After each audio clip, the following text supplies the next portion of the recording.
Recorded Books presents an unabridged recording of Glory in Death by J.D.Robb, narrated by Christine McMurdo Wallace. This work is copyrighted 1995 by Nora Roberts. This recording is copyrighted 2000 by Recorded Books. The first victim was found lying on a sidewalk in the rain. The second was murdered in her own apartment. Police Lieutenant Eve Dallas suspects there's a connection between the two crimes.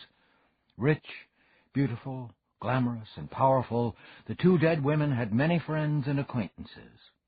And among them, Eve will find the killer. And now, Glory in Death. Chapter 1. The dead were her business. She lived with them, worked with them, studied them. She dreamed of them. And because that didn't seem to be enough, in some deep, secret chamber of her heart, she mourned for them. A decade as a cop had toughened her, given her a cold, clinical, and often cynical eye toward death and its many causes. It made scenes such as the one she viewed now, on a rainy night, on a dark street nasty with litter, almost too usual. But still, she felt. Murder no longer shocked, but it continued to repel. The woman had been lovely once. Long trails of her golden hair spread out like rays on the dirty sidewalk. Her eyes, wide and still with that distressed expression death often left in them, were a deep purple against cheeks bloodlessly white and wet with rain. She'd worn an expensive suit, the same rich color as her eyes. The jacket was neatly buttoned in contrast to the jerked-up skirt that exposed her trim thighs. Jewels glittered on her fingers, at her ears, against the sleek lapel of the jacket. A leather bag with a gold clasp lay near her outstretched fingers.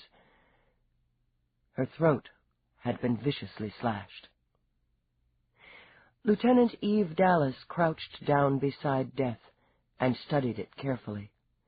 The sights and scents were familiar, but each time, every time, there was something new. Both victim and killer left their own imprint, their own style, and made murder personal. The scene had already been recorded. Police sensors and the more intimate touch of the privacy screen were in place to keep the curious barricaded and to preserve the murder site. Street traffic, such as it was in this area, had been diverted. Air traffic was light at this hour of the night and caused little distraction. The backbeat from the music of the sex club across the street thrummed busily in the air, punctuated by the occasional howl from the celebrants.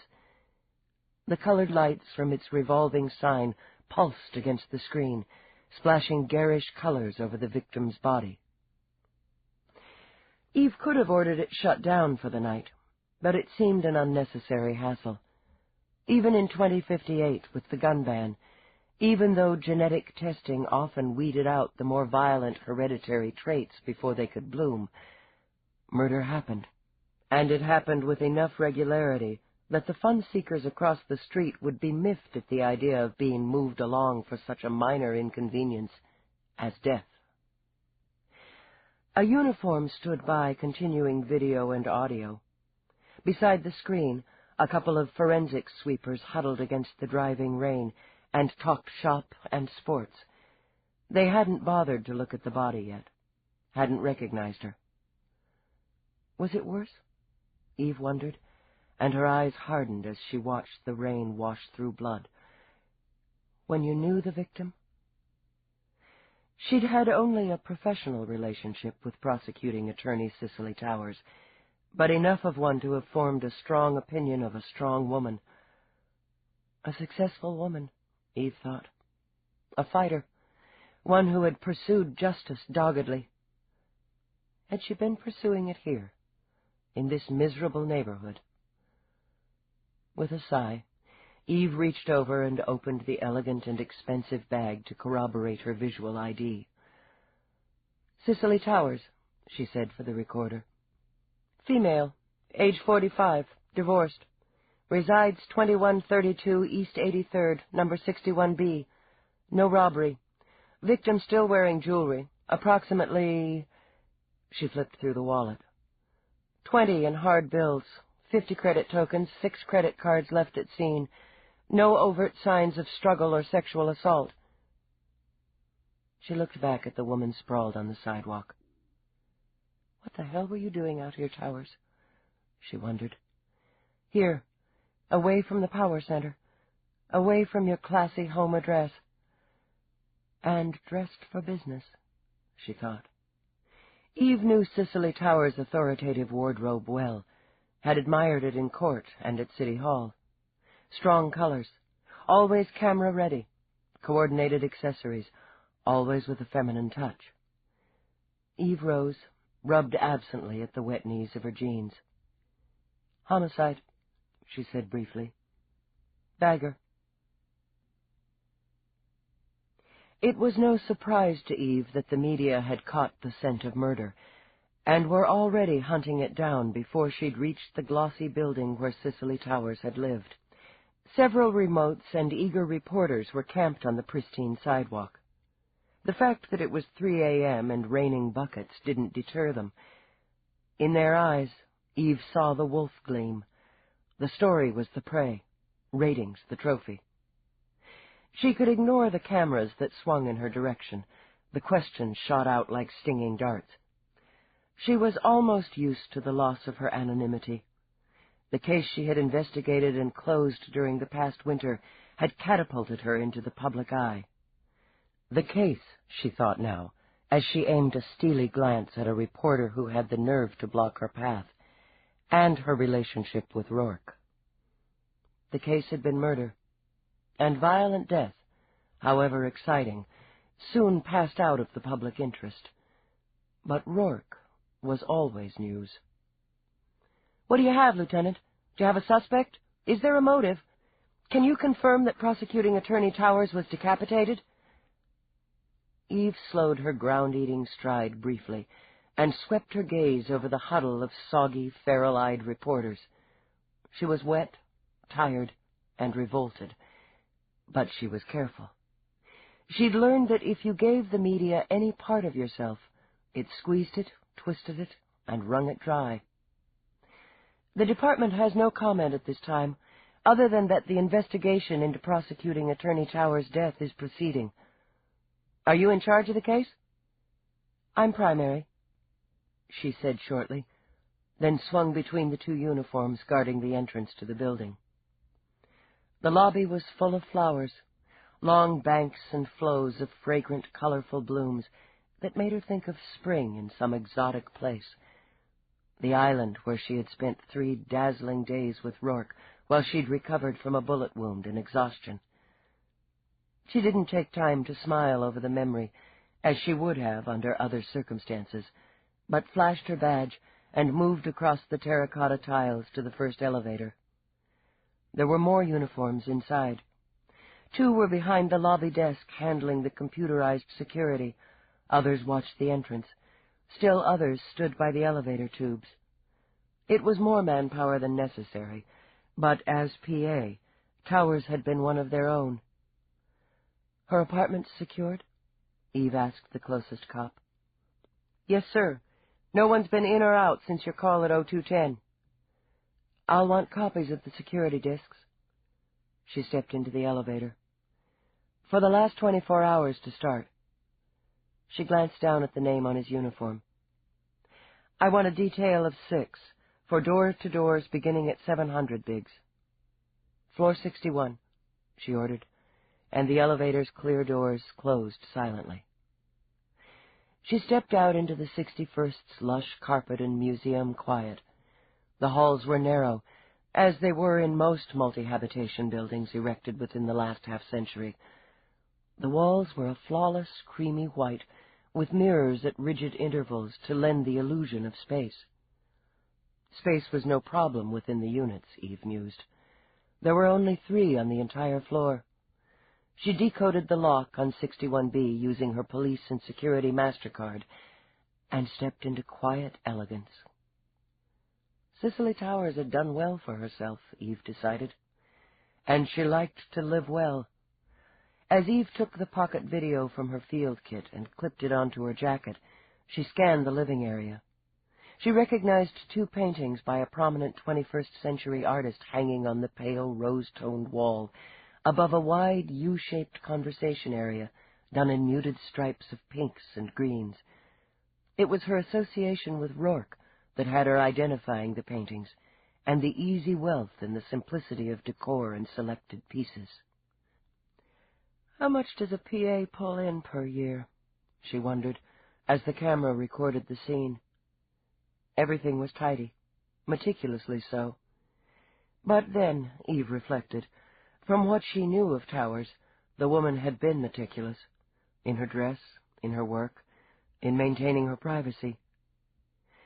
So what had an elegant, smart, and meticulous woman been doing in a nasty neighborhood in the middle of a nasty night?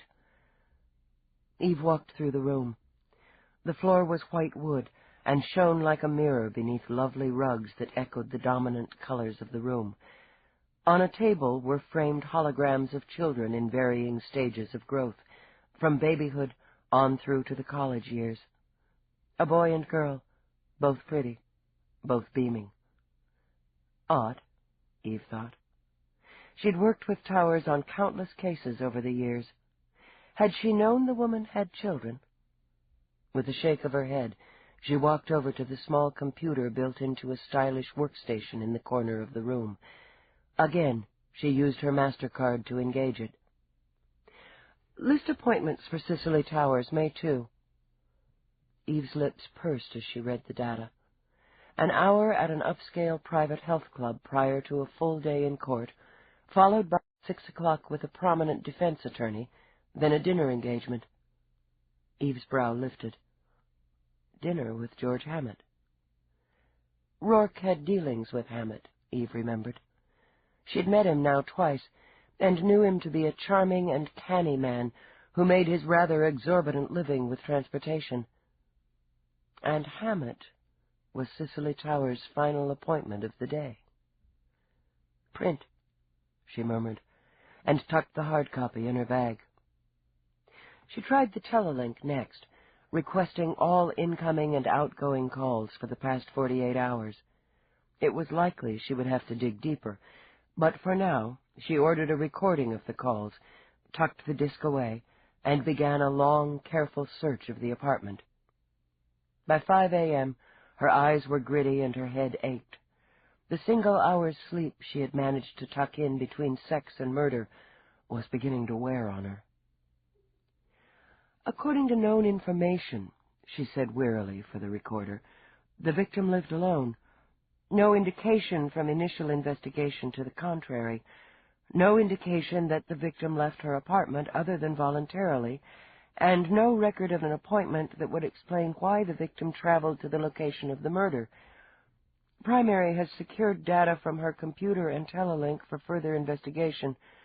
Door-to-doors will begin at 0700, and building security disks will be confiscated. Primary is leaving victim's residence and will be en route to victim's offices in City Hall. Lieutenant Dallas, Eve, 0508. Eve switched off the audio and video, secured her field kit, and headed out. It was past 10 when she made it back to Cop Central.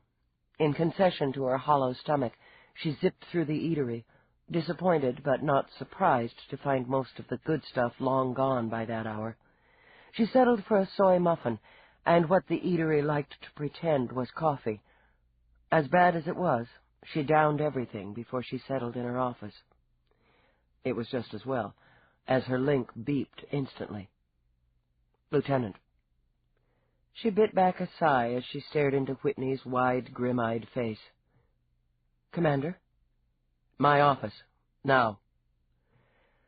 There wasn't time to close her mouth before the screen went blank. To hell with it, she thought. She scrubbed her hands over her face, then through her short, choppy brown hair. There went any chance of checking her messages, of calling Roarke to let him know what she was into, or of the 10-minute catnap she'd been fantasizing about. She rose again, worked out the kinks in her shoulders. She did take time to remove her jacket. The leather had protected her shirt, but her jeans were still damp. Philosophically, she ignored the discomfort and gathered up what little data she had. If she was lucky, she might get another cup of coffee in the commander's office. It only took Eve about 10 seconds to realize the coffee would have to wait. Whitney wasn't sitting behind his desk, as was his habit. He was standing, facing the single-wall window that gave him his personal view of the city he'd served and protected for more than 30 years. His hands were clasped behind his back, but the relaxed pose was negated by the white knuckles. Eve briefly studied the broad shoulders, the grizzled dark hair, and the wide back of the man who had only months before refused the office of chief to remain in command here. "Commander." It stopped raining. Her eyes narrowed in puzzlement before she carefully made them blank. "Yes, sir." "It's a good city all in all, Dallas. It's easy to forget that from up here, but it's a good city all in all. I'm working to remember that right now." She said nothing, had nothing to say. She waited. "I made you primary on this. Technically, Dublinsky was up, so I want to know if she gives you any flack." "Dublinsky's a good cop." "Yes, she is. You're better." Because her brows flew up, she was grateful he still had his back to her. "I appreciate your confidence, Commander." "You've earned it. I overrode procedure to put you in control for personal reasons. I need the best. Someone who'll go to the wall and over it." "Most of us knew P.A. Towers, Commander. There isn't a cop in New York who wouldn't go to the wall and over it to find who killed her." He sighed, and the deep inhalation of air rippled through his thick body before he turned. For a moment longer he said nothing, only studied the woman he'd put in charge. She was slim, deceptively so, for he had reason to know she had more stamina than was apparent in that long, slender body. She was showing some fatigue now, in the shadows under her whiskey-colored eyes, in the pallor of her bony face. He couldn't let that worry him. Not now. Cicely Towers was a personal friend. A close personal friend. "I see." Eve wondered if she did. "I'm sorry, Commander." "I knew her for years. We started out together, a hot-dogging cop and an eager beaver criminal lawyer. My wife and I are godparents to her son." He paused a moment and seemed to fight for control. "I've notified her children. My wife is meeting them. They'll stay with us until after the memorial." He cleared his throat, pressed his lips together. "Cicely was one of my oldest friends, and above and beyond my professional respect and admiration for her. I loved her very much. My wife is devastated by this. Cicely's children are shattered. All I could tell them was that I would do everything. Anything in my power to find the person who did this to her, to give her what she worked for most of her life. Justice." Now he did sit, not with authority, but with weariness. "I'm telling you this, Dallas, so that you know up front I have no objectivity on this case. None. Because I don't, I'm depending on you." "I appreciate you being frank, Commander." She hesitated only an instant. "As a personal friend of the victims, it'll be necessary to interview you as soon as possible." She watched his eyes flicker and harden. "Your wife is well, Commander. If it's more comfortable, I can conduct the interviews at your home rather than here." "I see." He drew another breath. "That's why you're primary, Dallas. There aren't many cops who'd have the nerve to zero in so directly. I'd appreciate it if you'd wait until tomorrow.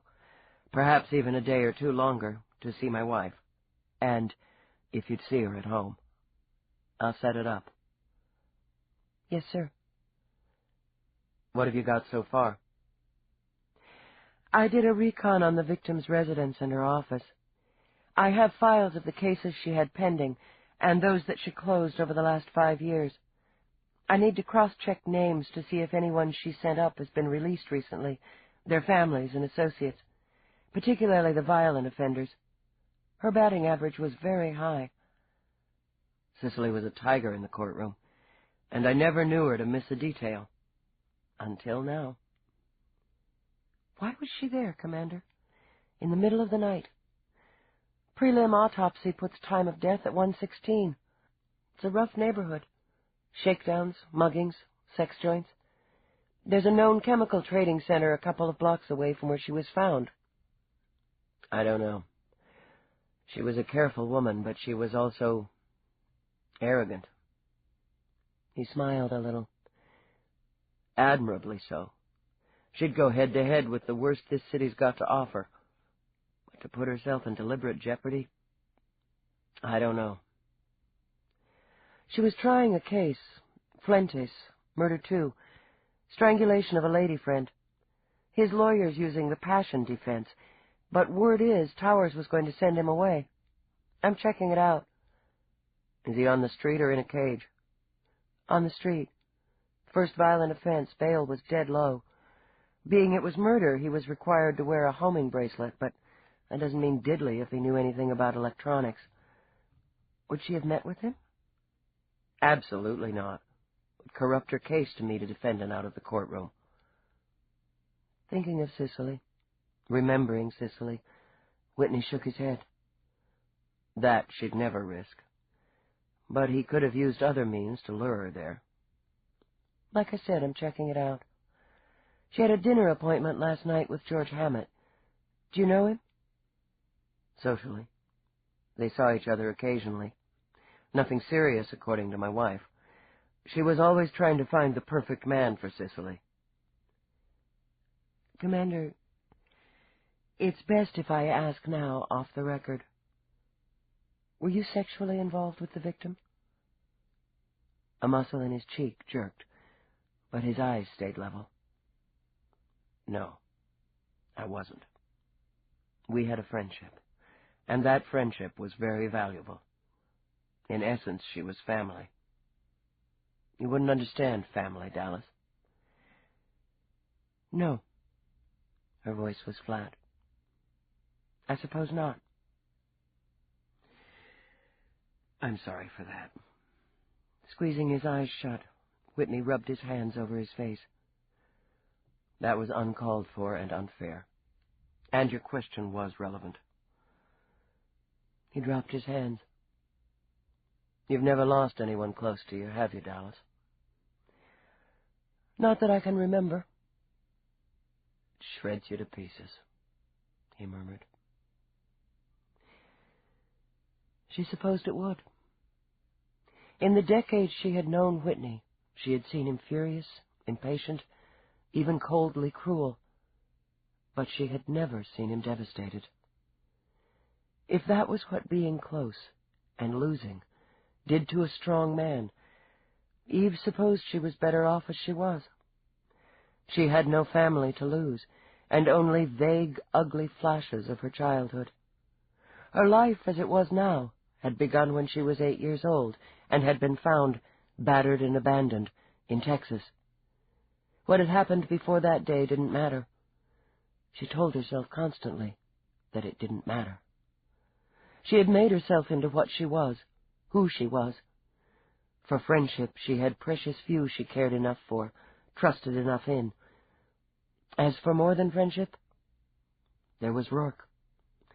He had whittled away at her until she had given him more, enough more to frighten her at odd moments, frighten her because she knew he wouldn't be satisfied until he had all. If she gave him all, then lost him, would she be in shreds? Rather than dwell on it, Eve dosed herself with coffee and the remains of a candy bar she unearthed in her desk. The prospect of lunch was a fantasy right up there with spending a week in the tropics. She sipped and munched while she scanned the final autopsy report on her monitor. The time of death remained as issued in the prelim. The cause, a severed jugular, and the resulting loss of blood and oxygen.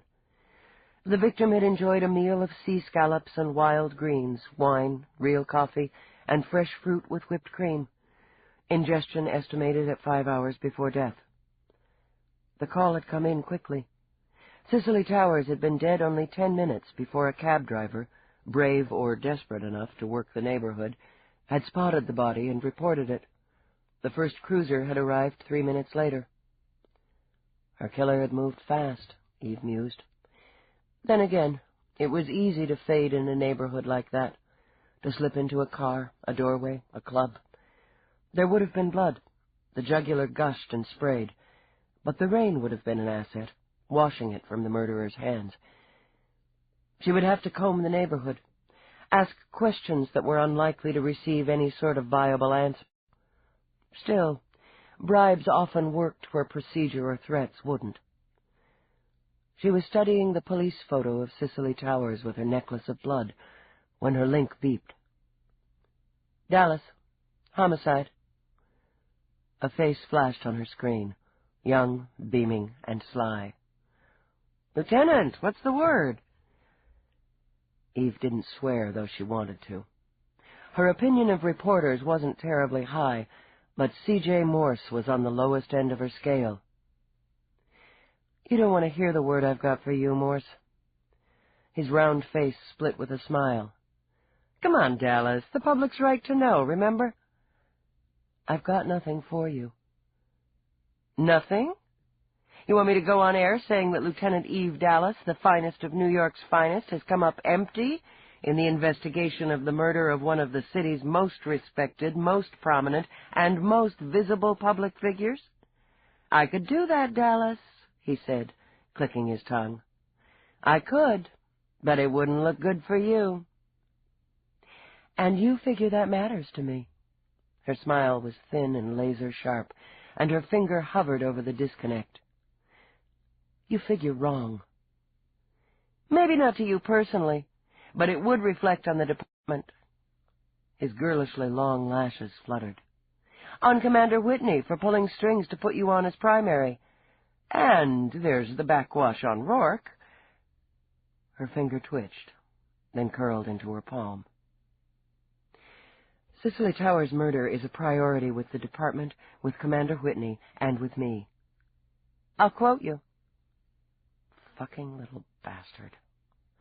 And my work with the department has nothing to do with Roarke.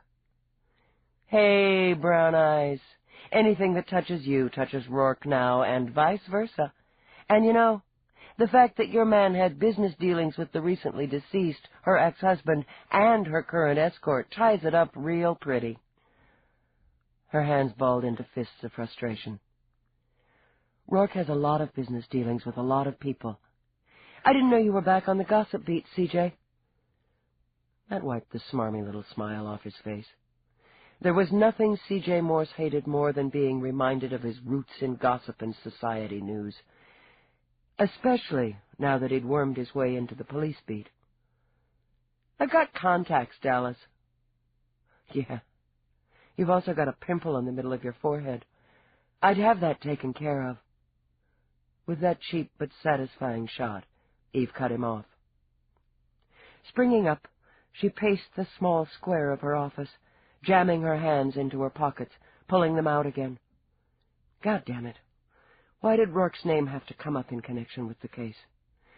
Just how closely was he involved with Towers' business dealings and her associates? Eve dropped into her chair again and scowled at the reports on her desk. She'd have to find out, and quickly. At least this time, with this murder, she knew he had an alibi. At the time Cicely Towers was having her throat slashed, Roarke had been fucking the hell out of the investigating officer.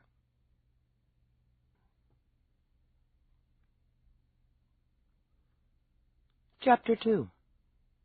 Eve would have preferred to have gone back to the apartment she continued to keep, despite the fact that she spent most nights at Roarke's. There she could have brooded, thought, slept, and walked herself back through the last day of Cicely Tower's life. Instead, she headed for Roarke's. She was tired enough to give up the controls and let the auto program maneuver the car through late-evening traffic. Food was the first thing she needed, Eve decided, and if she could steal 10 minutes to clear her mind, so much the better. Spring had decided to come out and play, prettily. It tempted her to open the windows, ignore the sounds of bustling traffic, the hum of maxibuses, the gripping of pedestrians, the overhead swish of air traffic. To avoid the echoing bellow of the guides from the tourist blimps, she veered over toward 10th. A shot through Midtown and a quick zip-up Park would have been quicker, but she would have been treated to the droning recitation of New York's attractions, the history and tradition of Broadway, the brilliance of museums, the variety of shops, and the plug for the blimp's own gift emporium. As the blimp route skimmed over her apartment, she'd heard the spiel countless times. She didn't care to hear about the convenience of the people glides that connected the sparkling fashion shops from 5th to Madison, or the Empire State Building's newest skywalk. A minor traffic snag at 52nd had her pondering a billboard, where a stunning man and a stunning woman exchanged a passionate kiss, sweetened, they claimed, each time they came up for air, by Mountain Stream breath freshener. Their vehicles jammed flank to flank. A couple of cabbies shouted inventive insults at each other. A maxibus overflowing with passengers laid on its horn, adding an ear-stinging screech that had pedestrians on rampways and sidewalks shaking their heads or their fists. A traffic hovercraft dipped low, blasted out the standard order to proceed or be cited. Traffic inched uptown, full of noise and temper. The city changed as she moved from its core to its edges, where the wealthy and the privileged made their homes. Wider, cleaner streets, the sweep of trees from the islands of parks. Here the vehicles quieted to a whoosh of movement, and those who walked did so in tailored outfits and fine shoes. She passed a dog walker who handled a brace of elegant gold hounds with the steady aplomb of a seasoned droid. When she came to the gates of Roarke's estate, her car idled until the program cleared her through. His trees were blooming. White blossoms flowed along with the pink, accented by deep, rich reds and blues, all carpeted by a long sweep of emerald grass. The house itself towered up into the deepening sky, glass sparkling in the late sun, the stone grand and gray. It had been months since she had first seen it, yet she had never grown used to the grandeur, the sumptuousness, the simple, unadulterated wealth. She had yet to stop asking herself what she was doing here, with him. She left her car at the base of the granite steps and climbed them. She wouldn't knock. That was pride, and it was ornery. Roarke's butler despised her and didn't trouble to hide it. As expected, Somerset appeared in the hall like a puff of black smoke, his silver hair gleaming, a frown of disapproval ready on his long face. "Lieutenant." His eyes scraped her, making her aware that she was wearing the same clothes she'd left in, and that they were considerably rumpled. "We were unaware of the time of your return, or indeed if you intended to return." "Were we?" She shrugged, and because she knew it offended him, peeled off her scarred leather jacket and held it out to his elegant hands. "Is Roarke here?" "He is engaged on an interspace transmission." "The Olympus Resort?" Somerset's mouth puckered like a prune. "I don't inquire as to Roarke's business." "You know exactly what he's doing and when," she thought, but turned out of the wide, glittery hall toward the curve of the stairs. "I'm going up. I need a bath." She tossed a glance over her shoulder. "You can let him know where I am when he's finished his transmission." She climbed up to the master suite. Like Roarke, she rarely used the elevators. The moment she'd slammed the bedroom door behind her, She began to strip, leaving a trail of boots, jeans, shirt, and underwear in her wake on the way to the bath. She ordered the water at 102 degrees Fahrenheit, and as an afterthought, tossed in some of the salts Roarke had brought her back from Silas 3. They foamed into sea-green froth that smelled of fairy-tale woods. She all but rolled into the oversized marble tub, all but wept when the heat seeped into her aching bones. Drawing one deep breath, she submerged, held herself down for a count of 30 seconds, and surfaced with a sigh of sheer sensual pleasure. She kept her eyes closed and drifted. So he found her. Most people would have said she was relaxed, but then, Roarke thought, most people didn't really know and certainly didn't understand Eve Dallas. He was more intimate with her, closer to her mind and heart, than he had ever been with another. Yet there were still pockets of her he had yet to plumb. She was, always, a fascinating learning experience. She was naked, dipped to her chin in steamy water and perfumed bubbles. Her face was flushed from the heat, her eyes closed, but she wasn't relaxed. He could see the tension in the hand that was fisted on the wide ledge of the tub, in the faint frown between her eyes. No, Eve was thinking, he mused, and worrying, and planning. He moved quietly, as he had grown up doing in the alleyways of Dublin, along wharves and the stinking streets of cities everywhere. When he sat on the ledge to watch her, she didn't stir for several minutes. He knew the instant she sensed him beside her. Her eyes opened, the golden brown clear and alert as they latched onto his amused blue. As always, just the sight of him gave her a quick inner jolt. His face was like a painting, a depiction in perfect oils of some fallen angel. The sheer beauty of it, framed by all that rich black hair, was forever a surprise to her. She cocked a brow, tilted her head. Pervert. It's my tub. Watching her still, he slid an elegant hand through the bubbles into the water and along the side of her breast. You'll boil in there. I like it hot. I needed it hot. You've had a difficult day. He would know, she thought, struggling not to resent it. He knew everything. She only moved her shoulder as he rose and went to the automated bar built into the tiles. It hummed briefly as it served up 2 glasses of wine in faceted crystal. He came back, sat on the ledge again, and handed her a glass. You haven't slept. You haven't eaten. Goes with the territory. The wine tasted like liquid gold. Nonetheless, you worry me, Lieutenant. You worry too easily. I love you.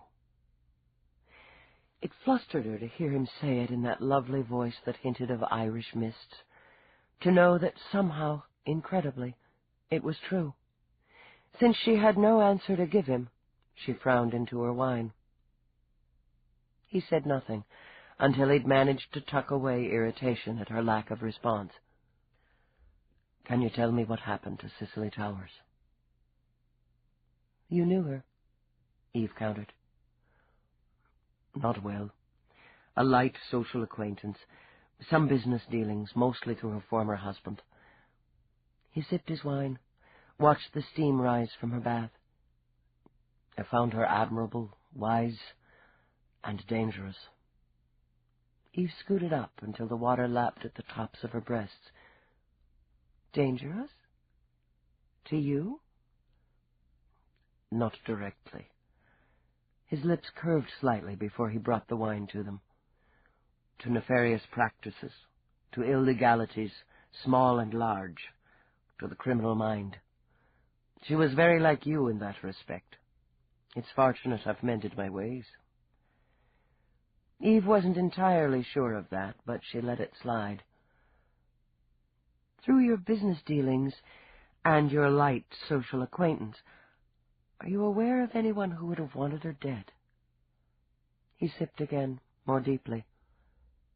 "Is this an interrogation, Lieutenant?" It was the smile in his voice that rubbed her wrong. "It can be," she said shortly. "As you like."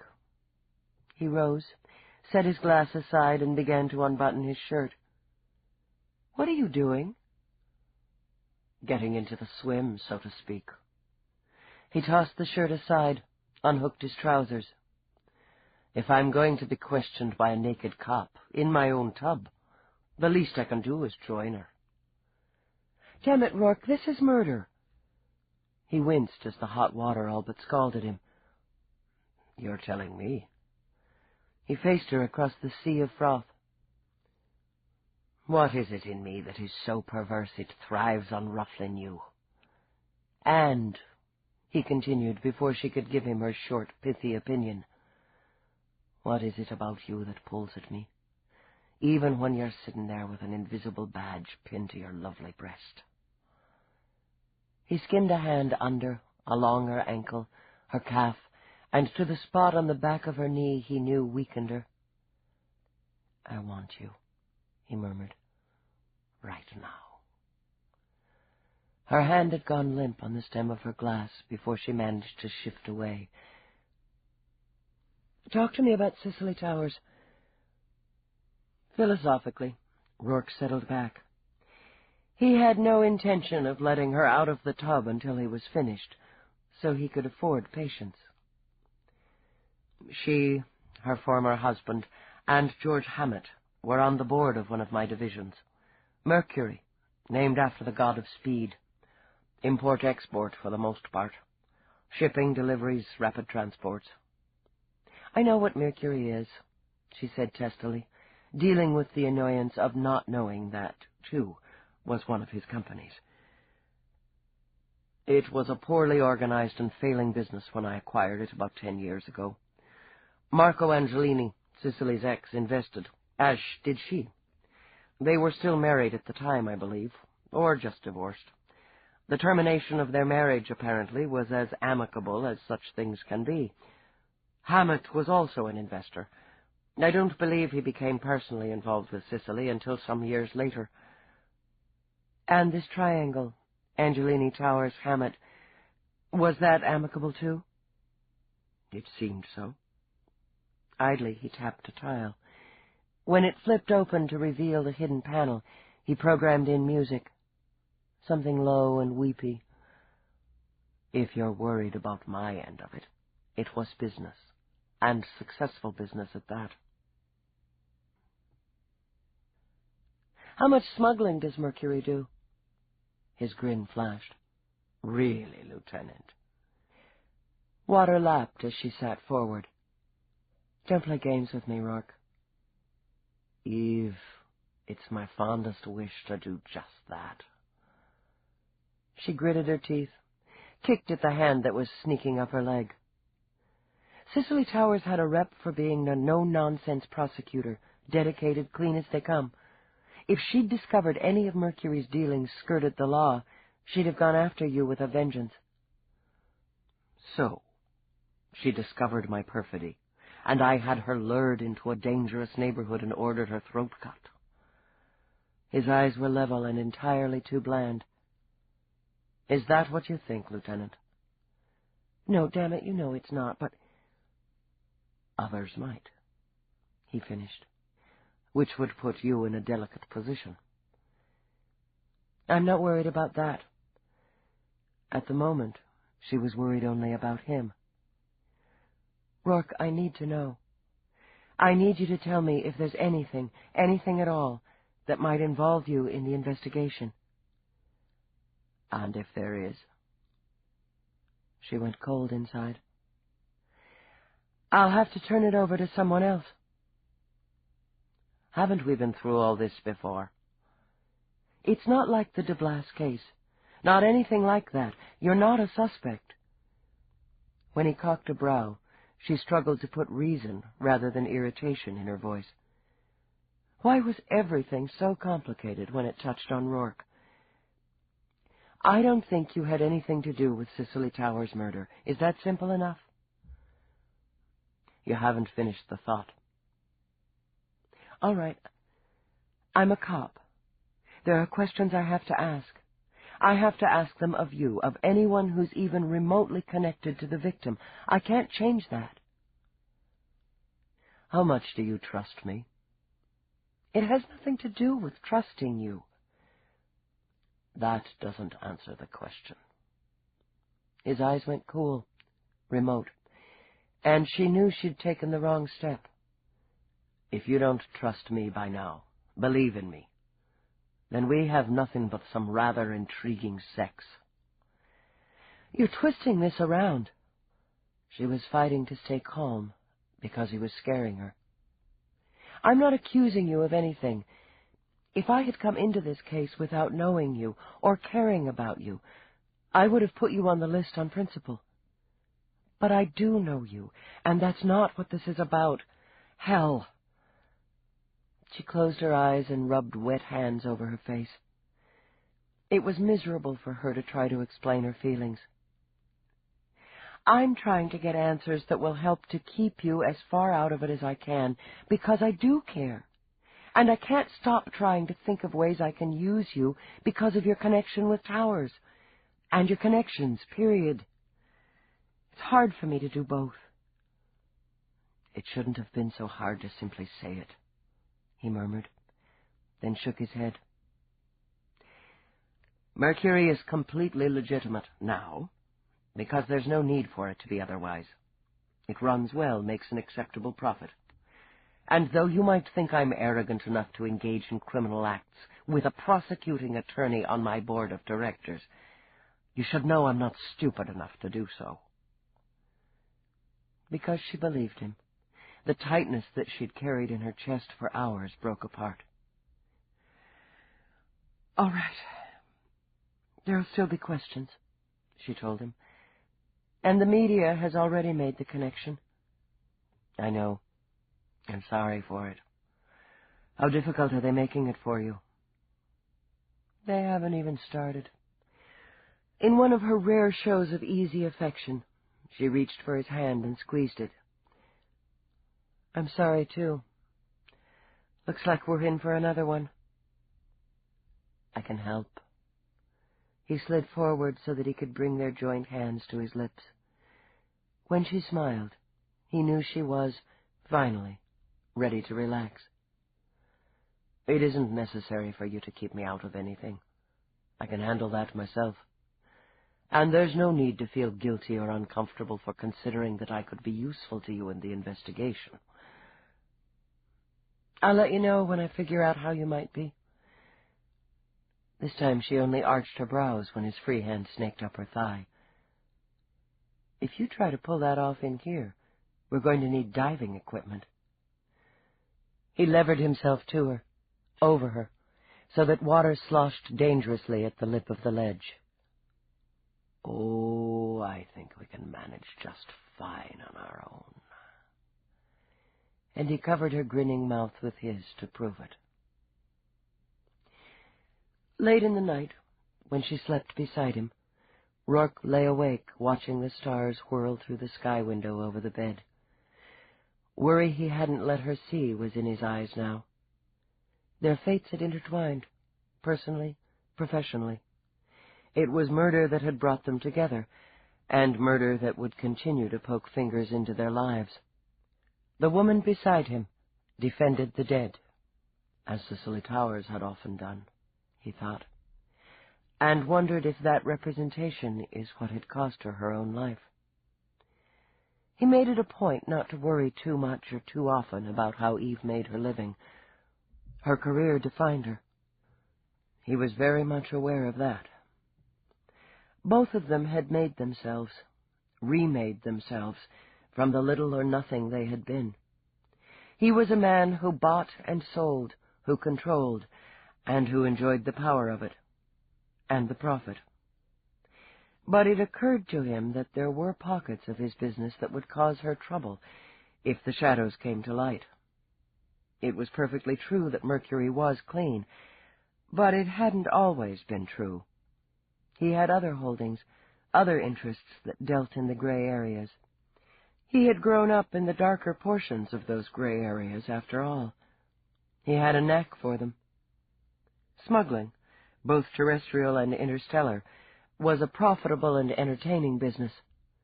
The truly excellent wines of Taurus V, the stunning blue diamonds mined in the caves of Ruffini, the precious transparent porcelain manufactured in the arts colonies of Mars.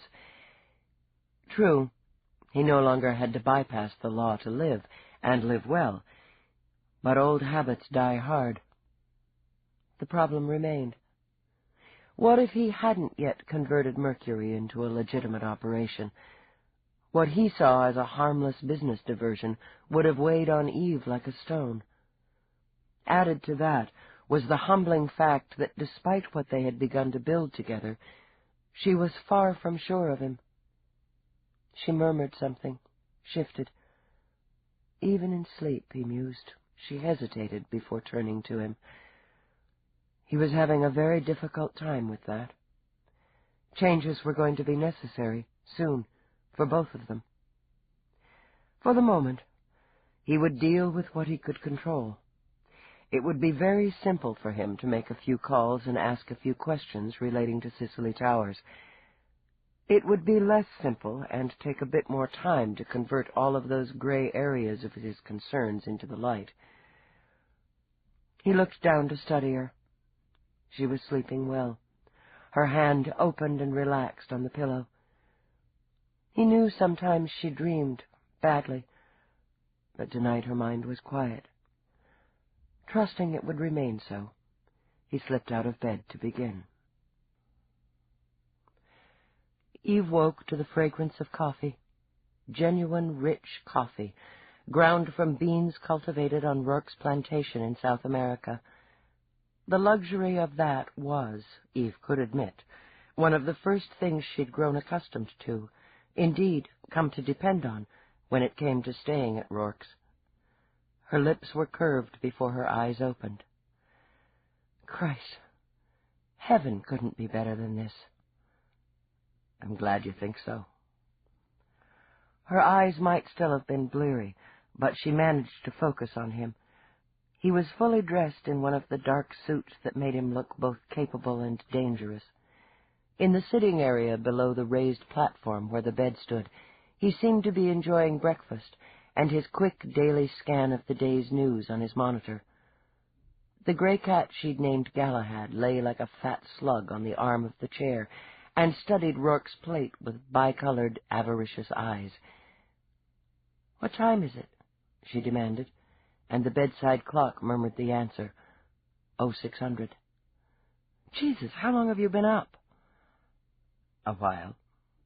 You didn't say when you had to be in." She ran her hands over her face, up through her hair. "I've got a couple of hours." A slow starter, she crawled out of bed and looked groggily around for something to wear.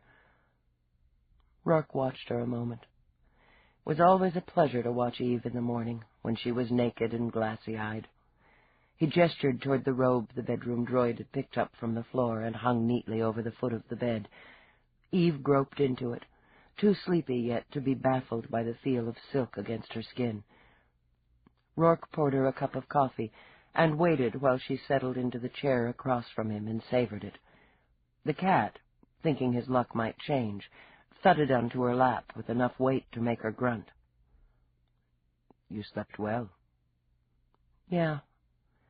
She drew the coffee in like breath, winced only a little as Galahad circled her lap and kneaded her thighs with his needle claws. "I feel close to human again." "Hungry?" She grunted again. Eve already knew his kitchen was staffed with artists. She took a swan-shaped pastry from the silver tray and downed it in 3 enthusiastic bites. When she reached for the coffee pot herself, her eyes were fully open and clear. Feeling generous, she broke off a swan's head and gave it to Galahad. "It's always a pleasure watching you wake up," he commented. "But sometimes I wonder if you want me only for my coffee." Well, she grinned at him and sipped again. I really like the food, too. And the sex isn't bad. You seemed to tolerate it fairly well last night. I have to be in Australia today. I may not make it back until tomorrow or the day after. Oh. I'd like you to stay here while I'm gone. We've been through that. I don't feel comfortable. Perhaps you would if you'd consider it your home as well as mine. Eve. He laid a hand on hers before she could speak. When are you going to accept what I feel for you? Look, I'm just more comfortable in my own place when you're away. And I've got a lot of work right now. You didn't answer the question, he murmured. Never mind. I'll let you know when I'll be back. His voice was clipped now, cool, and he turned the monitor toward her. Speaking of your work, you might like to see what the media is saying. Eve read the first headline with a kind of weary resignation. Mouth grim, she scanned from paper to paper. The banners were all similar enough. Renowned New York prosecutor murdered. Police baffled. There were images, of course, of towers. Inside courtrooms, outside courthouses. Images of her children, comments and quotes. Eve snarled a bit at her own image and the caption that labeled her the top homicide investigator in the city. I'm going to get grief on that, she muttered. There was more, naturally. Several papers had printed a brief rundown of the case she'd closed the previous winter, involving a prominent U.S. senator and 3 dead whores. As expected, her relationship with Roarke was mentioned in every edition. What the hell does it matter who I am or who I'm with? You've leaped into the public arena, Lieutenant.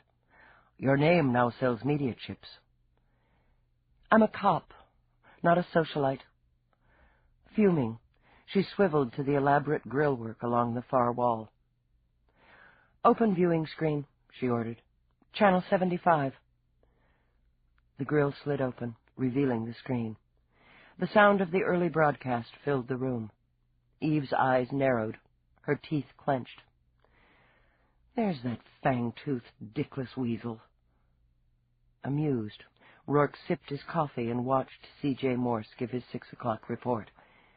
He was well aware that Eve's disdain for the media had grown into a full-fledged disgust over the last couple of months, a disgust that stemmed from the simple fact that she now had to deal with them at every turn of her professional and personal life. Even without that, he didn't think he could blame her for despising Morse.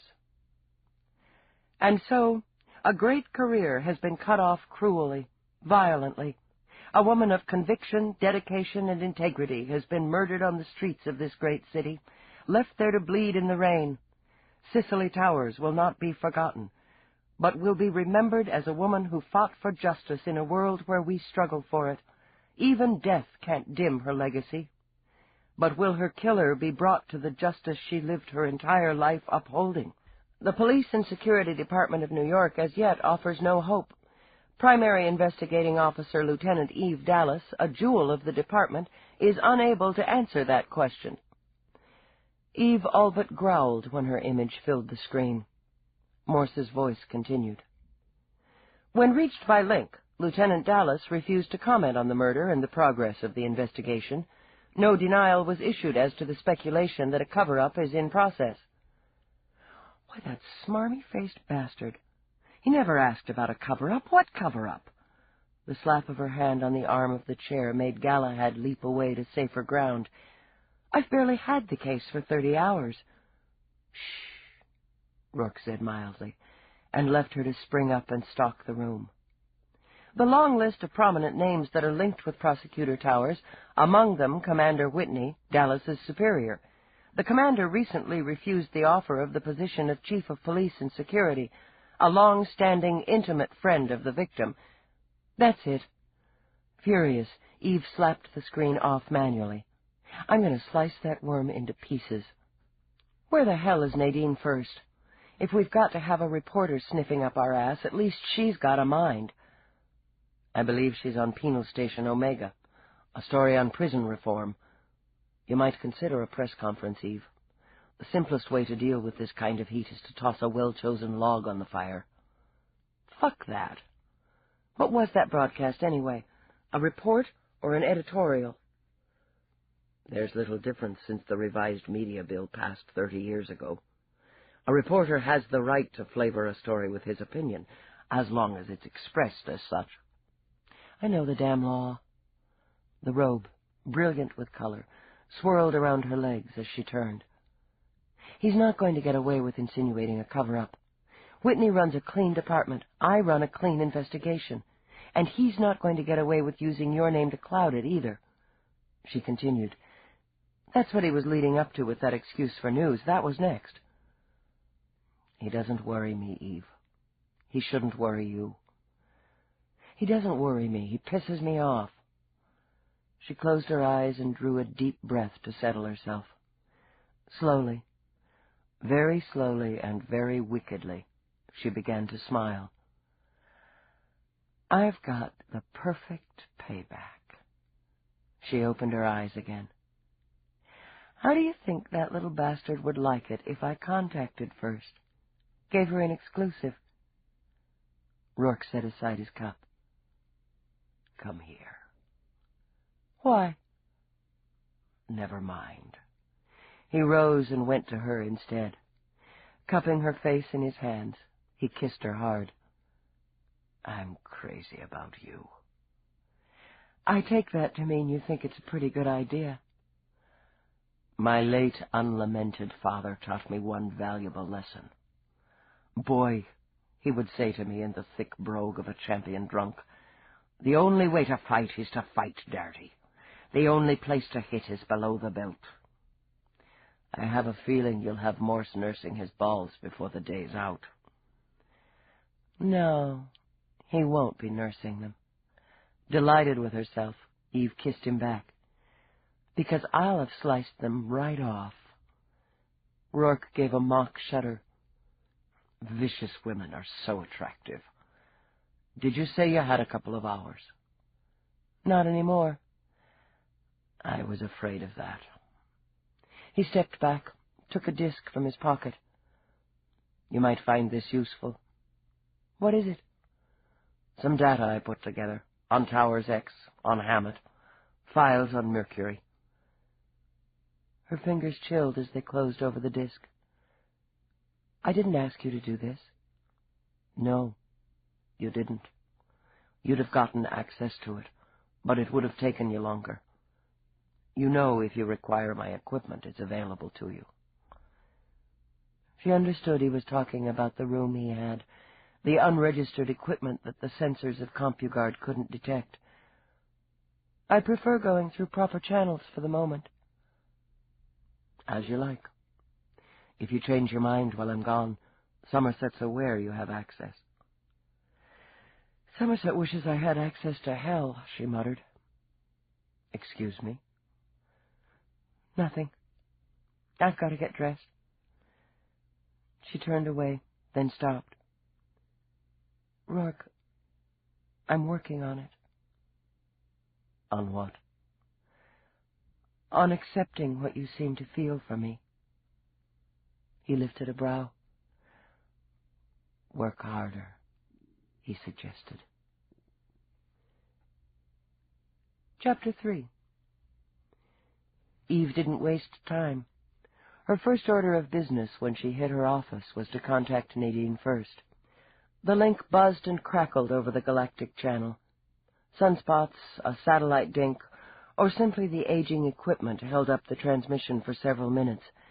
Finally, a picture wavered onto the screen, then popped into clear focus. Eve had the pleasure of seeing Nadine's pale, groggy face. She hadn't considered the time difference.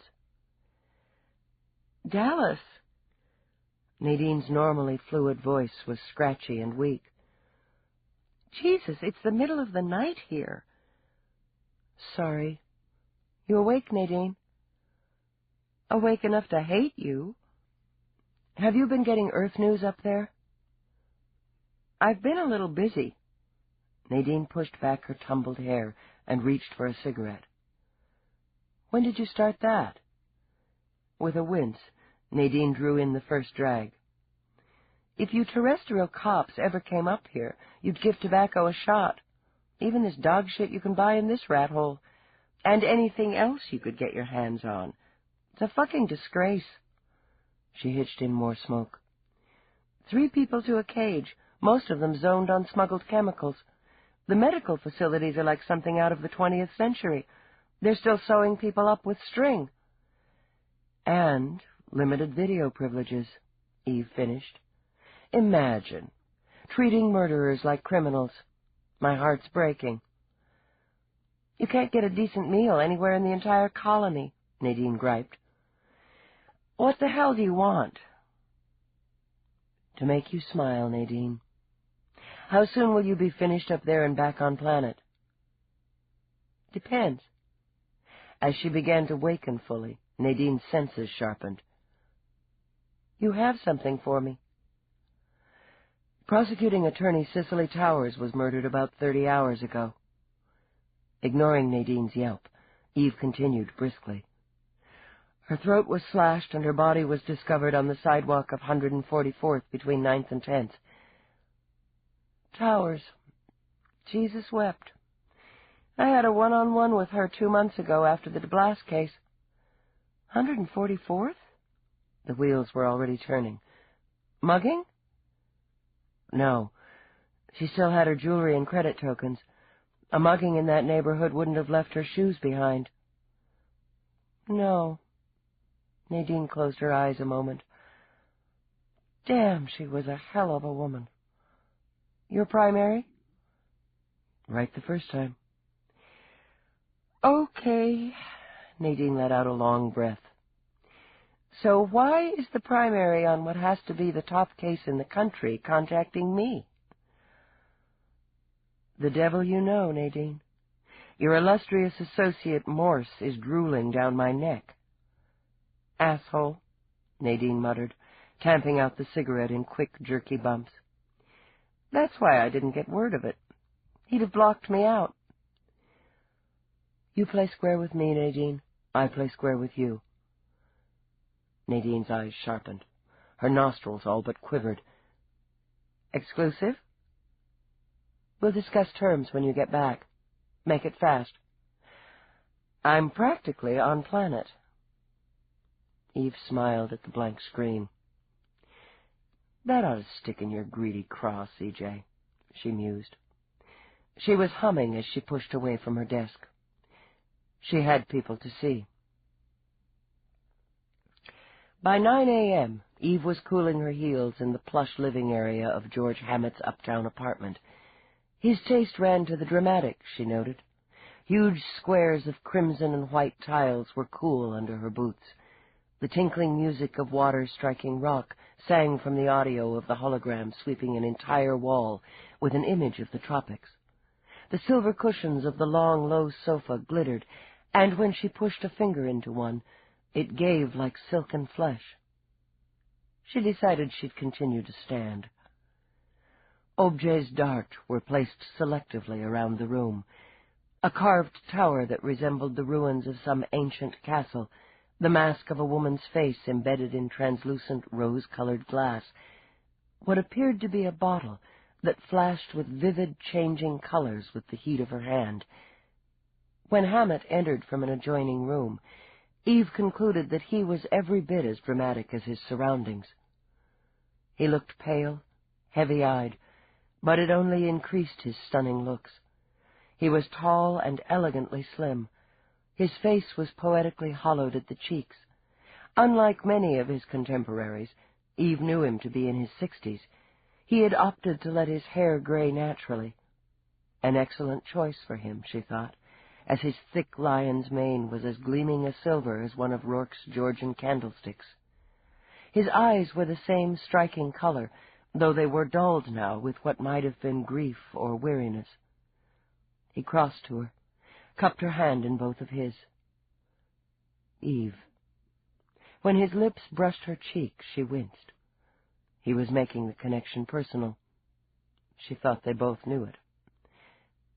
"George," she began, subtly drawing back, "I appreciate your time." "Nonsense. I'm sorry I had to keep you waiting. A call I had to complete." He gestured toward the sofa, the sleeves of his casual shirt billowing with the movement. Eve resigned herself to sitting on it. "What can I offer you?" "Nothing, really." "Coffee." He smiled a little. "I recall you're very fond of it. I have some of Roarke's blend." He pressed a button on the arm of the sofa. A small screen popped up. "A pot of Argentine gold," he ordered. 2 cups. Then, with that faint and sober smile still on his lips, he turned back to her. "It'll help me relax," he explained. "I'm not surprised to find you here this morning, Eve. Or perhaps I should be calling you Lieutenant Dallas under the circumstances." "Then you understand why I'm here." "Of course." Cicely. "I can't get used to it." His cream-over-cream voice shook a little. "I've heard it countless times on the news. I've spoken with her children and with Marco. But I can't seem to take in the fact that she's gone." "You saw her the night that she was killed?" A muscle in his cheek jerked. "Yes. We had dinner. We often did when our schedules allowed. Once a week at least. More if we could manage it. We were close." He paused as a small server droid glided in with the coffee. Hammet poured it himself, concentrating on the small task almost fiercely. "How close?" he murmured, and Eve saw his hand wasn't quite steady as he lifted his cup. "Intimate. We'd been lovers, exclusive lovers, for several years. I loved her very much." "You maintained separate residences?" "Yes, we both preferred it that way. Our tastes, aesthetically speaking, were very different, and the simple truth was we both liked our independence and personal space. We enjoyed each other more, I think, by keeping a certain distance." He took a long breath. "But it was no secret that we had a relationship, at least not among our families and friends." He let the breath out. "Publicly, we both preferred to keep our private lives private. I don't expect that will be possible now." "I doubt it." He shook his head. "It doesn't matter. What should matter is finding out who did this to her. I just can't seem to work myself up about it. Nothing can change the fact that she's gone." "Cicely was," he said slowly, "the most admirable woman I've ever known." This ends Disc 1. Glory in Death. Disc 2. Every instinct, human and cop, told her this was a man in deep mourning, but she knew that even killers mourned their dead. "I need you to tell me what time you last saw her. George, I'm recording this." "Yes, of course." "It was about 10 o'clock. We had dinner at Robert's on East 12th. We shared a cab after. I dropped her off first. About 10, he repeated. I know I got in about quarter after because I had several messages waiting." "Was that your usual routine?" "What?" "Oh." He snapped himself back from some inner world. "We really didn't have one. Often we'd come back here or go to her apartment. Now and again, when we felt adventurous, we'd take a suite at the palace for a night."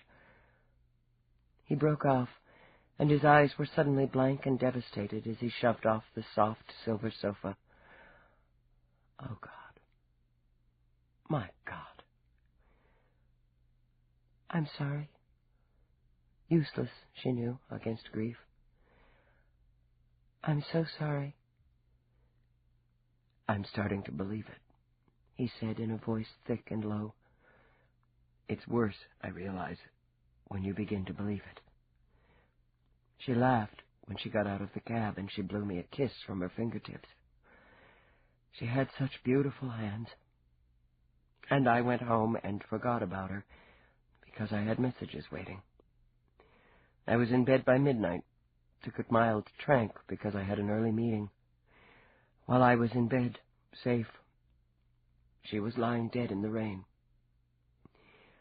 I don't know if I can bear that. He turned back, his already pale face bloodless now.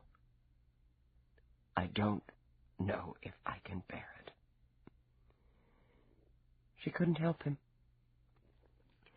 Even though his pain was so tangible she could feel it herself, she couldn't help him.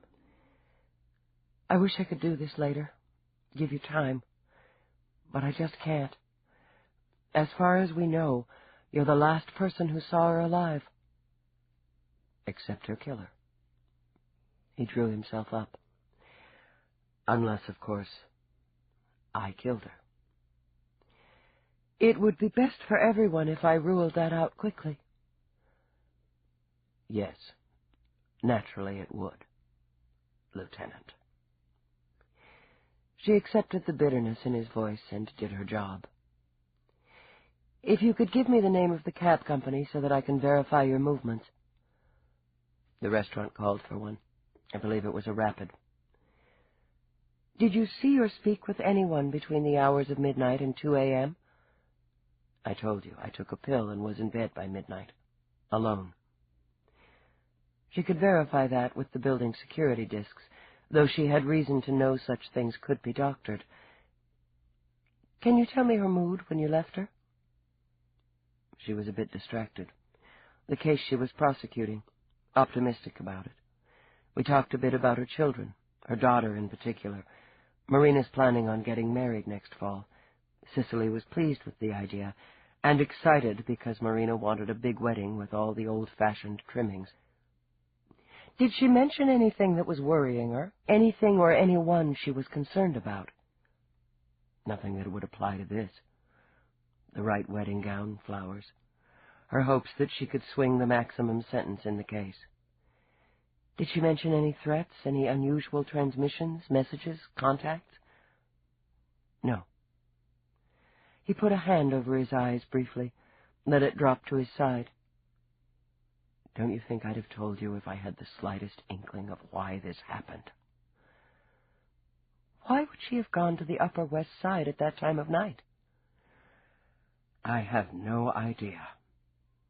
Was she in the habit of meeting snitches, sources? He opened his mouth, then closed it again. I don't know, he murmured, struck by it. I wouldn't have thought, but she was so stubborn, so sure of herself. Her relationship with her former husband, how would you describe it? Friendly, a bit reserved, but amiable. They were both devoted to the children, and that united them. He was a little annoyed when we became intimate, but... Hammet broke off, stared at Eve. You can't possibly think... With what might have been a laugh, he covered his face. Marco Angelini skulking around that neighborhood with a knife, plotting to kill his ex?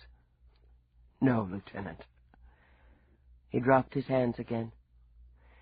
Marco has his flaws, but he'd never hurt Cicely. And the sight of blood would offend his sense of propriety. He's much too cold, much too conservative to resort to violence. And he'd have no reason, no possible motive for wishing her harm. That, Eve thought, was for her to decide. She tripped from one world to another by leaving Hammet's apartment and going to the West End. Here she would find no silvery cushions, no tinkling waterfalls. Instead, there were cracked sidewalks, ignored by the latest spruce-up-the-city campaign, graffiti-laced buildings that invited the onlookers to fuck all manner of man and beast. Storefronts were covered by security grills, which were so much cheaper and less effective than the force fields employed in the posher areas. She wouldn't have been surprised to see a few rodents overlooked by the feline droids that roamed the alleyways. Of the two-legged rodents, she saw plenty.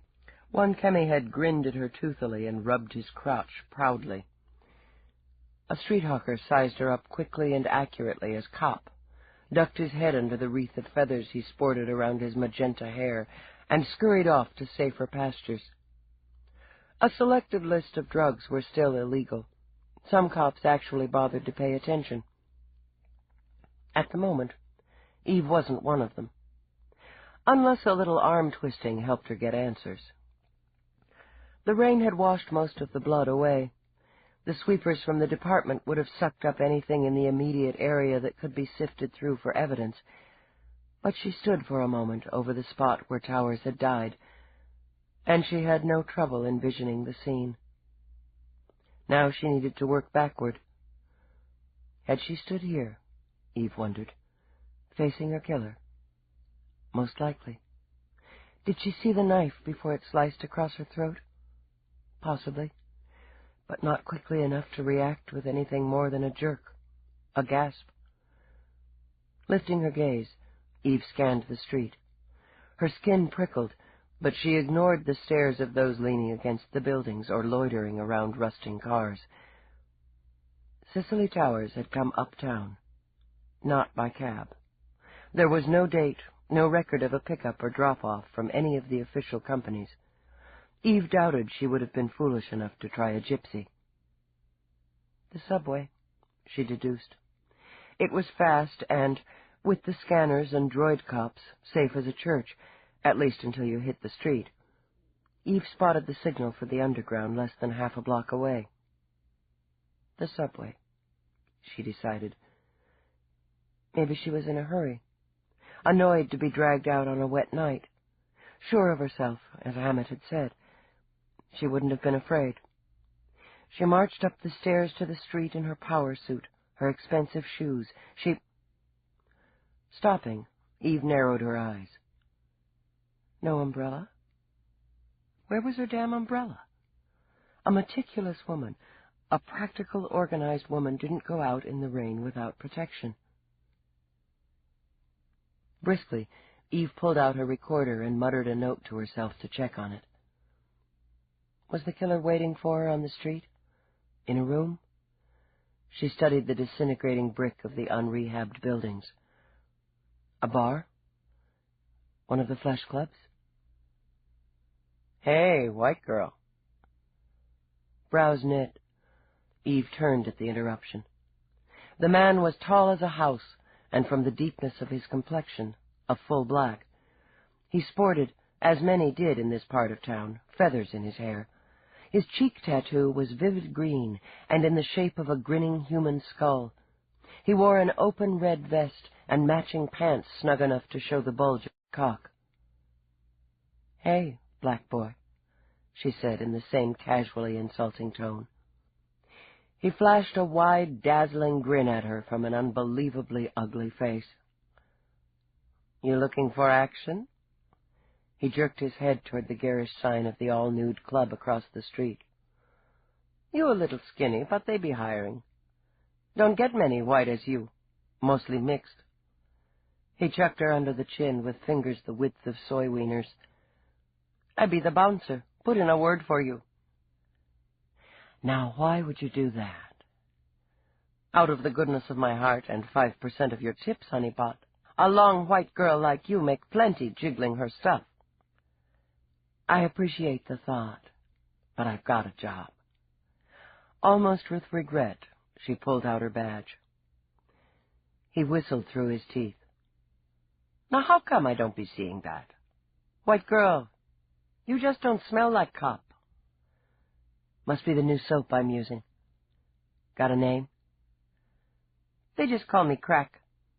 That's the sound it makes when I bust heads."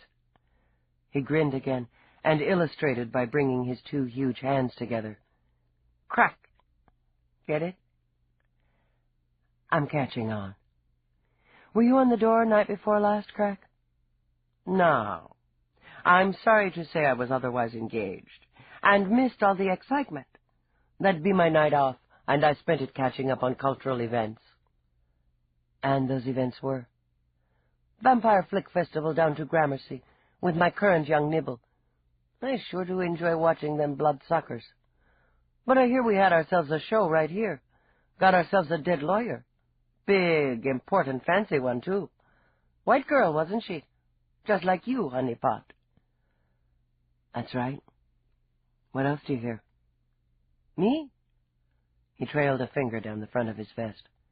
The nail on his index finger was sharpened to a lethal point and painted black. I'm too dignified to listen to street talk. I bet you are. Understanding the rules, Eve slipped a 100-credit token from her pocket. How about I buy a little of that dignity? Well, the price, she looks right. His big hand enveloped the tokens and made them disappear. I hear she was hanging around in the 5 Moons long about midnight, give or take. Like she was hanging for somebody who didn't show. Then she ditched. He glanced down at the sidewalk. Didn't go far, though, did she? No, she didn't. Did she ask for anyone? Not so's I heard. Anyone see her with anyone? Bad night. People stay off the street mostly. Some chemi-heads maybe wander, but business going to be slow. You know anyone around here who likes to cut? Plenty carry blades and stickers, white girl. His eyes rolled in amusement. Why are you going to carry if you ain't going to use? Anybody just likes to cut, she repeated. Somebody who doesn't care about making a score. His grin spread again. The skull on his cheek seemed to nod with the movement. Everybody cares about making a score. Ain't you trying to? She accepted that. Who do you know around here that's out of a cage recently? His laugh was like mortar fire. Better if you ask, don't I know anybody who ain't? And your money's done. All right. To his disappointment, she took a card rather than more tokens out of her pocket. There may be more if you hear anything I can use. Keep it in mind. You decide you want to earn a little extra shaking those little white tits, you let Crack know. With this, he loped across the street with the surprising grace of an enormous black gazelle. Eve turned and went in to try her luck at the 5 Moons. The dive might have seen better days, but she doubted it. It was strictly a drinking establishment. No dancers, no screens, no video booths.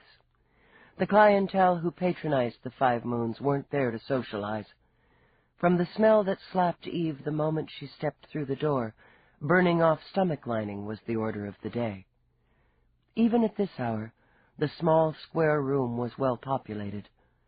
Silent drinkers stood at stingy pedestals knocking back their poison of choice. Others huddled by the bar, closer to the bottles. Eve rated a few glances as she crossed the sticky floor. Then people got back to the business of serious drinking. The bartender was a droid, as most were, but she doubted this one had been programmed to listen cheerfully to the customers' hard luck stories. More likely an arm breaker, she mused, sizing it up as she sidled up to the bar. The manufacturers had given him the tilted-eye, golden-skinned appearance of a mixed race.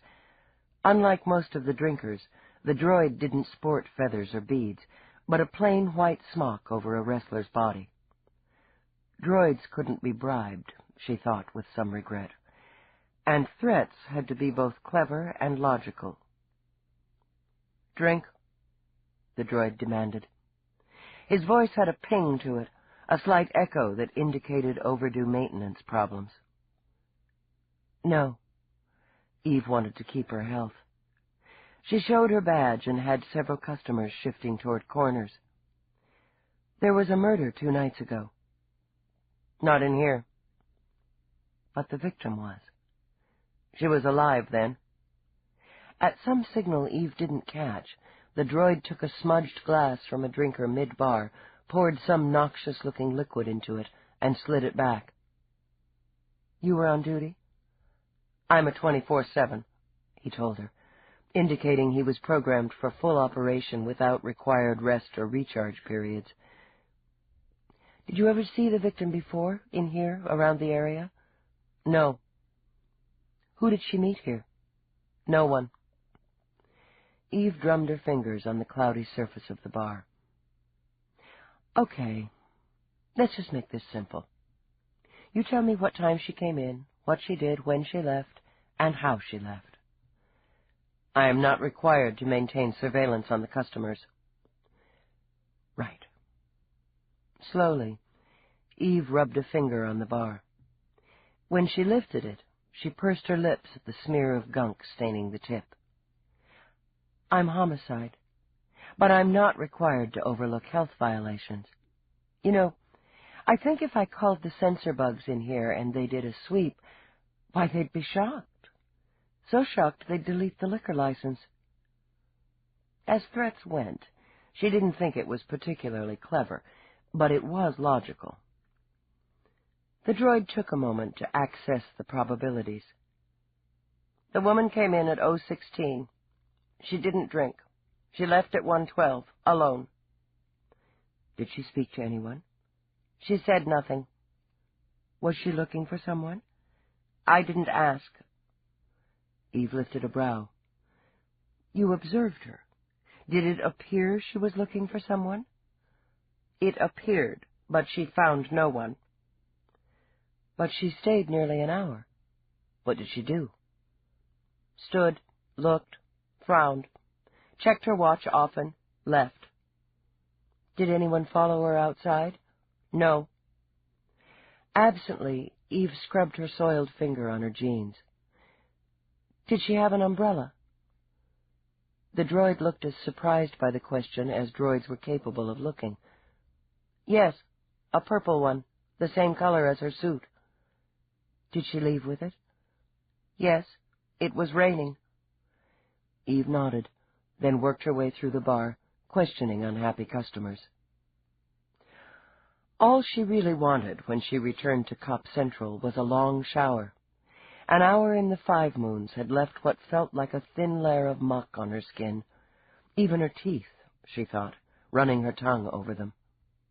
But the report came first. She swung into her office, then stopped, studying the wiry-haired man sitting at her desk, plucking candied almonds from a bag. Nice work if you can get it. Finey crossed the feet he'd propped on the edge of her desk. Good to see you, Dallas. You're a busy lady. Some of us cops actually work for a living. Others just play computer games all day. You should have taken my advice and worked on your comp skills.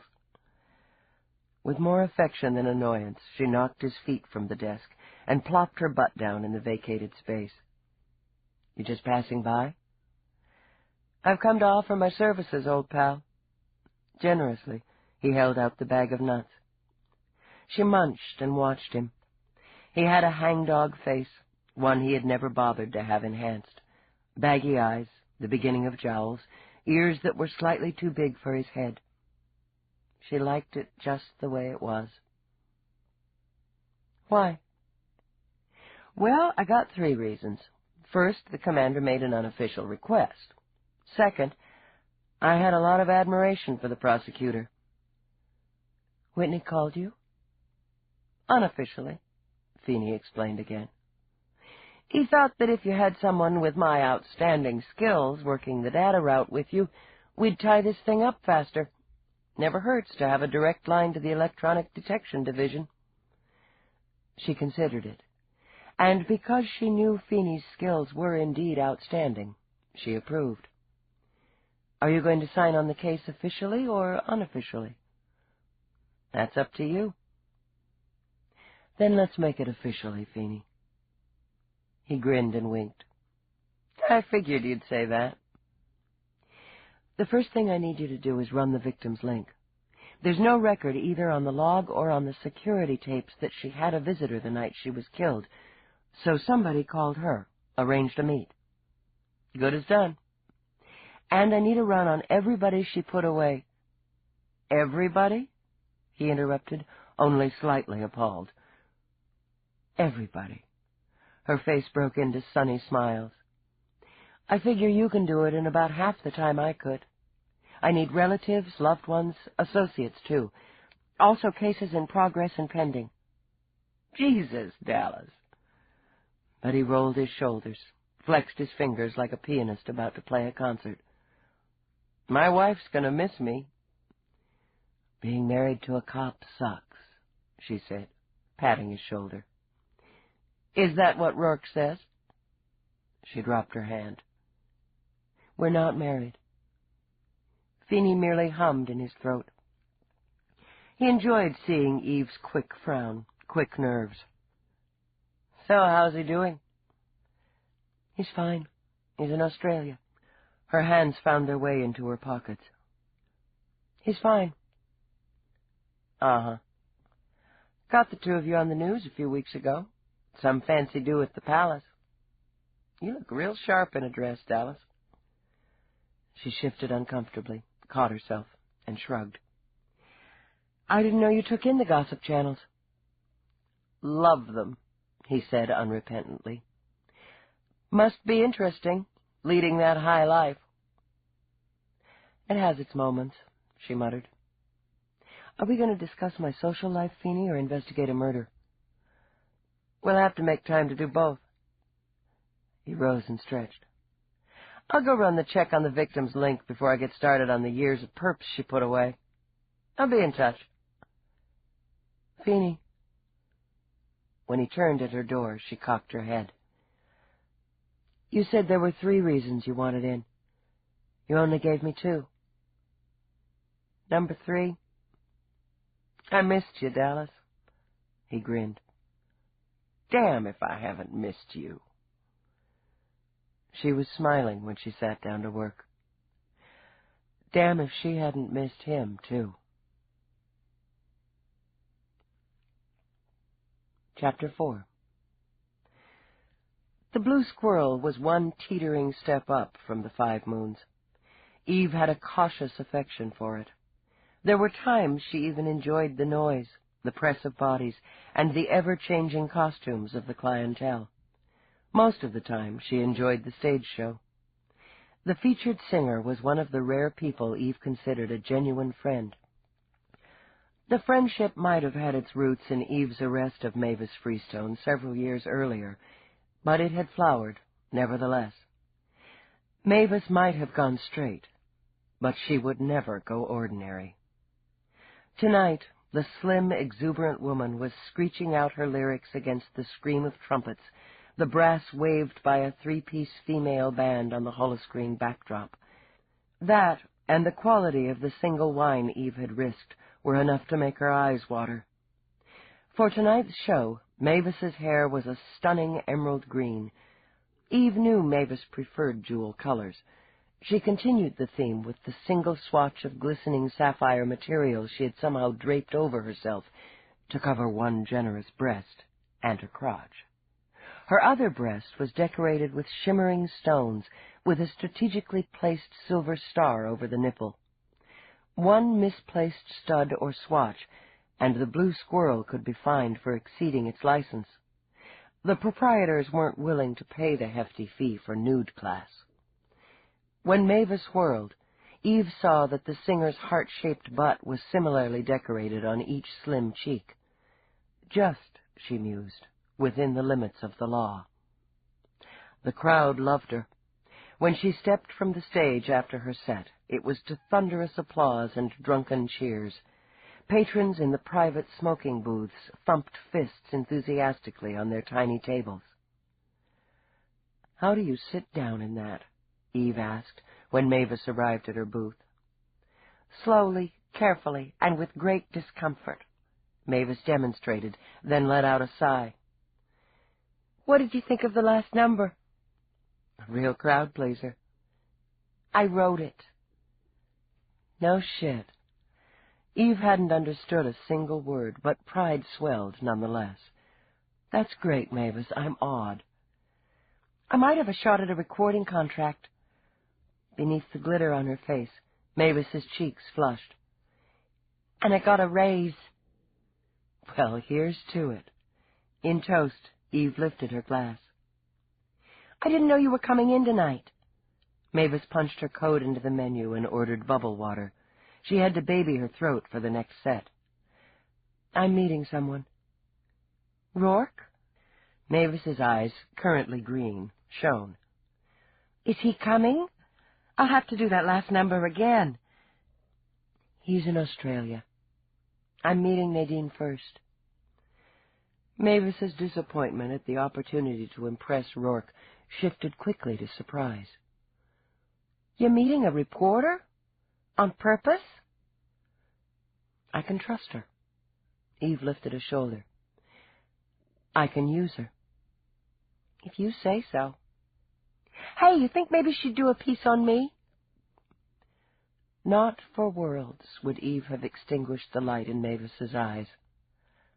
"I'll mention it." "Decent. Listen, tomorrow's my night off. Want to catch some dinner or hang someplace?" "If I can manage it.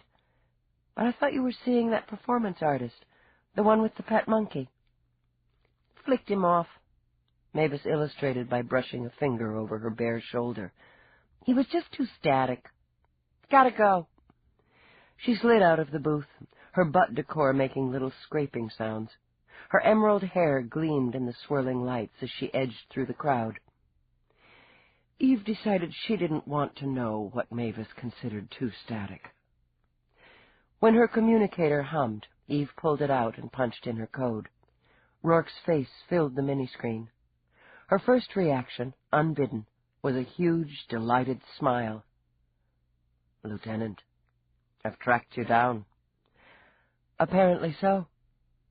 She worked on dimming the smile. "This is an official channel, Roarke." "Is it?" His brow lifted. "It doesn't sound like official surroundings. The blue squirrel." "I'm meeting someone. How's Australia?" "Crowded. With luck, I'll be back within 36 hours. I'll find you." "I'm not hard to find." She smiled again. "Obviously." "Listen." To amuse them both, she tilted the unit as Mavis roared into her next set. "She's unique," Roarke managed after several bars. "Give her my best." "I will. I'll, see you when you get back." "Count on it. You'll think of me." "Sure. Safe trip, Roarke." "Eve, I love you." She let out a baffled breath when his image dissolved. "Well, well." Nadine first moved from her position behind Eve's shoulder and slid into the booth opposite. "Wasn't that sweet?" Torn between annoyance and embarrassment, Eve jammed her communicator back in her pocket. "I thought you had more class than to eavesdrop." "Any reporter worth her salary eavesdrops, Lieutenant. Just like a good cop." Nadine stretched back in the booth. "So, what does it feel like to have a man like Roarke in love with you?" Even if she could have explained it, Eve wouldn't have. "Thinking of switching from hard news to the romance channel, Nadine?" Nadine merely held up a hand, then let out a sigh when she scanned the club. "I can't believe you wanted to meet here again. The food's terrible. But the atmosphere, Nadine, the atmosphere." Mavis hit a piercing note, and Nadine shuddered. "Fine, it's your deal." "You got back on planet quickly." "I managed to catch a flash transport. One of your boyfriends." "Rourke's not a boy." "You're telling me." "Anyway," Nadine waved that away. She was obviously tired and a little lagged. "I've got to eat, even if it kills me." She scanned the menu and settled dubiously on the stuffed shells supreme. "What are you drinking?" "Number 44. It's supposed to be a Chardonnay."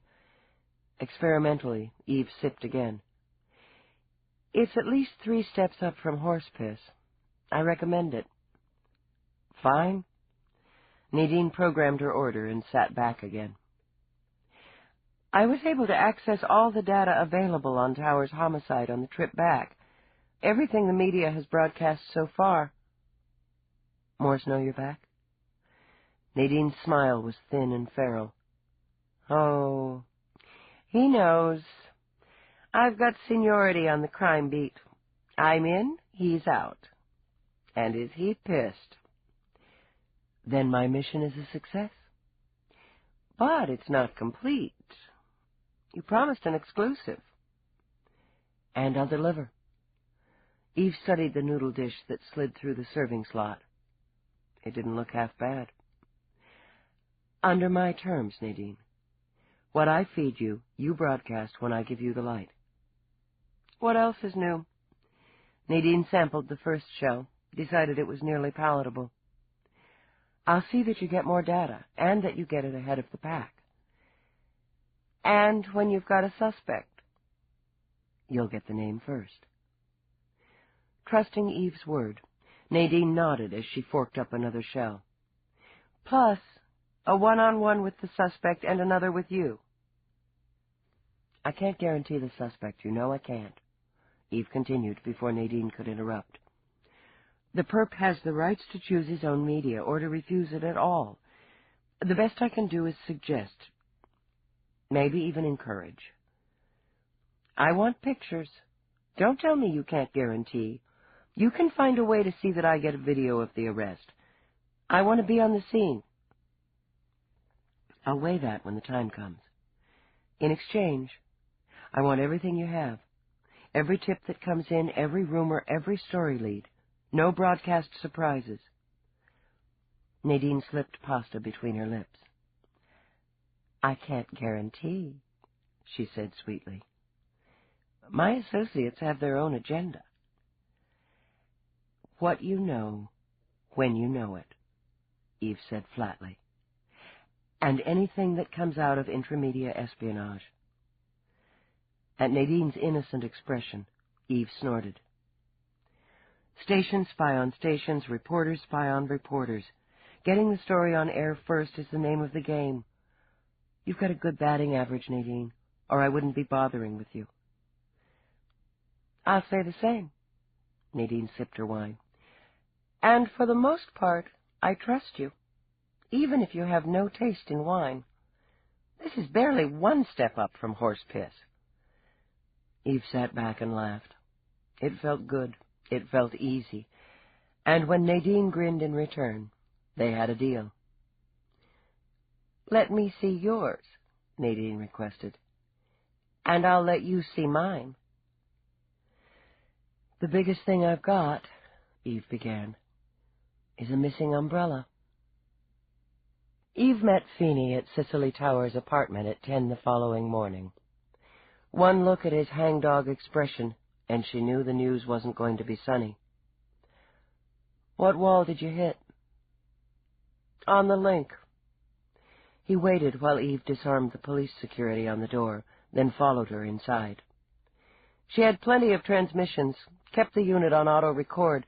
Your tag was on the disc. That's right, I took it into evidence. Are you trying to tell me no one contacted her to arrange a meet at the Five Moons? I'm trying to tell you I can't tell you. In disgust, Finey ran a hand through his wiry hair. Her last call came in at 11:30. The transmission ended at 11:43. And? She erased the recording. I can get the times, but that's it. The communication, audio, video are zapped. She zapped them, he continued, from this unit. She erased the call, Eve murmured, and began to pace. Why would she do that?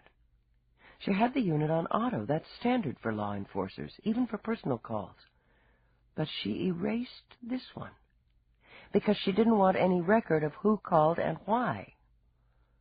She turned back. You're sure nobody tampered with the disc after it was in evidence? Finey looked pained, then insulted. Dallas, was all he said. Okay, so she zapped it before she went out. That tells me she wasn't afraid personally, but was protecting herself, or somebody else. If it had to do with the case, she'd have wanted it on record. She'd have made damn sure it was on record. I'd say so. If it was a snitch, she could have put a lock on it under her private code, but it doesn't make sense to zap it. We'll check her cases anyway. All the way back. She didn't have to see his face to know Finey was rolling his eyes. Let me think, she muttered. She left City Hall at 1926. That's on her log. And several witnesses saw her. Her last stop was the women's lounge, where she freshened up for the evening and chatted with an associate.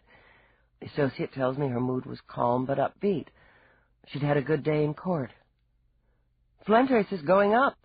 She laid the groundwork. Taking her out won't change that. He might have thought different. We'll see about that. She didn't come back here. Frowning, Eve scanned the room. She didn't have time, so she went straight to the restaurant and met Hammet. I've been by there. His story and his time frame check out with the staff. You've been busy. Time's passing.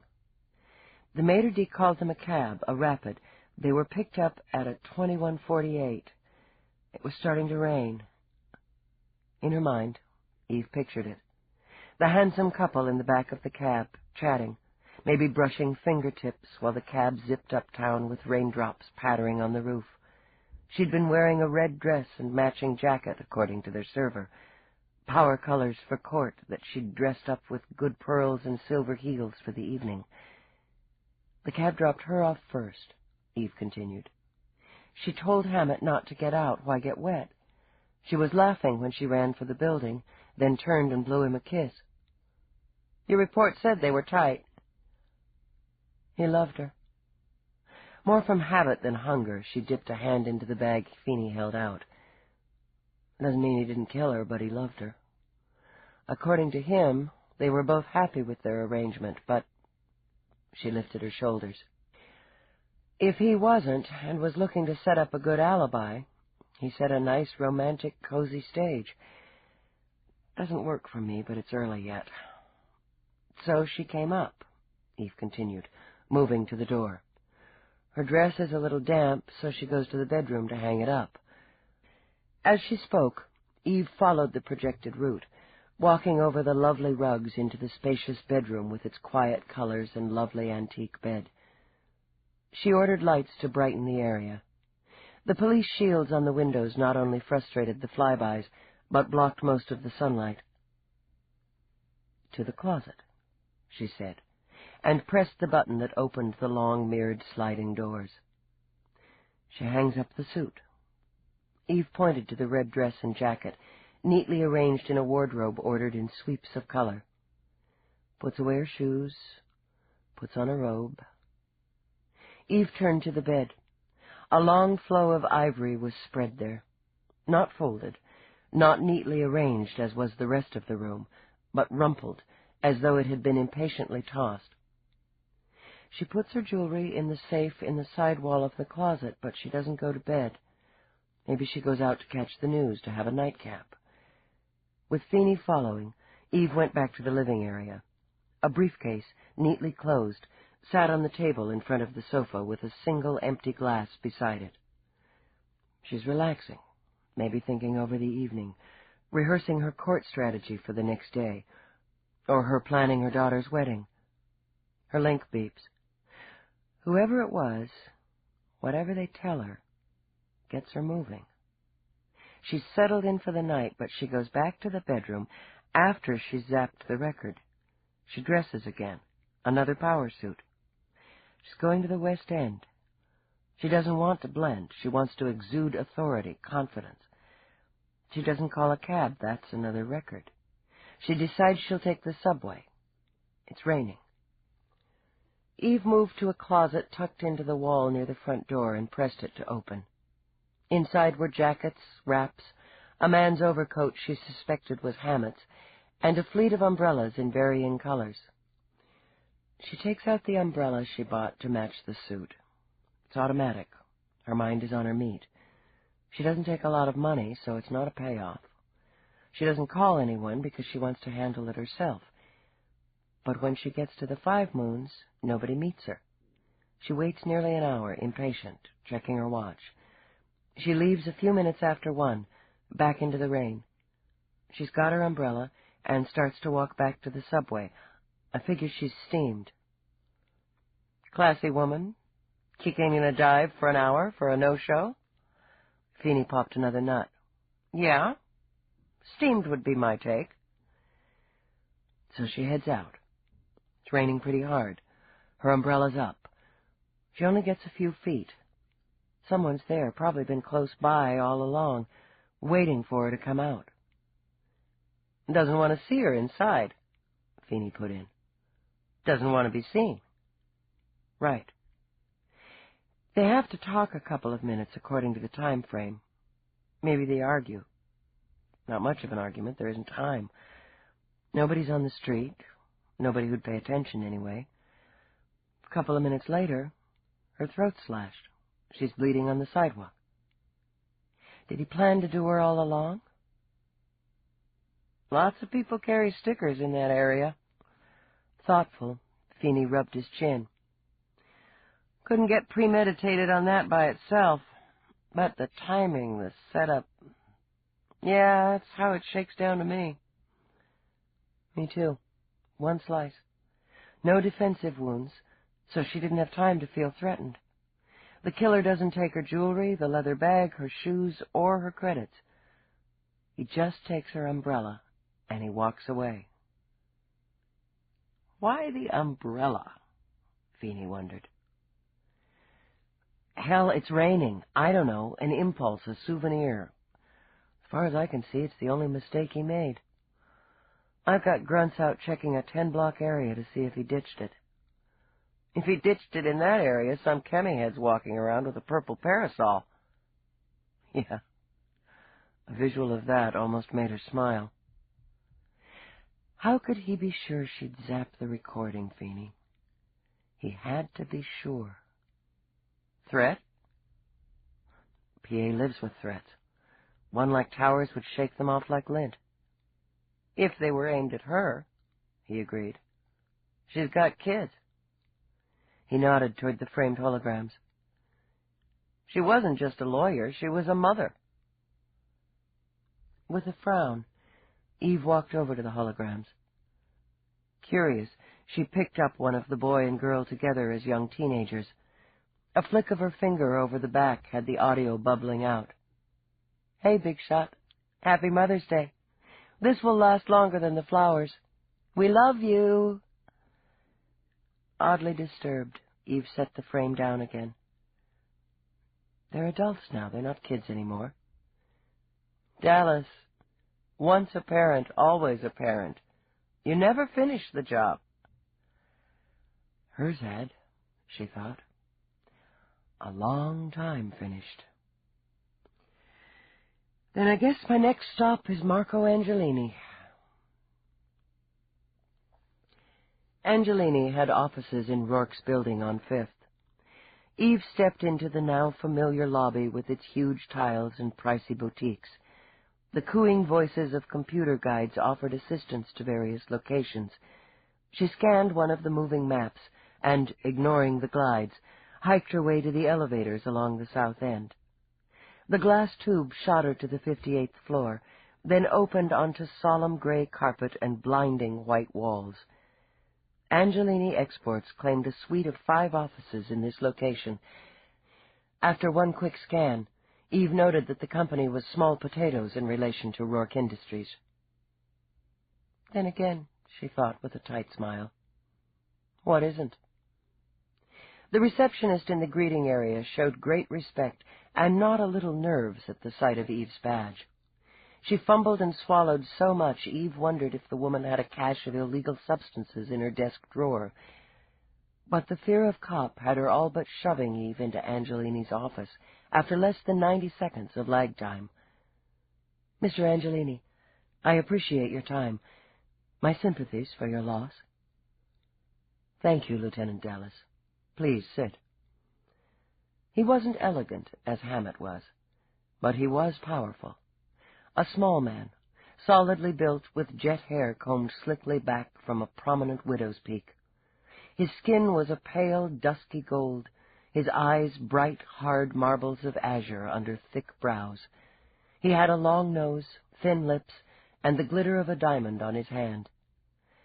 If he was grieving, the former husband of the victim hid it better than her lover had. He sat behind a console-style desk that was smooth as satin. It was absolutely clear but for his still and folded hands. Behind him was a tinted window that blocked the UV rays while letting in the view of New York. "You've come about Sicily." "Yes. I was hoping you could spare some time now to answer some questions." "You have my full cooperation, Lieutenant. Cicely and I were divorced, but we remained partners in business and in parenthood. I admired and respected her." There was a hint of his native country in his voice, just a whisper of it. It reminded her that, according to his dossier, Marco Angelini spent a large part of his time in Italy. "Mr. Angelini, can you tell me the last time you saw or spoke with Prosecutor Towers?" "I saw her on March 18th, at my home on Long Island." "She came to your home?" "Yes, for my son's 25th birthday. We gave him a party together, using my estate there, as it was most convenient. David, our son, often stays there when he's on the East Coast." "You hadn't seen her since that date?" "No. We were both busy, but we had planned to meet in the next week or two to discuss plans for Marina's wedding. Our daughter." He cleared his throat gently. "I was in Europe for most of April." "You called Prosecutor Towers on the night of her death?" "Yes. I left a message to see if we could meet for lunch or drinks at her convenience." "About the wedding?" Eve prompted. "Yes, about Marina's wedding." "Had you spoken with Prosecutor Towers since the day of March 18th and the night of her death?" "Several times." He pulled his fingers apart, linked them again. "As I said, we considered ourselves partners. We had the children, and there were a few business interests." "Including Mercury?" "Yes." His lips curved ever so slightly. "You are an acquaintance of Roarke's?" "That's right." "Did you and your former wife disagree on any of your partnerships, personally or professionally?" "Naturally we did, on both. But we'd learned, as we'd been unable to learn during our marriage, the value of compromise." "Mr. Angelini, who inherits Prosecutor Towers' interest in Mercury after her death?" His brow lifted. "I do, Lieutenant, according to the terms of our business contract. There are also a few holdings in some real estate that will revert to me. This was an arrangement of our divorce settlement. I would guide the interests, advise her on investments. Upon the death of one of us, the interests and profits or losses would revert to the other. We both agreed, you see, and trusted that in the end, all either of us had of value would go to our children." "And the rest of her estate? Her apartment, her jewelry, whatever possessions that weren't part of your agreement?" "Would, I assume, be left to our children. I imagine there would be a few bequests to personal friends or charities." Eve was going to dig quickly to learn just how much Towers had tucked away. "Mr. Angelini, you were aware that your ex-wife was intimately involved with George Hammet?" "Naturally." "And this was not a problem?" "A problem? Do you mean, Lieutenant, did I, after nearly 12 years of divorce, harbor homicidal jealousy for my ex-wife? And did I slice the throat of the mother of my children and leave her dead on the street?" "In words to that effect, Mr. Angelini." He said something in Italian under his breath. Something, Eve suspected, uncomplimentary. "No, I did not kill Cicely." "Can you tell me your whereabouts on the night of her death?" She could see his jaw tense, and noticed the control it took for him to relax it again, but his eyes never flickered. She imagined he could stare a hole through steel. I was at home in my townhouse from 8 o'clock on. Alone? Yes. Did you see or speak with anyone who can verify that? No. I have 2 domestics, and both were out on their night off, which was why I was home. I wanted quiet and privacy for an evening. You made no calls, received none during the evening. I received a call at about 3 a.m. from Commander Whitney, informing me of my wife's death. I was in bed, alone, when the call came in. Mr. Angelini, your ex-wife was in a West End dive at 1 o'clock in the morning. Why? I haven't any idea. No idea at all. Later, when Eve stepped into the glass tube to descend, she beeped Finey. I want to know if Marco Angelini was in any kind of financial squeeze, and how much that squeeze would have loosened at his ex-wife's sudden death. You smell something, Dallas? Something, she muttered. I just don't know what. Chapter 5. Eve stumbled into her apartment at nearly 1 a.m. Her head was ringing. Mavis's idea of dinner on her night off had been to take in a rival club. Already aware she would pay for the evening's entertainment in the morning, Eve stripped on the way to the bedroom. At least the evening out with Mavis had pushed the Towers case out of her mind. Eve might have worried she had no mind left, but she was too exhausted to think about it. She fell naked and face down on the bed, and was asleep in seconds. Eve woke, violently aroused. It was Roarke's hands on her. She knew their texture, their rhythm. Her heart tripped against her ribs, then bounded into her throat as his mouth covered hers. His was greedy, hot, giving her no choice, really no choice at all but to respond in kind. Even as she fumbled for him, those long, clever fingers pierced her, diving into her so that she bowed up into the frenzy of orgasm. His mouth on her breast, sucking, teeth scraping, his elegant hands relentless, so that her cries came out in whimpers of shock and gratitude, another staggering climax to layer thick over the first. Her hands sought purchase in the tangled sheets, but nothing could anchor her. As she flew up again, she gripped him, nails scraping down his back, up to grab handfuls of his hair. God! It was the single coherent word she managed as he plunged into her, so hard, so deep she was amazed she didn't die from the pleasure of it. Her body bucked helplessly, frantically, continued to shudder even after he'd collapsed on her. He let out a long, satisfied sigh, and lazily nuzzled her ear. Sorry to wake you. Roarke? Oh, was that you? He bit her. She smiled quietly in the dark. I didn't think you'd be back until tomorrow. I got lucky. Then I followed your trail into the bedroom. I was out with Mavis. We went to a place called Armageddon. My hearing's starting to come back. She stroked his back, yawned hugely. It's not morning, is it? No. Recognizing the weariness in her voice, he shifted, gathering her close against him, and kissed her temple. Go to sleep, Eve. Okay. She obliged him in less than 10 seconds. He woke at first light and left her curled in the middle of the bed. In the kitchen, he programmed the auto chef for coffee and a toasted bagel. The bagel was stale, but that was to be expected. Making himself at home, he sat by the kitchen monitor and skimmed through the paper to the financial section. He couldn't concentrate. He was trying not to resent the fact that she'd chosen her bed over their bed, or what he wanted her to think of as their bed. He didn't begrudge her the need for personal space. He understood well the need for privacy, but his house was large enough that she could have appropriated an entire wing for herself if she wanted it.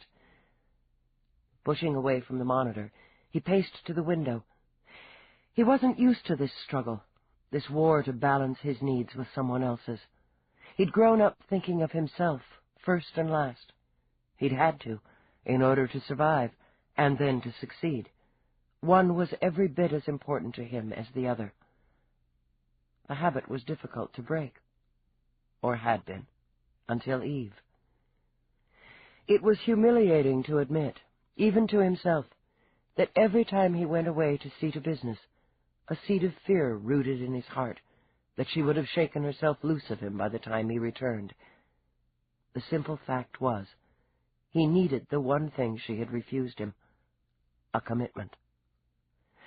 Turning from the window, he went back to the monitor and forced himself to read. "Good morning," Eve said from the doorway. Her smile was quick and bright, as much from the pleasure of seeing him as from the fact that her trip to Armageddon didn't have the consequences that she'd feared. She felt terrific. "Your bagels are stale."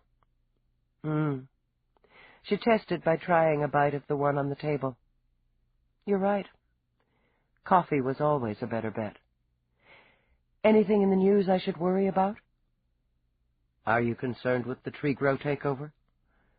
Eve knuckled one eye as she sipped her first cup of coffee. "What's Trigro? And who's taking it over?" "Trigro's a reforestry company, hence the overly adorable name. I'm taking it over." She grunted. "Figures. I was thinking more of the Towers case." "Cicely's memorial service is scheduled for tomorrow. She was important enough and Catholic enough to warrant St. Patrick's Cathedral." "Will you go?" "If I can reschedule a few appointments. Will you?" "Yeah." Thinking, Eve leaned back on the counter. "Maybe your killer will be there." She studied him as he scanned the monitor. He should have looked out of place in her kitchen, she mused, in his expensive, meticulously tailored linen shirt, and with the luxurious mane of hair swept back from that remarkable face. She kept waiting for him to look out of place there, with her. "Problem?" he murmured, well aware that she was staring at him. "No. Things on my mind." "How well do you know Angelini?" "Marco?" Roarke frowned over something he saw on the monitor, took out his notebook, entered a memo. "Our paths cross often enough. Normally a careful businessman, always a devoted father. Prefers spending his time in Italy, but his power base is here in New York. Contributes generously to the Catholic Church. He stands to gain financially from Tower's death. Maybe it's just a drop in the bucket, but Finey's checking it out." "You could have asked me," Roarke murmured. "I would have told you Marco's in trouble. Not desperate trouble," he amended when Eve's eyes sharpened. "He's made some ill-advised acquisitions over the past year or so." "You said he was careful." "I said he was normally careful. He bought several religious artifacts without having them thoroughly authenticated.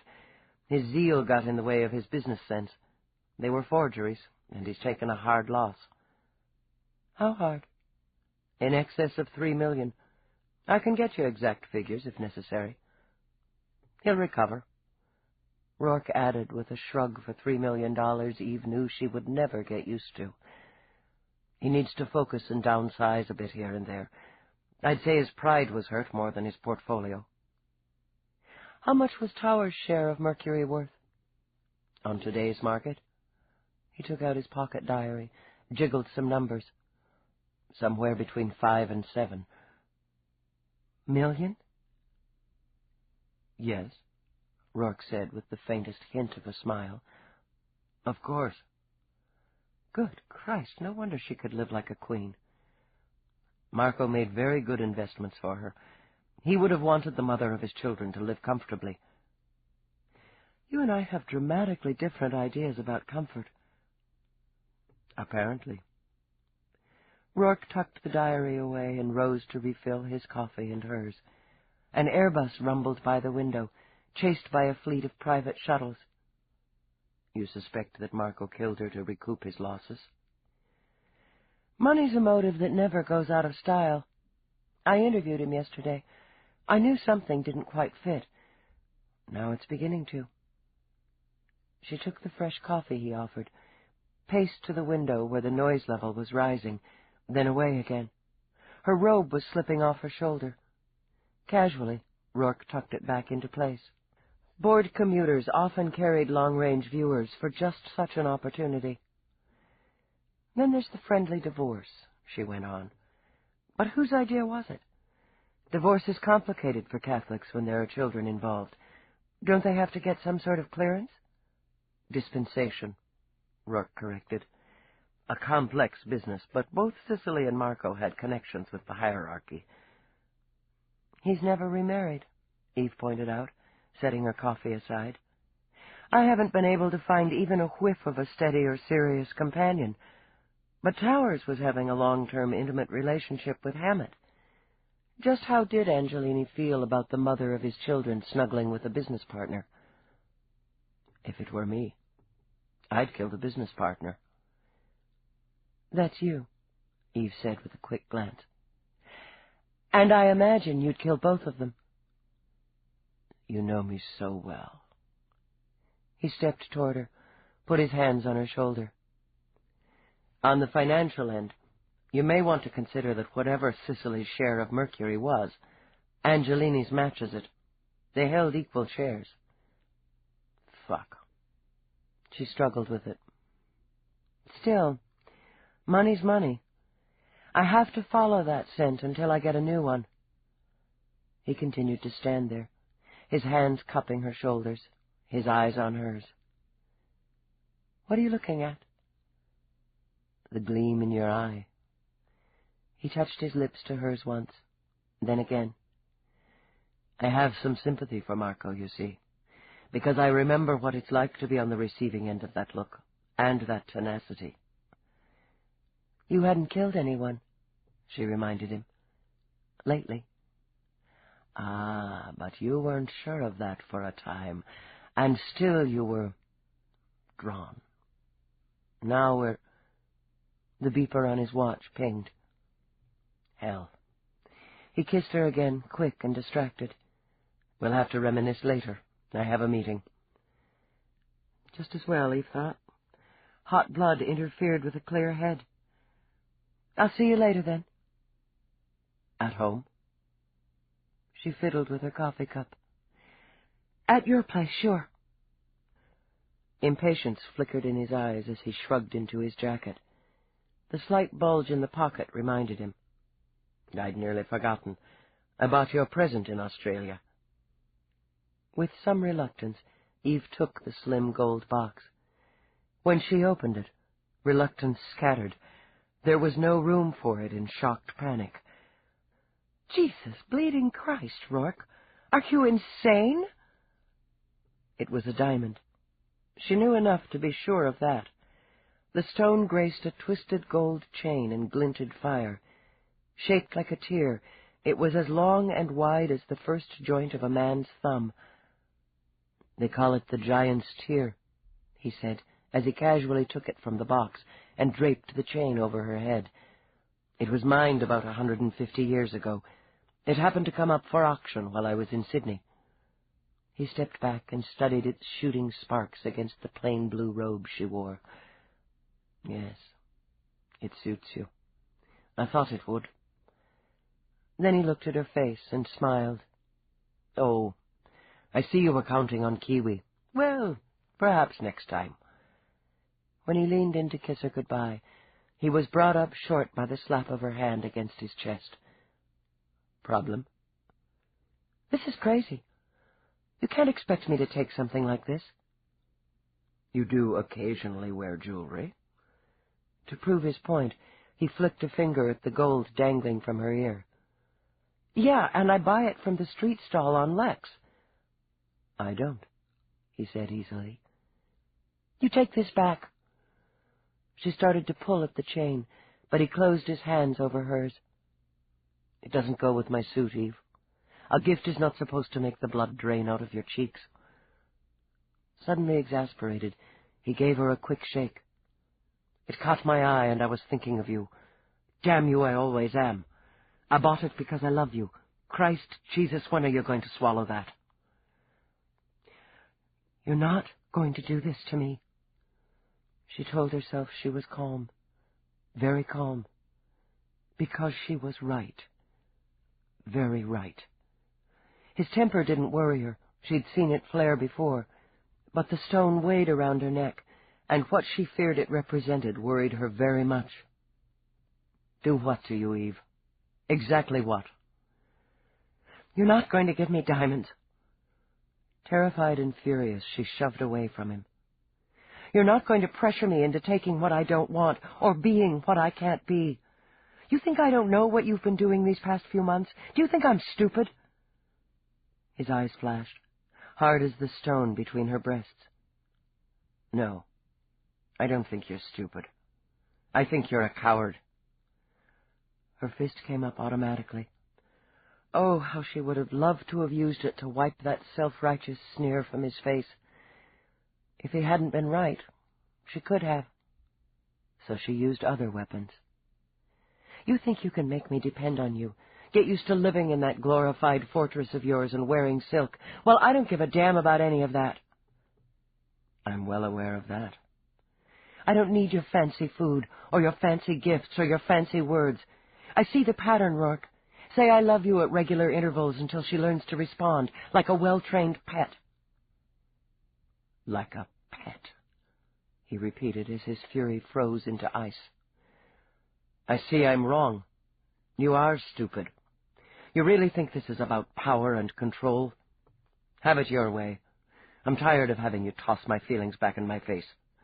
My mistake for allowing it, but that can be rectified. I never... No, you never, he interrupted coolly. Never once risked your pride by saying those words back to me. You keep this place as your escape hatch rather than commit to staying with me. I let you draw the line, Eve, and now I'm moving it. It wasn't just temper pushing him now, nor was it just pain. It was the truth. I want all, he said flatly, or I want nothing. She wouldn't panic. He wouldn't make her panic like a first-time rookie on a night run. What exactly does that mean? It means sex isn't enough. It's not just sex, you know. No, I don't. The choice is yours now. It always was. But now, you'll have to come to me. Ultimatums just piss me off. That's a pity. He gave her one long last look. Goodbye, Eve. You can't just walk... Oh, yes. And he didn't look back. I can. Her mouth dropped open when she heard the door slam. For a moment she simply stood, rigid, the sun glinting off the jewel around her neck. Then she began to vibrate. With fury, of course, she told herself, and ripped the precious diamond off to toss it on the counter. He thought she would go crawling after him, begging him to stay.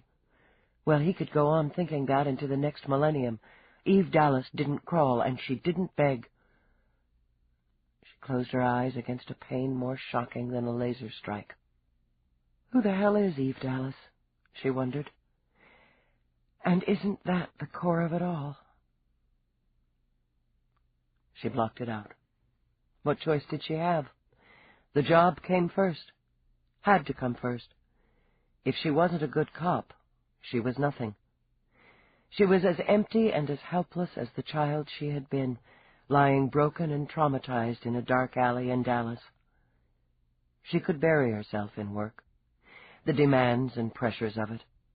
When she was standing in Commander Whitney's office, she was only a cop with murder on her hands.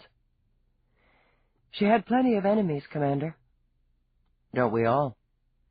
His eyes were clear again, sharp. Grief could never outweigh responsibility.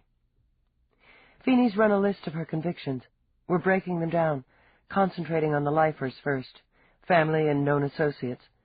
Someone she put in a cage for the duration would have the strongest revenge ratio. Next down the line are the uncorrected deviants. UDs sometimes slip through the cracks. She put plenty away on mental, and some of them are bound to have crawled their way out. That's a lot of computer time, Dallas. It was a subtle warning about budget, which she chose to ignore. I appreciate you putting Finey on this with me. I couldn't get through it without him.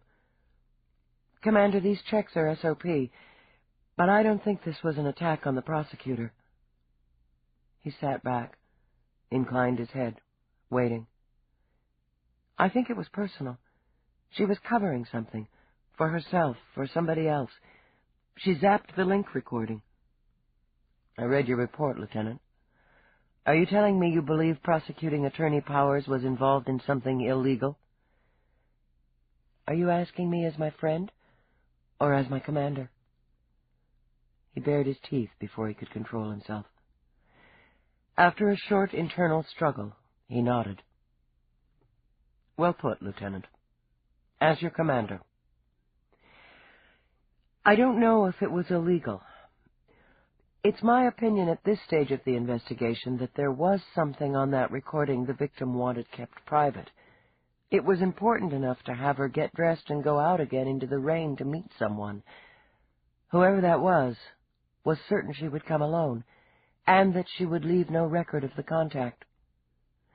Commander, I need to speak with the rest of the victim's family, her close friends, your wife. He accepted that, or tried to. Throughout his career, he had worked hard to keep his loved ones out of the often nasty air of his job. Now he had to expose them. You have my address, Lieutenant. I'll contact my wife now and tell her to expect you. Yes, sir. Thank you. This ends Disc 2. Glory in Death, Disc 3. Anna Whitney had made a fine home from the two-level house in the quiet street in the suburbs of White Plains. She had raised her children there, and raised them well, choosing the profession of mother over a teaching career. It wasn't the state salary for full-time parents that had swayed her. It had been the thrill of being in on each and every stage of childhood development. She'd earned her salary.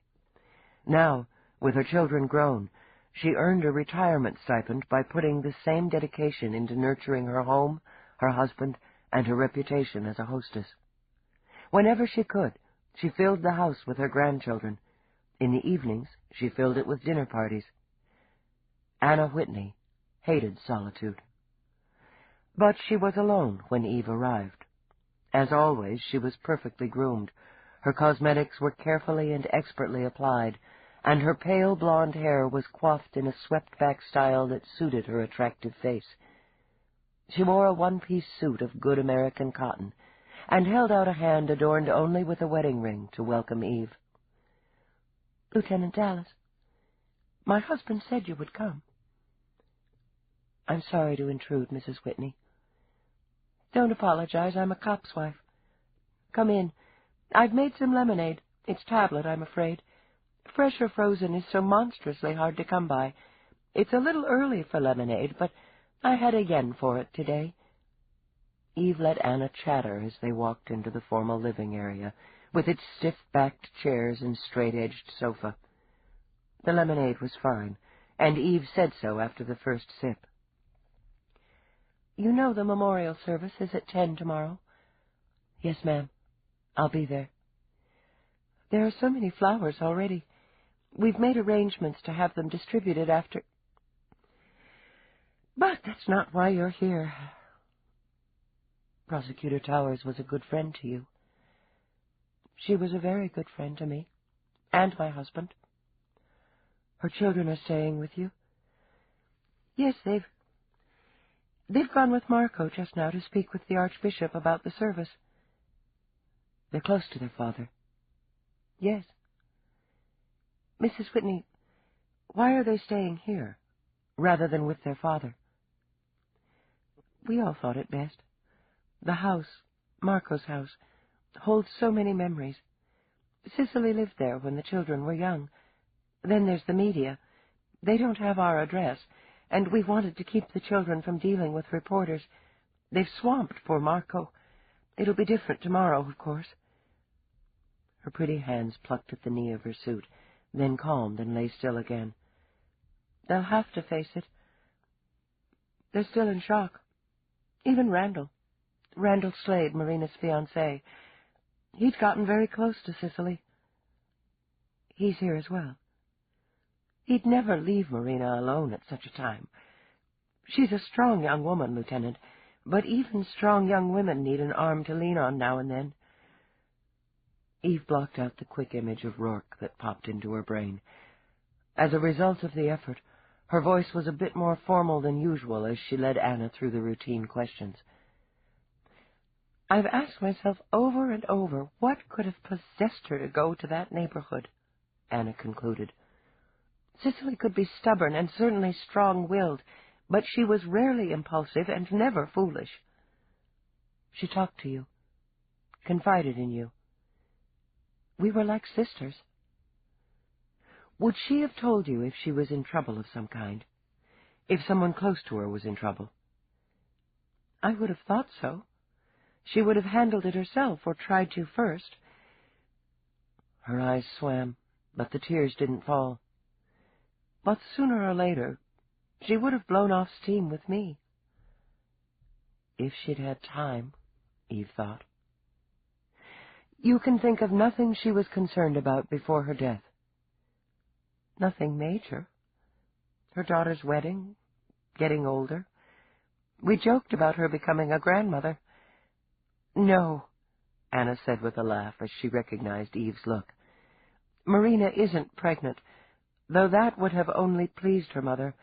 She was always concerned for David as well. Would he settle down? Was he happy? And is he? Another cloud came into her eyes before she lowered them. David is a great deal like his father. He likes to wheel and deal. He does a great deal of traveling for the business, always looking for new arenas, new opportunities. There's no doubt he'll take the helm if and when Marco decided to turn it over.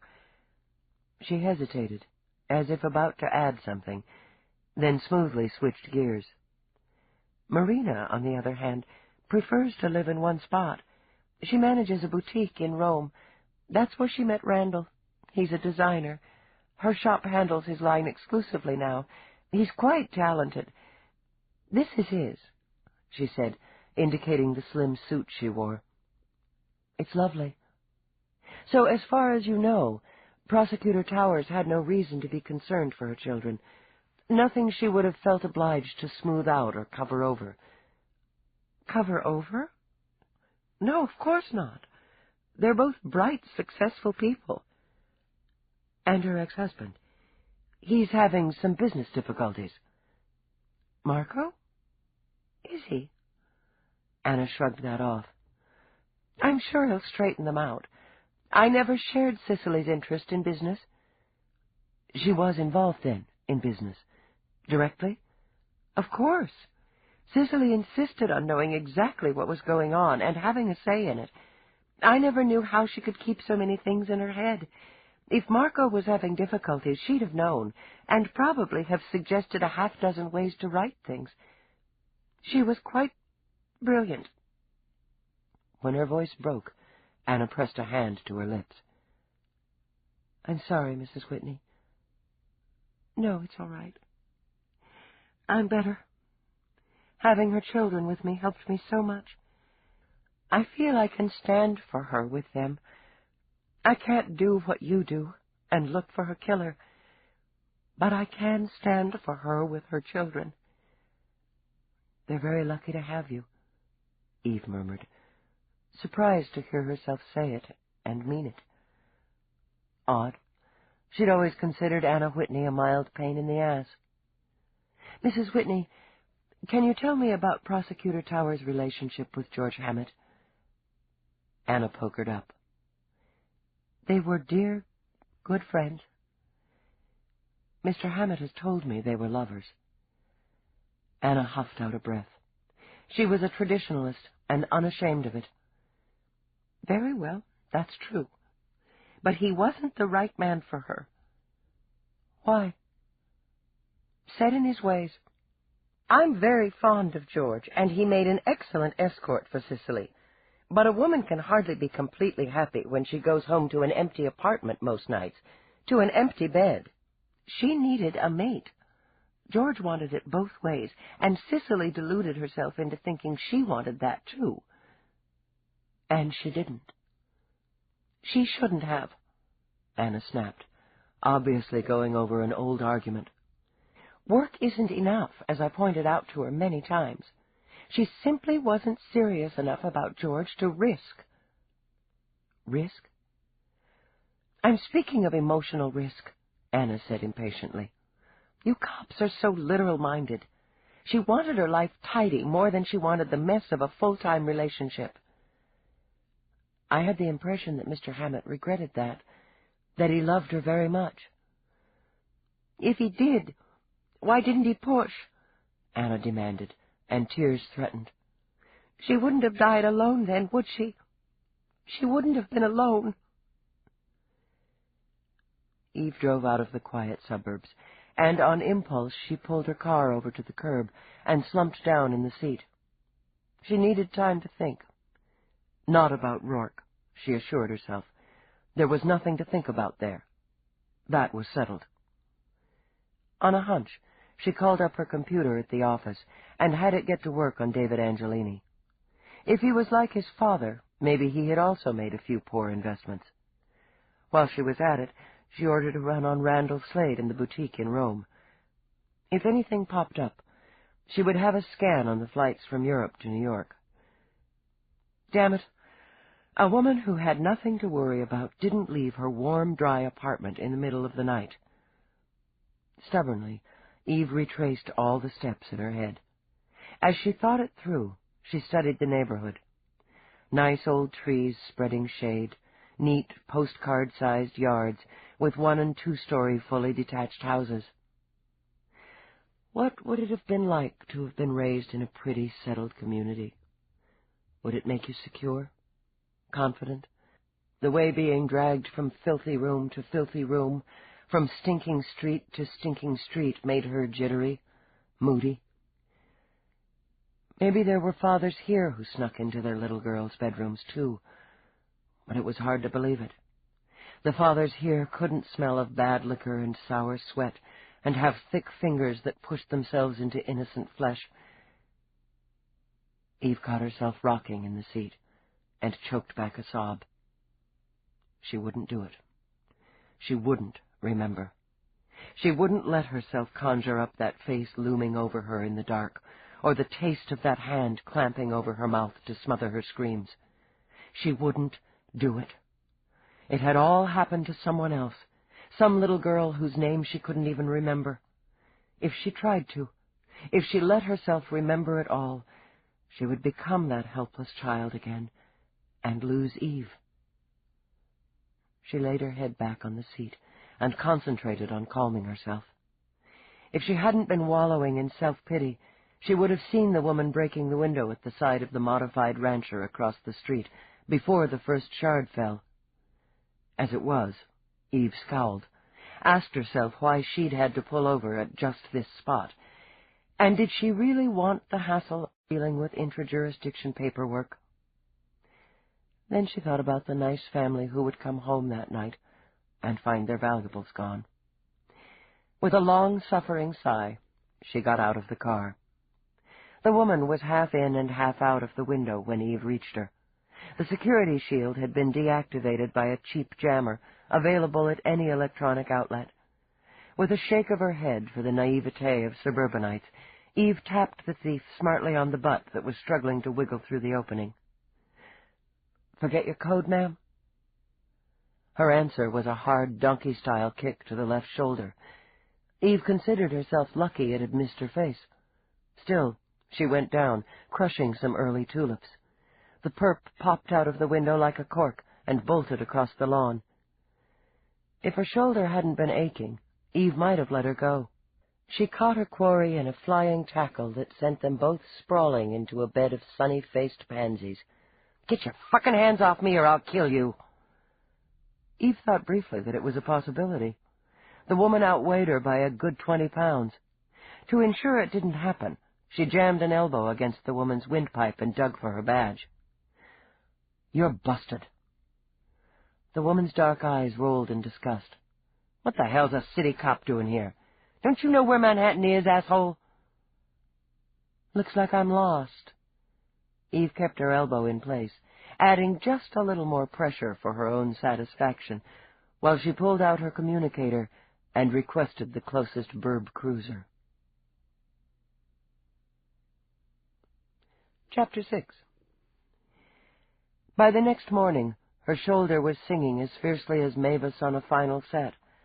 Eve admitted the extra hours she'd put in with Finey and a night tossing alone in bed hadn't helped it any. She was leery of anything but the mildest painkillers, and took a single stingy dose before she dressed for the memorial service. She and Finey had come across one tasty little tidbit.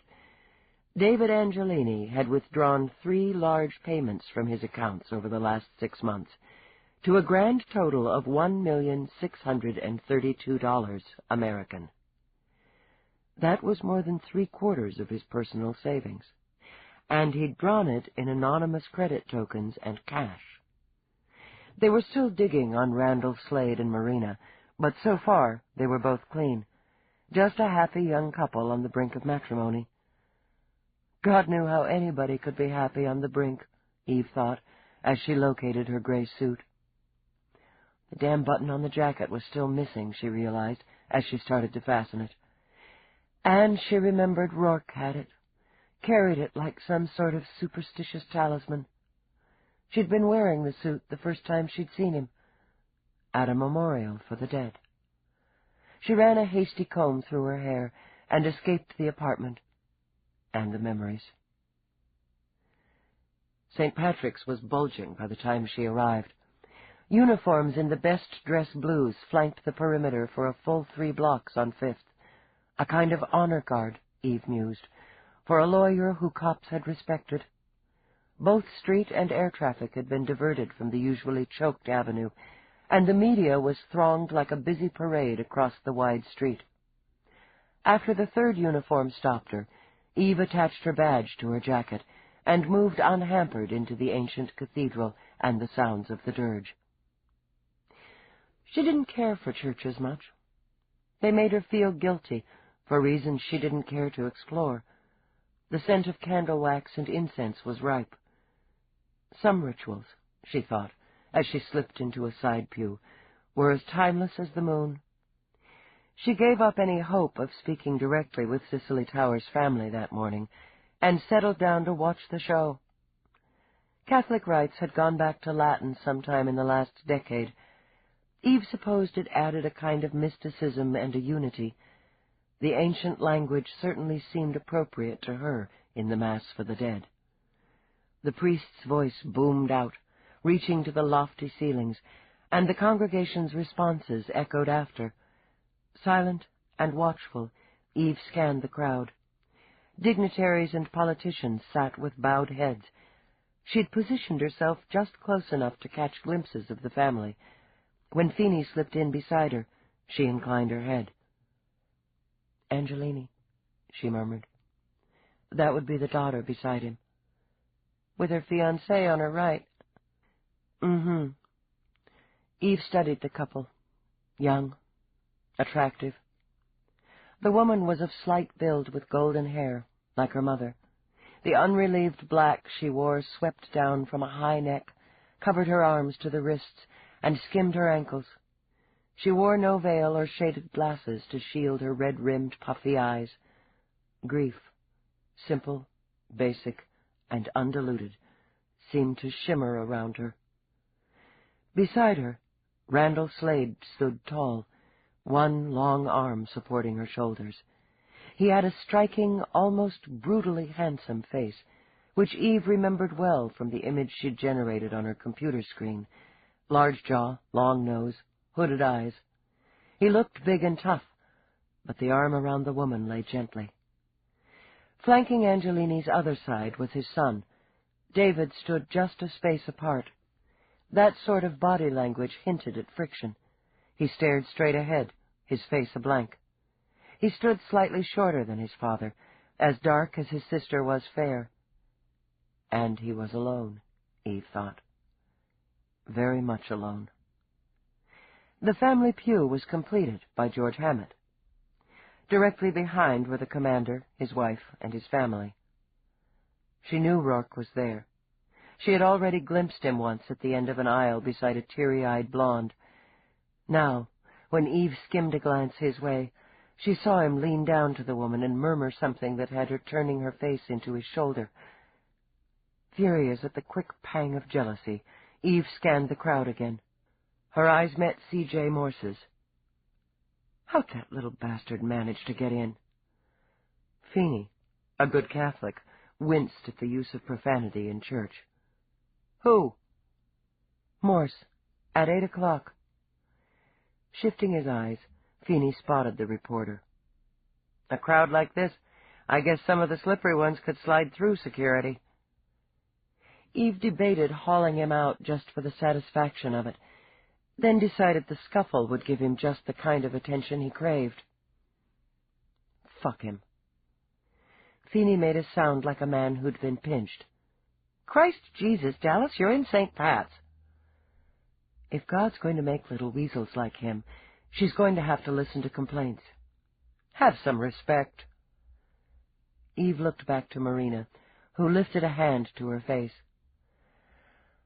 I've got plenty of respect, she murmured. Plenty. With this, she stepped around Finey and strode down the side to the exit. By the time he caught up with her, she was just finishing issuing instructions to one of the uniforms. What's the problem? I needed some air. Churches always smelled like the dying or the dead to her. And I wanted to get a jump on the weasel. Smiling now, she turned to Finey. I've got the uniforms looking out for him. They'll confiscate any communication or recording devices he's got on him. Privacy law. You're just going to steam him. Good. He steams me. She let out a long breath, studying the media horde across the avenue. I'll be damned if the public has a right to know everything. But at least those reporters are playing by the rules and showing some of that respect you were talking about for the family. I take it you're done in there? There's nothing I can do in there. I figured you'd be sitting with Roarke. No. Finey nodded slowly, and nearly dug into his pocket for his bag of nuts before he remembered the occasion. Is that the burr up your butt, kid? I don't know what you're talking about. She started to walk without any destination in mind, stopped, and turned around.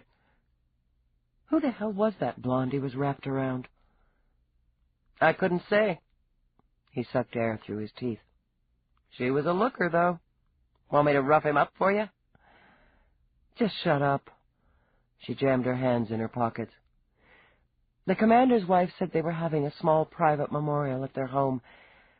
How long do you figure this sideshow will take? Another hour, minimum. I'm heading back to Cop Central. I'll meet you at the commander's in 2 hours. You're the boss.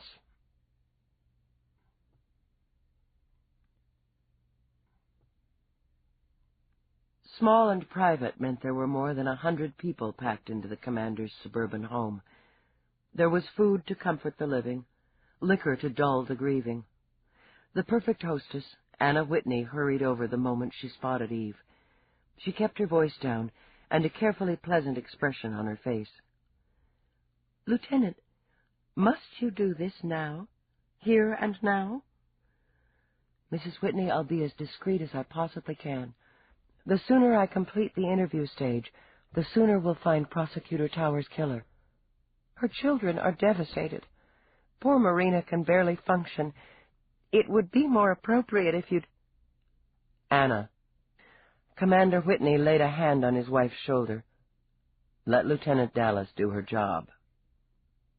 Anna said nothing, merely turned and walked stiffly away. We said goodbye to a very dear friend today. I understand, Commander. I'll finish here as quickly as I can. Be careful with Marina, Dallas.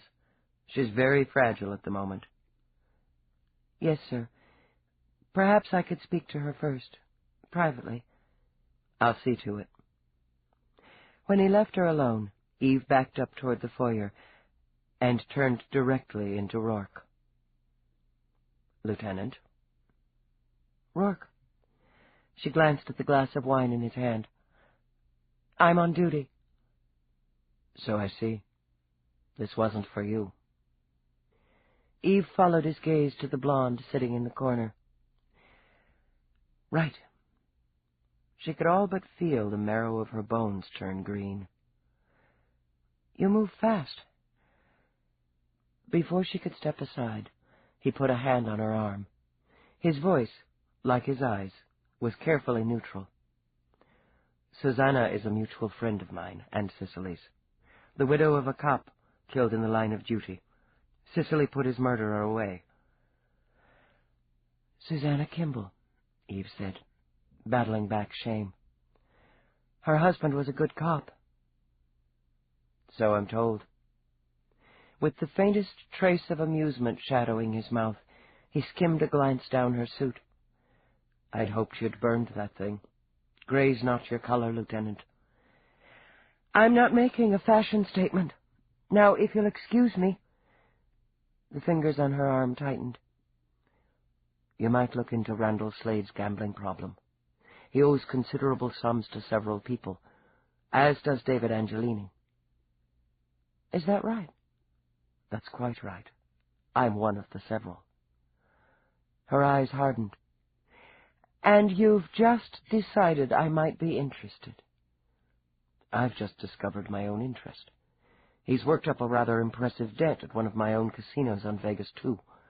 Then there's the matter of a little scandal some years back involving roulette, a redhead, and a fatality on an obscure gaming satellite in Sector 38. What scandal? You're the cop, he said, and smiled. Find out. He left Eve to go to the cop's widow and hold her hand. I have Marina in my office, Whitney murmured at Eve's ear. I promised you wouldn't keep her long. I won't. Struggling to smooth the feathers Roarke had ruffled, she followed the commander's broad back down the hall. Though his home office wasn't quite as Spartan as the one at Cop Central, it was obvious that Whitney kept his wife's lush, feminine taste at bay here. The walls were a plain beige, the carpet a deeper tone, and the chairs were wide and a practical brown. His work counter and console were in the center of the room. In the corner by the window, Marina Angelini waited in her long sweep of morning black. Whitney went to her first, spoke quietly, and squeezed her hand. With one warning glance at Eve, he left them alone. Miss Angelini, Eve began. I knew your mother, worked with her, admired her. I'm very sorry for your loss.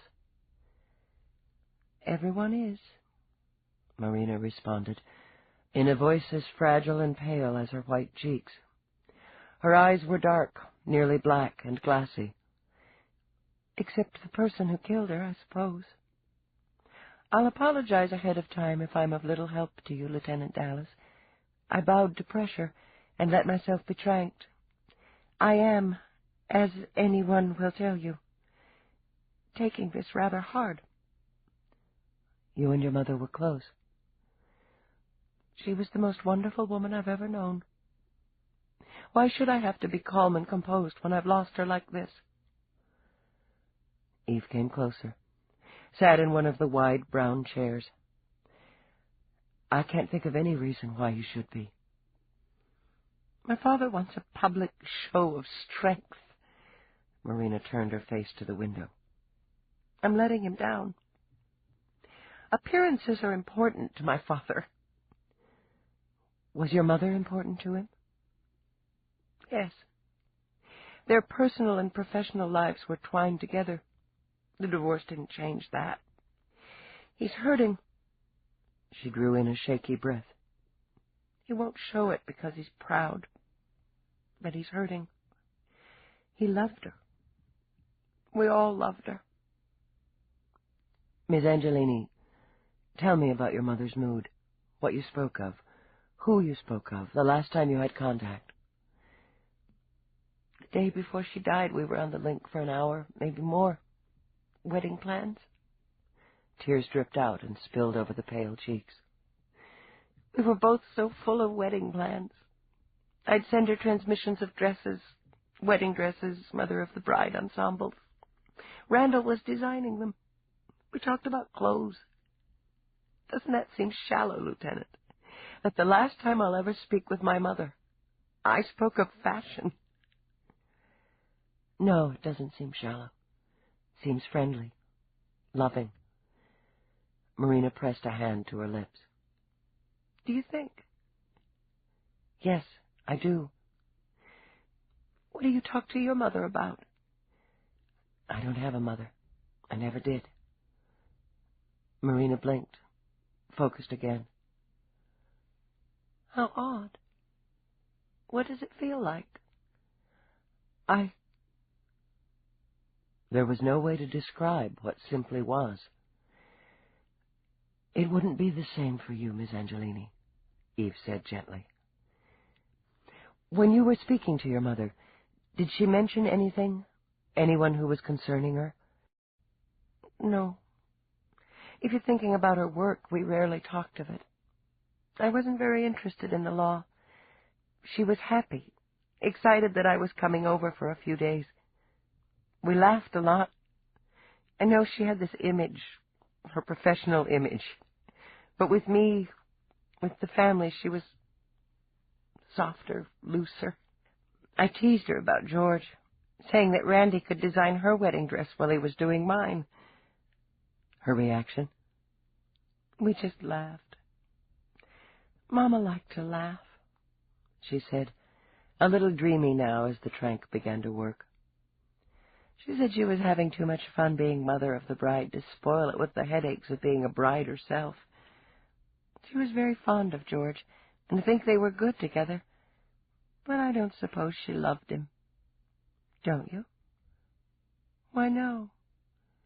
There was a faint smile on her lips, a glassy gleam to her eyes. When you love someone, you have to be with them, don't you? To be part of their life, to have them be part of yours. She wasn't looking for that with George, with anyone. Was Mr. Hammet looking for that with her? I don't know. If he was happy enough to let their relationship drift. I'm drifting now, she murmured. I don't feel as though I'm here at all. Because she needed Marina to hold off on the float a bit longer, Eve rose to request water from the console. Carrying the glass back, she pushed it into Marina's hands. Did that relationship cause problems between him and your father? Between your mother and father? It was awkward, but not uncomfortable. Marina smiled again. She was sleepy now, so relaxed she could have folded her arms on the window ledge and slipped away. That sounds contradictory. You'd have to know my father. He would refuse to let it bother him, or at least to let it affect him. He's still friendly with George. She blinked down at the glass in her hand, as if she'd just realized it was there, and took a delicate sip. I don't know how he might have felt if they'd decided to marry, but, well, that isn't an issue now. Are you involved in your father's business, Miss Angelini? In the fashion arm. I do all the buying for the shops in Rome and Milan. I have the final say as to what's exported to our shops in Paris and New York and so forth. Travel a bit to attend shows. I don't care much for traveling. I hate going off planet, don't you? Eve realized she was losing her. I haven't done it. Oh, it's horrid. Randy likes it. Says it's an adventure. What was I saying? She pushed a hand through her lovely golden hair, and Eve rescued the glass before it could tumble to the floor. About the buying. I like to buy clothes. Other aspects of the business never interested me. Your parents and Mr. Hammet were all stockholders in a company called Mercury. Of course. We use Mercury exclusively for our shipping needs. Her eyelids drooped. It's fast. Dependable. There were no problems that you know of in that or any other of your family holdings? No. None at all. It was time to try a different tack. Was your mother aware of Randall Slade's gambling debts? For the first time, Marina showed a spark of life, and the life was anger, flashing in the pale eyes. She seemed to snap awake. Randall's debts were not my mother's concern, but his and mine. We're dealing with them. You didn't tell her? There was no reason to worry her about something that was being handled. Randall has a problem with gambling, but he's gotten help. He doesn't wager any more. The debts are considerable. They're being paid, Marina said hollowly. Arrangements have been made. Your mother was a wealthy woman in her own right. You'll inherit a large portion of her estate. Either the tranks or grief dulled Marina's wits. She seemed oblivious to the implication. Yes. But I won't have my mother, will I? I won't have Mama. When I marry Randall, she won't be there. She won't be there, she repeated, and began to weep quietly. David Angelini wasn't fragile. His emotions showed themselves in stiff impatience with undercurrents of chained rage. For all appearances, this was a man insulted at the very idea that he would be expected to speak to a cop. When Eve sat across from him in Whitney's office, he answered her questions briefly in a clipped, cultured voice. Obviously, it was some maniac she'd prosecuted who did this to her, he stated. Her work brought her entirely too close to violence. Did you object to her work? I didn't understand why she loved it, why she needed it. He lifted the glass he'd brought with him and drank. But she did, and in the end it killed her. When did you see her last? On March 18th, my birthday. Did you have contact with her since then? I spoke with her about a week before she died. Just a family call. We never went more than a week without speaking. How would you describe her mood? Obsessed with Marina's wedding. My mother never did things by halves. She was planning the wedding as meticulously as she did any of her criminal cases. She was hoping it would rub off on me. What would? The wedding fever. My mother was a romantic woman under the prosecutor's armor. She hoped I would find the right mate and make a family. I told her I'd leave that to Marina and Randy and stay married to business a while. You're actively involved in Angelini exports. You'd be aware of the financial difficulties. His face tightened. They're blips, Lieutenant. Bumps. Nothing more. My information indicates there are more serious difficulties than blips and bumps. Angelini is solid. There's simply a need for some reorganization, some diversification, which is being done. He flicked a hand, elegant fingers, a sparkle of gold.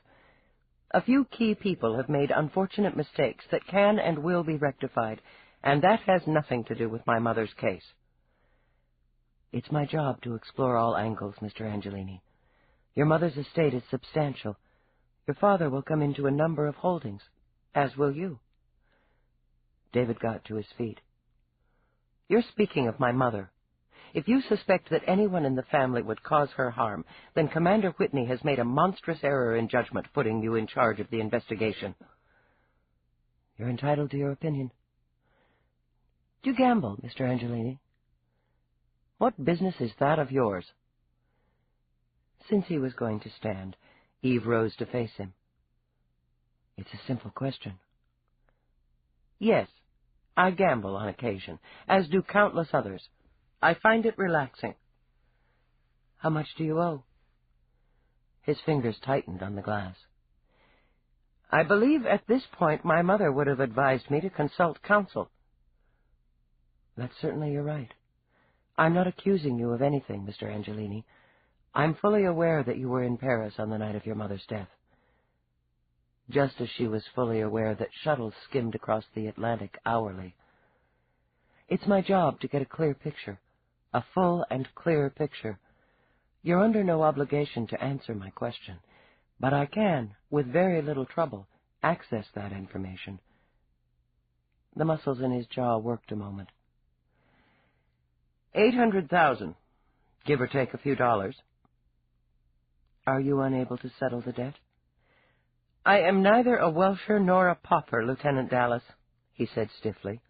It can and will be settled shortly. Was your mother aware of it? Neither am I a child, Lieutenant, who needs to run to his mother for help whenever he skins a knuckle. You and Randall Slade gambled together? We did. My sister disapproves, so Randy has given up the hobby. Not before he incurred debts of his own. His eyes, very like his father's, chilled. I wouldn't know about that, nor would I discuss his business with you. Oh, yes, you would, Eve thought, but let it slide for the moment. And the trouble in Sector 38 a few years ago? You were there? Sector 38? He looked convincingly blank. A gambling satellite. I often go to Vegas, too, for a quick weekend, but I don't recall patronizing a casino in that sector. I don't know what trouble you're referring to. Do you play roulette? No, it's a fool's game. Randy's fond of it. I prefer blackjack. Randall Slade didn't look like a fool. He looked to Eve like a man who could knock anything out of his path without breaking stride. Nor was he her image of a fashion designer. He dressed simply, his black suit unadorned by any of the studs or braids currently in fashion, and his wide hands had the look of a laborer rather than an artist. I hope you'll be brief, he said in the tone of a man used to giving orders. Marina is upstairs lying down. I don't want to leave her for long. Then I'll be brief. Eve didn't object when he took out a gold case containing 10 slim black cigarettes. Technically, she could have, but she waited until he lighted one. What was your relationship with Prosecutor Towers? We were friendly. She was soon to become my mother-in-law. We shared a deep love for Marina. She approved of you. I have no reason to believe otherwise. Your career has benefited quite a lot through your association with Angelini Exports. True. He blew out smoke that smelled lightly of lemon mint. I like to think Angelini has also benefited quite a lot through their association with me. He surveyed Eve's gray suit. That cut and color are both incredibly unflattering. You might want to take a look at my on-the-rack line here in New York. I'll keep it in mind, thanks.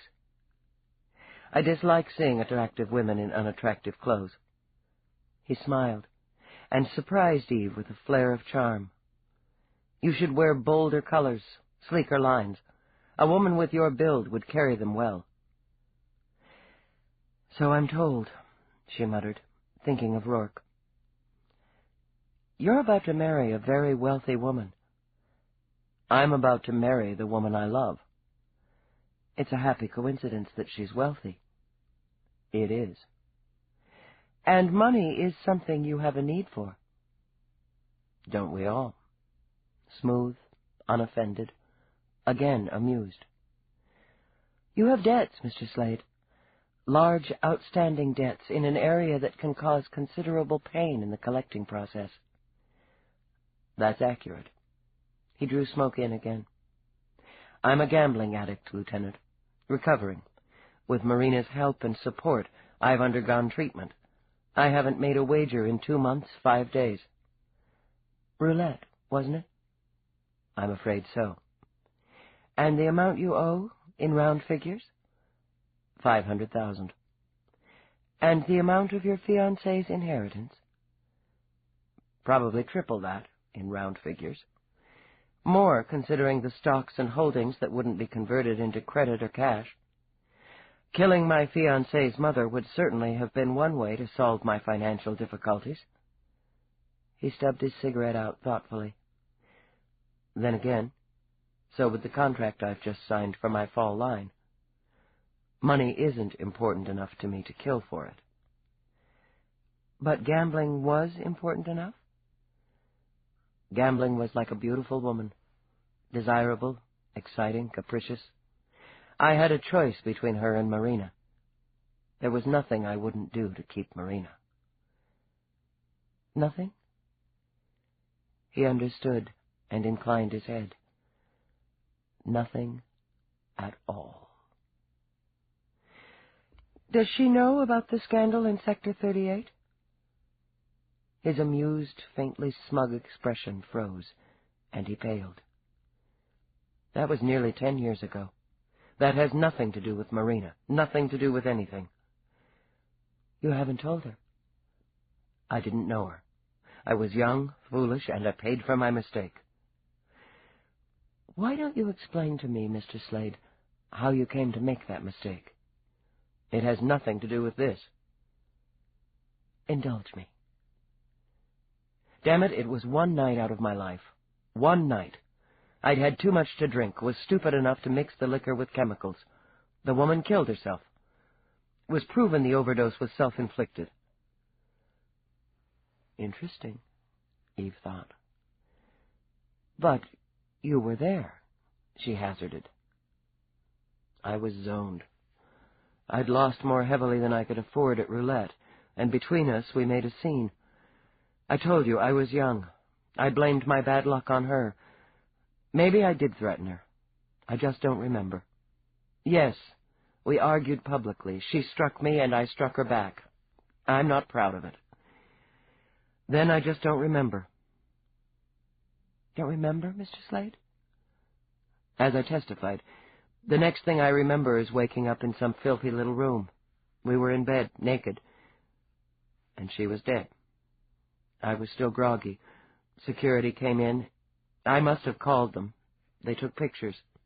I was assured the pictures were destroyed after the case was closed, and I was exonerated. I barely knew the woman, he continued, heating up. I'd picked her up in the bar, or thought I had. My attorney discovered she was a professional companion, unlicensed, working the casinos. He closed his eyes.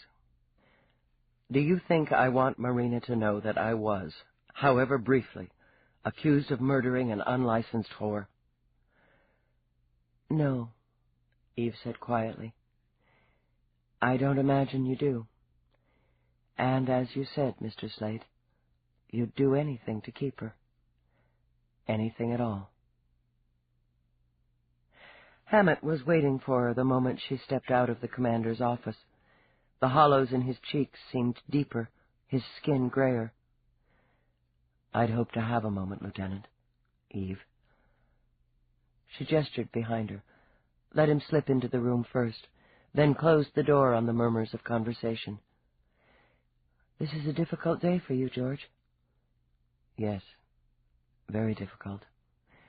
I wanted to ask, needed to know, is there anything more? Anything at all? The investigation's proceeding. There's nothing I can tell you that you wouldn't have heard through the media. There must be more. His voice rose before he could control it. Something. She could feel pity, even when there was suspicion. Everything that can be done is being done. You've interviewed Marco, her children, even Randy. If there is anything they knew, anything they told you that might help, I have a right to be told. Nerves? She wondered. Or grief? No, she said quietly. You don't. I can't give you any information acquired during an interview or through investigative procedure.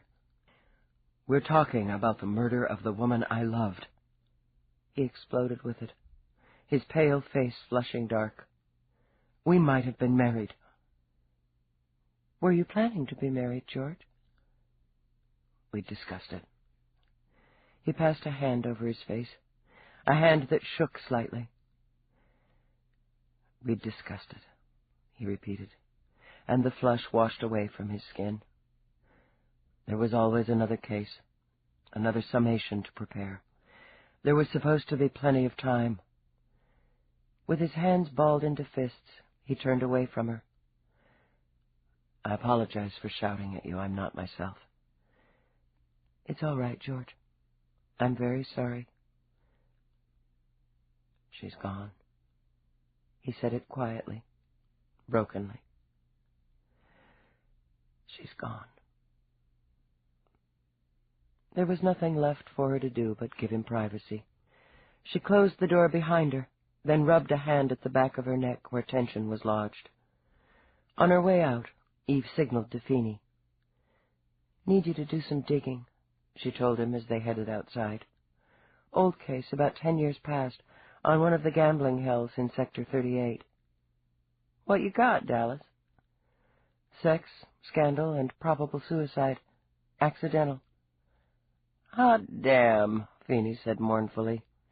And I was hoping to catch a ball game on the screen tonight. This should be just as entertaining. She spied Roarke helping the blonde into his car, hesitated, then detoured past him. Thanks for the tip, Roarke. Any time, Lieutenant. Finey, he added, with a brief nod before he slipped into the car. Hey, Finey said when the car glided away. He's really pissed at you. He seemed fine to me, Eve muttered, and wrenched open her car door. Finey snorted. Some detective you are, pal. Just dig up the case, Finey. Randall Slade's the accused. She slammed her door and sulked.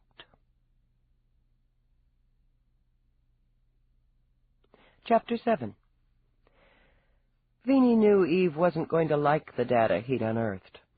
Anticipating her reaction, and being a wise man, he sent it through computer rather than delivering it in person. I've got the goods on the Slade incident, he said when his droopy face blipped onto her monitor. I'm going to send it through. I'm going to be stuck here for a while.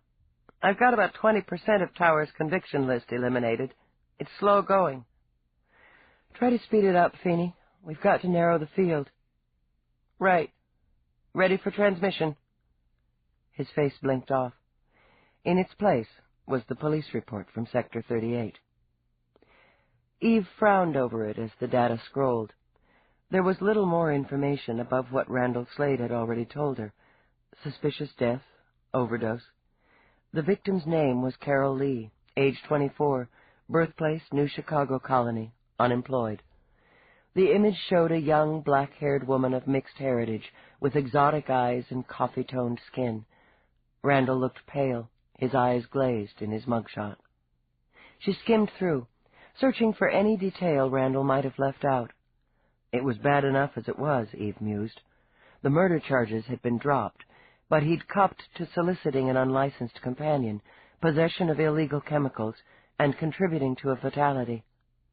He'd been lucky, she decided, very lucky that the incident had occurred on such an obscure sector, in a hellhole that didn't garner much attention. But if someone, anyone, had come across the details, had threatened to take them to his pretty, fragile fiancée, it would have been a real mess. Had Towers known? Eve wondered. That was the big question.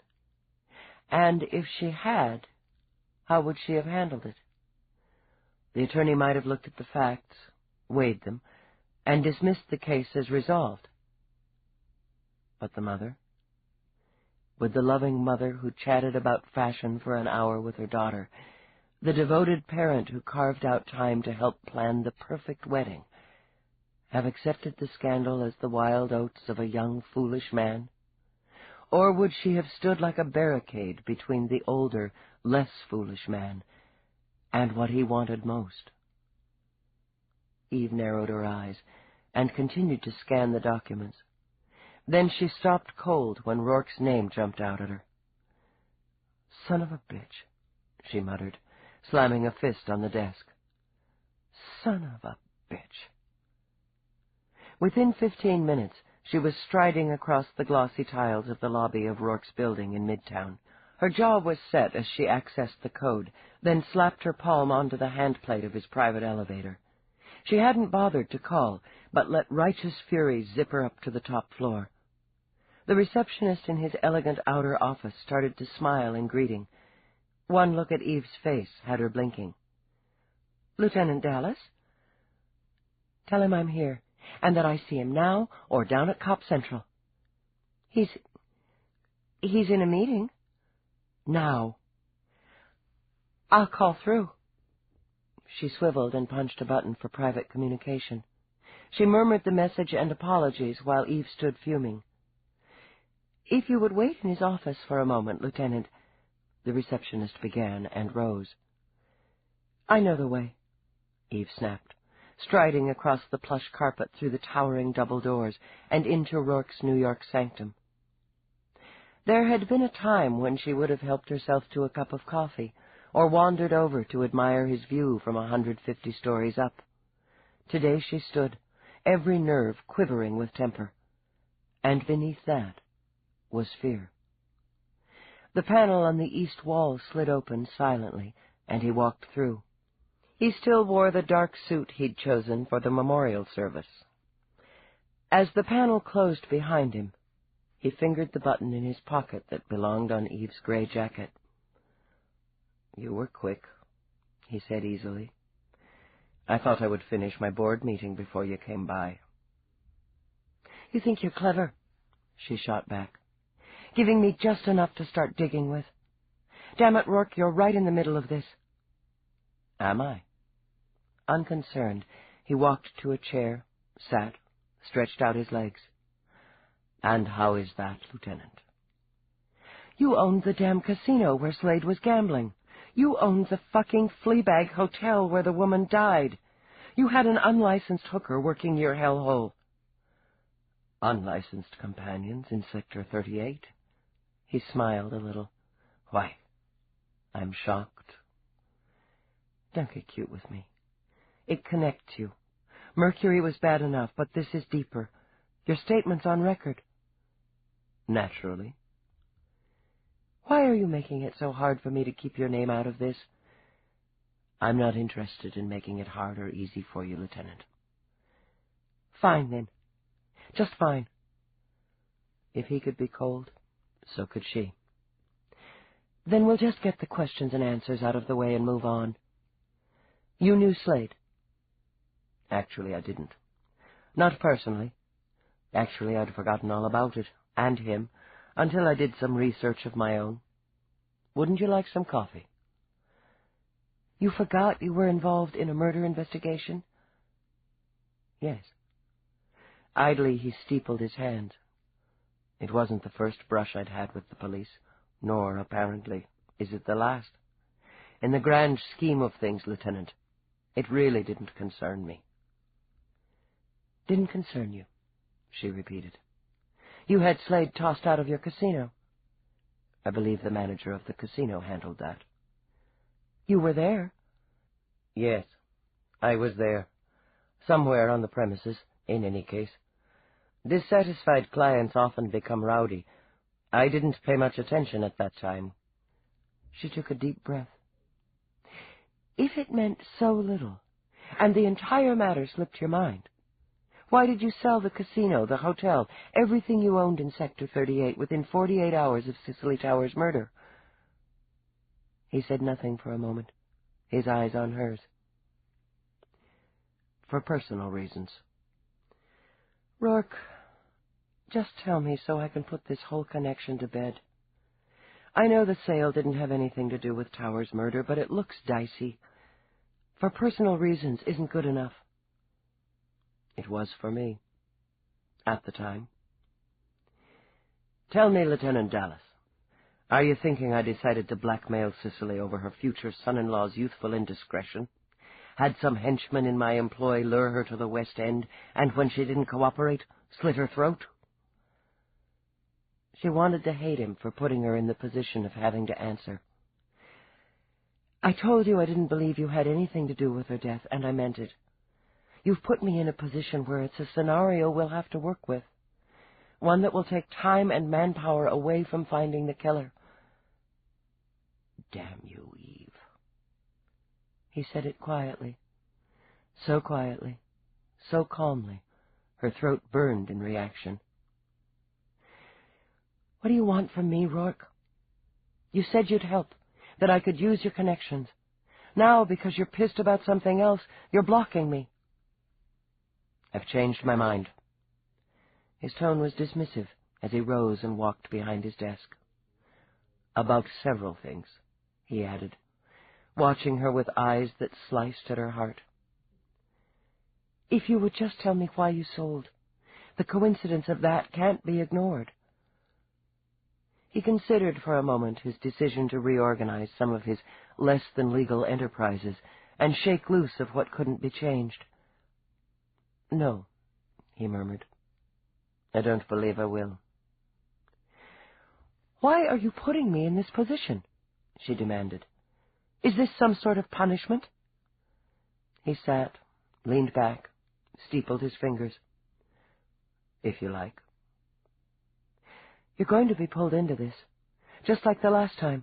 There's just no need for it. Driven by frustration, she slapped her hands on his desk. Can't you see that? He looked at her face, the dark, worried eyes, the ridiculously chopped hair. I know what I'm doing. He hoped he did. Roarke, don't you understand? It's not enough for me to know you had nothing to do with it. Now I have to prove it. He wanted to touch her, so much that his fingers ached from it. More than anything at that moment, he wished he could hate her for it. Do you know, Eve? She straightened, dropped her hands to her sides. It doesn't matter, she said, and turned, and left him. But it did matter, he thought. At the moment, it was all that really mattered. Shaken, he shifted forward.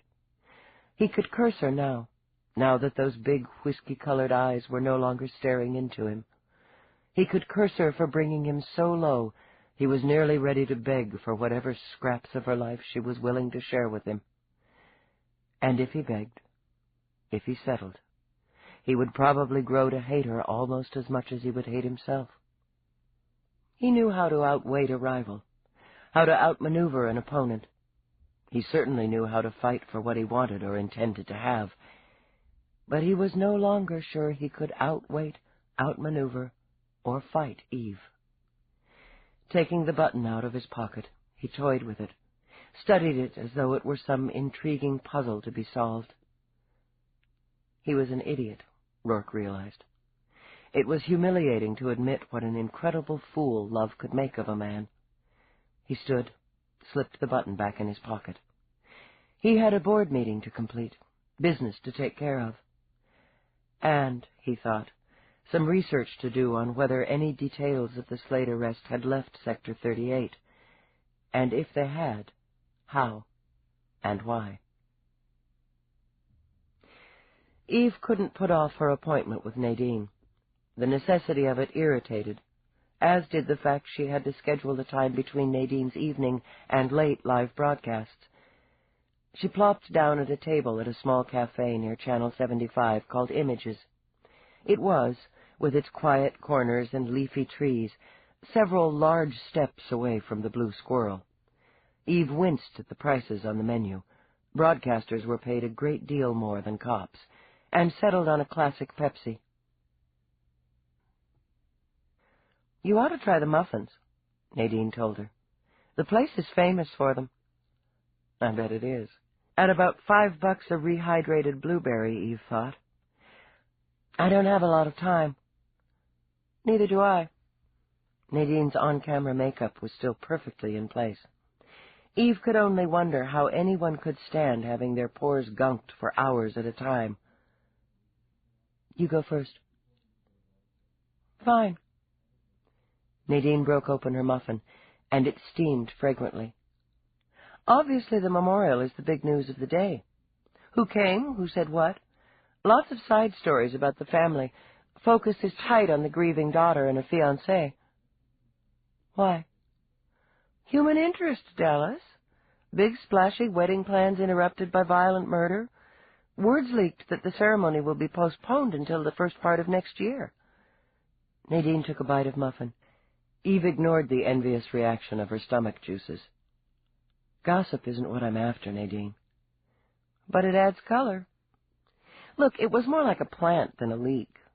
Somebody wanted the media to know the wedding's been postponed. So I wonder if this means there'll be a wedding after all. What I smell is the scent of trouble in paradise.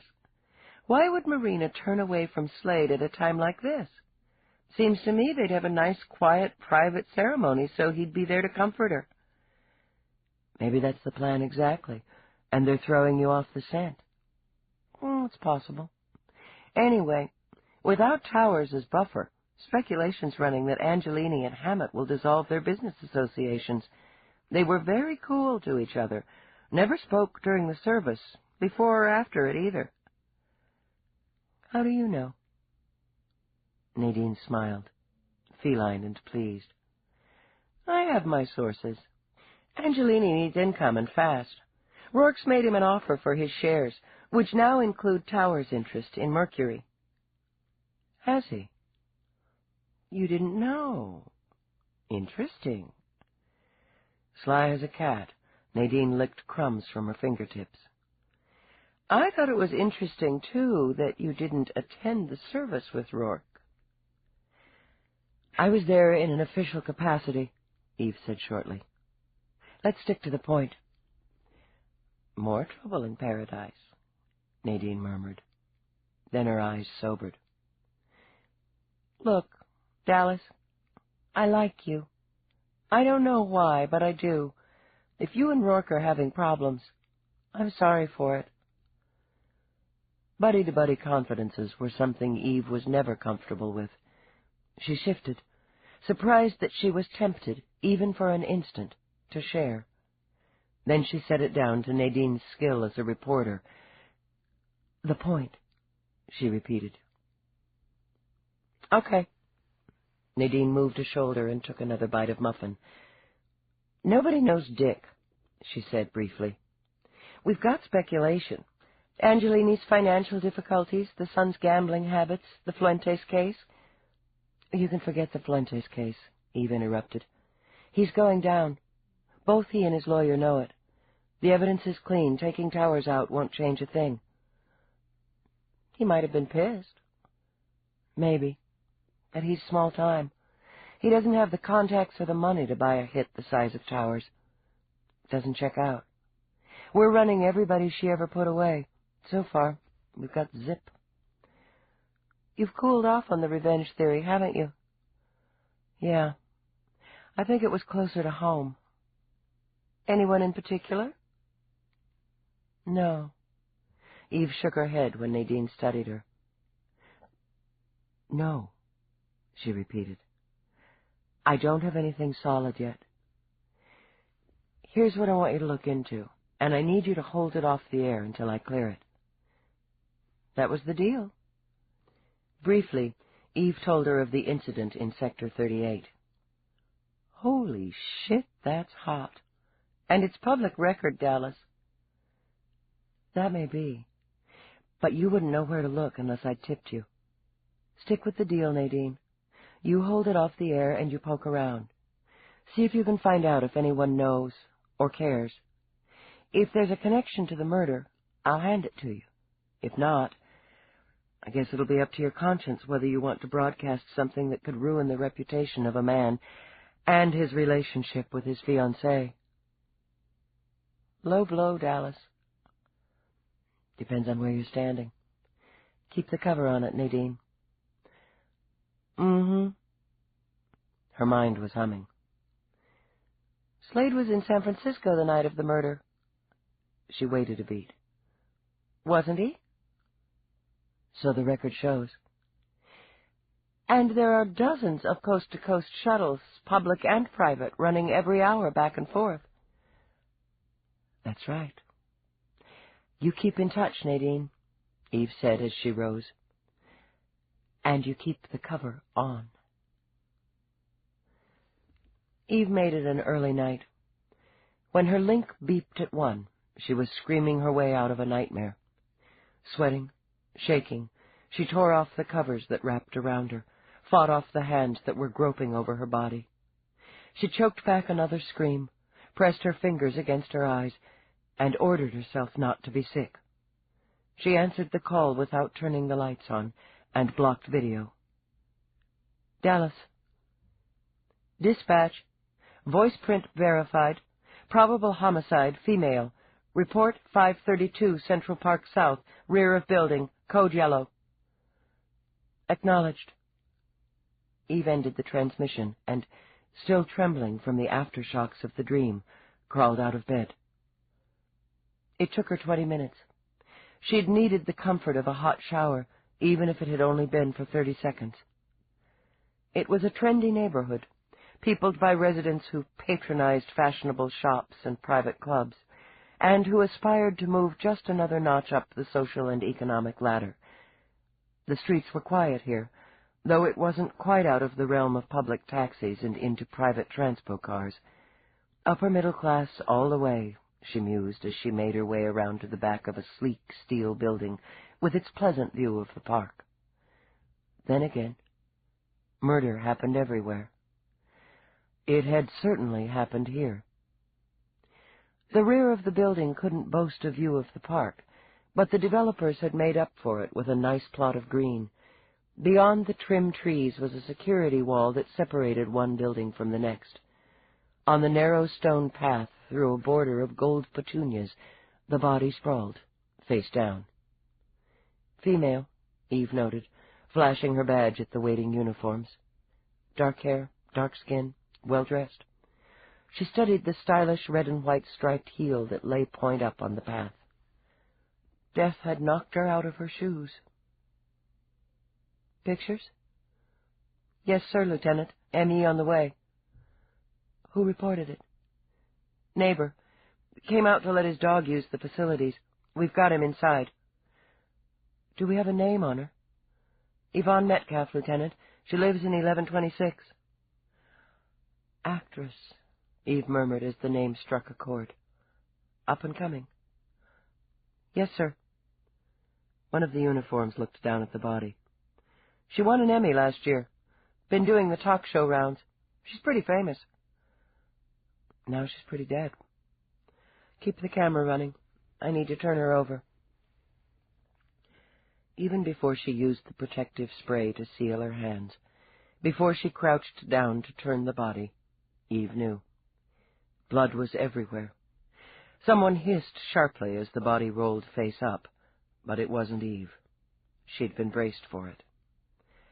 The throat was cut, and the cut was deep. Yvonne's lovely green eyes stared up at Eve. 2 blank questions.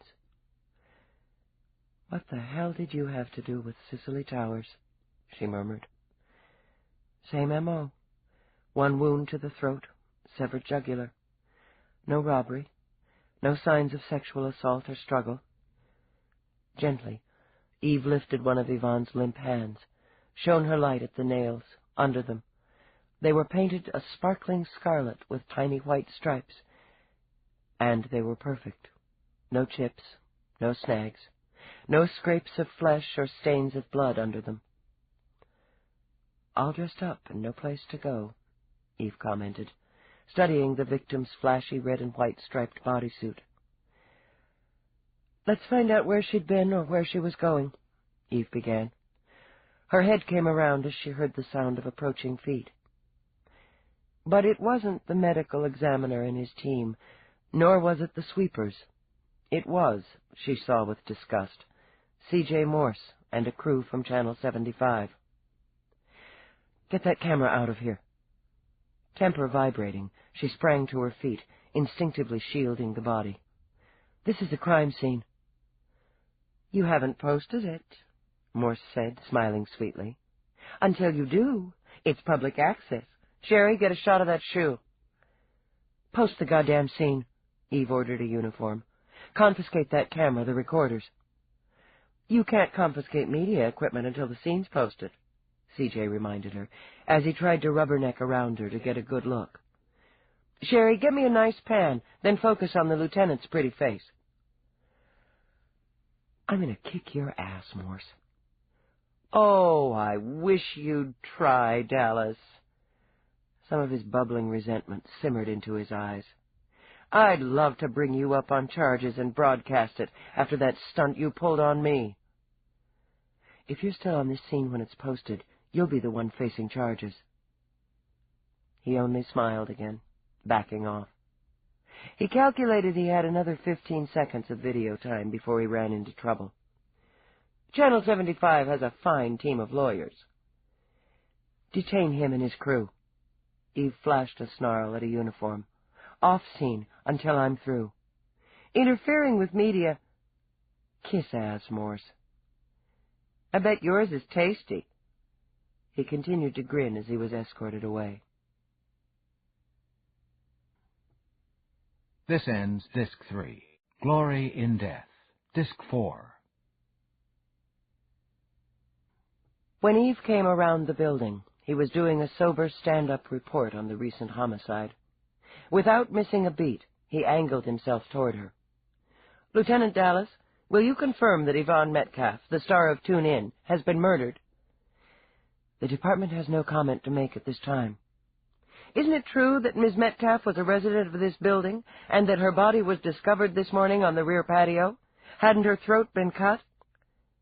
"No comment." "Our viewing audience is waiting, Lieutenant.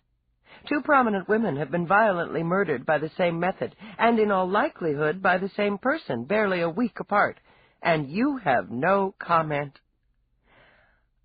Unlike certain irresponsible reporters, the police are more careful and more concerned with facts than speculation. "Or is it that the police are simply unable to solve these crimes?" Quick on his feet, he sidestepped, came up in her face again. "Aren't you concerned about your reputation, Lieutenant, and the connection between the 2 victims and your close friend Roarke?" "My reputation isn't at issue here. The investigation is." Morse turned back to the camera. "At this hour, the investigation, headed by Lieutenant Eve Dallas, is at an apparent deadlock. Another murder has taken place less than 100 yards from where I stand. A young woman, talented, beautiful, and full of promise, has had her life sliced off by a violent sweep of a knife, just as only 1 week ago the respected and dedicated defender of justice, Cicely Towers, had her life brought to an end. Perhaps the question is not when will the killer be caught, but what prominent woman will be next. This is CJ Morse for Channel 75, reporting live from Central Park South." He nodded to the camera operator before turning to beam at Eve. "See? If you'd cooperate, Dallas, I might be able to help you out with public opinion." "Fuck you, Morse." "Oh, well, maybe if you ask nice." His grin never wavered when she grabbed him by the shirt front. Now, don't touch unless you mean it." She was a full head taller than he, and gave serious thought to pounding him into the sidewalk. "Here's what I want to know, Morse. I want to know how a third-rate reporter ends up on a crime scene with a crew 10 minutes after the primary." He smoothed down the front of his shirt. "Sources, Lieutenant, which, as you know, I'm under no obligation to share with you." His smile dimmed into a sneer. "And at this stage, I'd say we're talking third-rate primary. You'd have been better off hooking up with me instead of Nadine. That was a nasty turn you served, helping her bump me off the Towers story." "Was it? Well, I'm glad to hear that, CJ, because I just plain hate your guts. Didn't bother you at all, did it, to go back there, camera running, and broadcast pictures of that woman? You didn't think about her right to a little dignity, or the fact that someone who cared about her might not have been notified. Her family, for instance. Hey, you do your job, I do mine. You didn't look too bothered poking at her." "What time did you get the tip?" Eve asked briefly. He hesitated, stringing it out. "I guess it wouldn't hurt to tell you that. It came in on my private line at 12:30. "From?" "Nope. I protect my sources.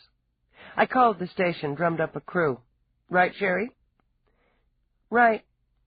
The camera operator moved a shoulder. The night desk set us out to meet CJ here. That's showbiz. I'm going to do whatever I can to confiscate your logs, Morse, to bring you in for questioning, to make your life hell.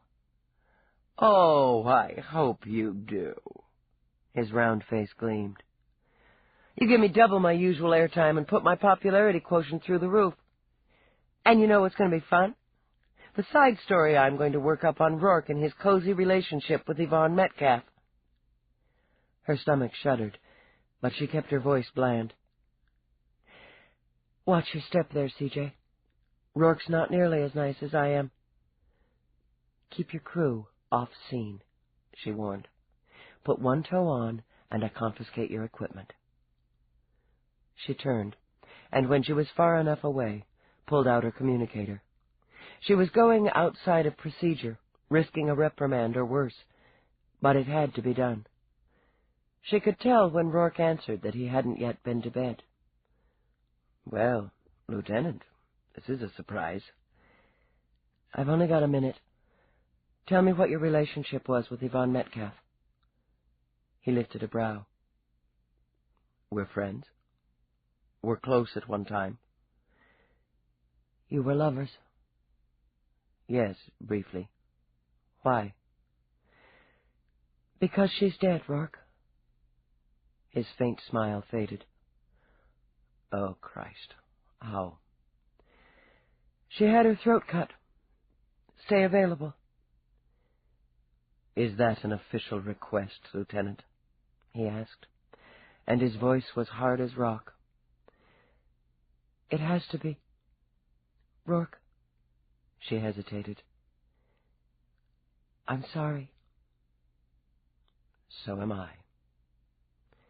He ended the transmission.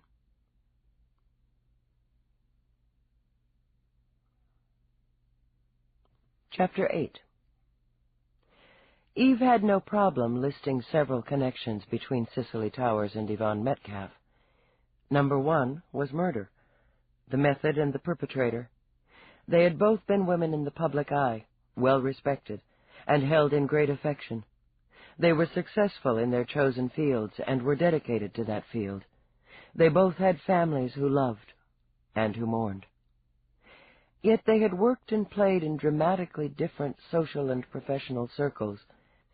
Yvonne's friends had been artists, actors, and musicians, while Cicely had socialized with law enforcers, business people, and politicians. Cicely had been an organized career woman of impeccable taste who had guarded her privacy fiercely.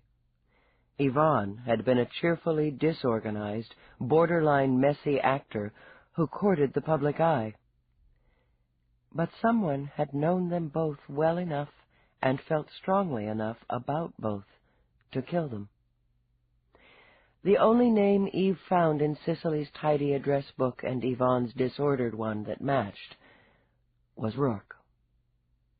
For the third time in an hour, Eve ran the lists through her computer, pushing for a connection.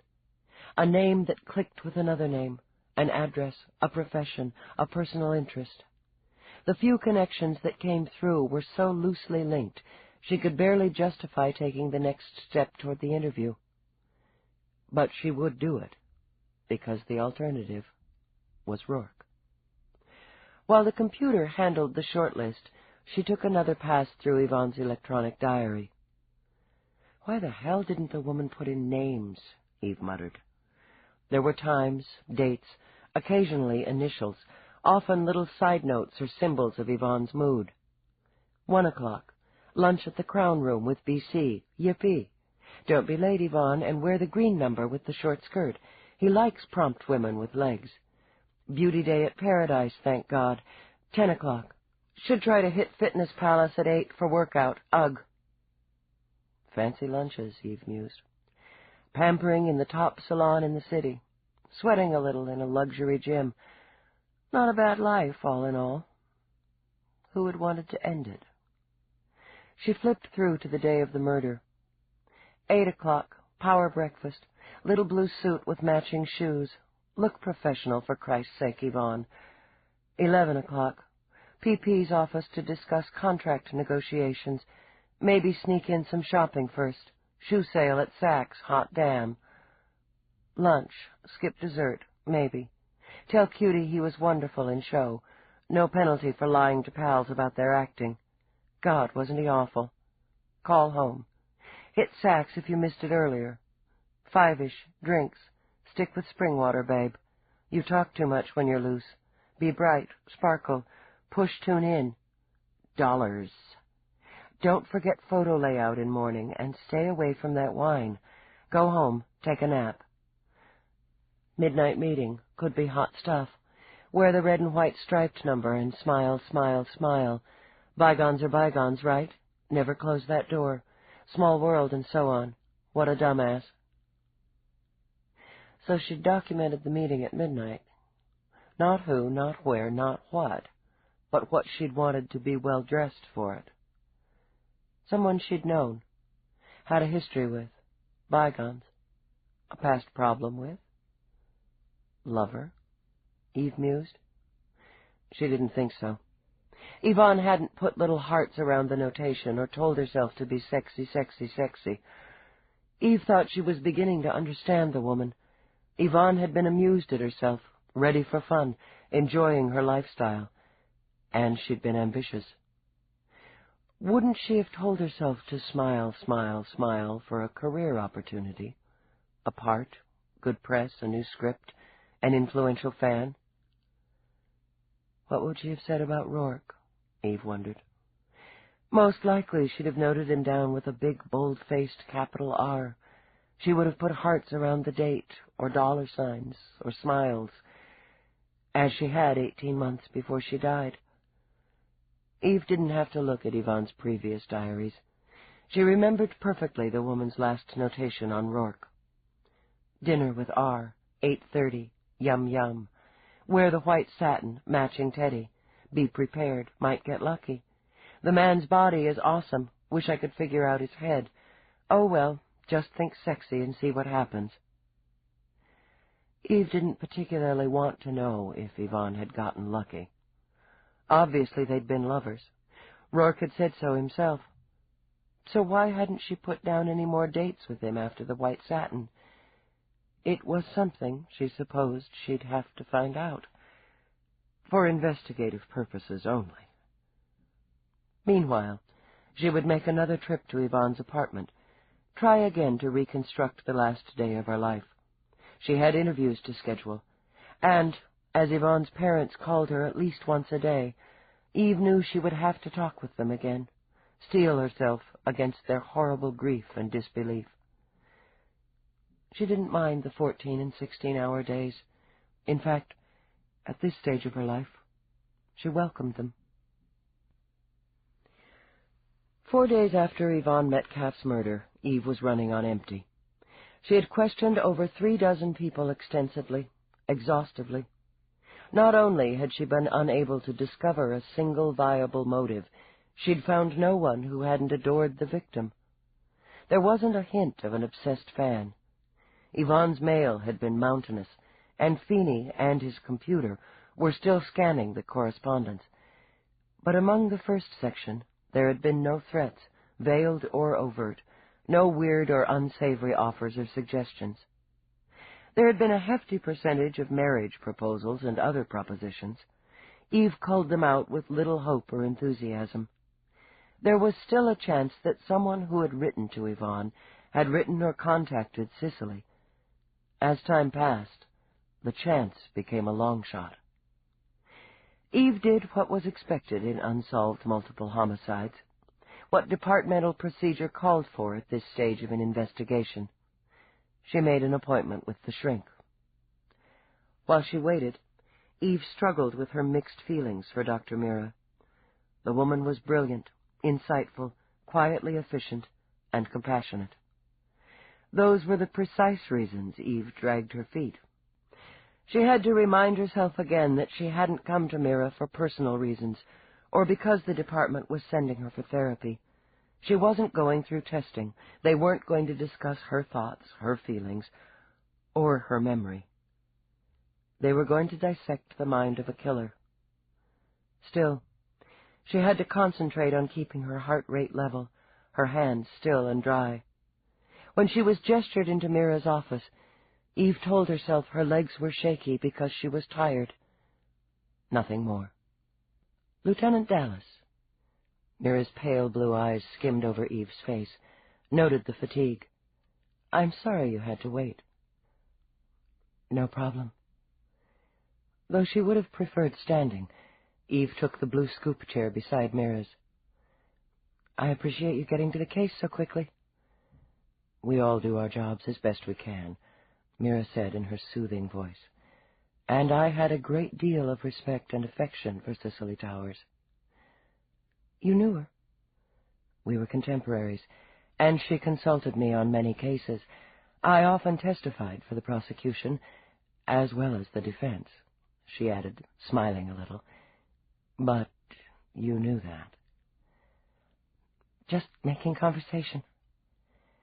I also admired Yvonne Metcalf's talent. She brought a lot of happiness to the world. She'll be missed.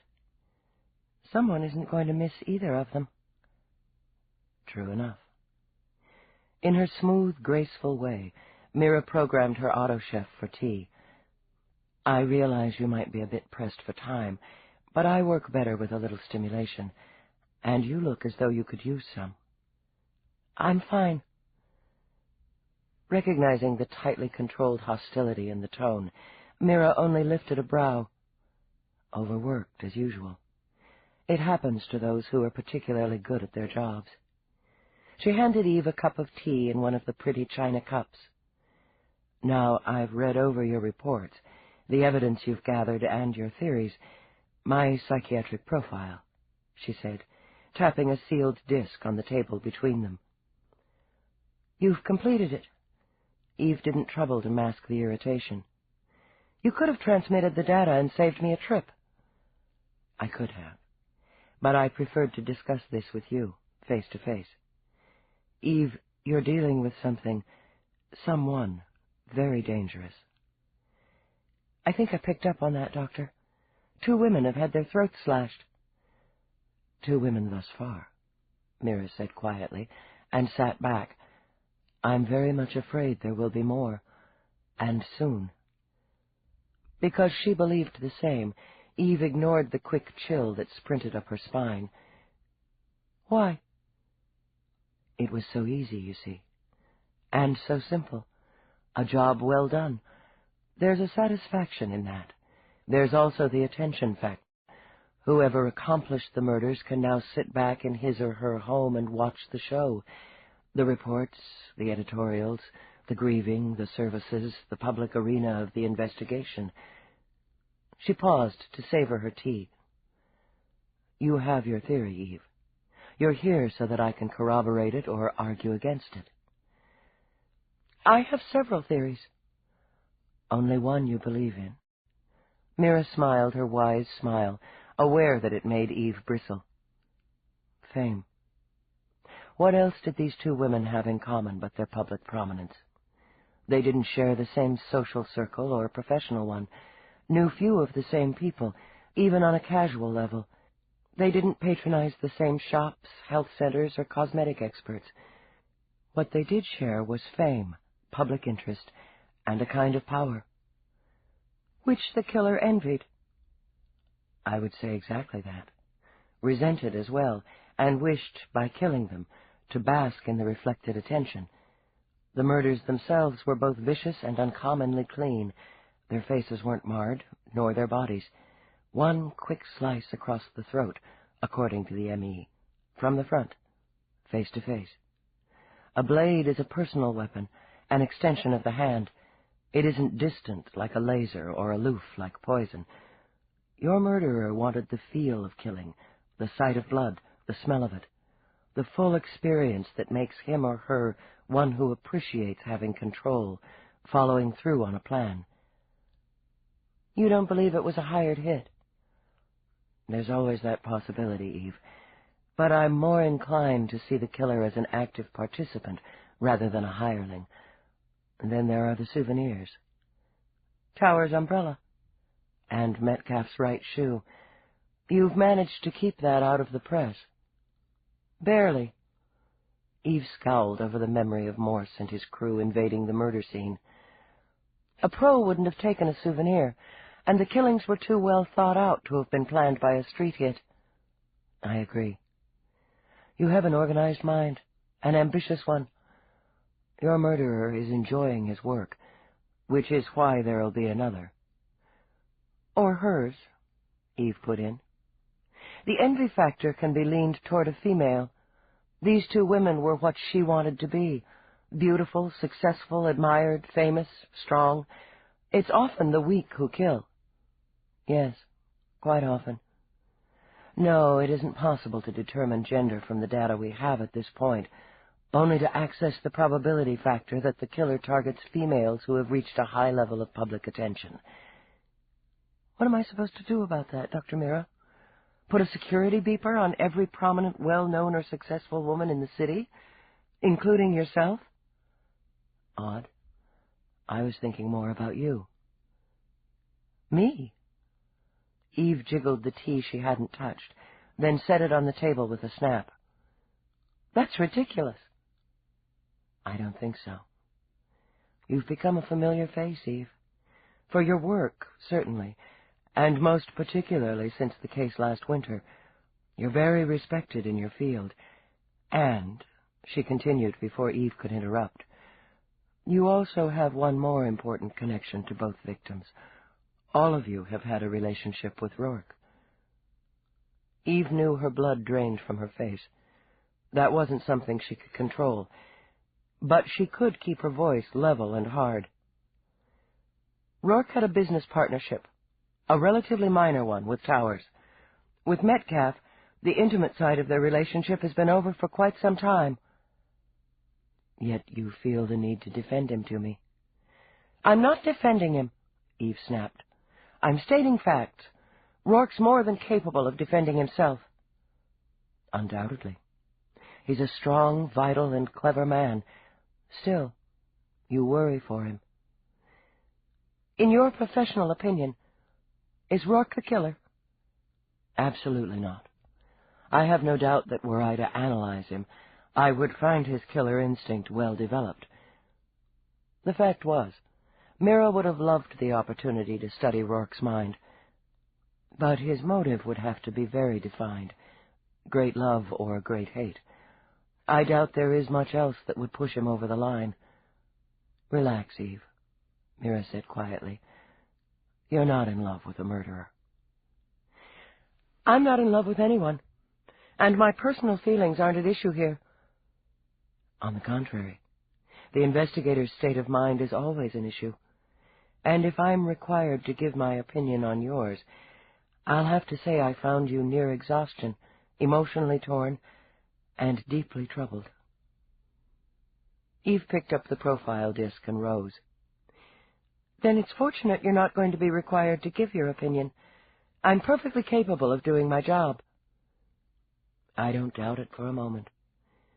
But at what cost to yourself? The cost would be higher if I didn't do it. I'm going to find who killed these women.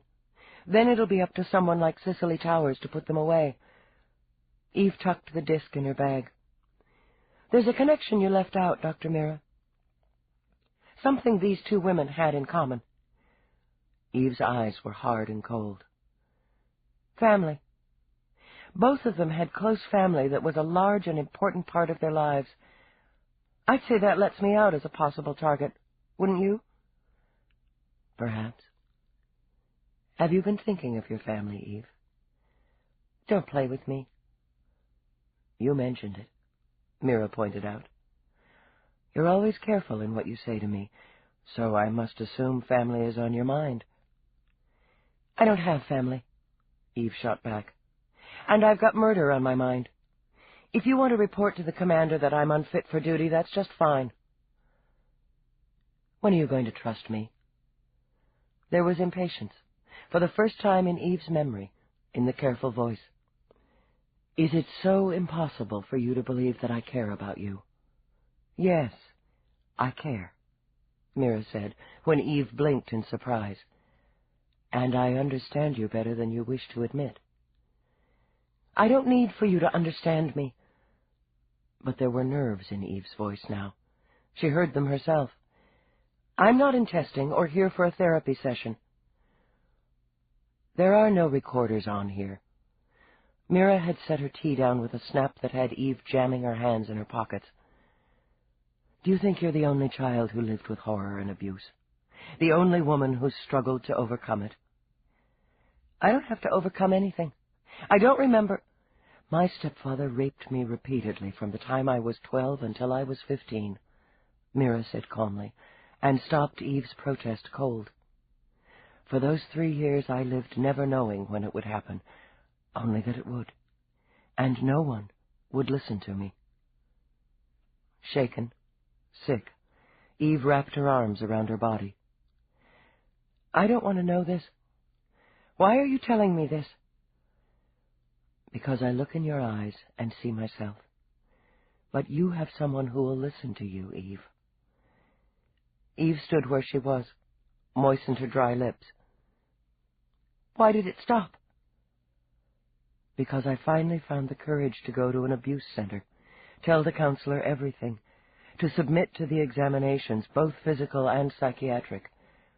The terror of that, the humiliation of that, was no longer as huge as the alternative.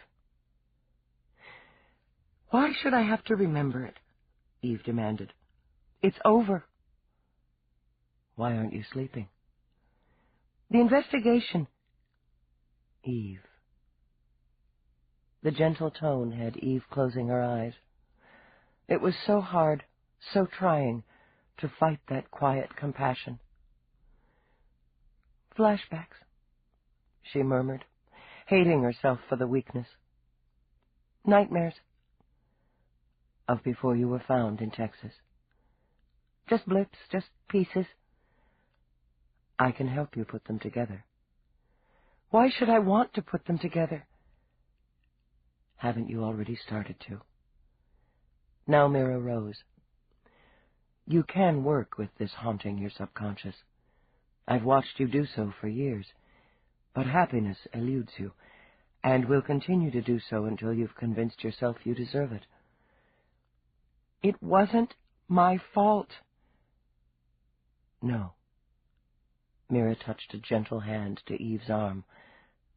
No, it wasn't your fault. Tears were threatening, and that was a shock and an embarrassment. I can't talk about this. My dear, you've already begun to. I'll be here when you're ready to do so again. She waited until Eve had reached the door. Can I ask you a question? You always ask questions. Why stop now? Meera said, and smiled. Does Roarke make you happy? Sometimes. Eve squeezed her eyes shut and swore. Yes, he makes me happy. Unless he's making me miserable. That's lovely. I'm very pleased for both of you. Try to get some sleep, Eve. If you won't take chemicals, you might use simple visualization. I'll keep it in mind. Eve opened the door, kept her back to the room. Thank you. You're welcome. Visualization wouldn't be much help, Eve decided. Not after a rescan of autopsy reports. The apartment was too quiet, too empty. She was sorry she'd left the cat with Roarke. At least Galahad would have been company. Because her eyes burned from studying data, she pushed away from her desk. She didn't have the energy to seek out Mavis, and she was bored senseless with the video offerings on her screen. She ordered music, listened for 30 seconds, then switched it off. Food usually worked, but when she poked into the kitchen, she was reminded that she hadn't restocked her auto chef in weeks. The pickings were slim, and she didn't have enough of an appetite to order in. Determined to relax, she tried out the virtual reality goggles Mavis had given her for Christmas. Because Mavis had used them last, they were set for nightclub, at full volume, After a hurried adjustment and a great deal of swearing, Eve programmed tropics, beach. She could feel the grit of hot white sand under her bare feet, the punch of the sun on her skin, the soft ocean breeze. It was lovely to stand in the gentle surf, watch the swoop of gulls, and sip from an icy drink that carried the zing of rum and fruit. There were hands on her bare shoulders, rubbing. Sighing, she leaned back into them, felt the firm length of mail against her back. Far out on the blue sea, a white ship sailed toward the horizon. It was easy to turn into the arms that waited for her, to lift her mouth to the mouth she wanted, and to lie on the hot sand with the body that fit so perfectly with hers. The excitement was as sweet as the peace, the rhythm as old as the waves that lapped over her skin. She let herself be taken, shivered as the needs built toward fulfillment. His breath was on her face, his body linked with her when she groaned out his name. Roarke. Furious with herself, Eve tore off the goggles and heaved them aside. He had no right to intrude, even here, inside her head. No right to bring her pain and pleasure when all she wanted was privacy. Oh, he knew what he was doing, she thought, as she sprang up to pace. He knew exactly what he was doing, and they were going to settle it, once and for all. She slammed the apartment door behind her. It didn't occur to her until she was speeding through his gates that he might not be alone. The idea of that was so infuriating, so devastating, that she took the stone steps 2 at a time, hit the door with a fresh burst of violent energy. Somerset was waiting for her. "Lieutenant, it's 1:20 in the morning." "I know what time it is." She bared her teeth when he stepped in front of her to block the staircase. "Let's understand each other, pal. I hate you, you hate me. The difference is I've got a badge. Now get the hell out of my way or I'll haul your bony ass in for obstructing an officer." Dignity coated him like silk. "Do I take that to mean you're here, at this hour, in an official capacity, Lieutenant?" "Take it any way you want. Where is he?" "If you'll state your business, I'll be happy to determine Rourke's current whereabouts and see if he's available to you." Out of patience, Eve jammed an elbow in his gut and skirted the wheezing form. "I'll find him myself," she stated as she bounded up the stairs. He wasn't in bed, alone or otherwise. She wasn't entirely sure how she felt about that, or what she would have done if she'd found him twined around some blonde. Refusing to think about it, she turned on her heel and marched away toward his office, with Somerset hot on her trail. "I intend to file a complaint." "File away," she shot back over her shoulder. "You have no right to intrude on private property in the middle of the night. You will not disturb Roarke." He slapped a hand on the door as she reached it. "I will not allow it." To Eve's surprise, he was out of breath and red-faced. His eyes were all but jittering in their sockets. It was, she decided, more emotion than she'd believed him capable of. This really puts your jocks in a twist, doesn't it? Before he could prevent it, she hit the mechanism, and the door slid open. He made a grab for her, and Roarke, who turned from his study of the city, had the curious surprise of watching them grapple. "Put a hand on me again, you tight-ass son of a bitch, and I'll deck you." She lifted a fist to demonstrate. "The satisfaction would be worth my badge." "Somerset," Roarke said mildly. "I believe she means it. Leave us alone." "She's exceeded her authority." "Leave us alone," Roarke repeated. "I'll deal with this." "As you wish." Somerset jerked his starched jacket back into place and strode out, with only the slightest of limps. "If you want to keep me out," Eve snapped on her march toward the desk, "you're going to have to do better than that flat-assed guard dog." Roarke merely folded his hands on the desktop. "If I'd wanted to keep you out, you would no longer be cleared through gate security." Deliberately, he flicked a glance at his watch. "It's a bit late for official interviews." "I'm tired of people telling me what time it is." Well then, he leaned back in the chair. What can I do for you?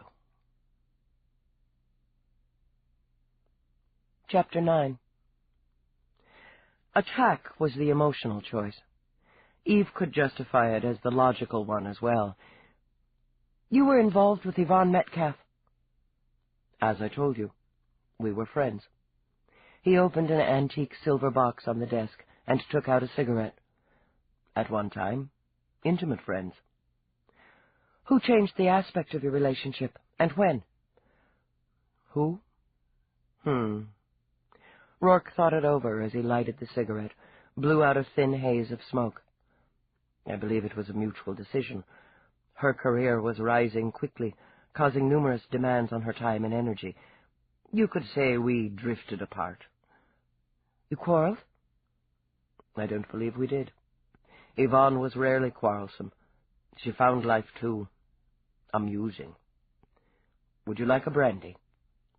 I'm on duty. Yes, of course you are.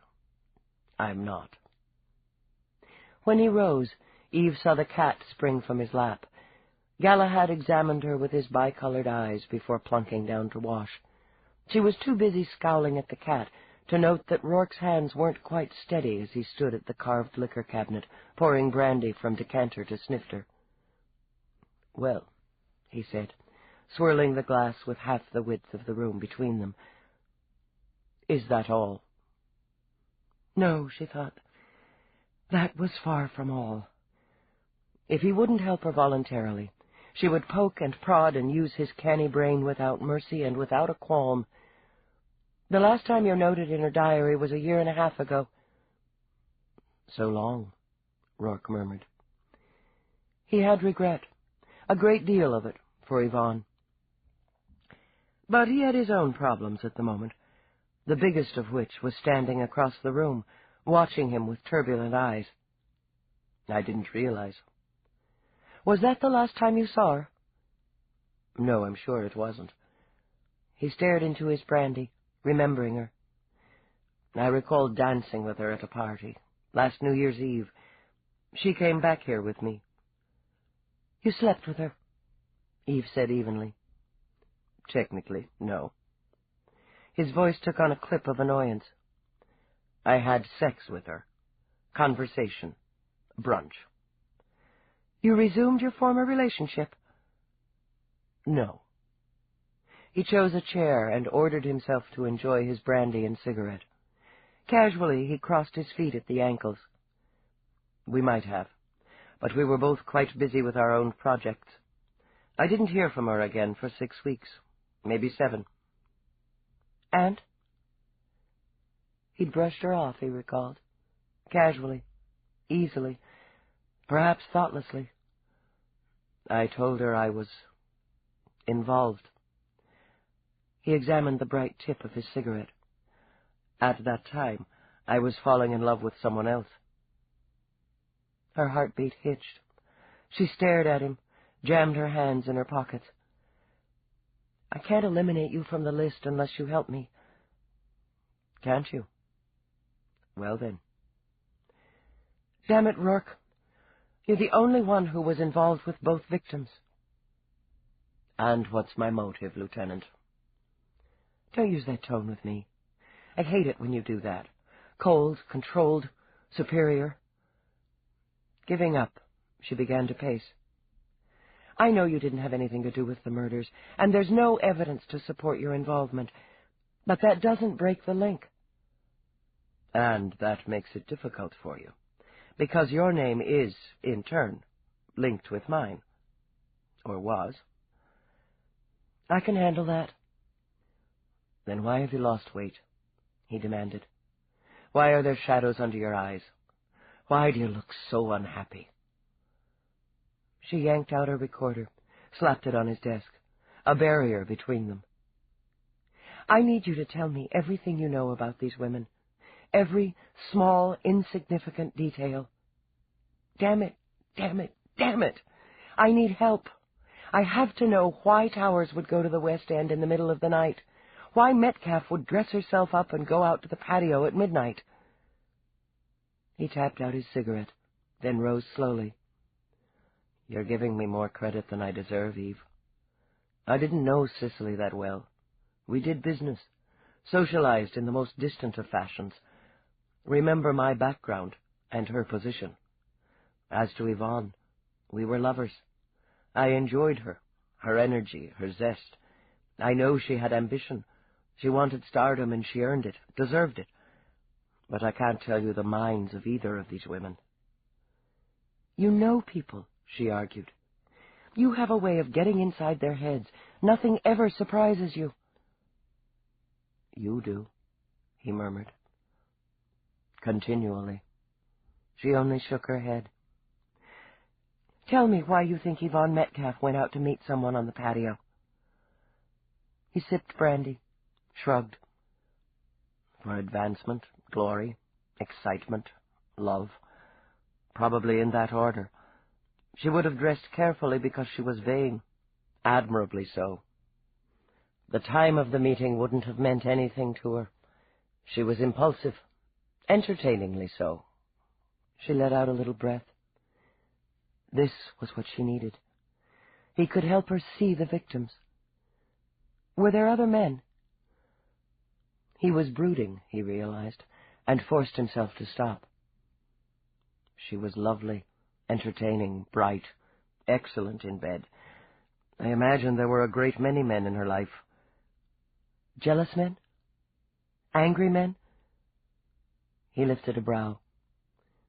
"Do you mean someone might have killed her because she wouldn't give him what he wanted? Needed?"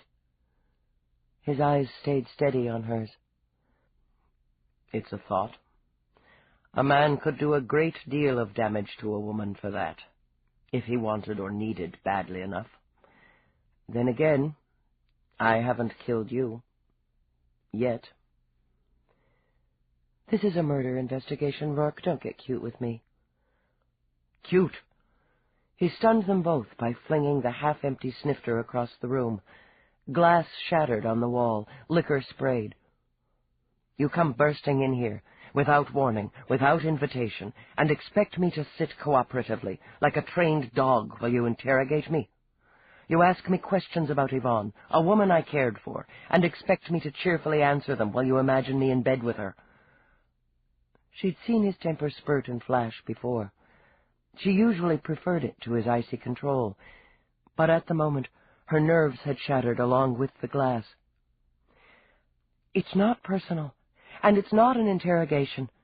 It's a consultation with a useful source. I'm doing my job."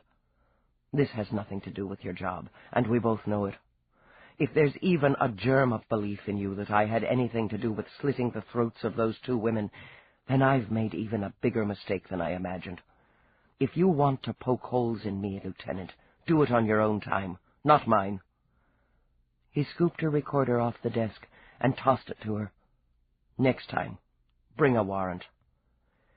"I'm trying to eliminate you completely."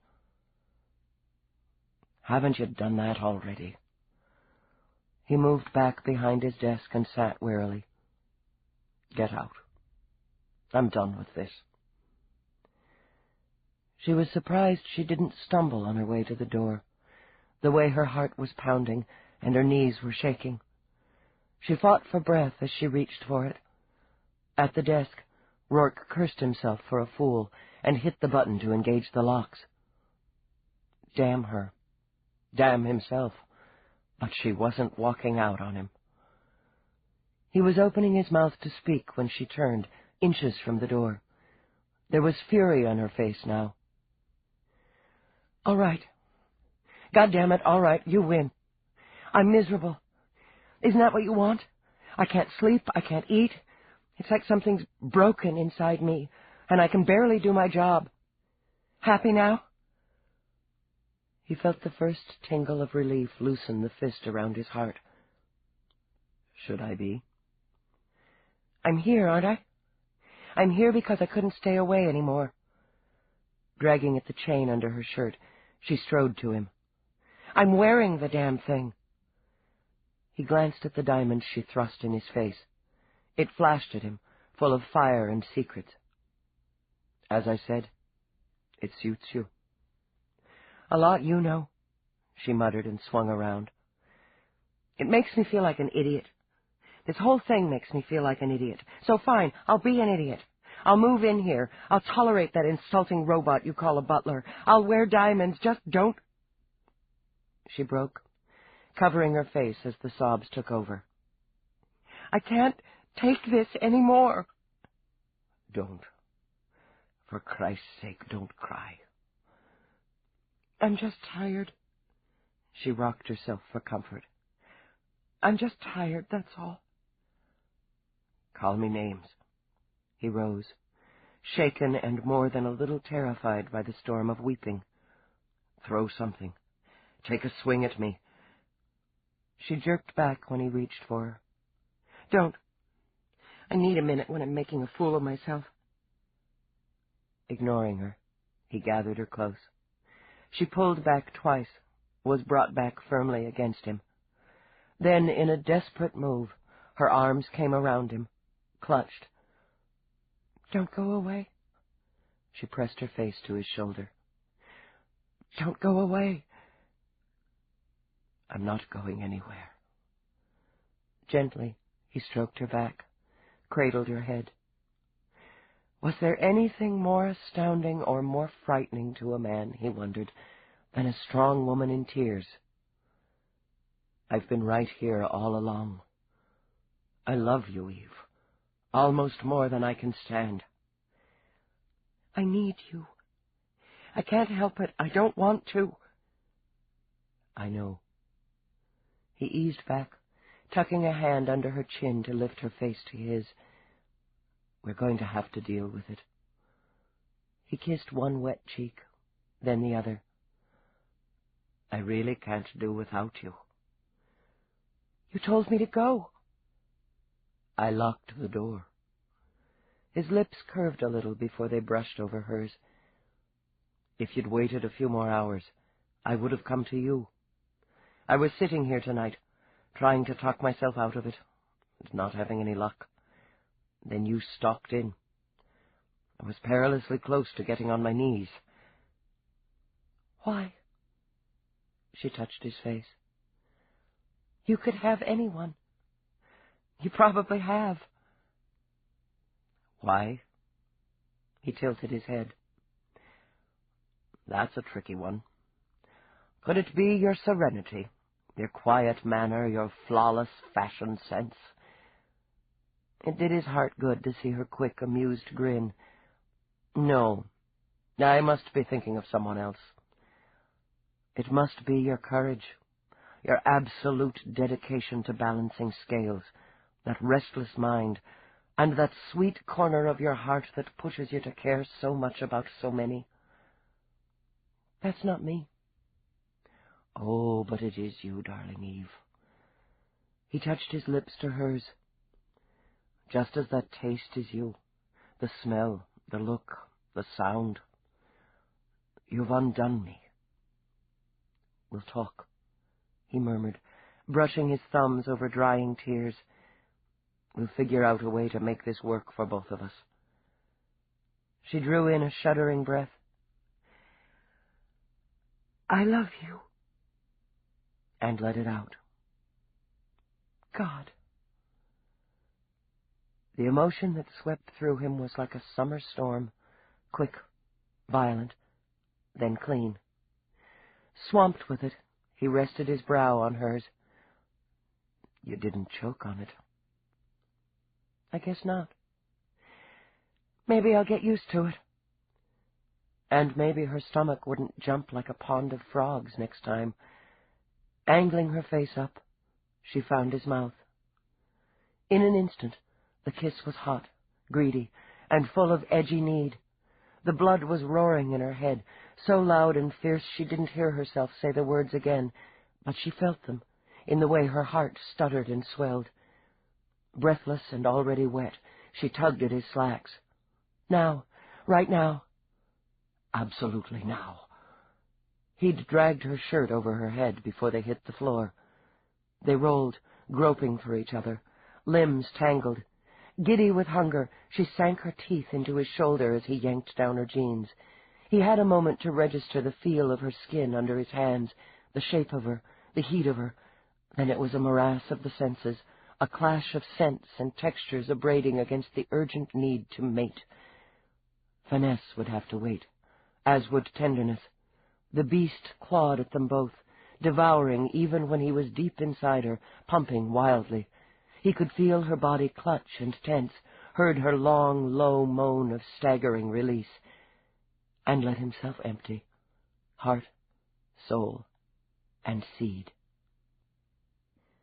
She awoke in his bed with soft sunlight creeping through the window filters. With her eyes closed, she reached out and found the space beside her warm but empty. How the hell did I get here? She wondered. I carried you. Her eyes sprang open and focused on Roarke. He sat naked, cross-legged at her knees, watching her. Carried me? You fell asleep on the floor. He leaned over to rub a thumb over her cheek. You shouldn't work yourself into exhaustion, Eve. You carried me, she said again, too groggy to decide if she was embarrassed or not. I guess I'm sorry I missed it. We have plenty of time for repeat performances. You worry me.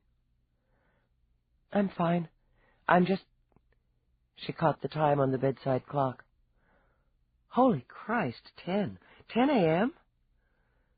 He used one hand to shove her back when she started to scramble out of bed. It's Sunday.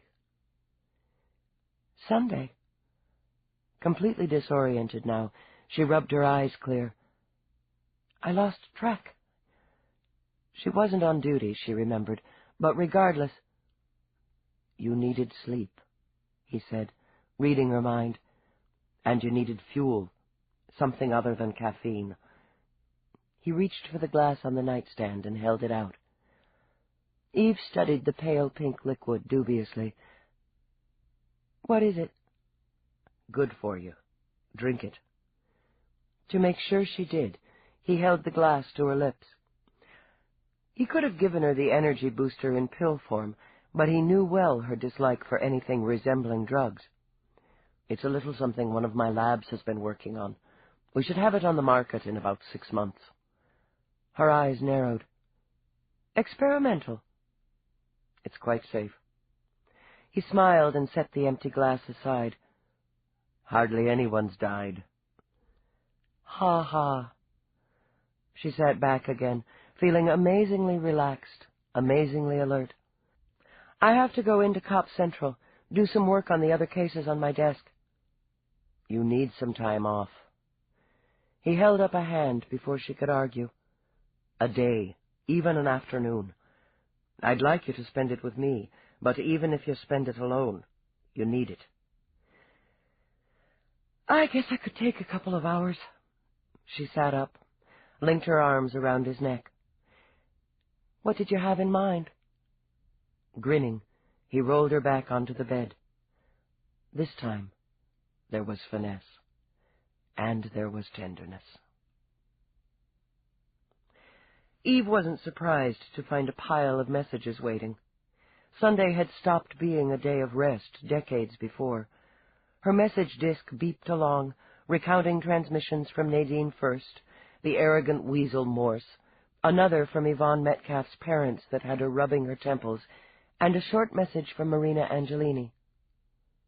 You can't take on their grief, Eve, Roarke said from behind her. What? The Metcalfs. I can see it in your face. I'm all they've got to hold on to. She initialed the messages to document her receipt. They have to know someone's looking after her. I'd like to say something. Eve rolled her eyes, prepared for him to lecture her about rest, objectivity, or professional distance. Spit it out, then, so I can get to work. I've dealt with a lot of cops in my time. Evaded them, bribed them, outmaneuvered them, or simply outran them. Amused, she nudged a hip onto the corner of her desk. I'm not sure you should be telling me that. Your record's suspiciously clean. Of course it is. On impulse, he kissed the tip of her nose. "I paid for it." She winced. "Really, Roarke, what I don't know can't hurt you." "The point is," he continued blandly, "I've dealt with a lot of cops over the years. You're the best." Caught completely off guard, she blinked. "Well?"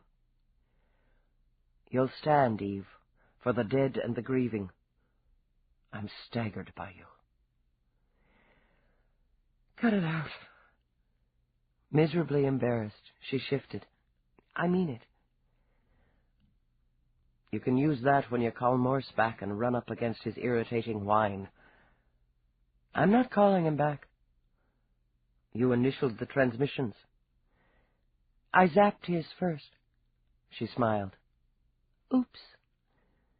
With a laugh, he picked her up off the desk. "I like your style." She indulged herself by combing her fingers through his hair before she tried to wriggle free. "Right now, you're cramping it, so back off while I see what Marina Angelini wants." Brushing him off, she engaged the number, waited. It was Marina herself who answered, her pale, tense face on screen. "Yes. Oh, Lieutenant Dallas. Thank you for getting back to me so quickly. I was afraid I wouldn't hear from you until tomorrow." "What can I do for you, Miss Angelini?" "I need to speak with you as soon as possible. I don't want to go through the commander, Lieutenant. He's done enough for me and my family." "Is this regarding the investigation?" "Yes. At least I suppose it is." Eve signaled to Roarke to leave the office. He merely leaned against the wall. She snarled at him, then looked back at the screen. "I'll be happy to meet with you at your convenience." "That's just it, Lieutenant. It's going to have to be at my convenience. My doctors don't want me to travel again just now. I need you to come to me." "You want me to come to Rome?" "Miss Angelini, even if the department would clear the trip, I need something concrete to justify the time and expense." "I'll take you," Roarke said easily. "Keep quiet." "Who else is there? Is someone else there?" Marina's voice trembled. "Roarke is with me," Eve said between her teeth. "Miss Angelini—" "Oh, that's fine. I've been trying to reach him. Could you come together? I realize this is an imposition, Lieutenant. I hesitate to pull strings, but I will if necessary. The commander will clear it." "I'm sure he will," Eve muttered. "I'll leave as soon as he does. I'll be in touch." She broke transmission. "The spoiled rich irritate the hell out of me." "Grief and worry don't have economic boundaries," Roarke said. "Oh, shut up." She huffed, kicked bad-temperedly at the desk. "You'll like Rome, darling," Roarke said, and smiled. Eve did like Rome. At least she thought she did from the brief blur she caught of it on the zooming trip from the airport to Angelini's flat overlooking the Spanish Steps. Fountains and traffic and ruins too ancient to be believed. From the rear of the private limo, Eve watched the fashionable pedestrians with a kind of baffled awe. Sweeping robes were in this season, apparently, clingy, sheer, voluminous, in colors from the palest white to the deepest bronze. Jeweled belts hung from waists, coordinating with crusted gems on flat-soled shoes, and little jeweled bags carried by men and women alike. Everyone looked like royalty. Roarke hadn't known she could gawk. It pleased him enormously to see that she could forget her mission long enough to stare and wonder. It was a shame, he thought, that they couldn't take a day or two so that he could show her the city, the grandeur of it, and its impossible continuity. He was sorry when the car pulled jerkily to the curb and yanked her back to reality. This better be good. Without waiting for the driver, she slammed out of the car. When Roarke took her elbow to lead her inside the apartment building, she turned her head and frowned at him.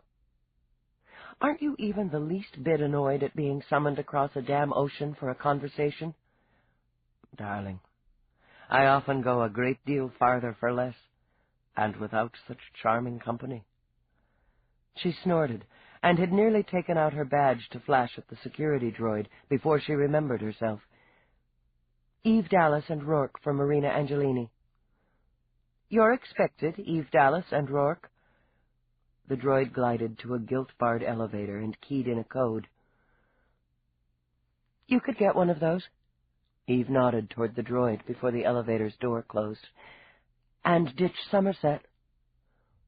"Somerset has his own charm." She snorted again, louder. "Yeah, you bet." The doors slid open into a golden ivory foyer, with a small tinkling fountain in the shape of a mermaid. "Jesus," Eve whispered, scanning the palm trees and paintings. "I didn't think anybody but you really lived like this." "Welcome to Rome." Randall Slade stepped forward. "Thank you for coming. Please, come in. Marina's in the sitting room." "She didn't mention you'd be here, Mr. Slade." "We made the decision to call you together." Biding her time for questions, Eve walked past him. The sitting room was sided on the front wall in sheer glass. One-way glass, Eve assumed, as the building was only 6 stories high. Despite the relatively short height, it afforded an eye-popping view of the city. Marina sat daintily on a curved chair, sipping tea from a hand that shook slightly. She seemed paler, if possible, and even more fragile in her trendy robe of ice blue. Her feet were bare, the nails painted to match her robe. She'd dressed her hair up in a severe knot, secured with a jeweled comb. Eve thought she looked like one of the ancient Roman goddesses, but her mythology was too sketchy to choose which one. Marina didn't rise, nor did she smile, but set her cup aside to pick up a slim white pot and pour 2 more. "I hope you'll join me for tea."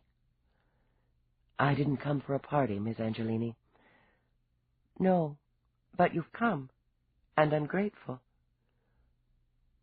"Here, let me do that." With a smooth grace that almost masked the way the cups rattled in Marina's hands, Slade took them away from her. "Please sit down," he invited. "We won't keep you any longer than necessary, but you might as well be comfortable." "I don't have any jurisdiction here," Eve began, as she took a cushioned chair with a low back. "But I'd like to record this meeting, with your permission." Marina looked at Slade, bit her lip. "Yes, of course." She cleared her throat when Eve took out her recorder and set it on the table between them. "You know about the difficulties Randy had several years ago in Sector 38? "I know," Eve confirmed. "I was told you didn't." "Randy told me yesterday."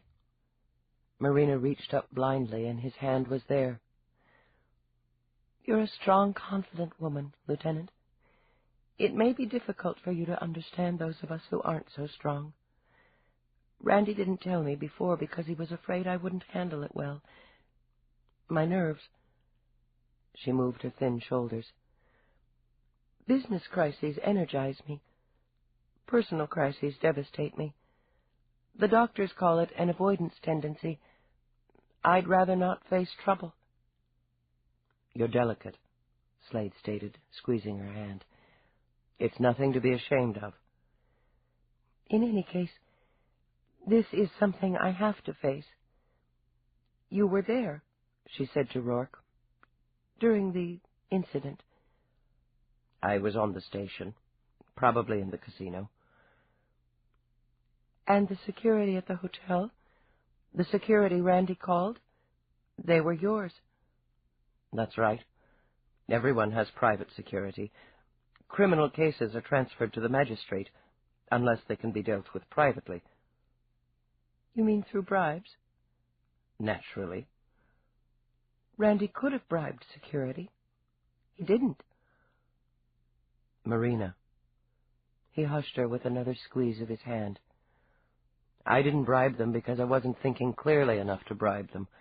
If I had, there wouldn't have been a record, and we wouldn't be discussing it now." The heavy charges were dropped, Eve pointed out. You were given the minimum penalty for the ones that stood. And I was assured that the entire matter would remain buried. It didn't. I prefer something stronger than tea. Roarke? Whiskey, if you have it. 2 fingers. Tell them, Randy, Marina whispered, while he programmed 2 whiskeys from the recessed bar. He nodded, brought Roarke his glass, then knocked back the contents of his own. Cicely called me on the night she was murdered. Eve's head jerked up like a hound scenting blood. There was no record of that on her link. No record of an outgoing call. She called from a public phone. I don't know where. It was just after midnight, your time. She was agitated, angry. Mr. Slade, you told me in our official interview that you had not had contact with Prosecutor Towers on that night. I lied. I was afraid. You now choose to recant your earlier statement. I wish to revise it.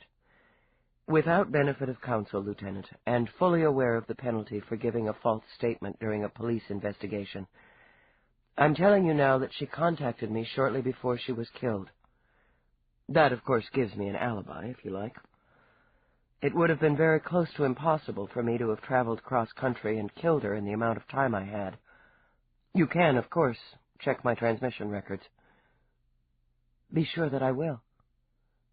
What did she want? She asked me if it was true.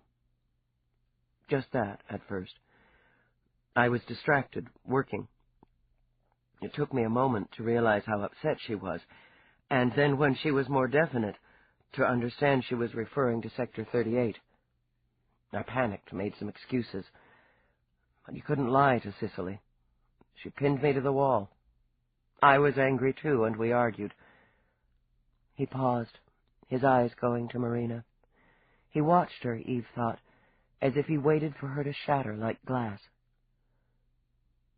You argued, Mr. Slade, Eve prompted. Yes. About what had happened. Why? I wanted to know how she had found out about it, but she cut me off. Lieutenant, she was furious. She told me she was going to deal with it for her daughter's sake. Then she would deal with me. She ended transmission abruptly, and I settled down to brood and to drink. He walked back to Marina, laid a hand on her shoulder, stroked. It was early in the morning, just before dawn, when I heard the news report and knew she was dead. She had never spoken to you about the incident before? No. We had an excellent relationship. She knew about the gambling, disapproved, but in a mild way. She was used to David. I don't think she understood how deeply we were both involved. She did, Roarke corrected. She asked me to cut you both off. Ah. Slade smiled into his empty glass. That's why I couldn't get through the door of your place in Vegas, too. That's why. Why now? Eve asked. Why have you decided to revise your previous statement? I felt it was closing in on me. I knew how hurt Marina would be if she heard it from someone else. I needed to tell her. It was her decision to contact you. Our decision? Marina reached for his hand again. I can't bring my mother back, and I know how it will affect my father when we tell him Randy was used to hurt her. There are things I have to learn to live with. I can do that if I know that whoever used Randy and me will pay for it. She would never have gone out there. She would never have gone, but to protect me. When they were flying west, Eve paced the comfortable cabin. Families. She tucked her thumbs into her back pockets. Do you ever think about them, Roarke? Occasionally. Since she was going to talk, he switched the business news off his personal monitor. If we follow one theory, Cicely Towers went out on that rainy night as a mother. Someone was threatening her child's happiness. She was going to fix it. Even if she gave Slade the heave-ho, she was going to fix it first. That's what we assume is the natural instinct of a parent. She slanted him a glance. We both know better. I wouldn't claim that either of our experiences are the norm, Eve. Okay. Thoughtful, she sat on the arm of his chair. So, if it's normal for a mother to jump to shield her child against any trouble, Towers did exactly as her killer expected. He understood her, judged her character well. Perfectly, I'd say. She was also a servant of the court. It was her duty, and certainly should have been her instinct, to call the authorities, report any threats or blackmail attempts. A mother's love is stronger than the law. Hers was, and whoever killed her knew it. Who knew her? Her lover, her ex-husband, her son, her daughter, Slade, and others, Eve. She was a strong, vocal supporter of professional motherhood, of family rights. There have been dozens of stories about her over the years, highlighting her personal commitment to her family. That's risking a lot, going by press. Media can be, and is, biased, or it slants a story to suit its own ends. I say her killer knew. Not assumed, but knew. There'd been personal contact, or extensive research. That hardly narrows the field. Eve brushed that aside with a flick of the hand. And the same goes for Metcalf. A meeting set, but it isn't going to be specifically documented in her diary. How does the killer know that? Because he knows her habits. My job is to figure out his or hers, because there'll be another one. You're so sure. I'm sure. And Meera confirmed it. You've spoken to her, then? Restless, she rose again. It's just easier to say he, envies, resents, is fascinated by powerful women. Women in the public eye, women who make a mark.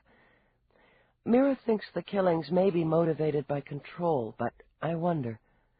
Maybe that's giving him too much credit. Maybe it's just the thrill. The stalking, the luring, the planning. Who is he stalking now?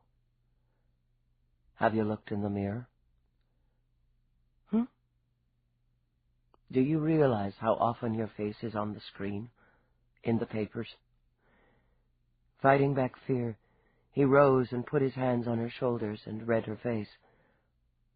You've thought of it already. I've wished for it, she corrected, because I'd be ready. You terrify me, he managed. You said I was the best. She grinned, patted his cheek. Relax, Roarke, I'm not going to do anything stupid. Oh, I'll sleep easy now. How much longer before we land? Impatient, she turned to walk to the view screen. 30 minutes or so, I imagine. I need Nadine. What are you planning, Eve? Me? Oh, I'm planning on getting lots of press. She shoveled her fingers through her untidy hair. Haven't you got some ritzy affairs?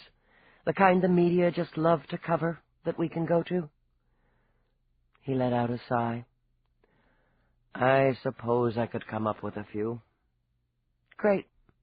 Let's set some up. She plopped down in a seat and tapped her fingers on her knee. I guess I can even push it to getting a couple of new outfits. Above and beyond. He scooped her up and sat her on his lap. But I'm sticking close, Lieutenant. I don't work with civilians. I was talking about the shopping. Her eyes narrowed as his hand snaked under her shirt. Is that a dig? Yes. Okay. She swiveled around to straddle him. Just checking. This ends Disc 4. Glory in Death, Disc 5. Chapter 10. I'm going to do my lead-in first. Nadine looked around Eve's office and cocked a brow. Not much of a sanctum. Excuse me? Casually, Nadine adjusted the angle of Eve's monitor. It squeaked. Up till now, you've guarded this room like holy ground. I expected something more than a closet with a desk and a couple of ratty chairs. Home's where the heart is, Eve said mildly, and leaned back in one of those ratty chairs. Nadine had never considered herself claustrophobic, but the industrial beige walls were awfully close together, making her rethink the notion, and the single stingy window, though undoubtedly blast-treated, was unshaded and offered a narrow view of an air traffic snarl over a local transport station. The little room, Nadine mused, was full of crowds. I'd have thought after you broke the DeBlas case last winter you'd have raided a snazzier office, with a real window, and maybe a little carpet. Are you here to decorate, or to do a story? And your equipment's pathetic. Enjoying herself, Nadine clucked her tongue over Eve's work units. At the station, relics like this would be delegated to some low-level drone, or more likely, kicked to a charity rehab center. She would not scowl, Eve told herself. She would not scowl. Remember that, the next time you're tagged for a donation to the Police and Security Fund. Nadine smiled, leaned back on the desk. At Channel 75, even drones have their own auto chef. I'm learning to hate you, Nadine. Just trying to get you pumped for the interview. You know what I'd like, Dallas, since you're in the mood for exposure? A one-on-one, in-depth interview with the woman behind the badge.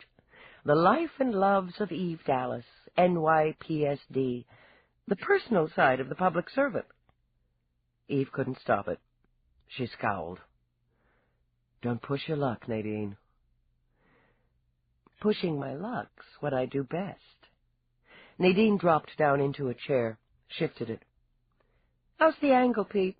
The operator held his palm-sized remote up to his face. Yo. Pete's a man of few words, Nadine commented. Just how I like them. Want to fix your hair? Eve caught herself before she tunneled her fingers through it. She hated being on camera. Hated it a lot. No.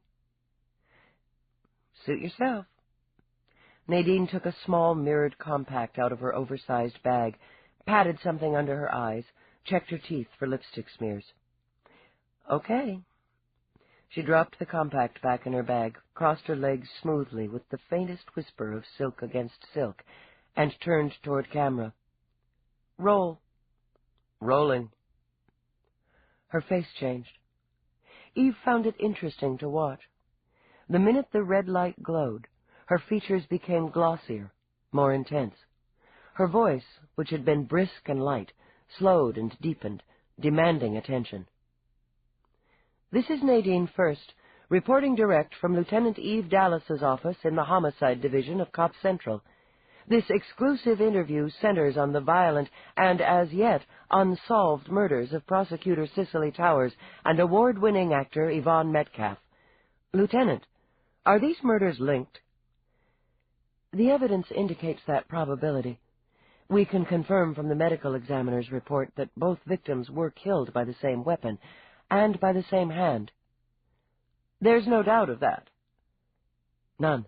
Both women were killed by a thin, smooth-edged blade, 9 inches in length, tapered from point to hilt. The point was honed to a V. In both cases, the victims were frontally attacked with one swipe of the weapon across the throat from right to left, and at a slight angle. Eve picked up a signature pen from her desk, causing Nadine to jerk and blink when she slashed it a fraction of an inch from Nadine's throat. Like that. I see. This would have severed the jugular, causing instant and dramatic blood loss, disabling the victim immediately, preventing her from calling for help or defending herself in any way. Death would have occurred within seconds. In other words, the killer needed very little time. A frontal attack, Lieutenant. Doesn't that indicate that the victims knew their attacker? Not necessarily, but there is other evidence that leads to the conclusion that the victims knew their attacker, or were expecting to meet someone. The absence of any defense wounds, for example. If I came at you... Eve thrust out with the pen again, and Nadine threw a hand in front of her throat. You see? It's an automatic defense. That's interesting, Nadine said, and had to school her face before it scowled. We have the details on the murders themselves, but not on the motive behind them, or the killer. What is it that connects Prosecutor Towers to Yvonne Metcalf? We're investigating several lines of inquiry. Prosecutor Towers was killed 3 weeks ago, Lieutenant, yet you have no suspects. We have no evidence to support an arrest at this time. Then you do have suspects. The investigation is proceeding with all possible speed. And motive? People kill people, Miss First, for all manner of reasons. They've done so since we crawled out of the muck. Biblically speaking, Nadine put in, murder is the oldest crime. You could say it has a long tradition. We may be able to filter out certain undesirable tendencies through genetics, chemical treatments, beta scans. We deter with penal colonies and the absence of freedom. But human nature remains human nature. Those basic motives for violence that science is unable to filter, love, hate, greed, envy, anger, they separate us from the droids, don't they? And make us susceptible to joy, sorrow, and passion. That's a debate for the scientists and the intellectuals. But which of those motives killed Cicely Towers and Yvonne Metcalf? A person killed them, Miss First. His or her purpose remains unknown. You have a psychiatric profile, of course. We do, Eve confirmed. And we will use it and all of the tools at our disposal to find the murderer. I'll find him, Eve said deliberately, flicking her eyes toward the camera. And once the cage door is closed, motive won't matter. Only justice. That sounds like a promise, Lieutenant. A personal promise. It is. The people of New York will depend on you keeping that promise. This is Nadine First, reporting for Channel 75. She waited a beat, then nodded. Not bad, Dallas. Not bad at all. We'll run it again at 6 and 11, with the recap at midnight. Good. Take a walk, Pete. The operator shrugged and wandered out of the room. Off the record, Eve began. How much airtime can you give me? 4? Exposure. I want plenty of it. I figured there was something behind this little gift. Nadine let out a little breath that was nearly a sigh. I have to say I'm disappointed, Dallas. I never figured you for a camera hound. I've got to testify on the Mondale case in a couple of hours. Can you get a camera there? Sure. The Mondale case is small ratings, but it's worth a couple zips. She pulled her diary out and noted it. I've got this thing, too, at the new Astoria, one of those gold plate dinners. The Astoria dinner ball, sure. Her smile turned derisive. I don't work the social beat, Dallas, but I can tell the assignment desk to cue on you. You and Roarke are always good for the gossip eaters. It is you and Roarke, isn't it? I'll let you know where you can catch me over the next couple of days, Eve continued, ignoring the insult. I'll feed you regular updates to air. Fine. Nadine rose. Maybe you'll trip over the killer on your way to fame and fortune. Got an agent yet? For a moment, Eve said nothing, just tapped her fingertips together. I thought it was your job to fill airtime and guard the public's right to know, not moralize. And I thought it was yours to serve and protect, not to cash in. Nadine snagged up her bag by the strap. Catch you on the screen, Lieutenant. Nadine. Pleased, Eve tipped back in her chair. You left out one of those basic human motives for violence before. Thrill. I'll make a note of it. Nadine wrenched at the door, then let it slip out of her hands. When she turned back, her face was white and shocked under its sheen of camera makeup. Are you out of your mind? You're bait? You're fucking bait? Pissed you off, didn't it? Smiling, Eve allowed herself the luxury of propping her feet on the desk. Nadine's reaction had brought the reporter up several notches on Eve's opinion scale. Thinking about me wanting all that airtime and getting it really steamed you. It's going to steam him, too. Can't you hear him, Nadine? Look at that lousy cop getting all my press. Nadine came back in and sat down carefully. You had me, Dallas. I'm not about to tell you how to do your job. Then don't. Let me see if I'm figuring this right. You deduced the motive was, at least partially, for the thrill, for the attention in the media.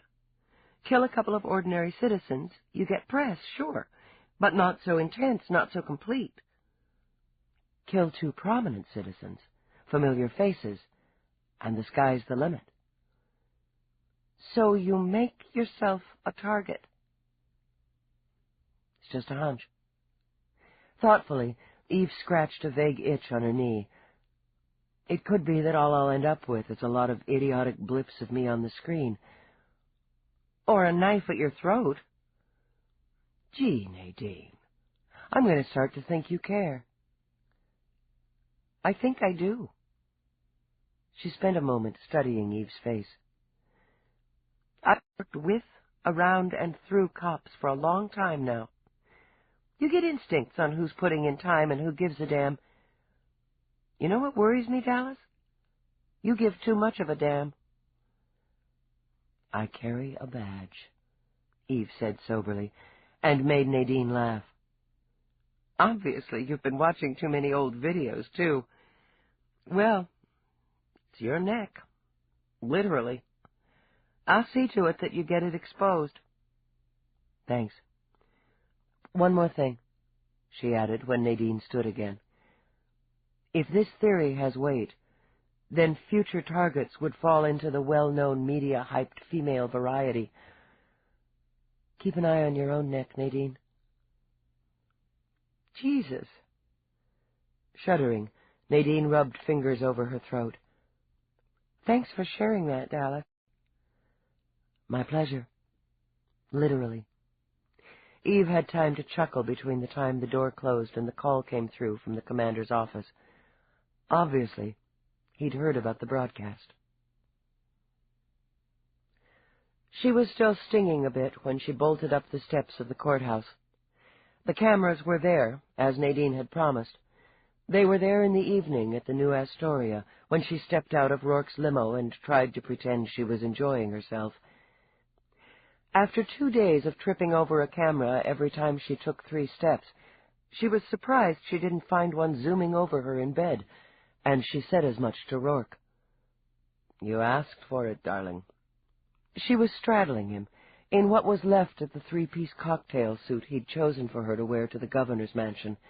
The glittering black and gold vest skimmed her hips and was already unbuttoned to her navel.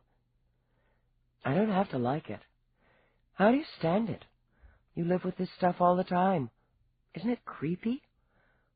You just ignore it. He flipped open another button. And go on. I liked the way you looked tonight. Idly he toyed with the diamond that hung between her breasts. Of course, I'm enjoying the way you look right now even more. I'm never going to get used to it. All the fancy work. Small talk, big hair. And I don't fit the clothes, either. They might not suit the lieutenant, but they suit Eve. You can be both. He watched her pupils dilate when he spread his hands over her breasts, cupped them. You liked the food. Well, sure, but... She shivered into a moan as he scraped his thumbs over her nipples. I think I was trying to make a point. I should never talk to you in bed. Excellent deduction. He reared up and replaced his thumbs with teeth. She was sleeping deeply, dreamlessly, when he woke her. The cop surfaced first, alert and braced. What? Despite being naked, she reached for her weapon. What is it?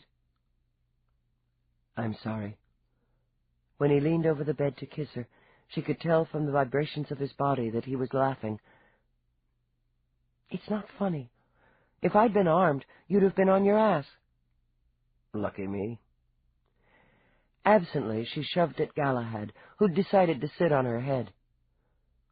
Why are you dressed? What's going on? I've had a call. I'm needed on Freestar 1. The Olympus resort. Lights, dim, she ordered, and blinked to focus as they highlighted his face. God, she thought. He looked like an angel. A fallen one. A dangerous one. Is there a problem? Apparently. Nothing that can't be handled. Roarke picked up the cat himself, stroked it, then set Galahad on the floor. But I have to handle it personally. It may take a couple of days. Oh. It was because she was groggy, she told herself, that this awful sense of deflation snuck in. Well, I'll see you when you get back. He skimmed a finger over the dent in her chin. You'll miss me. Maybe. Some. It was his quick smile that defeated her. Yes. Here, put this on. He shoved a robe in her hands. There's something I want to show you before I go. You're going now? The transport's waiting. It can wait. I guess I'm supposed to come down and kiss you goodbye, she muttered as she fumbled into the robe. That would be nice, but first things first. He took her hand and pulled her from the platform to the elevator. There isn't any need for you to be uncomfortable here while I'm gone. Right. He put his hands on her shoulders as the car began to glide. Eve, it's your home now. I'm going to be busy anyway. She felt the slight shift as the car veered to horizontal mode. Aren't we going all the way down? Not just yet. He slipped an arm around her shoulders when the doors opened. It was a room she hadn't seen. Then again, she mused, there were probably dozens of rooms she'd yet to tour in the labyrinth of the building, but it took only one quick glimpse for her to realize it was hers. The few things she considered of any value from her apartment were here, with new pieces added to fill it out into a pleasant, workable space. Stepping away from Roarke, she wandered in. The floors were wood and smooth, and there was a carpet woven in slate blue and mossy green, probably from one of his factories in the east. Her desk, battered as it was, stood on the priceless wool and held her equipment. A frosted glass wall separated a small kitchen area, fully equipped, that led to a terrace. There was more, of course. With Roarke, there was always more. A communications board would allow her to call up any room in the house. The entertainment center offered music, video, a hologram screen with dozens of visualization options. A small indoor garden bloomed riotously below an arching window where dawn was breaking. You can replace what you don't like, he said, as she ran her hand over the soft back of a sleep chair. Everything's been programmed for your voice and your palm print.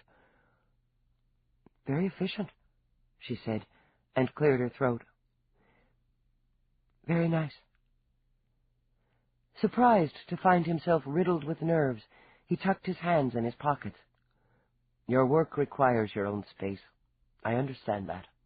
You require your own space and privacy. My office is through there, the west panel, but it locks on either side." "I see." Now he felt temper snapping at the nerves. "If you can't be comfortable in the house while I'm not here, you can barricade yourself in this apartment. You can damn well barricade yourself in it while I am here. It's up to you." "Yes, it is." She took a deep breath and turned to him. "You did this for me." Annoyed, he inclined his head. "There doesn't seem to be much I wouldn't do for you." I think that's starting to sink in. No one had ever given her anything quite so perfect. No one, she realized, understood her quite so well. That makes me a lucky woman, doesn't it? He opened his mouth, bit back something particularly nasty. The hell with it, he decided. I have to go. "Roarke, one thing." She walked to him, well aware he was all but snarling with temper. "I haven't kissed you goodbye," she murmured, and did so with a thoroughness that rocked him back on his heels. "Thank you." Before he could speak, she kissed him again. "For always knowing what matters to me." "You're welcome." Possessively, he ran a hand over her tousled hair. "Miss me?" "I already am." "Don't take any unnecessary chances." His hands gripped in her hair hard, briefly. "There's no use asking you not to take the necessary ones." "Then don't." Her heart stuttered when he kissed her hand. "Safe trip," she told him when he stepped into the elevator. She was new at it, so she waited until the doors were almost shut. "I love you." The last thing she saw was the flash of his grin. "What have you got, Finey?" "Maybe something, maybe nothing." It was early, just 8 o'clock on the morning after Roarke left for Freestar 1, but Finey already looked haggard. Eve punched 2 coffees, double strength, from her auto chef. "You're in here at this hour, looking like you've been up all night and in that suit. I have to deduce it's something. And I'm a Gold Star detective." "Yeah. I've been noodling on the computer, going down another level on the families and personal relations of the victim, like you wanted." "And?" Stalling, he drank his coffee, dug out his bag of candied nuts, scratched his ear. "Saw you on the news last night. The wife did, actually. Said you looked flash. That's one of the kids' expressions we try to keep up." "In that case, you're rocking me, Finey. That's one of the kids' expressions, too. Translation, you're not coming clear." "I know what it means." "Shit. This one cuts close to home, Dallas. Too close." "Which is why you're here instead of transmitting what you've got over a channel. So let's have it." "Okay." He puffed out a breath. "I was dicking around with David Angelini's records. Financial stuff, mostly. We knew he was into some spine twisters for gambling debts. He's been holding them off, giving them a little trickle here and there. Could be he's dipped into the company till, but I can't get a lock on that. He's covered his ass." "So, we'll uncover it. I can get the name of the spine twisters," she mused, thinking of Roarke. "Let's see if he made them any promises, like he'd be coming into an inheritance." Her brows knit. "If it wasn't for Metcalf, I'd think hard about somebody he owed hurrying up on the IOUs by taking out towers." Might be that simple, even with Metcalf. She had a nice nest egg set aside. I haven't found anybody among the beneficiaries who needed quick money, but that doesn't mean I won't." "Okay, you keep working that angle. But that isn't why you're here playing with your nuts." He nearly managed to laugh. "Cute. Okay, here it is. I turned up the commander's wife." Run that by slow, Finey. Real slow. He couldn't sit, so he sprang up to pace the small space. David Angelini made some healthy deposits into his personal credit account. 4 deposits of $50K over the last 4 months. The final one was keyed in 2 weeks before his mother got terminated. All right. He got his hands on $200K in 4 months and banked it like a good boy. Where'd he get it? Fuck. She already knew.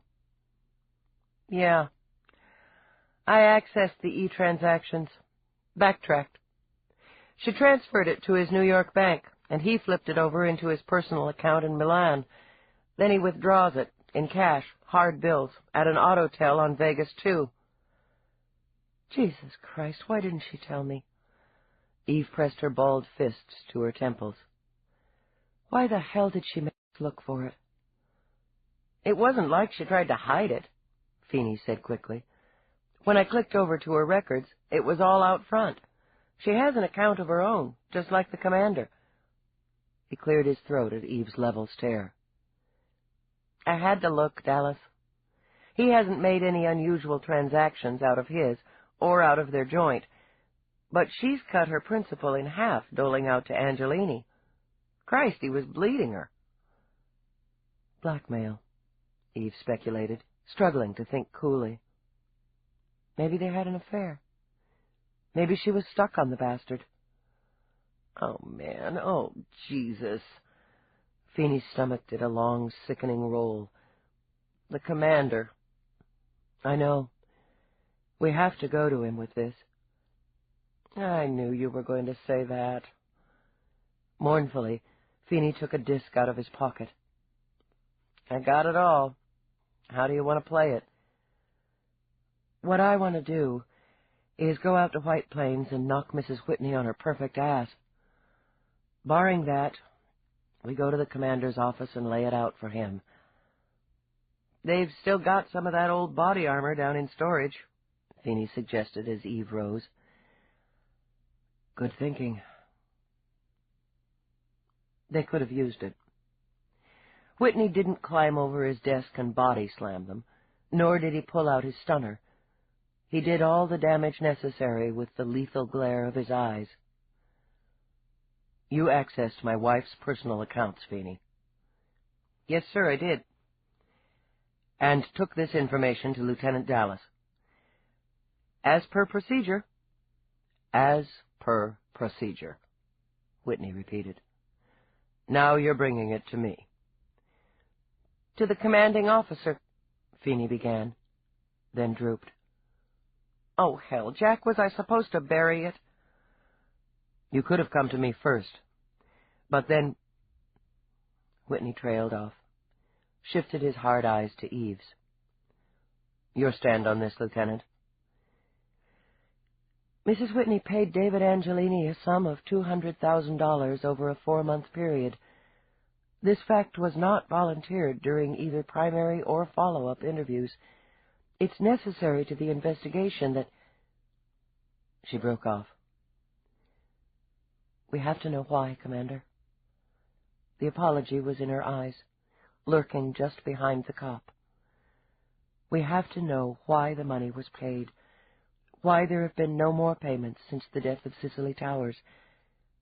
And I have to ask, Commander, as primary, if you were aware of the transactions and the reason behind them. There was a clutching in his stomach, a burning that warned of untreated stress. I'll answer that after I've spoken with my wife. Sir, Eve's voice was a quiet plea. You know we can't allow you to consult with Mrs. Whitney before we question her. This meeting has already risked contaminating the investigation. I'm sorry, Commander. You're not bringing my wife into interview. Jack! Fuck this, Finey. She's not going to be dragged down here like a criminal. He clutched his hands into fists under the desk and struggled to remain in control. Question her at home with our attorney present. That doesn't violate procedure, does it, Lieutenant Dallas? No, sir. With respect, Commander, will you come with us? With respect, Lieutenant, he said bitterly. You couldn't stop me.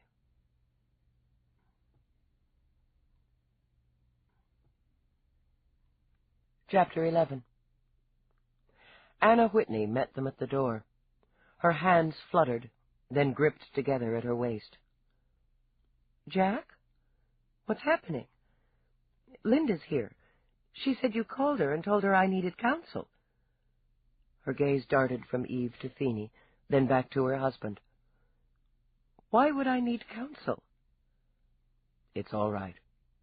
He put a tense but protective hand on her shoulder. Let's go inside, Anna. But I haven't done anything.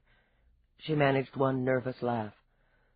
I haven't even gotten a traffic ticket lately. Just sit down, honey. Linda, thanks for coming so quickly. No problem. The Whitney's attorney was young, sharp-eyed, and polished to a gleam. It took Eve several moments to remember she was also their daughter. Lieutenant Dallas, isn't it? Linda scanned and summed up quickly. I recognize you. She gestured to a chair before either of her parents thought of it. Please, sit. Captain Finey, EDD. Yes, my father's mentioned you many times, Captain Finey. Now, she laid a hand over her mother's. What's this all about? Information has just come to light that needs clarification. Eve took out her recorder, offered it to Linda for examination. She tried not to think that Linda favored her father, the caramel-colored skin, the cool eyes. Genes and family traits both fascinated and frightened her. I take it this is going to be a formal interview. With careful calm, Linda set the recorder on the table and took out her own. That's right. Eve recited the date and time. Interviewing officer, Dallas, Lieutenant Eve. Also present, Whitney, Commander Jack, and Finey, Captain Ryan. Interviewee, Whitney, Anna, represented by counsel. Whitney, Linda. My client is aware of all rights and agrees to this time and place of interview. Counsel reserves the right to terminate at her discretion. Proceed, Lieutenant. Mrs. Whitney, Eve began. You were acquainted with Cicely Towers, deceased. Yes, of course. Is this about Cicely? Jack. He only shook his head and kept his hand on her shoulder. You are also acquainted with the deceased's family, her former husband, Marco Angelini, her son, David Angelini, and her daughter, Marina. I'm more than acquainted. Her children are like family. Why, Linda even dated... Mom. With a bolstering smile, Linda interrupted. Just answer the question. Don't elaborate. But this is ridiculous. Some of Anna's puzzlement edged over into irritation. It was her home, after all. Her family. Lieutenant Dallas already knows the answers. I'm sorry to go over the same ground, Mrs. Whitney. Would you describe your relationship with David Angelini? David? Why, I'm his godmother. I watched him grow up. You're aware that David Angelini was in financial distress prior to the death of his mother? Yes, he was. Her eyes went huge. You don't seriously believe that David... That's hideous. She snapped it out before her mouth compressed into a thin red line. I'm not going to dignify this with an answer.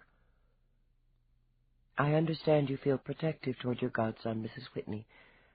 I understand you would go to some lengths to protect him, and to some expense.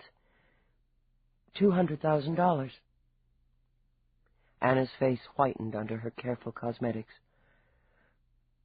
I don't know what you mean. Mrs. Whitney, do you deny paying to David Angelini the sum of $200,000 in installments of $50,000 over a 4-month period, beginning in February of this year and ending in May?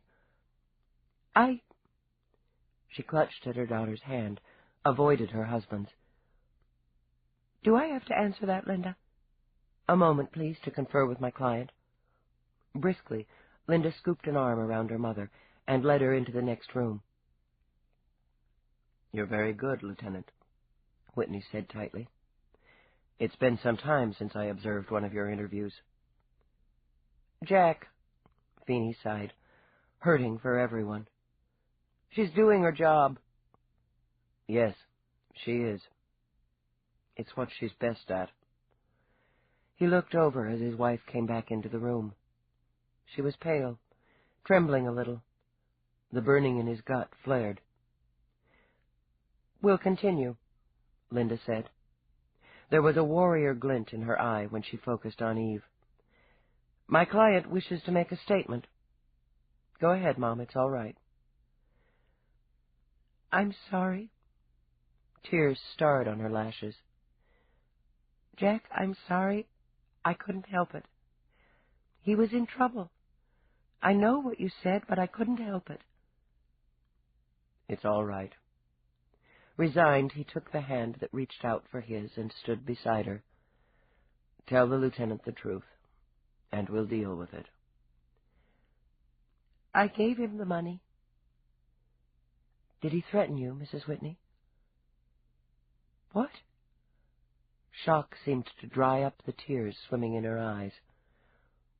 Oh, my goodness. Of course he didn't threaten me. He was in trouble, she repeated, as if that should be enough for anyone. He owed a very great deal of money to the wrong kind of people. His business, that portion of his father's business that he oversaw, was in some temporary upheaval, and he had a new project he was trying to get off the ground. He explained it, she added with a wave of her free hand. I don't remember precisely. I don't bother overmuch with business. Mrs. Whitney, you gave him 4 payments of $50,000. You didn't relay this information to me in our other interviews. What business of yours was it? Her spine was back, snapped hard and cold so that she sat like a statue. It was my money, and a personal loan to my godchild. A godchild, Eve said, with straining patience, who was being questioned in a murder investigation. His mother's murder. You might as well accuse me of killing her as David. You didn't inherit a sizable portion of her estate. Now you listen to me. Anger suited her. Anna's face glowed as she leaned forward. That boy adored his mother, and she him. He was devastated by her death. I know. I sat with him. I comforted him. You gave him $200,000. It was my money to do with as I chose. She bit her lip. No one would help him. His parents refused. They'd agreed to refuse this time. I spoke with Cicely about it months ago. She was a wonderful mother, and she loved her children, but she was a very strong believer in discipline. She was determined that he had to handle his problem on his own, without her help, without mine. But when he came to me, desperate, what was I to do? What was I to do? She demanded, turning to her husband. Jack, I know you told me to stay out of it, but he was terrified, afraid they would cripple him, even kill him. What if it had been Linda or Stephen? Wouldn't you have wanted someone to help? Anna, feeding his problem isn't help. He was going to pay me back, she insisted. He wasn't going to gamble with it. He promised. He only needed to buy some time. I couldn't turn him away. Lieutenant Dallas, Linda began. My client lent her own money to a family member in good faith. There is no crime in that. Your client hasn't been charged with a crime, Counselor. Did you, in any of your previous interviews, ask my client directly about disposition of funds? Did you ask my client if she had any financial dealings with David Angelini? No, I did not. then she is not required to volunteer such information, which would appear to be personal and unconnected to your investigation, to the best of her knowledge." "She's a cop's wife," Eve said wearily. "Her knowledge ought to be better than most. Mrs. Whitney, did Cicely Towers argue with her son over money, over his gambling, over his debts and the settlement thereof?" "She was upset. Naturally they argued. Families argue. They don't hurt each other." "Maybe not in your cozy little world," Eve thought. "Your last contact with Angelini?" "A week ago. He called to make sure I was all right, that Jack was all right. We discussed plans for setting up a memorial scholarship fund in his mother's name. His idea, Lieutenant," she said with swimming eyes.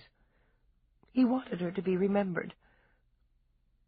"What can you tell me about his relationship with Yvonne Metcalf?" "The actress." Anna's eyes went blank before she dabbed at them. "Did he know her?" "He never mentioned it." It had been a shot in the dark, and hadn't found a target. "Thank you."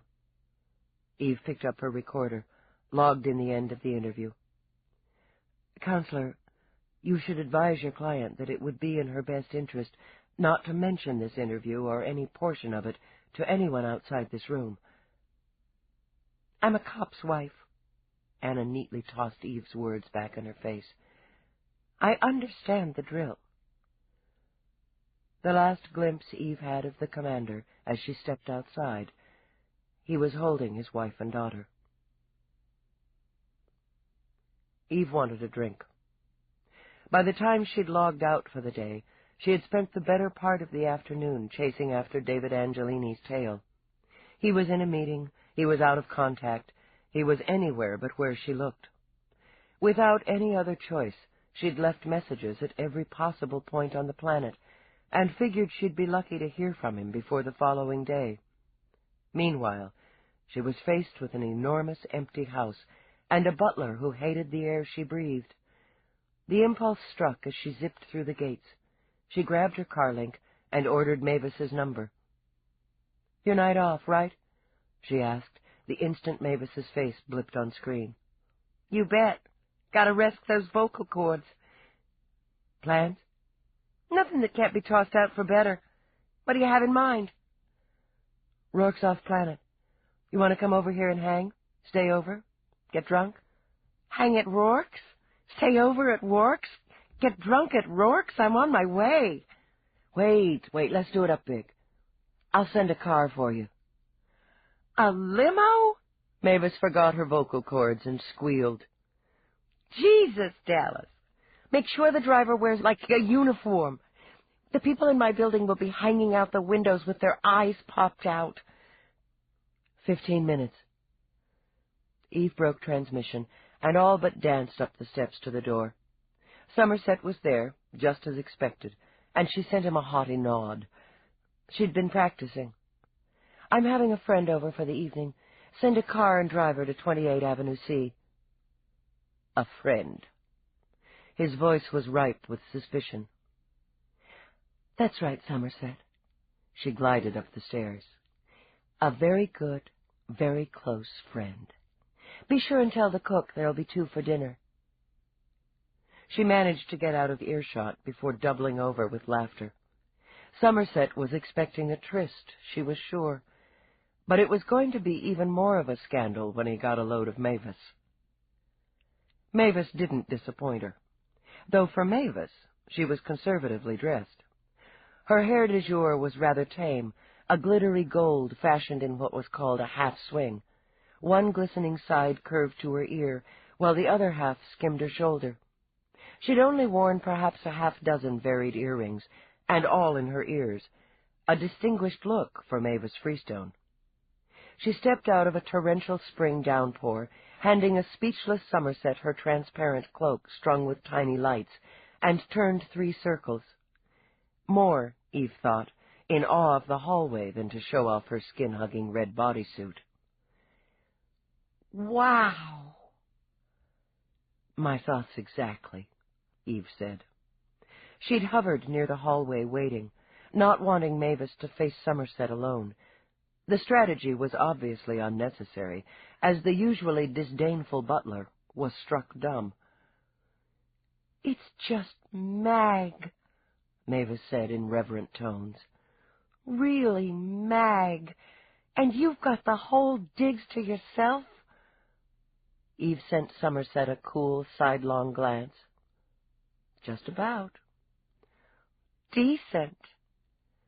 With a flutter of inch-long lashes, Mavis held out a hand with interlinking hearts tattooed on the back. "And you must be Somerset. I've heard so much about you." Somerset took the hand, so staggered he nearly lifted it to his lips before he remembered himself. "Madam," he said stiffly. "Oh, you just call me Mavis. Great place to work, huh? You must get a hard charge out of it." Unsure if he was appalled or enchanted, Somerset stepped back, managed a half-bow, and disappeared down the hall with her dripping cloak. "A man of few words." Mavis winked, giggled, then clattered down the hall on 6-inch inflatable platforms, and let out a sensual groan at the first doorway. "You've got a real fireplace." "Couple dozen of them, I think." "Jesus. Do you do it in front of the fire, like in the old flicks?" "I'll leave that up to your imagination." "I can imagine good. Christ, Gallus, that car you sent. A real limo, a classic. It just had to be raining." She whirled back, sending her earrings dancing. "Only about half the people I wanted to impress saw me. What are we going to do first?" "We can eat." "I'm starving, but I've got to see the place first. Show me something." Eve pondered. The roof terrace was incredible, but it was raining furiously. The weapon room was out, as was the target range. Eve considered those areas off-limits to guests without Roarke's presence. There was plenty more, of course. Dubiously, Eve studied Mavis's shoes. "Can you really walk in those?" "They're air-glided. I hardly know I've got them on." "All right, then. We'll take the stairs. You'll see more that way." She took Mavis to the solarium first, amused by her friend's dropped-jawed reaction to the exotic plants and trees, the sparkling waterfalls and chattering birds. The curved glass wall was battered with rain, but through it the lights of New York gleamed. In the music room, Eve programmed a trash band and let Mavis entertain her with a glass-shattering short set of current favorites. They spent an hour in the game room, competing with the computer, each other, and hologram opponents at Free Zone and Apocalypse. Mavis did a lot of ohing and awing over the bedrooms, and finally chose the suite for her overnight stay. "I can have a fire if I want?" Mavis ran a possessive hand over the rich lapis lazuli of the hearth. "Sure, but it is nearly June." "I don't care if I roast." Arms out, she took long, swinging steps over the floor, gazed up through the sky dome, and plopped down on the lake-sized bed with its thick silver cushions. "I feel like a queen. No, an empress." She rolled over and over while the floating mattress undulated beneath her. "How do you stay normal in a place like this?" "I don't know. I haven't lived here very long." Still rolling lavishly from one side of the air cushions to the other, Mavis laughed. "It would only take me one night. I'm never going to be the same." Scooting up to the padded headboard, she punched buttons. Lights flickered on and off, revolved, sparkled. Music throbbed, pulsed. Water began to run in the next room. "What's that?" "You programmed your bath," Eve informed her. "Oops, not yet." Mavis flicked it off, tried another, and had the panel on the far wall sliding open to reveal a 10-foot video screen. "Definitely decent. Want to eat?" While Eve settled in the dining room with Mavis, enjoying her first full evening off in weeks, Nadine first scowled over the editing of her next broadcast. "I want to enhance that. Freeze on Dallas," she ordered the tech. Yeah, bring her up. She looks damn good on camera." Sitting back, she studied the 5 screens while the tech worked the panel. Editing room 1 was quiet, but for the murmuring clash of voices from the screen. For Nadine, putting images together seamlessly was as exciting as sex. The majority of broadcasters left the process to their techs, but Nadine wanted her hand in here, everywhere. In the newsroom, 1 level down, it would be bedlam. She enjoyed that, too. The scurry to beat the competition to the latest soundbite, the latest picture, the most immediate angle. Reporters manning their links for one more quote, bumping their computers for that last bit of data. The competition wasn't all outside on Broadcast Avenue. There was plenty of it right in the Channel 75 newsroom. Everyone wanted the big story, the big picture, the big ratings. Right now, she had it all. And Nadine didn't intend to lose it. "There. Hold it there, when I'm standing on Metcalf's patio. Yeah, now try a split screen. Use the shot of me on the sidewalk where Towers bought it." "Mm-hmm." Eyes narrowed. She studied the image. She looked good, she decided. Dignified, sober-eyed. Our intrepid, clear-sighted reporter, revisiting the scenes of the crimes. "Okay." She folded her hands and rested her chin on them. Cue in the voiceover. 2 women, talented, dedicated, innocent. 2 lives brutally ended. The city reels, looks over its shoulder, and asks why. Loving families mourn, bury their dead, and ask for justice. There is one person working to answer that question, to meet that demand. "Freeze," Nadine ordered. "Bleed to Dallas, exterior courtroom shot. Bring up audio." Eve's image filled the screens, full length, with Nadine beside her. That was good, Nadine thought. The visual lent the impression they were a team, working together. Couldn't hurt. There had been the faintest of breezes ruffling their hair. Behind them, the courthouse speared up, a monument to justice, its elevators busily gliding up and down, its glass walkway crowded with people. "My job is to find a killer, and I take my job seriously. When I finish mine, the courts begin theirs." "Perfect." Nadine fisted her hand. "Oh, yes, just perfect. Fade it there, and I'll pick it up on live. Time?" 3:45. "Louise, I'm a genius, and you're not so bad yourself. Print it." "Printed." Louise swiveled away from the console and stretched. They'd worked together for 3 years and were friends. "It's a good piece, Nadine." "Damn right it is." Nadine angled her head. "But—" "Okay." Louise released her stubby ponytail and ran a hand through her thick, dark curls. "We're getting close to retreading here. We've had nothing new in a couple of days." "Neither has anybody else. And I've got Dallas. And that's a big one." Louise was a pretty woman, soft-featured, bright-eyed. She'd come to Channel 75 direct from college. After less than a month on the job, Nadine had scooped her up as her main tech. The arrangement suited them both. "She's got a solid visual and an excellent throat.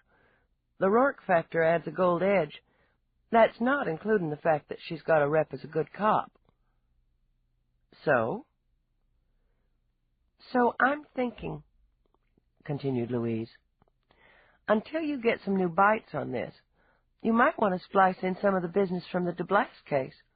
Remind people our lieutenant broke one of the big ones, took a hit in the line of duty, build up confidence. I don't want to take the focus off the current investigation." "Maybe you do," Louise disagreed. "At least until there's a new lead, or a new victim." Nadine grinned. "A little more blood would heat things up. Another couple of days, we'll be out of the sweeps and into the June doldrums." "Okay, I'll keep it in mind. You might want to put something together. Louise cocked a brow. I might. And if I use it, you get full on-air credit, you greedy bitch. Deal. Louise tapped the pocket of her editing vest, winced. Out of smokes. You've got to stop that. You know how the brass feel about employees taking health risks. I'm sticking with the herb shit. Shit's right. Get me a couple while you're at it. Nadine had the grace to look sheepish. And keep it to yourself. They're tougher on the on-air talent than you techs. You got some time before the midnight recap. Aren't you going to take your break? No. I've got a couple of calls to make. Besides, it's pouring out. Nadine patted her perfectly coiffed hair. You go. She reached into her bag. I'll pay. Good deal, since I have to go all the way to Second to find a store that's licensed to sell smokes. Resigned, she rose. I'm using your raincoat. Go ahead. Nadine passed her a handful of credits. Just put my share in the pocket, okay? I'll be in the newsroom. They walked out together, with Louise bundling into the stylish blue coat. Nice material. Sheds water like a duck. They crossed the rampway, past a series of editing and production rooms, and walked toward a descending people glide. Noise began to filter through, so Nadine pitched her voice over it. Are you and Bongo still thinking of taking the big step? Thinking hard enough that we've started looking at apartments. We're going the traditional route. We'll give living together a try for a year. If it works, we'll make it legal. Better you than me, Nadine said with feeling. I can't think of a single reason why a rational person would lock themselves to another rational person. Love. Louise put a dramatic hand to her heart. It makes reason and rationality fly out the old window. You're young and free, Louise. And if I'm lucky, I'm going to be old and chained to Bongo. Who the hell wants to be chained to anybody named Bongo? Nadine muttered. Me. Catch you later. With a quick salute, Louise continued on the descent, while Nadine stepped off toward the newsroom. And thinking of Bongo, Louise wondered if she'd be able to get home before 1 a.m.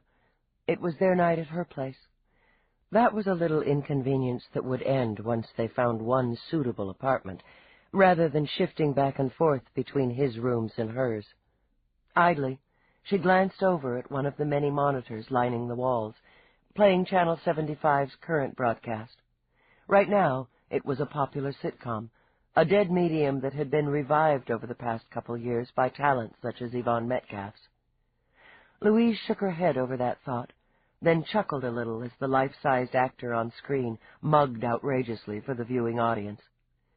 Nadine might have been married to the news, but Louise liked sheer entertainment. She looked forward to those rare evenings when she and Bongo could cuddle up in front of the screen. In Channel 75's wide lobby there were more monitors, security stations, and a pleasant sitting area ringed with holograms of the station's stars. And, of course, a gift shop stocked with souvenir T-shirts, hats, signed mugs, and holograms of the station's biggest stars. Twice a day, between the hours of 10 and 4, tours were guided through the station. Louise had taken one herself as a child, had gawked with the best of them, and had, she remembered with a smug smile, decided then and there on her career. She waved to the guard at the front entrance, detoured to the east end, which was the shortest route to Second. At the side door for employees, she passed her palm over the handplate to deactivate the lock. As the door swung open, she winced at the heavy sound of drumming rain. She almost changed her mind. Was one sneaky smoke worth a 2-block sprint through the cold and damp? Damn right, she thought, and flipped up the hood.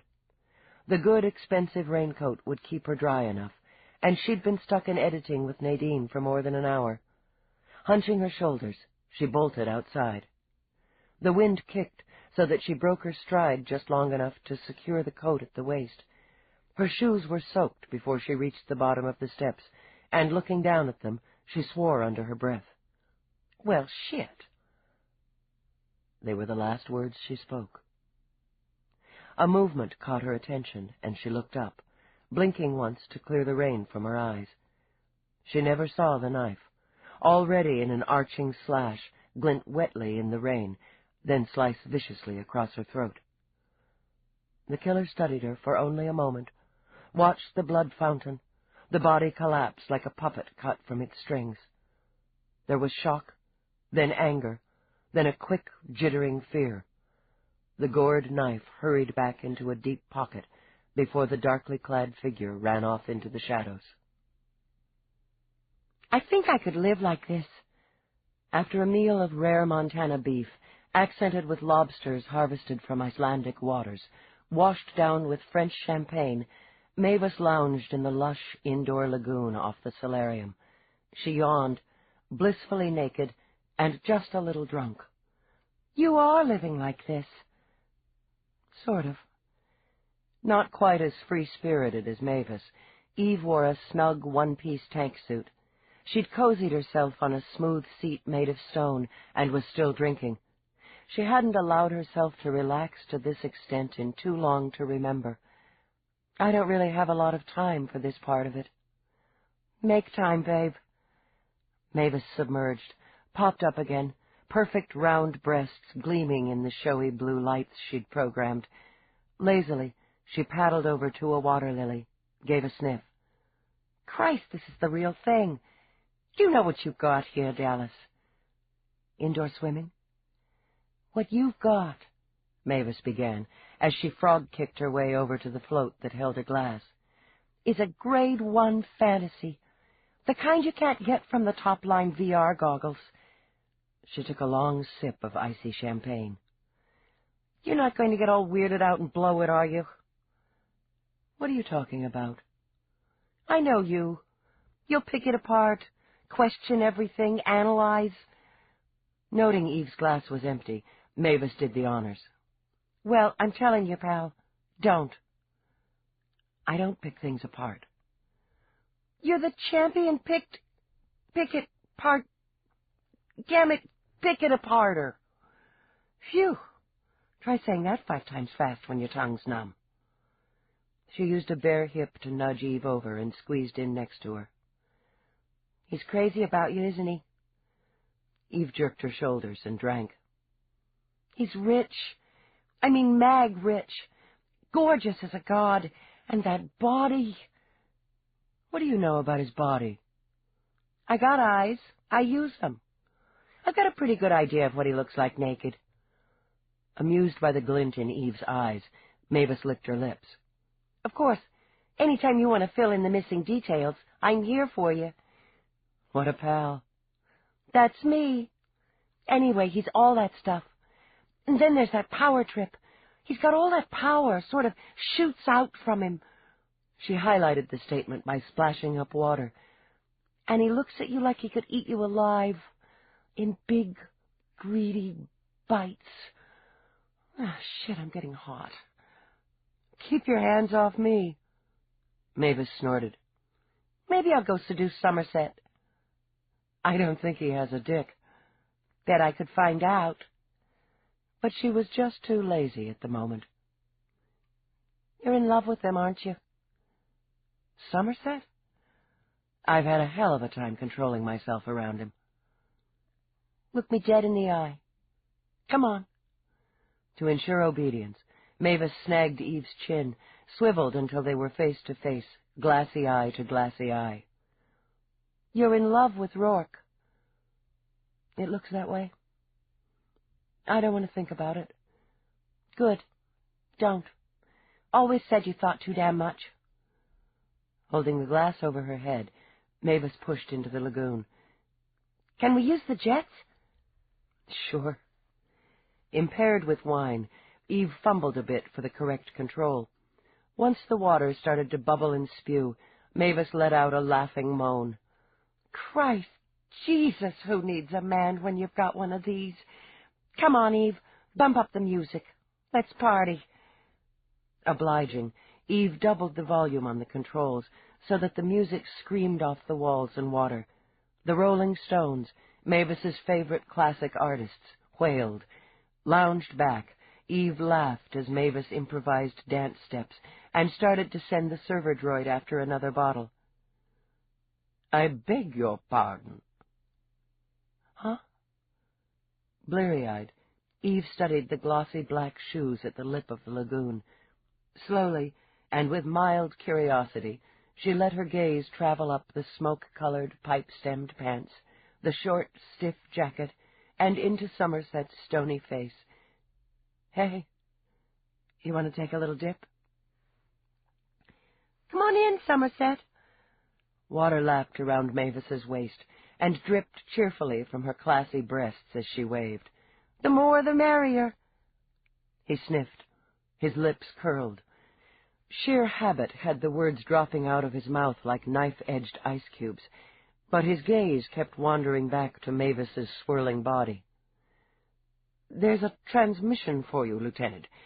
Apparently you were unable to hear my attempts to inform you." "What? Okay. She sniggered, paddled toward the link set in the side of the lagoon. "Is it Roarke?" "It is not."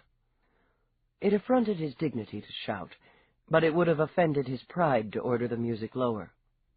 "It is dispatch from Cop Central." Even as Eve reached for the link, she stopped, swore, then slicked the hair back from her face.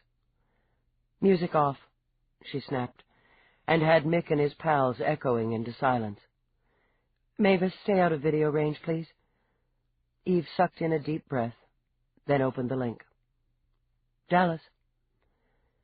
"Dispatch, Dallas, Lieutenant Eve. Voice print verified. Report immediately to Broadcast Avenue, Channel 75. Confirmed homicide, code yellow." Eve's blood ran cold. Her fingers gripped on the edge of the pool. "Victim's name?" "That information is not cleared for transmission at this time. Confirm receipt of orders, Dallas, Lieutenant Eve." "Confirmed. ETA 20 minutes. Request Finey, Captain, EDD on scene." "Request verified. Dispatch out." Oh, God. Oh, God. Weak with guilt and liquor, Eve laid her head on the edge of the pool. "I fucking killed her." "Stop it." Mavis swam over, laid a hand on Eve's shoulder. "Cut it out, Eve," she said briskly. "He took the wrong bait. The wrong bait, Mavis, and she's dead. It was supposed to be me." "I said stop it." Confused by the words, but not by the sentiment, Mavis pulled her back and gave Eve a quick shake. "Snap out of it, Dallas." Helpless, Eve pressed a hand to her spinning head. "Oh, my Christ, I'm drunk." "That's perfect." "I can fix that. I've got some sober-up in my bag." At Eve's moan, Mavis gave her another shake. "I know you hate pills, but they'll clean the alcohol out of your bloodstream in 10 minutes flat. Come on, we'll get some into you." "Fine. Dandy. I'll be sober when I have to look at her." She started up the steps, slipped, was surprised to find her arm taken firmly. "Lieutenant." Somerset's voice was still cool, but he held out a towel and helped her up onto the stone skirt of the pool. "I'll see that your car's ready." "Yeah. Thanks." Chapter 12. Mavis's handy antidote worked like a charm. Eve had a foul taste in the back of her throat, but she was stone-cold sober when she reached Channel 75's sleek silver building. It had been constructed in the mid-20s, when the media boom had hit such astronomical proportions as to generate more profits than a small country. One of the loftier buildings on Broadcast Avenue, it towered up from a wide, flat hilt, housed several thousand employees, 5 elaborate studios, including the most lavish new set on the East Coast, and enough power to beam transmissions to every pocket of the planet and its orbiting stations. The East Wing, where Eve was directed, faced third with its Tony multiplexes and apartment buildings designed for the convenience of the broadcast industry. Due to the thick air traffic, Eve realized word had already hit. Control was going to be a problem. Even as she rounded the building, she called dispatch and requested air barricades as well as ground security. A homicide right in the lap of the media was going to be hard enough to deal with, without the vultures flying. Steady now, she locked away guilt and stepped from her car to approach the scene. The uniforms had been busy, she saw with some relief. They'd cleared the area and had the outside door sealed off. Reporters and their teams were there, naturally. There would be no keeping them away, but she'd have room to breathe. She'd already attached her badge to her jacket and moved through the rain to the porta-tarp some wise soul had tossed over the crime scene. Raindrops pinged musically against the strong, clear plastic. She recognized the raincoat, dealt viciously with the quick, instinctive lurch of her stomach. She asked if the immediate scene had been scanned and recorded, and receiving the affirmative, crouched down. Her hands were rock steady as they reached for the hood that had fallen forward over the victim's face. She ignored the blood that pooled in a sticky puddle at the toes of her boots, and managed to smother the gasp and the shudder as she tossed the hood away from a stranger's face. "Who the hell is this?" she demanded. "Victim's been primarily identified as Louise Kursky, editorial tech for Channel 75. The uniform pulled a log out of the pocket of her slick black raincoat. "She was found at approximately 11:15 by CJ Morse. He tossed his cookies just over there," she went on, with light disdain for civilian delicacy. "Went inside through this door, screaming his head off. Building security verified his story, such as it was, called it in. Dispatch logged the call at 11:22. I arrived on scene at 11:27. "You made good time, officer." "Peabody, Lieutenant. I was on a swing of First Avenue. I verified homicide, secured the outer door, called for additional uniforms and a primary." Eve nodded toward the building. "They get any of this on camera?" "Sir." Peabody's mouth thinned. "I ordered a news team off scene when I arrived. I'd say they got plenty before we secured." "Okay." With fingertips encased in clear seal, Eve did a search of the body. A few credits, a little jingling change, a pricey mini-link attached to the belt. No defense wounds, no signs of struggle or assault. She recorded it all dutifully, her mind working fast. Yes, she recognized the raincoat, she thought. And her initial exam complete, she straightened. "I'm going in. I'm expecting Captain Finey. Pass him through. You can go with the M.E. "Yes, sir." "You stand, Peabody," Eve decided. The cop had a good, firm style. "Keep those reporters in line."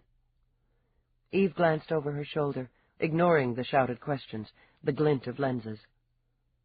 "Give no comment. No statement." "I've got nothing to say to them." "Good. Keep it that way." This ends Disc 5. Glory in Death, Disc 6.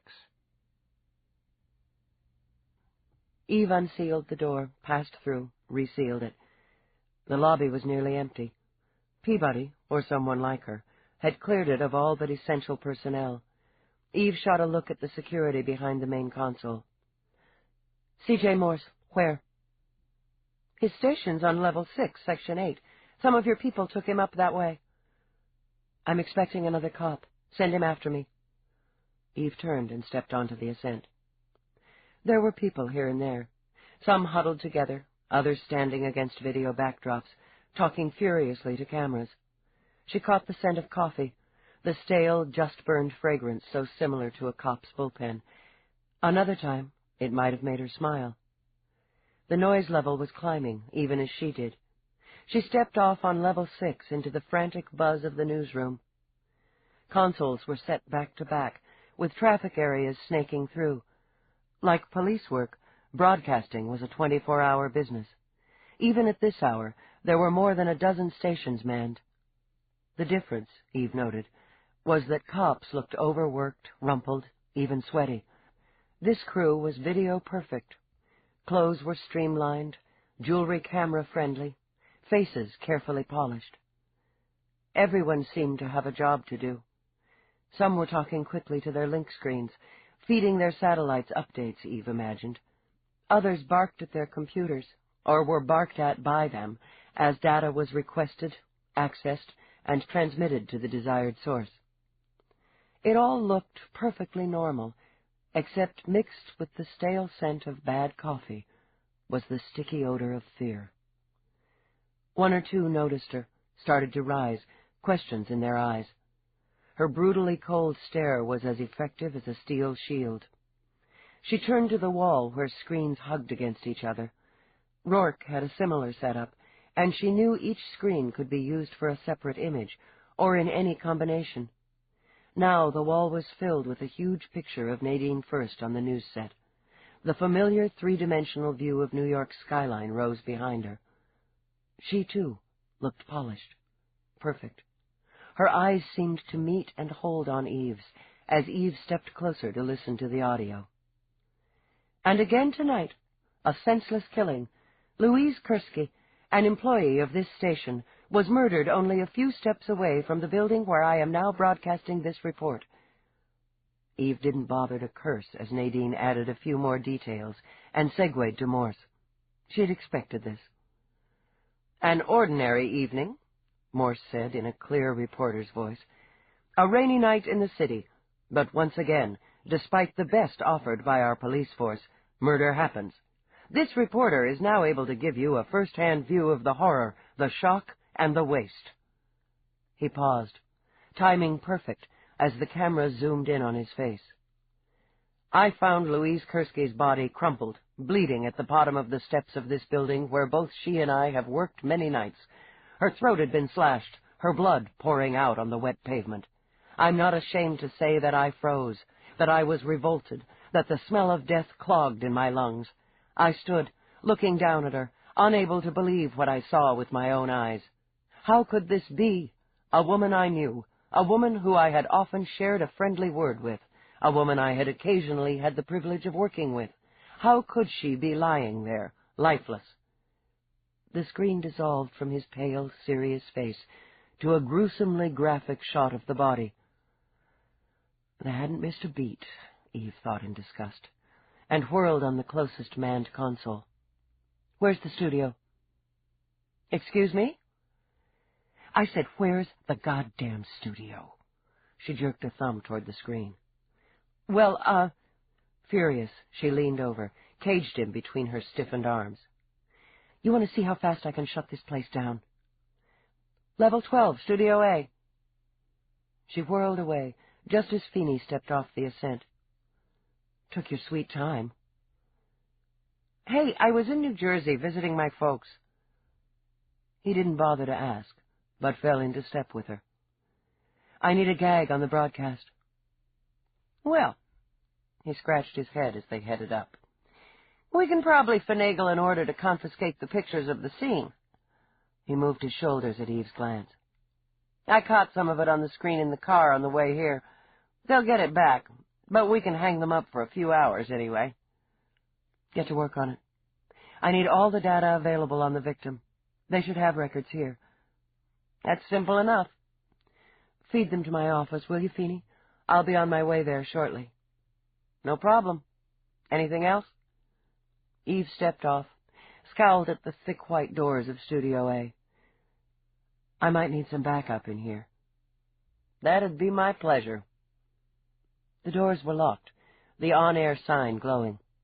Eve struggled with a desperate urge to draw her weapon and blow the security panel apart. Instead, she jabbed the emergency button and waited for response. Channel 75 News now in progress, live, came the soothing electronic voice. What is the nature of your problem?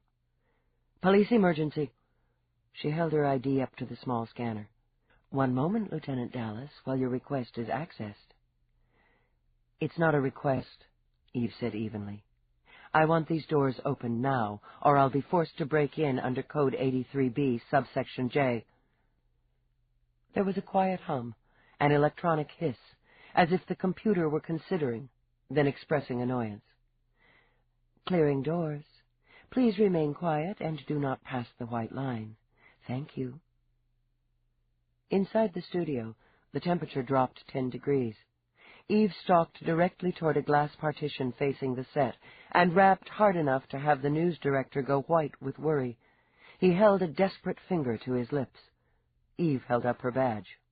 With obvious reluctance, he clicked open the door and gestured them in.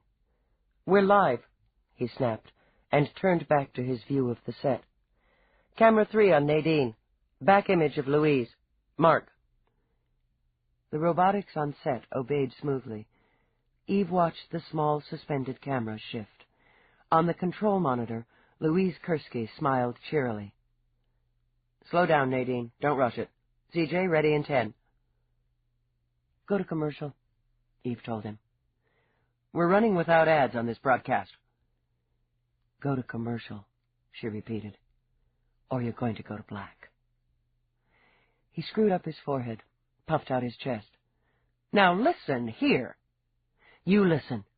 She poked him none too gently in that expanded chest. "You've got my eyewitness out there.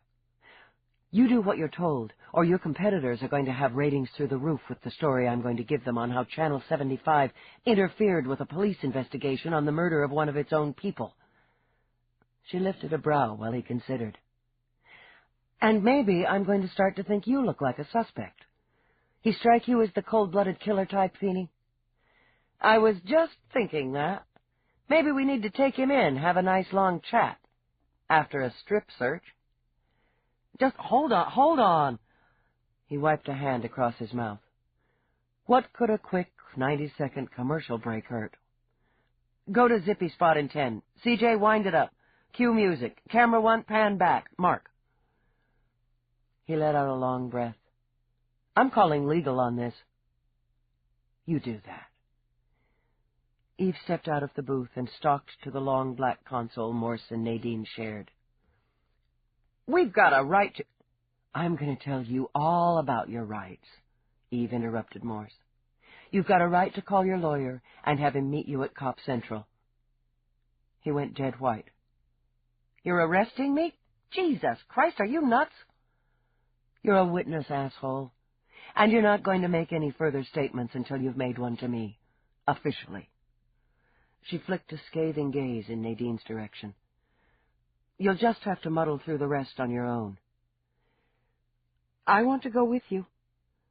On shaky legs, Nadine rose. To dispense with the frantic shouts from the control booth, she tugged her earpiece free and tossed it down. "I was probably the last person to speak to her." "Fine. We'll talk about that."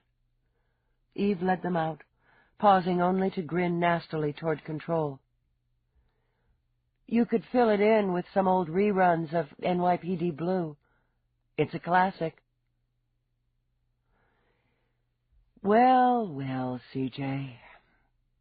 However miserable she was, Eve could appreciate the moment. "I've finally got you where I want you. Comfy?" He looked a little green around the gills, but managed to sneer as he took a long scan of the interview room.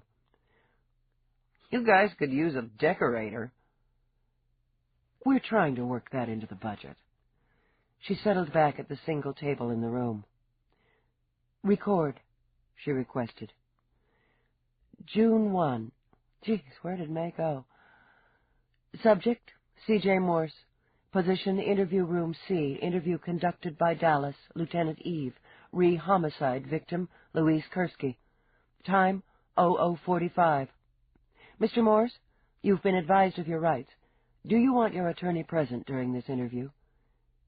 He reached for his glass of water and took a sip. "Am I being charged with anything?" "Not at this time." "Then get on with it." "Take me back, CJ. Tell me exactly what happened." "Fine." He drank again, as if his throat was parched. "I was coming into the station. I had the co-anchor on the midnight report. What time did you arrive? About 11:15. I went to the east side entrance. Most of us use that end because it's more direct to the newsroom. It was raining, so I made a quick dash from the car. I saw something at the base of the steps. I couldn't tell what it was at first. He stopped speaking, covered his face with his hands, and rubbed hard. I couldn't tell, he continued, until I was practically on top of her. I don't know what I thought, really. Somebody took a hell of a spill. You didn't recognize the victim? The hood. He gestured vaguely, helplessly with his hands. It was over her face. I reached down, and I started to move it away from her face. He gave one violent shudder. Then I saw the blood. Her throat. The blood, he repeated and covered his eyes. Did you touch the body? No.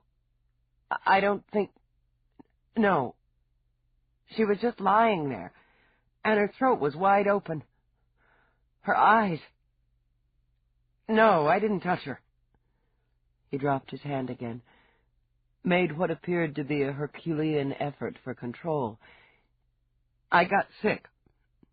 You probably don't understand that, Dallas. Some people have basic human reactions. All that blood, her eyes, God. I got sick and I got scared and I ran inside. The guard on the desk. I told him. You knew the victim? Sure, I knew her. Louise had edited a few pieces for me. Mostly she worked with Nadine, but she did some pieces for me and for some others. She was good, real good. Quick, sharp eye, one of the best. Christ.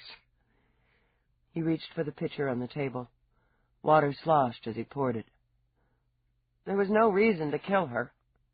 No reason at all. Was it her habit to go out that exit at that time? I don't know. I don't think... She should have been in editing, he said fiercely.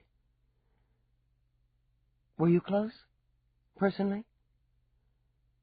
His head came up and his eyes narrowed. You're trying to pin this on me, aren't you?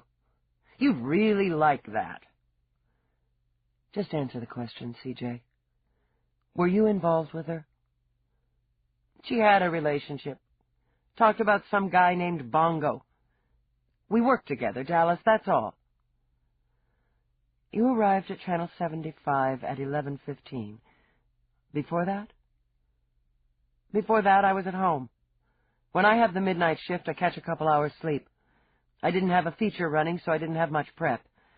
It was supposed to be just a recap of the day. I had dinner with some friends about 7, headed home around 8, took a nap. Propped his elbows on the table and lowered his head into his hands. I had my wake-up at 10, then headed out just before 11. Gave myself a little extra travel time because of the weather. Jesus, Jesus, Jesus. If Eve hadn't watched him report on camera minutes after his discovery of the body, she might have felt sorry for him. Did you see anyone at or near the scene? Just Louise. There's not a lot of people going in and out that time of night. I didn't see anybody, just Louise. Just Louise. Okay, CJ. That's about it this time around. He set down the glass he'd guzzled from again. I can go? Keep in mind you're a witness. If you're holding back, or if you remember anything not revealed in this interview, I'll charge you with withholding evidence and impeding an investigation. She smiled pleasantly. Oh, and give me the name of your friends, CJ. I didn't think you had any. She let him go, and brooded while she waited for Nadine to be brought in. The scenario was all too clear, and the guilt came with it. To keep both fresh, she flipped open the file and studied the hard-copy photos of Louise Kursky's body. She turned them face down when the door opened. Nadine didn't look polished now. The professional gloss of the on-air personality had given way to a pale, shaken woman with swollen eyes and a trembling mouth. Saying nothing, Eve gestured to the chair and poured water in a fresh glass. "You were quick," she said coolly, "getting your report on the air." "That's my job." Nadine didn't touch the glass, but gripped her hands in her lap. "You do yours? I do mine." "Right. Just serving the public, aren't we?" "I'm not very interested in what you think of me right now, Dallas." "Just as well. Because I don't think very much of you right now." For the second time, she started the recorder, fed in the necessary information. "When did you last see Louise Kursky alive?" "We were working in editing, refining and timing a piece for the midnight spot. It didn't take as much time as we'd scheduled to finish. Louise was good. Really good." Nadine drew a deep breath and continued to stare at a spot an inch above Eve's left shoulder. "We talked for a few minutes. She and the man she'd been seeing for the last several months were looking for an apartment together. She was happy. Louise was a happy person, easy to get along with, bright." She had to stop again. Had to. Her breath was backing up. Carefully, firmly, she ordered herself to inhale, exhale. Twice. "Anyway, she was out of cigarettes. She liked to catch a quick smoke between assignments. Everybody looked the other way, even though she'd sneak off into a closet somewhere and light up. I told her to pick me up a couple while she was at it, gave her some credits. We went down together, and I got off at the newsroom. I had some calls to make. Otherwise, I'd have gone with her. I'd have been with her." "Did you usually go out together before the broadcast?" "No. Normally I take a short break, head out, have a quiet cup of coffee in this little cafe on 3rd. I like to get away from the station, especially before the midnight. We've got a restaurant, lounges, a coffee shop in-house, but I like to break off and take 10 on my own." "Habitually?" "Yeah." Nadine met Eve's eyes, veered away. "Habitually. But I wanted to make those calls, and it was raining, so I didn't go. I lent her my raincoat, and she went out." Her eyes shifted back, straight to Eve's, and were devastated. "She's dead instead of me. You know that, and I know that. Don't we, Dallas?" "I recognized your coat," Eve said briefly. "I thought it was you." "She didn't do anything but run out for a few cigarettes. Wrong place, wrong time, wrong coat." Wrong bait, Eve thought, but didn't say it. "Let's take this a step at a time, Nadine. An editor has a certain amount of power, of control." "No." Slowly, methodically, Nadine shook her head. The sickness in her stomach had snuck into her throat and tasted foul. "It's the story, Dallas, and the on-air personality. Nobody appreciates or even thinks of an editor but the reporter. She wasn't the target, Dallas. Let's not pretend otherwise." "What I think and what I know are handled in different ways, Nadine. But let's go with what I think for now. I think you were the target, and I think the killer mistook Louise for you. You've got different builds, but it was raining. She was wearing your coat, had the hood on. There either wasn't time, or there wasn't a choice once the mistake was realized." "What?" Dazed at having it all said so flatly, Nadine struggled to focus. "What did you say?" It was over quickly. I've got the time she left from the security desk. She waved to the guard. We've got Morse stumbling over her 10 minutes later. Either it was timed extremely well, or our killer was cocky. And you can bet your ass he wanted to see it on the news before she'd gotten cold. We accommodated him, didn't we? Yeah, Eve nodded. You did. You think it was easy for me? Nadine's voice, raspy and thick, burst out. You think it was easy to sit there and give a report knowing she was still lying outside? I don't know, Eve said mildly. Was it? She was my friend. Nadine began to weep, tears rushing out, pouring down her cheeks and leaving trails in her camera makeup. I cared about her. Damn it, she mattered to me, not just a story. She isn't just a fucking story. Struggling to carry her own guilt, Eve nudged the glass toward Nadine. Drink, she ordered. Take a minute. Nadine had to use both hands to keep the glass even partially steady. She would, she realized, have preferred brandy, but that would have to wait. I see this kind of thing all the time. Not so different from you. You saw the body, Eve snapped. You went out on the scene. I had to see. With eyes still swimming, she looked back at Eve. That was personal, Dallas. I had to see. I didn't want to believe it when word came up. How did word come up? Somebody heard Morse yelling to the guard that somebody was dead, that somebody'd been murdered right outside. That drew a lot of attention, she said, rubbing her temples. Word travels. I hadn't finished my second call before I caught the buzz. I hung up on my source and went down. And I saw her. Her smile was grim and humorless. I beat the cameras. And the cops. And you and your pals risked contaminating a crime scene. Eve swiped a hand through the air. That's done.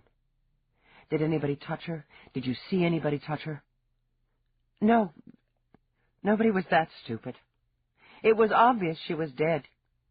You could see the wound, the blood. We sent for an ambulance anyway. The first police unit was there within minutes, ordered us back inside, sealed the door. I talked to somebody, Peabody.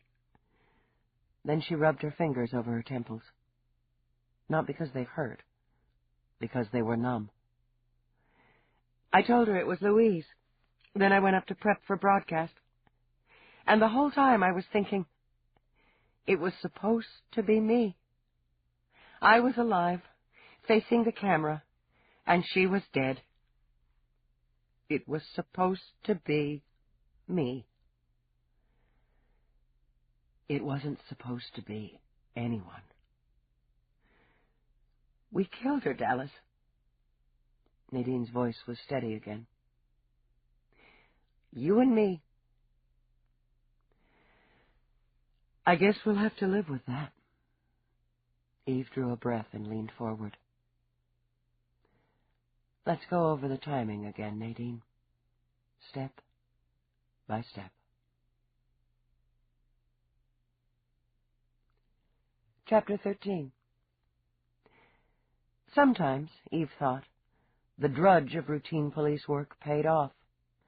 Like a slot machine, fed habitually, mindlessly, monotonously, so that you're almost shocked when the jackpot falls in your lap. That's just the way it was when David Angelini fell into hers. She'd had several questions on small details of the Kursky case. The timing was one of them. Nadine skips her usual break. Kursky goes out instead, passing the lobby desk at approximately 23:04. She steps out into the rain and into a knife. Minutes later, running late, Morse arrives at the station lot, stumbles over the body, vomits, and runs inside to report a murder. All of it, she mused, quick, fast, and in a hurry. As a matter of course, she ran the discs from the security gate at Channel 75. It wasn't possible to know if the killer had driven through them, parked a car on the station's lot, strolled over to wait for Nadine, sliced Louise by mistake, then driven off again. An assailant could just as easily have cut across the property from 3rd on foot, just as Louise had intended to do. Gate security was to make sure that there were parking facilities for station employees, and that guests weren't infringed upon by every frustrated driver looking for a place to stick his car or mini-shuttle off the street. Eve reviewed the discs because it was a matter of routine, and because, she admitted to herself, she hoped Morse's story wouldn't gel. He'd have recognized Nadine's raincoat, and he'd have known her habit of cutting out for some solo time before the midnight broadcast. There was nothing she'd have enjoyed more, on a basic, even primal, personal level, than nailing his skinny butt to the wall. And that's when she saw the sleek little 2-passenger Italian model cruise like a shiny cat to the gate. She'd seen that car before, parked outside of the commander's home after the memorial service. "Stop," she ordered, and the image on screen froze. "Enhance sector 23 through 30, full screen." The machine clicked, then clunked, wobbling the image. With an impatient snarl, Eve smacked the screen with the heel of her hand, jarring it back on course. "God-damn budget cuts," she muttered. And then her smile began, slow and savoring. "Well, well, Mr. Angelini." She took a deep breath as David's face filled her screen. He looked impatient, she thought, distracted, nervous. "What were you doing there?" she murmured, flicking her glance down to the digital time frozen at the bottom left corner. At 23:02 and 5 seconds. She leaned back in her chair, rifling through a drawer with one hand as she continued to study the screen. Absently, she bit into a candy bar that was going to pass for breakfast. She'd yet to go home. "Hard copy," she ordered. "Then go back to original view and hard copy." She waited patiently while her machine wheezed its way through the process. "Continue disk run. Normal speed." Nibbling on her breakfast, she watched the pricey sports car whiz past camera range. The image blinked. Channel 75 could afford the latest in motion-activated security cameras. 11 minutes had passed on the counter when Morse's car approached. "Interesting," she murmured. "Copy disk, transfer copy to file 47833K, Kursky, Louise, homicide. Cross-reference to case file 47801T, Towers, Sicily, and 47815M, Metcalf, Yvonne, homicides." Turning from the screen, she engaged her link. "Finey?" "Dallas." He stuffed the last of a Danish into his mouth. "I'm working on it. Christ, it's barely 7 a.m. "I know what time it is. I've got a sensitive matter here, Finey." "Hell." His already rumpled face grew more wrinkles. "I hate when you say that." "I've got David Angelini on the gate security disc at Channel 75, coming in about 10 minutes before Louise Kursky's body was discovered." "Shit. Who's going to tell the commander?" "I am. After I've had a talk with Angelini. I need you to cover for me, Finey. I'm going to transmit what I've got, excluding Angelini. You take it into the commander. Tell him I'm hooking a couple hours of personal time." "Yeah, like he'll buy that one." "Finey, tell me I need some sleep. Tell me you'll report me to the commander and to go home and catch a couple hours of sleep." Finey heaved a long sigh. "Dallas, you need some sleep. I'll report to the commander. Go home and catch a couple hours." "Now you can tell him you told me," she said, and flicked off. Like routine police work, a cop's gut often paid off. Eves told her that David Angelini would close himself in with family. Her first stop was the Angelini pied-à-terre, cozied in an affluent East Side neighborhood. Here, the brownstones had been constructed barely 30 years before, reproductions of those designed during the 19th and destroyed during the dawn of the 21st, when most of New York's infrastructure had failed. A large portion of New York's posher homes in this area had been condemned and razed. After much debate, this area had been rebuilt in the old tradition, a tradition only the very wealthy had been able to afford. After a 10-minute search, Eve managed to find a spot among the expensive European and American cars. Overhead, a trio of private mini-shuttles jockeyed for airspace, circling as they looked for a clear landing. Apparently, public transportation wasn't high on the list in the neighborhood, and property was too dear to waste on garage facilities. Still, New York was New York, and she locked the doors on her battered police issue before heading up the sidewalk. She watched a teenager skim by on an airboard. He took the opportunity to impress his small audience with a few complicated maneuvers, ending with a long, looping flip. Rather than disappoint him, Eve flashed him an appreciative grin. "Nice moves." "I got the groove," he claimed in a voice that was hovering between puberty and manhood with less security than he hovered over the sidewalk. "You bored?" "No, too risky for me." When she continued to walk, he circled around her, pivoting on the board with quick footwork. "I could show you some of the easy scoots in 5 minutes." "I'll keep it in mind." "You know who lives there, in 21? 21? Sure, Mr. Angelini." "You're not one of his nibbles." She stopped. "I'm not?" "Come on." The boy cocked a grin, showing perfect teeth. "He goes for the dignified type. Older, too." He did a quick vertical rock, side to side. "You don't look like a domestic, either. Anyway, he mostly does the droid thing for that." "Does he have a lot of nibbles?" "Only seen a few around here. Always come up in a private car. Sometimes they'll stay till morning, but mostly not." "And how would you know?" He grinned, unabashed. "I live right over there." He pointed to a townhouse across the street. "I like to keep my eye on what's doing." "Okay. Why don't you tell me if anybody came around last night?" He swiveled his board, spun. "How come?" "'Cause I'm a cop." His eyes widened as he studied her badge. "Wow. Decent. Hey, you think he popped his old lady? Gotta keep up with current events and shit for school." "This isn't a quiz. Were you keeping your eye out last night? What's your name?" "It's Barry. I was kind of hanging loose last night, watching some Scream, listening to some tune.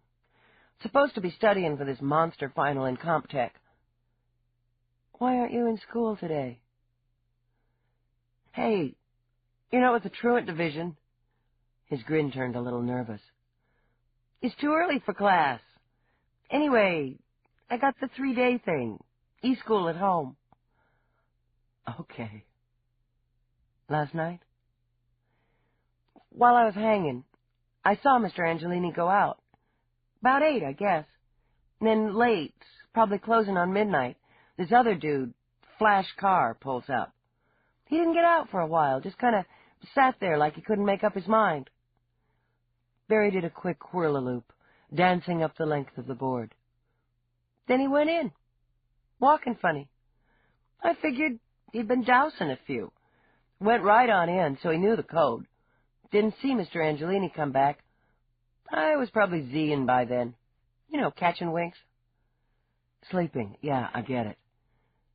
Did you see anybody leave this morning?" "No, but the flash car's still there." "I see.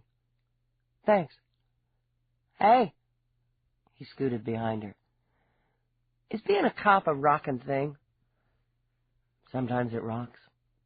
Sometimes it doesn't. She climbed the short steps to the Angelini home and identified herself to the cool tones of the greeting scanner. "I'm sorry, Lieutenant. There is no one at home. If you would like to leave a message, it will be returned at the first opportunity." Eve looked directly at the scanner. "Process this. If there's no one at home, I'm going to walk back to my car, request an entry and search warrant. That should take about 10 minutes. She stood her ground and waited less than 2 before David Angelini opened the door. "Lieutenant." "Mr. Angelini. Here or Cop Central? Your choice." "Come in." He stepped back. "I just arrived in New York last night. I'm still a bit disorganized this morning." He led her into a dark-toned, high-ceilinged sitting room and offered her coffee politely, which she declined with equal politeness. He wore the slim, narrow-cuffed slacks she'd seen on the streets of Rome, with a wide-sleeved silk shirt of the same neutral cream color. His shoes matched the tone and looked soft enough to dent with a fingertip. But his eyes were restless, and his hands tapped rhythmically on the arms of his chair when he sat. "You have more information about my mother's case." "You know why I'm here." He flicked his tongue over his lips, shifted. Eve thought she understood why he did so poorly at gaming. "Excuse me?" She set her recorder on the table in full view. "David Angelini, your rights are as follows. You are under no obligation to make a statement. If you do make a statement, it will be logged into record and can and will be used against you in court or any legal proceeding. You have a right to the presence and advice of an attorney or representative." She continued the brisk recitation of his rights, while his breathing quickened and grew more audible. "The charges?" "You are not yet charged. Do you understand your rights?" "Of course I understand them." "Do you wish to call your attorney?" His mouth opened. A breath shuddered out. "Not yet. I assume you're going to make the purpose of this interrogation clear, Lieutenant." "I think it's going to be crystal, Mr. Angelini. Where were you between the hours of 11 p.m., May 31st, and 12 a.m., June 1st? "I told you I'd just gotten into the city. I drove in from the airport and came here." "You came here, directly from the airport?" "That's right. I had a late meeting, but I canceled it." He flicked open the top hook of his shirt, as if he needed air. "Rescheduled it." "What time did you arrive at the airport?" "My flight got in around 10:30, I believe." "You came here?" "I've said so." "Yes, you did." Eve angled her head. "And you're a liar. A bad liar. You sweat when you bluff." Aware of the damp line running down his back, he rose. His voice tried for outrage, but ended on fear. "I believe I'll contact my attorney after all, Lieutenant. And your superior. Is it standard police procedure to harass innocent people in their own homes?" "Whatever works," she murmured. "Then again, you're not innocent. Go ahead and call your attorney, and we'll all go down to Cop Central." But he didn't move toward his link. "I haven't done anything." "For starters, you've lied on record to an investigating officer. Call your attorney." Wait. Rubbing a hand over his mouth, David paced the room. It isn't necessary to take this that far." "That's your choice. Would you care to revise your previous statement?" "This is a delicate matter, Lieutenant." "Funny. I've always thought of murder as a crude matter myself." He continued to pace, working his hands together. "You have to understand, the business is in a tenuous position at the moment. The wrong kind of publicity will influence certain transactions. In a week, 2 at the most, it will all be resolved. And you think I should hold off on all this until you get your financial ducks in a row? I'd be willing to compensate you for your time and your discretion. Would you? Eve widened her eyes. What sort of compensation are you suggesting, Mr. Angelini? I can swing 10,000.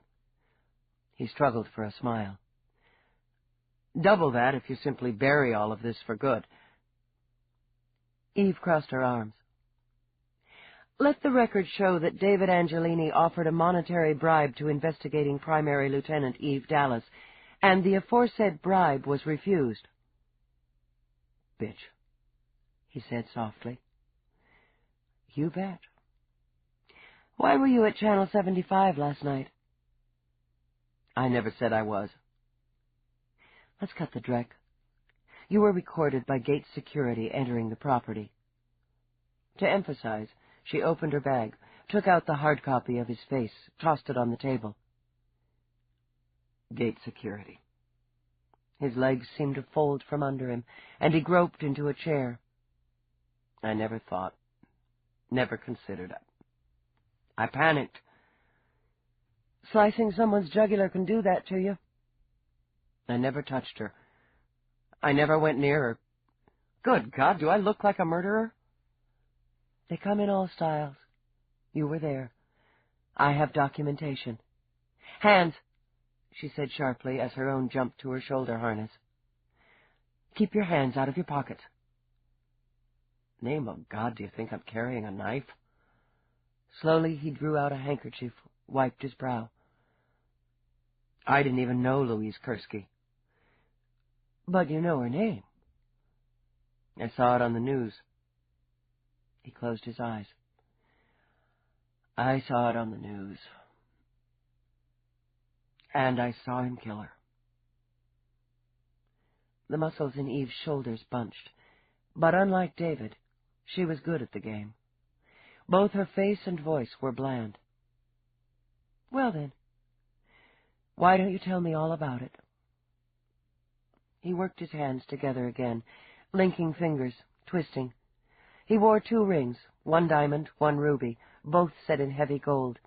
They clinked together musically. You have to keep my name out of this. No, she said evenly. I don't. I don't make deals. Your mother was a PA, Mr. Angelini. You should know if there are going to be any deals, they're going to come through that office, not me. You've already lied on the record. She kept her tone flat, easy. It was best when working with a nervous suspect to ease them in. I'm giving you a chance to revise your previous statement, and again, reminding you that you have the right to contact your attorney at any time during this interview. But if you want to talk to me, talk now. And I'll start, to make it easy for you. What were you doing at Channel 75 last night? I had a late meeting. I told you that I had one and canceled. That's the truth. I've been working on an expansion deal. Angelini has some interest in the entertainment industry. We've been developing projects, programs, features for in-home viewing. Carlson Young, the head of the entertainment division of the channel, had done quite a bit to bring these projects to fruition. I was to meet him in his office there. A little after business hours, wasn't it? The entertainment field doesn't have what you might call normal business hours. Both of our schedules were tight, and this was a time that suited us both. Why not handle it over the link? A great deal of our business was done that way. But we both felt it was time for a personal meeting. We'd hoped, still hope, to have the first project on air by fall. We have the script, he continued, almost talking to himself now. The production team's in place. We've already signed some of the cast. So, you had a late-night meeting with Carlson Young of Channel 75? Yes. The weather held me up a bit. I was running late. His head came up. I called him from my car. You can check that, too. You can check. I called him a few minutes before 11 when I realized I would be late. We'll check everything, Mr. Angelini. Count on it. I arrived at the main gate. I was distracted, thinking of some casting problems. I turned. I should have gone straight to the main entrance, but I was thinking of something else. I stopped the car, realized I'd have to backtrack, and then I saw... He used his handkerchief, rubbed at his mouth. I saw someone come out of a door. Then there was someone else. He must have been standing there watching, waiting. He moved so fast, it all moved so fast. She turned, and I saw her face, just for a second.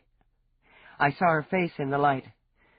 His hand jerked up fast, very fast, and... Dear God! The blood gushed like a fountain. I didn't understand. I couldn't believe. It just spurted out of her. She fell, and he was running away. What did you do? I just sat there. I don't know how long. I was driving away. I don't even remember. I was driving, and everything was like a dream. The rain and the lights from other cars. Then I was here. I can't even remember how I got here. But I was outside in the car. I called Young and told him I'd been delayed again, that we needed to reschedule. Came inside. There was no one here. I took a sedative and went to bed. Eve let the silence hum a moment. Let's see if I've got this. You were on your way to a meeting, took a wrong turn, and saw a woman brutally murdered. Then you drove away, canceled your meeting, and went to bed. Is that accurate? Yes. Yes, I suppose it is. It didn't occur to you to get out of your car, to see if she could be helped, or perhaps to use your link to notify the authorities, the MTs? I wasn't thinking. I was shaken. You were shaken. So you came here, took a pill, and went to bed. That's what I said, he snapped out. I need a drink. With sweaty fingers, he fumbled for a control. Vodka, he ordered. Bring the bottle. Eve let him stew until the server droid arrived with a bottle of Stoli and a short, thick glass on its tray. She let him drink. There was nothing I could do, he mumbled, goaded, as she'd intended, by her silence. I wasn't involved. Your mother was murdered a few weeks ago by the method you've just described to me, and this didn't involve you? That was part of the problem. He poured again, drank again, shuddered. I was shocked and afraid. Violence isn't part of my life, Lieutenant. It was part of my mother's, a part I could never understand. She understood violence, he said quietly. She understood it. And did you resent that, Mr. Angelini? That she understood violence? Was strong enough to face it? Fight against it? His breathing was shallow. I loved my mother. When I saw this other woman murdered, as my mother had been murdered, all I could think of to do was run. He paused, took a last quick swallow of vodka. Do you think I don't know you've been checking on me, asking questions, digging into my personal and professional lives? I'm a suspect already. How much worse would it have been for me to be there, right there, at the scene of another murder? Eve rose. You're about to find out.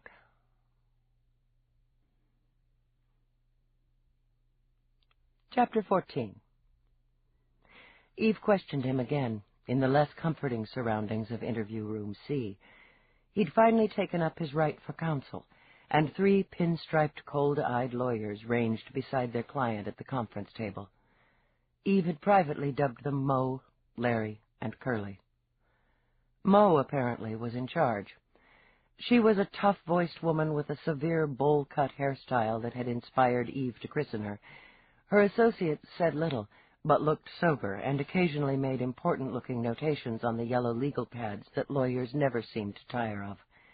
Now and again, Curly, his wide forehead creased, would tap a few buttons on his logbook and murmur conspiratorially in Larry's ear. "Lieutenant Dallas."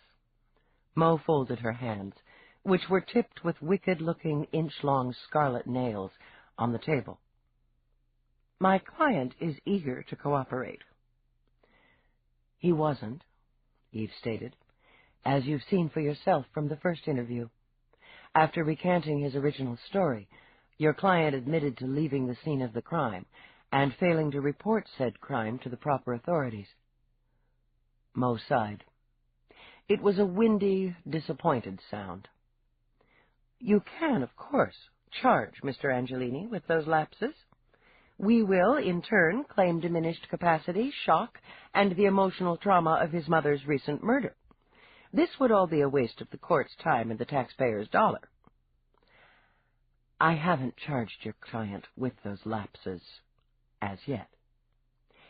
We're dealing with a larger theme here." Curly scribbled something, tilted his pad for Larry to read. The 2 of them murmured together and looked grave. "You have confirmed my client's appointment at Channel 75. "Yeah, he had an appointment, which he canceled at 11:35. Odd that his diminished capacity and his emotional trauma eased off enough for him to take care of business." Before Mo could speak again, Eve turned and pinned Angelini with one hard stare. "You know Nadine First?" "I know who she is. I've seen her on the news." He hesitated, leaned over to consult Mo. After a moment, he nodded. "I've met her a few times socially, and spoke with her briefly after my mother's death." Eve already knew all of that, and circled her quarry. "I'm sure you've seen her reports. You'd have a vested interest, as she's been covering the recent murders. Your mother's murder." "Lieutenant, what does my client's interest in the news coverage of his mother's death have to do with the murder of Miss Kursky?" "I'm wondering. You have seen Nadine First's reports over the last couple of weeks, Mr. Angelini." "Of course." He'd recovered enough to sneer. "You've gotten a lot of airtime out of it, Lieutenant." "Does that bother you?" "I think it's appalling that a public servant, paid by the city, would seek notoriety through tragedy." "Sounds like it pissed you off," Eve said with an easy shrug. "Miss First has been getting plenty of notoriety out of it, too."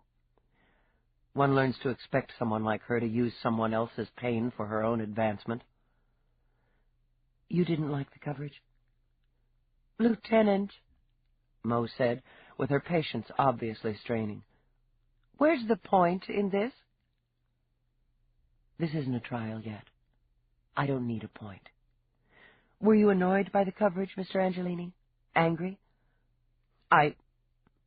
He broke off at a sharp look from Mo. "I come from a prominent family," he said more carefully. "We're accustomed to such things." "If we could get back to the business at hand," Mo requested. "This is the business at hand. Louise Kursky was wearing Nadine First's raincoat when she was killed. You know what I think, Mr. Angelini? I think the killer hit the wrong target. I think he was waiting for Nadine, and Louise just happened to choose the wrong time to go out in the rain for cigarettes." "It doesn't have anything to do with me." His eyes darted toward his attorneys. "It still doesn't have anything to do with me. I saw it, that's all." "You said it was a man. What did he look like?" "I don't know. I didn't see him clearly. His back was to me. It happened so fast." But you saw enough to know it was a man. I assumed. He broke off, struggling to control his breathing while Mo whispered in his ear. It was raining, he began. I was several meters away, in my car. You said you saw the victim's face. The light. She turned her head toward the light when when the killer went toward her. And this killer, who might have been a man, and who came out of nowhere, was he tall, short, old, young? I don't know. It was dark. You said there was light. Just that circle of light. He'd been in the shadows. He was wearing black, David said, on a burst of inspiration. A long black coat, and a hat that drooped down low. That's convenient. He was wearing black. It's so original. Lieutenant, I can't advise my client to continue to cooperate if you persist in sarcasm. Your client's in hip deep. My sarcasm's the least of his worries. We've got the three big ones: means, motive, opportunity. You have nothing but my client's admission that he witnessed a crime. Further, Mo went on, tapping those dangerous nails on the conference table, you have absolutely nothing to link him with the other murders. What you've got, Lieutenant, is a maniac on the loose and a desperate need to appease your superiors and the public with an arrest. It's not going to be my client. We'll have to see about that. Now. Her communicator beeped twice, a signal from Finey.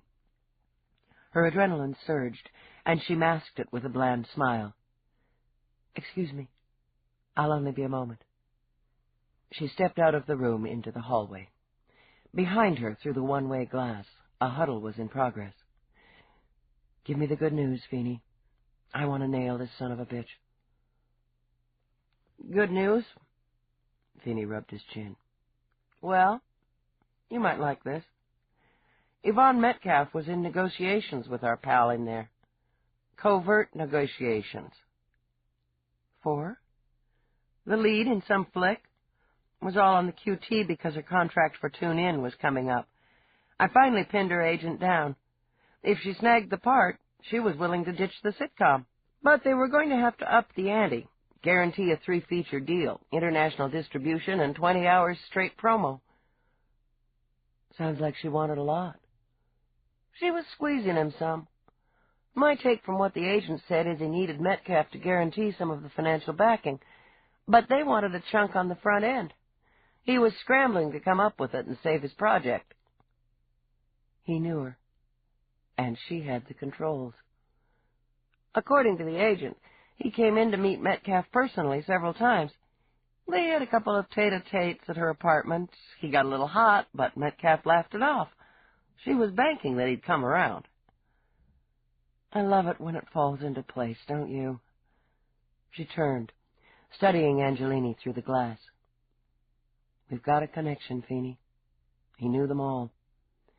He was supposed to be on the coast when Metcalf got whacked. How much do you want to bet he's got a private plane? You know something I've learned since Roarke, Finey? Flight plans don't mean squat if you've got money, and your own transpo. No. Unless he comes up with 10 witnesses who were kissing his ass when Metcalf went down. I've got him. Watch him sweat, she muttered, as she swung back into the interview room. She sat, crossed her arms on the table, and met Angelini's eyes. You knew Yvonne Metcalf.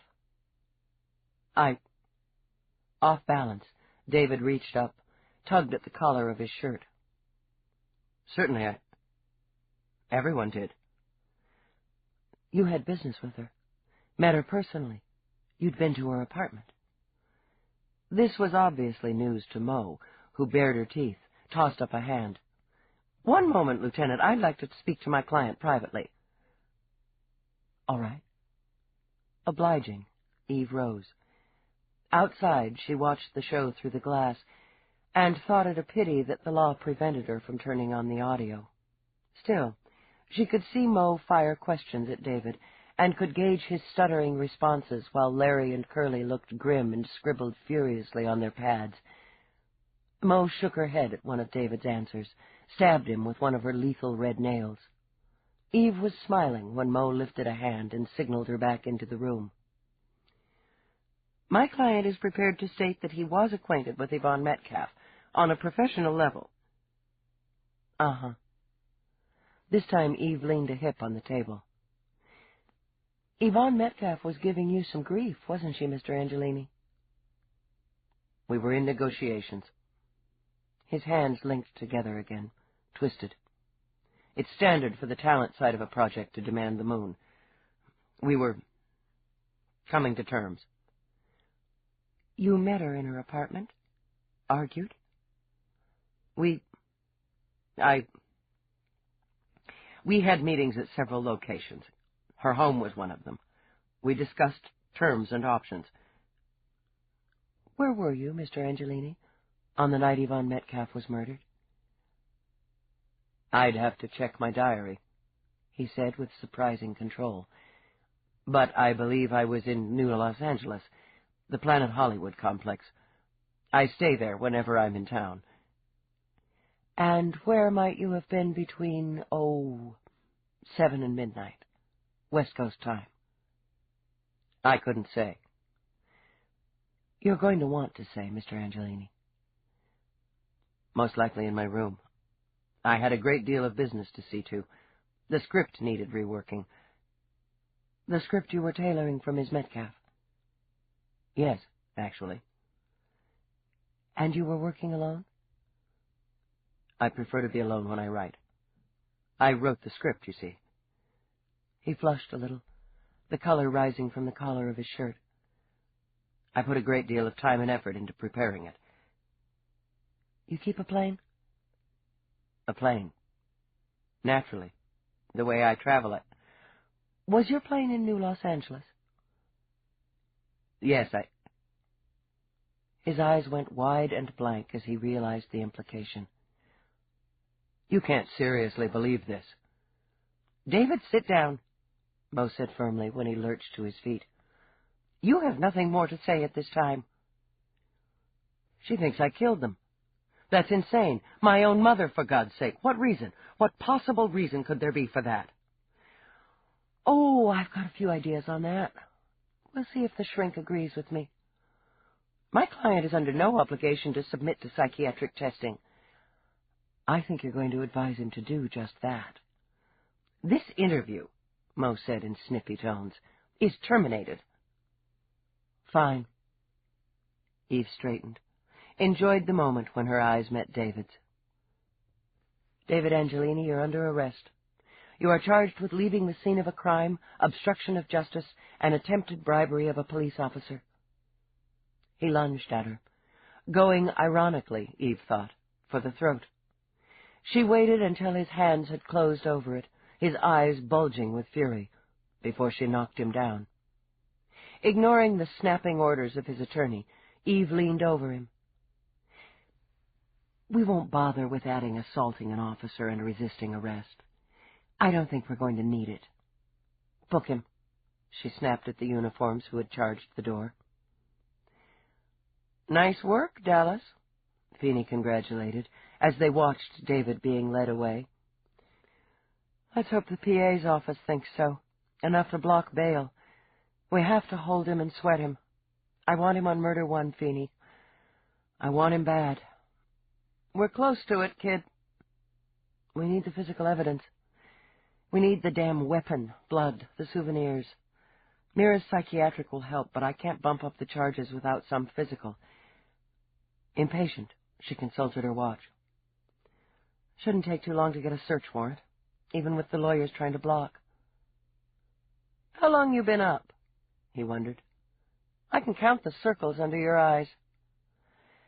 Long enough that another couple of hours won't matter. How about I buy you a drink while we wait for the warrant? He put a paternal hand on her shoulder. I think we're both going to need one. The commander got wind of it. He wants us, Dallas. Now. She dug a finger along the center of her brow. Let's get it together, then. and make it 2 drinks after we're done. Whitney didn't waste time. The moment Eve and Finey stepped into his office, he scalded them both with one long look. "You brought David into interview." "I did. Yes, sir." Eve took an extra step forward to take the heat. "We have video of him on the gate security at Channel 75 at the time of Louise Kursky's murder."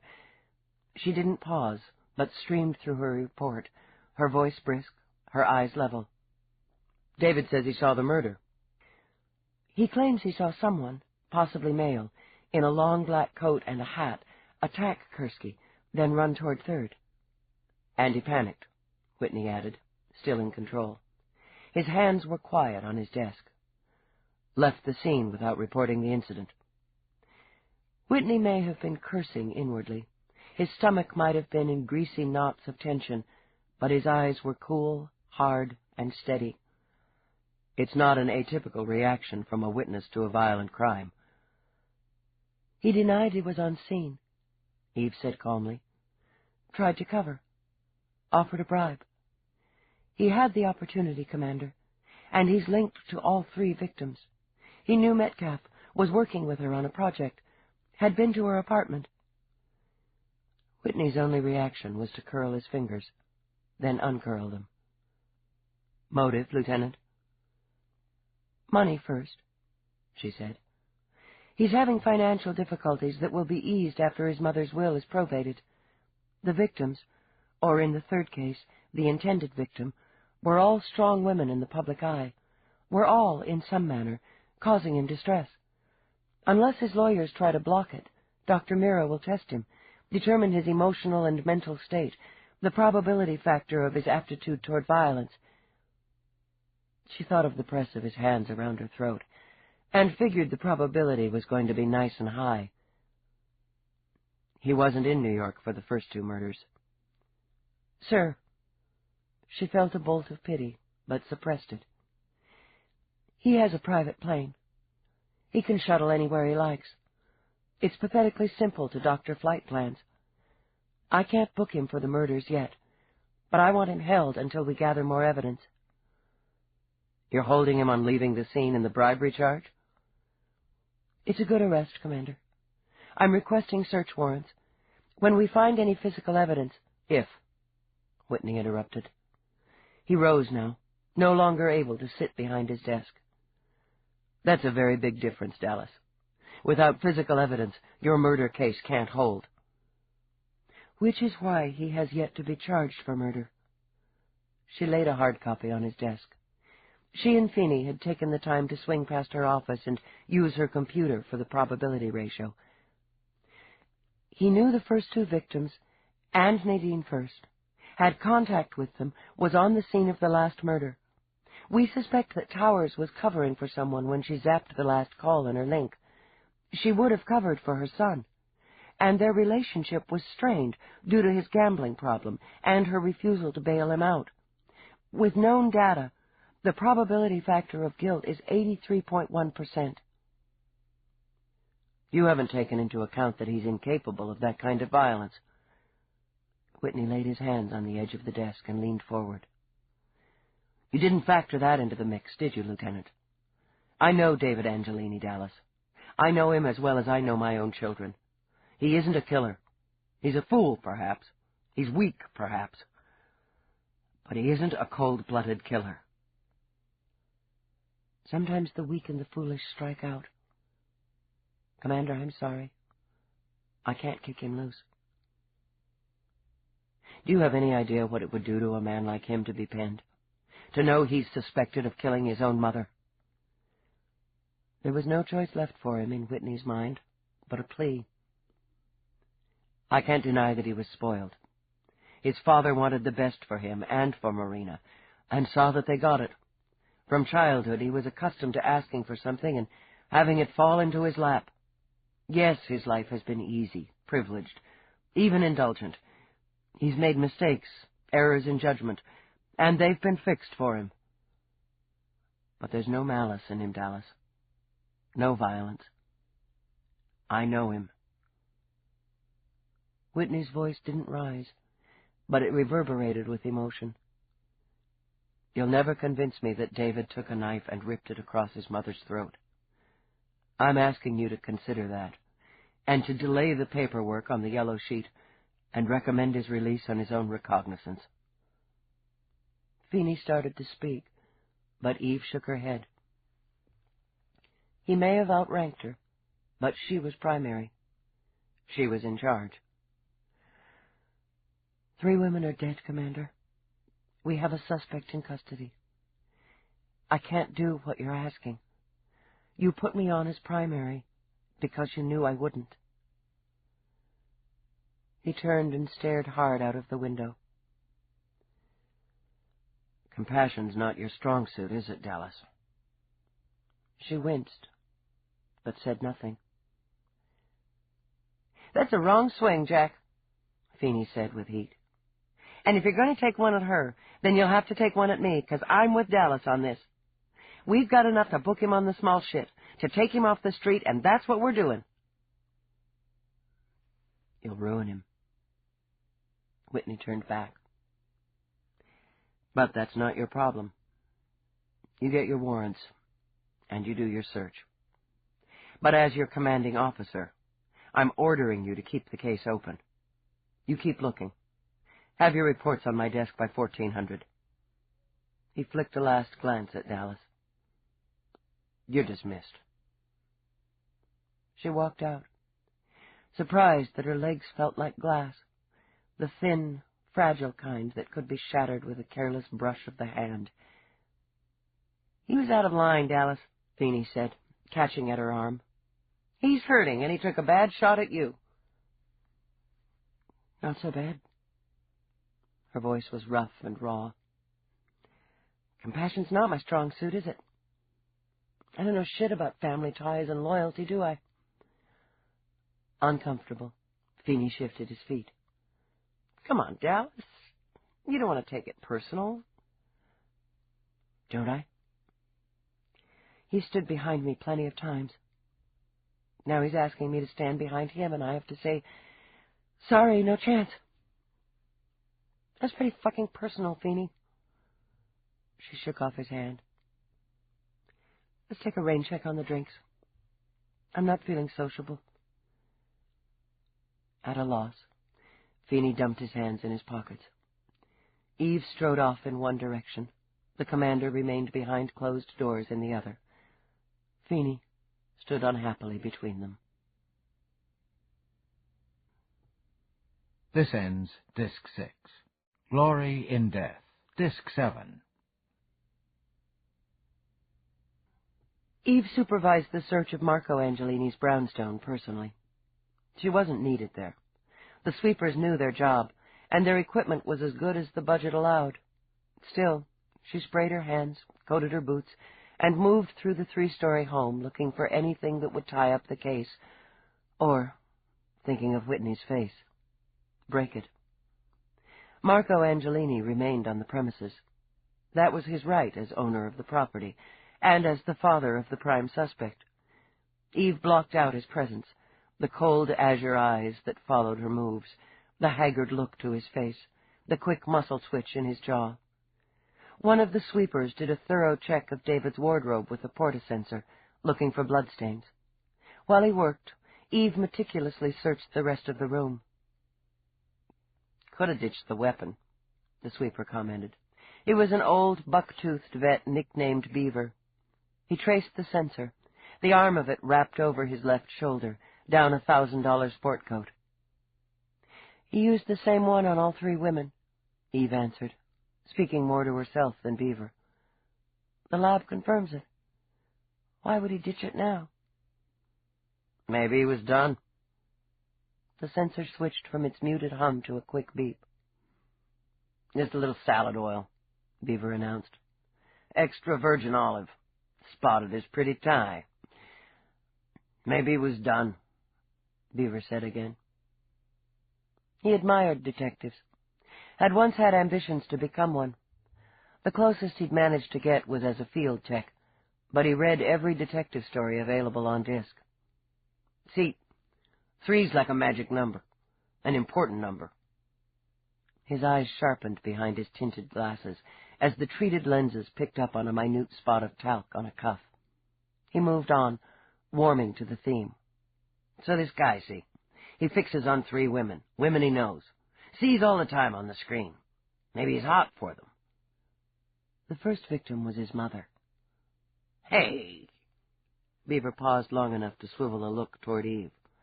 You never heard of Oedipus? That Greek guy, had the hots for his mama. Anyhow, he does the 3, then ditches the weapon and the clothes he was wearing when he did them. This guy's got enough clothes for 6 people anyway. Frowning, Eve walked over to the spacious closet, scanned the automatic racks, the motorized shelves. He doesn't even live here. Dude's rich, right? To Beaver, that explained everything. He's got a couple suits in here ain't never been worn. Shoes, too. He reached down, picked up one of a pair of leather half-boots, turned them over. Nothing, see? He skimmed the sensor over the unscuffed bottom. No dirt, no dust, no sidewalk scrapes, no fibers. That only makes him guilty of self-indulgence. God damn it, Beaver, get me some blood. I'm working on it. Probably tossed what he was wearing, though. You're a real optimist, Beaver. In disgust, she turned toward a U-shaped lacquered desk and began to rifle through the drawers. The disks she would bag and run through her own computer. They could get lucky and find some correspondence between David Angelini and his mother or Metcalf. Or, luckier yet, she mused, and find some rambling confessional diary that described the murders. Where the hell had he put the umbrella? She wondered. The shoe. She wondered if the sweepers in NLA or the ones in Europe were having any better luck.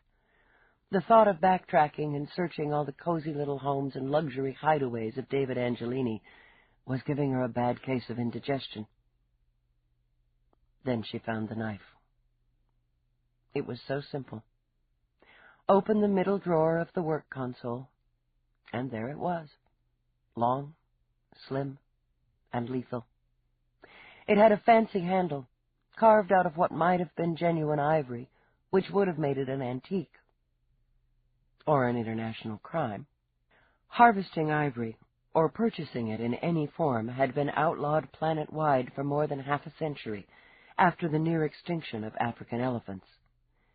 Eve wasn't an antique buff, nor was she an expert on environmental crime, but she'd studied forensics enough to know that the shape and length of the blade were right. Well, well. Her indigestion was gone, like a bad guest. In its place was the clear, clean high of success. Maybe 3 wasn't his magic number after all. He kept it? Son of a bitch. Disappointed in the foolishness of a murderer, Beaver shook his head. Guy's an idiot. Scan it, she ordered, crossing to him. Beaver shifted the bulk of the scanner, changed the program from clothing. After a quick adjustment of his lenses, he ran the funnel of the arm up the knife. The scanner beeped helpfully. Got some shit on it, Beaver muttered, his thick fingertips playing over controls like a concert pianist's over keys. Fiber. Maybe paper. Some kind of adhesive. Prints on the handle. Want a hard copy of them? Yeah. 'Kay. The scanner spit out a square of paper dotted with fingerprints. Turn her over, and bingo. There's your blood. Not much of it. He frowned, skimming the funnel along the edge of the blade. Gonna be lucky if it's enough for typing, much less DNA. You keep that positive outlook, Beaver. How old's the blood? Come on, Lieutenant. Behind the sensor lenses, his eyes were huge and cynical. You know I can't give you that from one of the portables. Gotta take it in. All this little girl does is identify. No skin, he announced. Be better if you had some skin. I'll take the blood. As she sealed the knife into evidence, a movement caught her eyes. She looked up and into the dark, damning eyes of Marco Angelini. He glanced down at the knife, then back into her face. Something moved across his, something wrenching that had the muscle jerking in his jaw. "I'd like a moment of your time, Lieutenant Dallas." "I can't give you much more than that." "It won't take long." His eyes flicked to Beaver, then back to the knife as Dallas slipped it into her bag. "In private, please." "All right." She nodded to the uniform who stood at Angelini's shoulder. "Tell one of the team to come up and finish the hands-on search in here," she ordered Beaver, then followed Angelini out of the room. He turned toward a set of narrow, carpeted steps, his hand trailing along a glossy banister as he climbed. At the top, he shifted right and stepped into a room. An office, Eve discovered, sun-washed now in the brilliant afternoon. Light beamed and glinted off the surfaces of communication equipment, struck and bounced from the smooth, semicircular console of sober black, flashed and pooled on the surface of the gleaming floor. As if annoyed with the strength of the sunlight, Angelini hit a switch that had the windows tinted to a soft amber. Now the room had shadows around pale gold edges. Angelini walked directly to a wall unit and ordered a bourbon on the rocks. He held the square glass in his hand, took one careful slip. "You believe my son murdered his mother, and 2 other women?" "Your son has been questioned on those charges, Mr. Angelini. He is a suspect. If you have any questions about the procedure, you should speak with his counsel." "I've spoken with them." He took another sip. "They believe there's a good chance you will charge him, but that he won't be indicted." "That's up to the grand jury." "But you think he will?" "Mr. Angelini, if and when I have arrested your son and charged him with 3 counts of first-degree murder, it will be because I believe he will be indicted, tried, and convicted on those charges, and that I have the evidence to ensure that conviction." He looked at her field bag where she'd put some of that evidence. "I've done some research on you, Lieutenant Dallas." "Have you?" "I like to know the odds," he said, with a humorless smile that came and went in a blink. "Commander Whitney respects you, and I respect him. My former wife admired your tenacity and your thoroughness, and she was not a fool. She spoke of you. Did you know that?" "No, I didn't." "She was impressed by your mind. A clean cop's mind, she called it. You're good at your job, aren't you, Lieutenant?" "Yeah, I'm good at it." "But you make mistakes." "I try to keep them to a minimum." "A mistake in your profession, however minimal, can cause incredible pain to the innocent." His eyes stayed on hers, relentlessly. "You found a knife in my son's room." "I can't discuss that with you." "He rarely uses this house," Angelini said carefully. 3 or 4 times a year, perhaps. He prefers the Long Island estate when he's in the area." "That may be, Mr. Angelini, but he used this house on the night Louise Kursky was killed." Impatient now, eager to get the evidence to the lab, Eve moved a shoulder. "Mr. Angelini, I can't debate the state's case with you." "But you're very confident that the state has a good case," he interrupted. When she didn't answer, he took another long study of her face. Then he finished the drink in one swallow, set the glass aside. "But you're wrong, Lieutenant. You've got the wrong man." "You believe in your son's innocence, Mr. Angelini. I understand that." "Not believe, Lieutenant. No. My son didn't kill those women." He took a breath, like a diver about to plunge under the surface. "I did."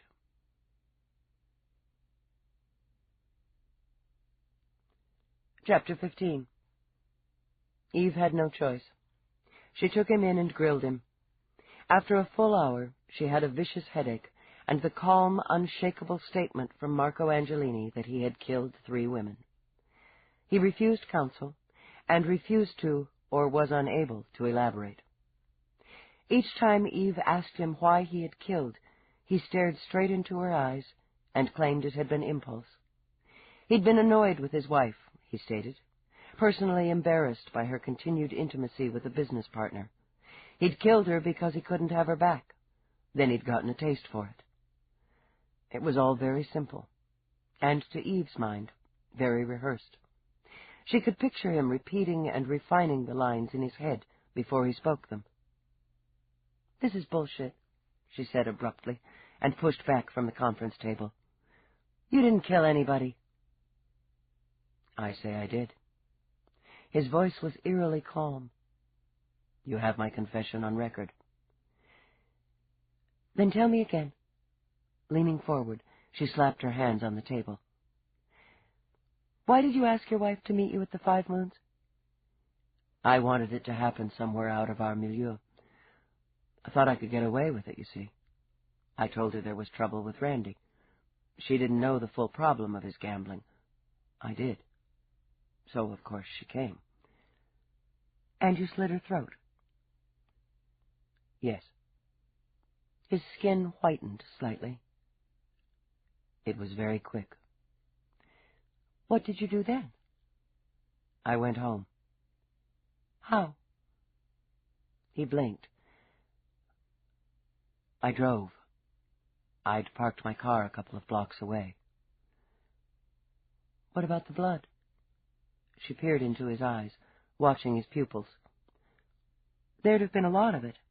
She'd have gushed all over you." The pupils dilated, but his voice remained steady.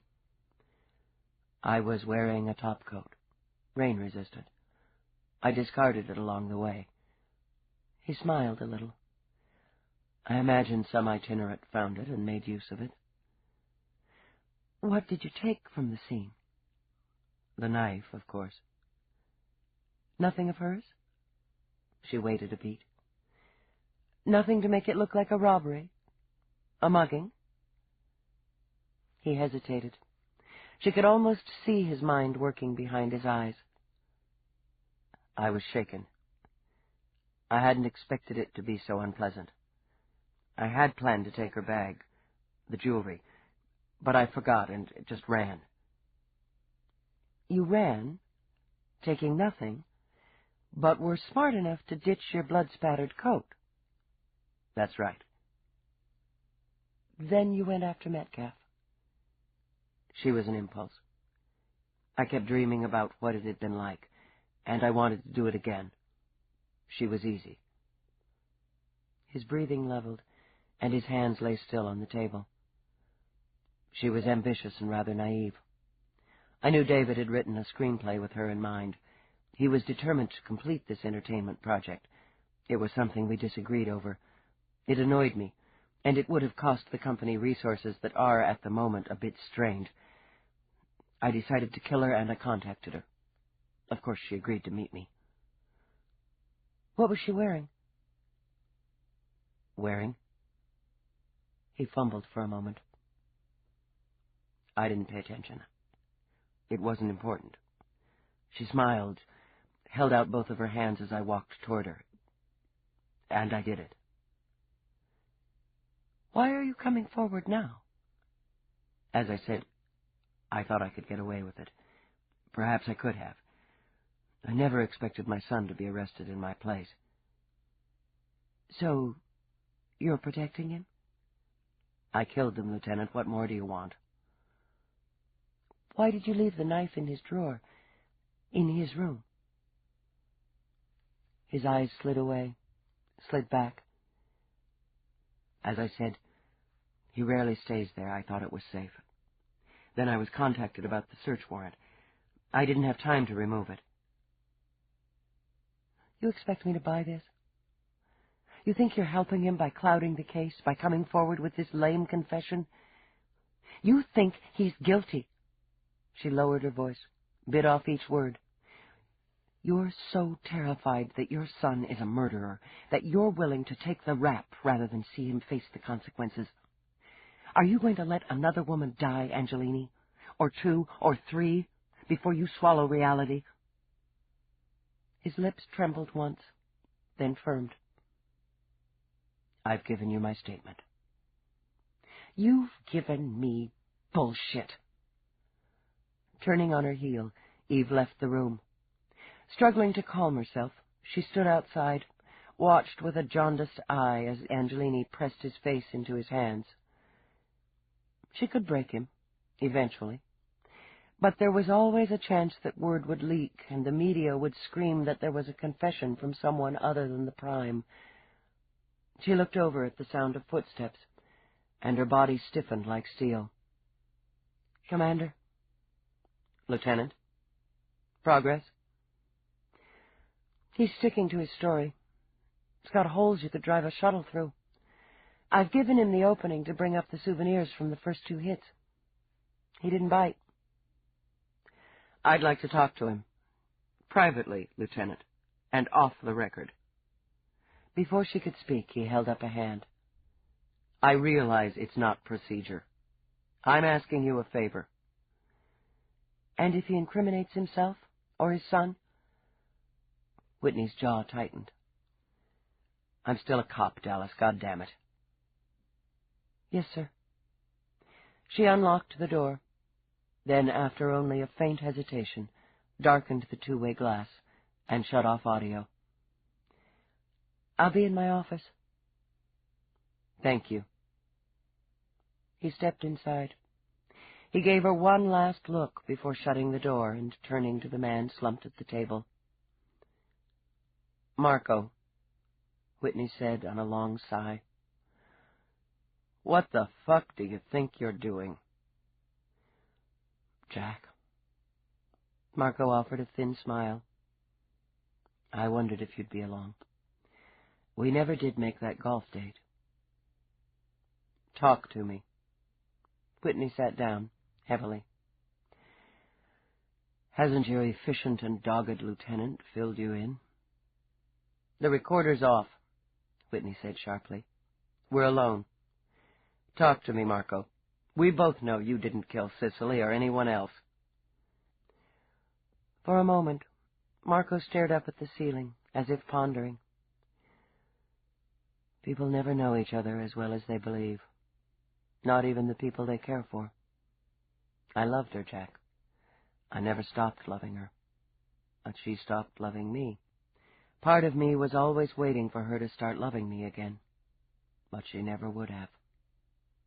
Damn it, Marco. Do you expect me to believe that you slit her throat because she divorced you 12 years ago?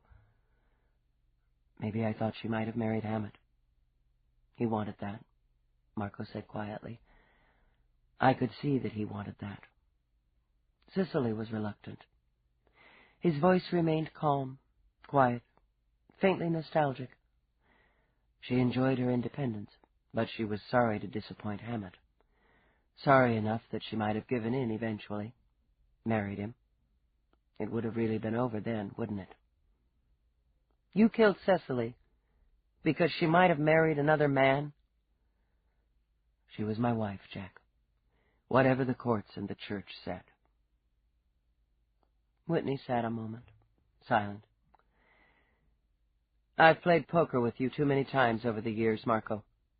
You've got tells. Folding his arms on the table, he leaned forward. When you bluff, you tap your finger on your knee. The finger stopped tapping. This is a long way from poker, Jack. You can't help David this way. You've got to let the system work. David and I. There's been a lot of friction between us in the last several months. Business disagreements, and personal ones.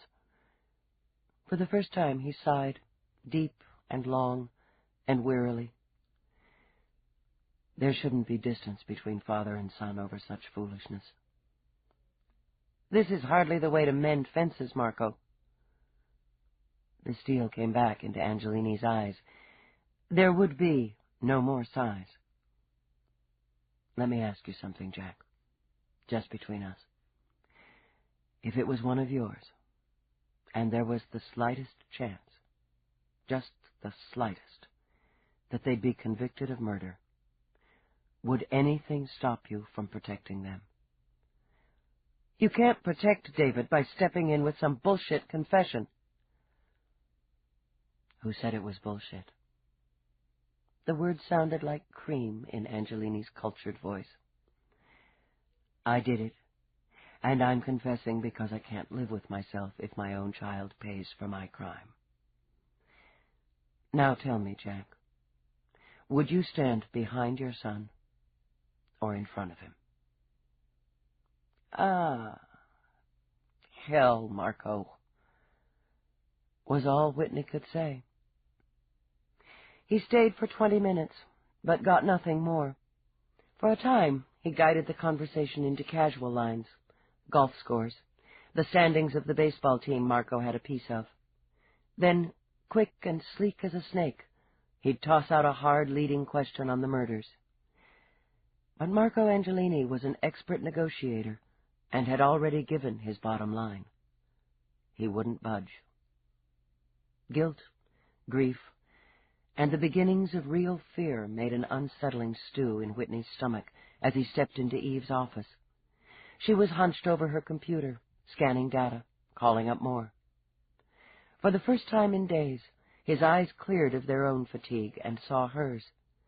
She was pale, her eyes shadowed, her mouth grim. Her hair stood up in spikes as if she'd dragged her hands through it countless times.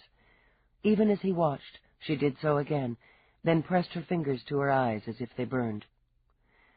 He remembered the morning in his office, the morning after Cicely had been murdered, and the responsibility he'd hung around Eve's neck. Lieutenant. Her shoulders straightened as if she'd slammed steel poles into them. Her head came up, her eyes carefully blank. Commander? She got to her feet. Got to attention, Whitney thought, annoyed by the stiff and impersonal formality. Marco's in holding. We can keep him for 48 hours without charging him. I thought it best to let him think behind bars for a while. He still refuses counsel. Whitney stepped in while she stood there, and he looked around. He wasn't often in this sector of the complex. His officers came to him, another weight of command. She could have had a bigger office. She'd earned one. But she seemed to prefer to work in a room so small that if 3 people crowded into it, they'd be in sin. Good thing you're not claustrophobic, he commented. She gave no response, didn't so much as twitch an eyebrow. Whitney muttered an oath. Listen, Dallas. Sir. Her interruption was fast and brittle. Forensics has the weapon retrieved from David Angelini's room. I'm informed that there will be some delay on the results, as the blood traces detected by the sweeper are of an amount borderline for typing and DNA. So noted, Lieutenant.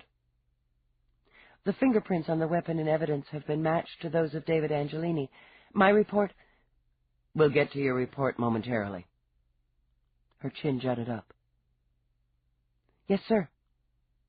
God damn it, Dallas, yank that stick out of your butt and sit down. Is that an order, Commander? Ah, hell, he began. Marina Angelini burst through the doorway in a clatter of high heels and a crackle of silk. Why are you trying to destroy my family? She demanded, shaking off the restraining hand of Slade, who had come in behind her. Marina, this isn't going to help. She jerked away and crowded into Eve. Isn't it enough that my mother was murdered on the street? Murdered because American cops are too busy chasing shadows and filling out useless reports to protect the innocent? Marina, Whitney said, come on to my office. We'll talk. Talk? She turned on him like a cat, gold and sleek, teeth bared for blood. How can I talk to you? I trusted you. I thought you cared about me, about David, about all of us. You've let her lock David in a cell, and now my father... Marina, Marco came in voluntarily. We'll talk about this. I'll explain it all to you. There's nothing to explain. She turned her back on him, and aimed her scorching fury at Eve. "I went to my father's house. He wanted me to stay in Rome, but I couldn't. Not when every report in the media is smearing my brother's name. When we arrived, a neighbor was more than happy, even gleeful, to tell me that my father had been taken away by the police." "I can arrange for you to speak with your father, Miss Angelini," Eve said coolly. "And your brother." "You're damn right you'll arrange it. And now. Where is my father?" She used both hands to shove Eve back a pace before Whitney or Slade could stop her. "What have you done with him, you bitch?" "You want to keep your hands off me," Eve warned. "I've just about had my fill of Angelinis. Your father's in holding, here. Your brother's in the tower at Rikers. You can see your father now. If you want to see your brother, you'll be shuttled over." Her gaze flicked to Whitney and stung. "Or, since you've got some pull around here, you can probably have him transported to visitation for an hour." "I know what you're doing." This was no fragile flower now. Marina fairly vibrated with power. "You need a scapegoat. You need an arrest so that the media will get out of your face. You're playing politics, using my brother, even my murdered mother, so that you won't lose your job." "Yeah, some cushy job." She smiled sourly. "I toss innocent people in a cage every day so I can keep all the benefits." "Keeps your face on the screen, doesn't it?" Marina tossed her glorious hair. "How much publicity have you traded over my mother's dead body?" "That's enough, Marina." Whitney's voice lashed like a whip in one vicious snap. "Go to my office and wait." He looked over her shoulder at Slade. "Take her out of here." "Marina, this is useless," Slade murmured, trying to tuck her under his arm. "Let's go. Now." "Don't hold me." She bit off each word as if they were stringy meat, then shrugged away from him. "I'll go. But you're going to pay for the grief you've brought my family, Lieutenant. You're going to pay for every bit of it." She stalked out, giving Slade time for only a muttered apology before he followed after her. Whitney stepped into the silence. "You okay?" "I've dealt with worse." Eve jerked a shoulder. Inside, she was sick with anger and guilt. Sick enough that she wanted badly to be alone behind closed doors. "If you'll excuse me, Commander, I want to finish going over this report." "Dallas." "Eve." It was the weariness in his tone that had her gaze lifting warily to his. "Marina's upset. Understandably so. But she was out of line. Way out of line." "She was entitled to a couple of shots at me." Because she wanted to press her hands to her throbbing head, she tucked them negligently into her pockets.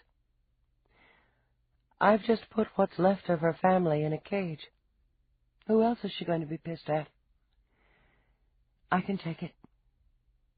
Her gaze remained cool, steely. "Feelings aren't my strong suit." He nodded slowly. "I had that coming. I put you on this case, Dallas, because you're the best I've got. Your mind's good, your gut's good, and you care. You care about the victim." Letting out a long breath, he dragged a hand over his hair. "I was off base this morning, Dallas, in my office. I've been off base a number of times with you since this whole mess began. I apologize for it." "It doesn't matter." "I wish it didn't." He searched her face, saw the stiff restraint. "But I see it does. I'll take care of Marina. Arrange the visitations." "Yes, sir. I'd like to continue my interview with Marco Angelini." "Tomorrow," Whitney said, and set his teeth when she didn't quite mask the sneer. "You're tired, Lieutenant. And tired cops make mistakes and miss details. You'll pick it up tomorrow." He headed for the door, swore again, and stopped without looking back at her. "Get some sleep, And for Christ's sake, take a painkiller for that headache. You look like hell. She resisted slamming the door after him. Resisted because it would be petty and unprofessional. But she sat down, stared at the screen, and pretended her head wasn't shuddering with pain. When a shadow fell over her desk minutes later, she looked up, eyes fired for battle. "Well," Roarke said mildly, and leaned over to kiss her snarling mouth. "That's quite a welcome." He patted his chest. "Am I bleeding?" "Ha ha." There's that sparkling wit I missed. He sat on the edge of the desk where he could look at her, and catch a glimpse of the data on the screen, to see if that was what had put the miserable anger in her eyes. "Well, Lieutenant, and how was your day?" "Let's see. I booked my superior's favorite godson on obstruction and other assorted charges, found what may be the murder weapon in his console drawer in the family townhouse, took a confession from the prime suspect's father, who claims he did it, and just took a couple of shots between the eyes from the sister, who thinks I'm a media-grabbing bitch." She tried on a small smile. "Other than that, it's been pretty quiet. How about you?" "Fortune's won, fortune's lost," he said mildly, worried about her. "Nothing nearly as exciting as police work." "I wasn't sure you were coming back tonight." "Neither was I. The construction on the resort's moving ahead well enough. I should be able to handle things from here for a time." She tried not to be so relieved. It irritated her that in a few short months she'd gotten so used to his being there, even dependent upon it. "That's good, I guess." He read her well. "What can you tell me about the case?" "It's all over the media. Pick a channel." "I'd rather hear it from you." She brought him up to date in much the way she would file a report, in quick, efficient terms, heavy on facts, light on personal comments. And, she discovered, she felt better for it afterward. Roarke had a way of listening that made her hear herself more clearly. "You believe it's the younger Angelini?" "We've got means and opportunity, and a good handle on motive. If the knife matches... Anyway, I'll be meeting with Dr. Meera tomorrow to discuss his psych testing." "And Marco?" Roarke continued. "What do you think of his confession?" "It's a handy way to confuse things, tie up the investigation. He's a clever man, and he'll find a way to leak it to the media." She scowled over Rourke's shoulder. "It'll jerk everything around for a while, cost us some time and trouble, but we'll smooth it out." "You think he confessed to the murders to complicate the investigation?" "That's right." She shifted her gaze to his, lifted a brow. "You've got another theory." "The drowning child," Roarke murmured. "The father believes his son is about to go under for the third time, jumps into the torrent. His life for his child's. Love, Eve." He cupped her chin in his hand. "Love stops at nothing. Marco believes his son is guilty and would rather sacrifice himself than see his child pay the price." "If he knows, or even believes that David killed those women, it would be insane to protect him." "No, it would be love. There's probably none stronger than a parent's for a child. You and I don't have any experience with that, but it exists." She shook her head. "Even when the child's defective?" "Perhaps especially then. When I was a boy in Dublin, there was a woman whose daughter had lost an arm in an accident. There was no money for a replacement. She had 5 children and loved them all, but 4 were whole and 1 was damaged. She built a shield around that girl to protect her from the stares and the whispers and the pity. It was the damaged child she pushed to excel, who they all devoted themselves to. The others didn't need her as much, you see, as the one who was flawed." "There's a difference between a physical defect and a mental one," Eve insisted. "I wonder if there is, to a parent." Whatever Marco Angelini's motive, we'll cut through to the truth in the end. No doubt you will. When's your shift over? What? Your shift, he repeated. When is it over? She glanced at the screen, noted the time in the bottom corner. About an hour ago. Good. He rose and held out a hand. Come with me. Roarke, there are some things I should tie up here. I want to review the interview with Marco Angelini. I may find a hole. He was patient, because he had no doubt he'd have his own way. Eve, you're so tired you wouldn't see 100-meter hole until you'd fallen into it. Determined, he took her hand and pulled her to her feet. Come with me. All right. Maybe I could use a break. Grumbling a bit, she ordered her computer off and locked. I'm going to have to goose the techs at the lab. They're taking forever on the knife. Her hand felt good in his. She didn't even worry about the ribbing she'd take from the other cops who might see them in the hall or elevator. Where are we going? He brought their linked hands to his lips and smiled at her over them. I haven't decided. He opted for Mexico. It was a quick, easy flight, and his villa there on the turbulent west coast was always prepared. Unlike his home in New York, he kept it fully automated, calling in domestics only for lengthy stays. In Roarke's mind, droids and computers were convenient, but impersonal. For the purposes of this visit, however, he was content to rely on them. He wanted Eve alone, he wanted her relaxed, and he wanted her happy. Jesus, Roarke. She took one look at the towering, multi-layered building on the brink of a cliff and goggled. It looked like an extension of the rock, as if the sheer glass walls had been polished from it. Gardens tumbled over terraces in vivid colors, shapes, and fragrances. Above, the deepening sky was devoid of any traffic. Just blue, the swirl of white clouds, the flashing wings of birds.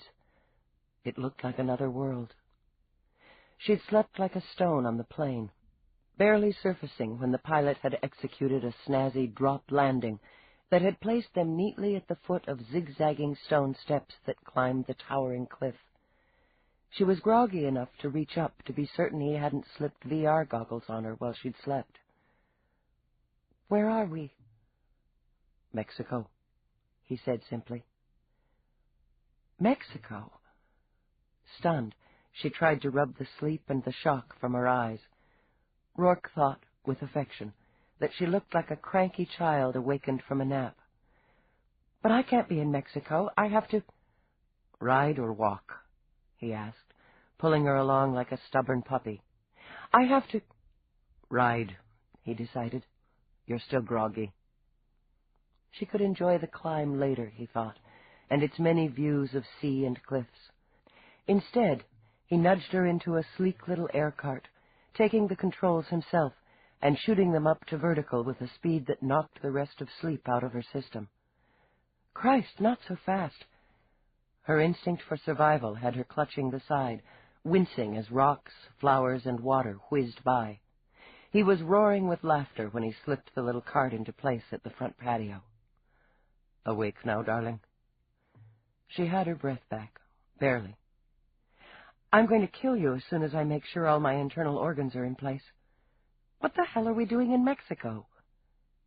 Taking a break. I need one. He stepped out of the cart and came around to her side. There's no doubt you do. Since she was still holding on to the side, knuckles white, he reached in, plucked her up, and carried her over the irregularly shaped stones toward the door. Cut it out. I can walk. Stop complaining. He turned his head, expertly finding her mouth, deepening the kiss until her hand stopped pushing at his shoulder and began to knead it. Damn it, she murmured. How come you can always do that to me? Just lucky, I guess. Roarke, disengage, he said, and the decorative bars across the entrance slid apart. Behind them, doors ornate with carving and etched glass clicked open and swung back in welcome. He stepped inside. "Secure," he ordered, and the doors efficiently closed while Eve stared. One wall of the entrance level was glass, and through it she could see the ocean. She'd never seen the Pacific, and she wondered now how it had earned its serene name when it looked so alive, so ready to boil. They were in time for sunset, and as she watched, speechless, the sky exploded and shimmered with bolts and streams of wild color, and the fat red globe of the sun sank slowly, inevitably, toward the blue line of water. "You'll like it here," he murmured. She was staggered by the beauty of an ending day. It seemed that nature had waited for her, held the show. "It's wonderful." "I can't stay." "A few hours." He pressed a kiss to her temple. "Just overnight for now. We'll come back and spend a few days when we have more time." Still carrying her, he walked closer to the glass wall until it seemed to Eve that the entire world was made of frantic color and shifting shapes. "I love you, Eve." She looked away from the sun, the ocean, and into his eyes.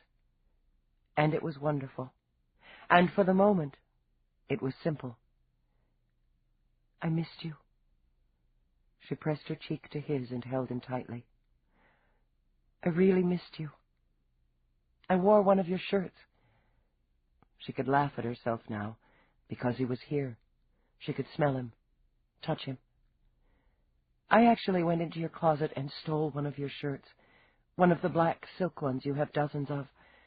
I put it on, then snuck out of the house like a thief so Somerset wouldn't catch me." Absurdly touched, he nuzzled her neck. "At night, I'd play your transmissions over, just so I could look at you, hear your voice." "Really?" She giggled, a rare sound from her. "God, Roarke, we've gotten so sappy." "We'll keep it our little secret." "Deal." She leaned back to look at his face. "I have to ask you something.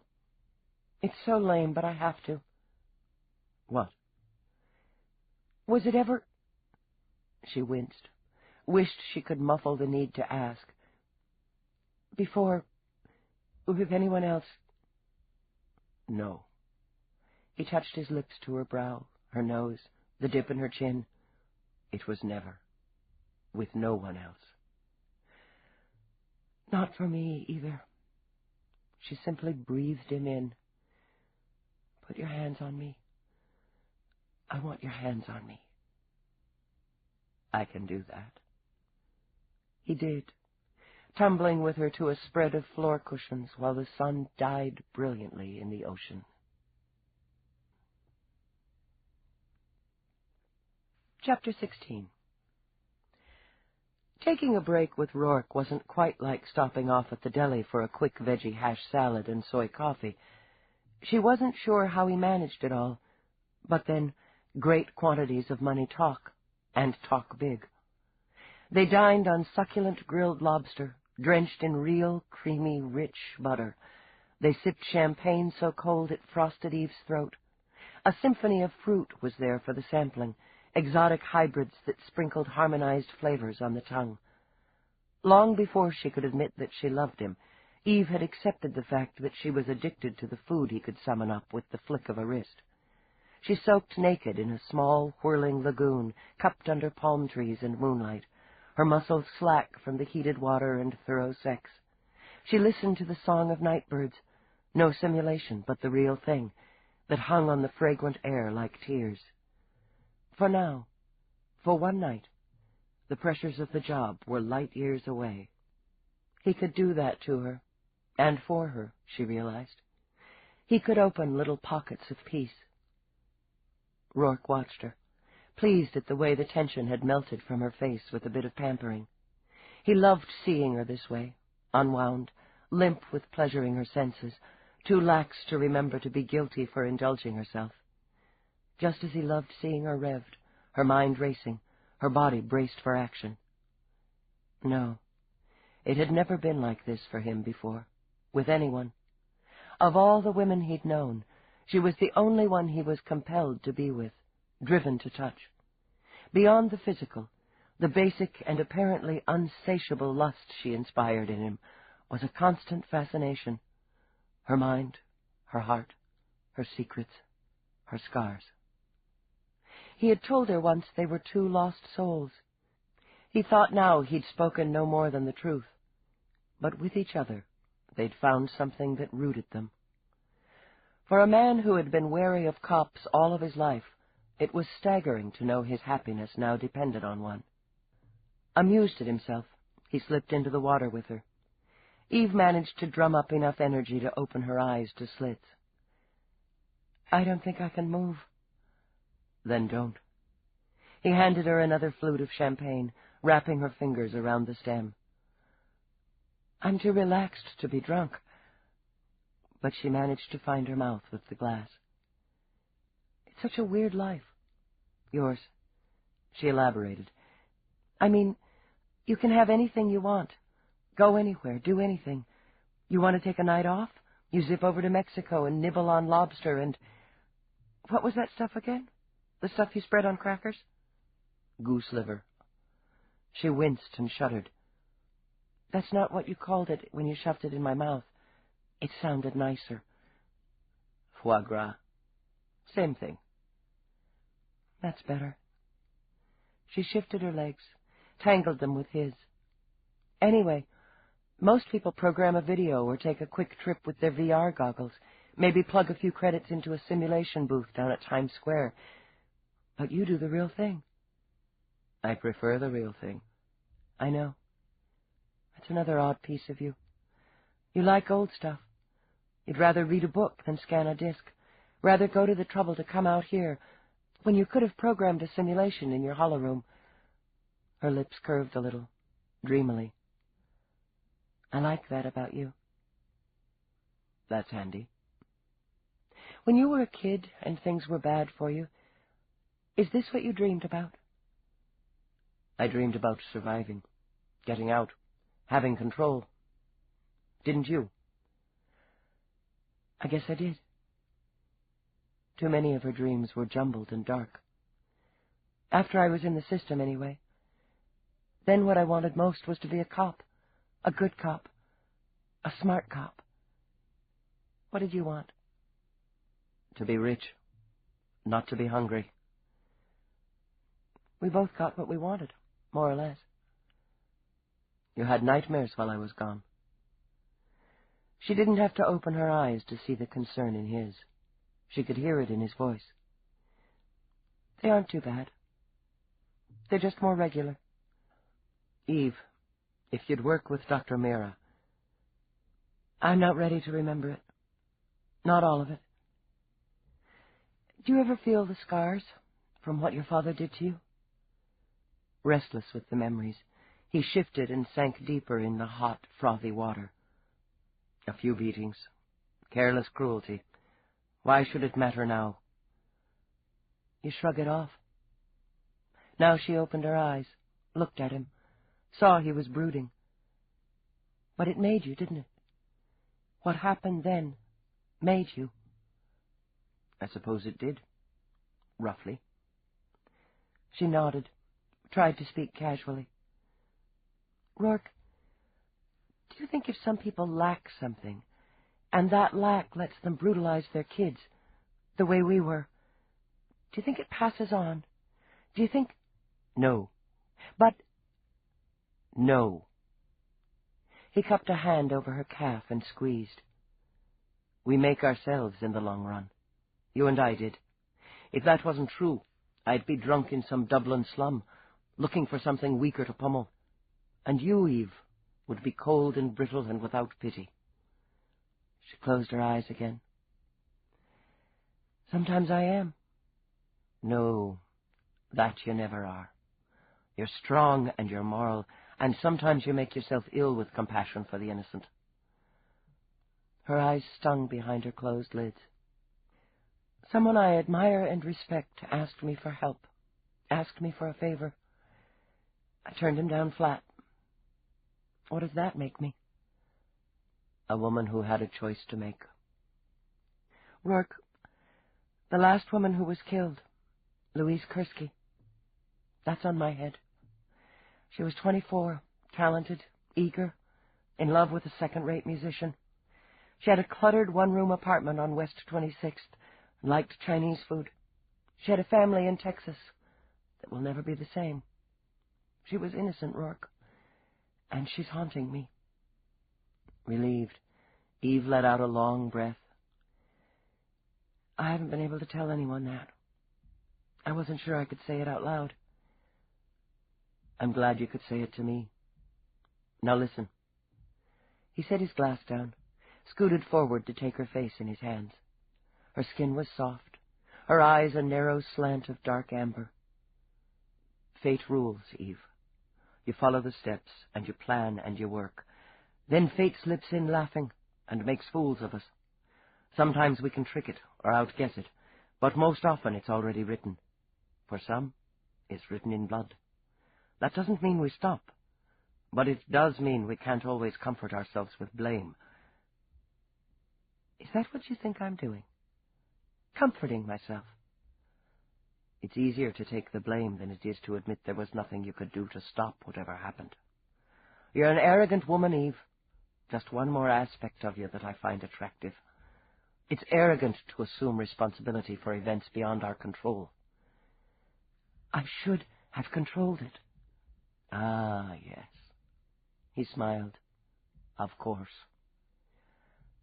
It's not arrogance, she insisted, miffed. It's my job. You taunted him, assuming he'd come after you. Because the thought of that still twisted in his gut like hissing snakes, Roarke tightened his grip on her face. Now you're insulted, annoyed that he didn't follow your rules. That's a hideous thing to say. God damn you, I don't... She broke off, sucked in her breath. You're pissing me off, so I'll stop feeling sorry for myself. It seems to have worked. All right. She let her eyes close again.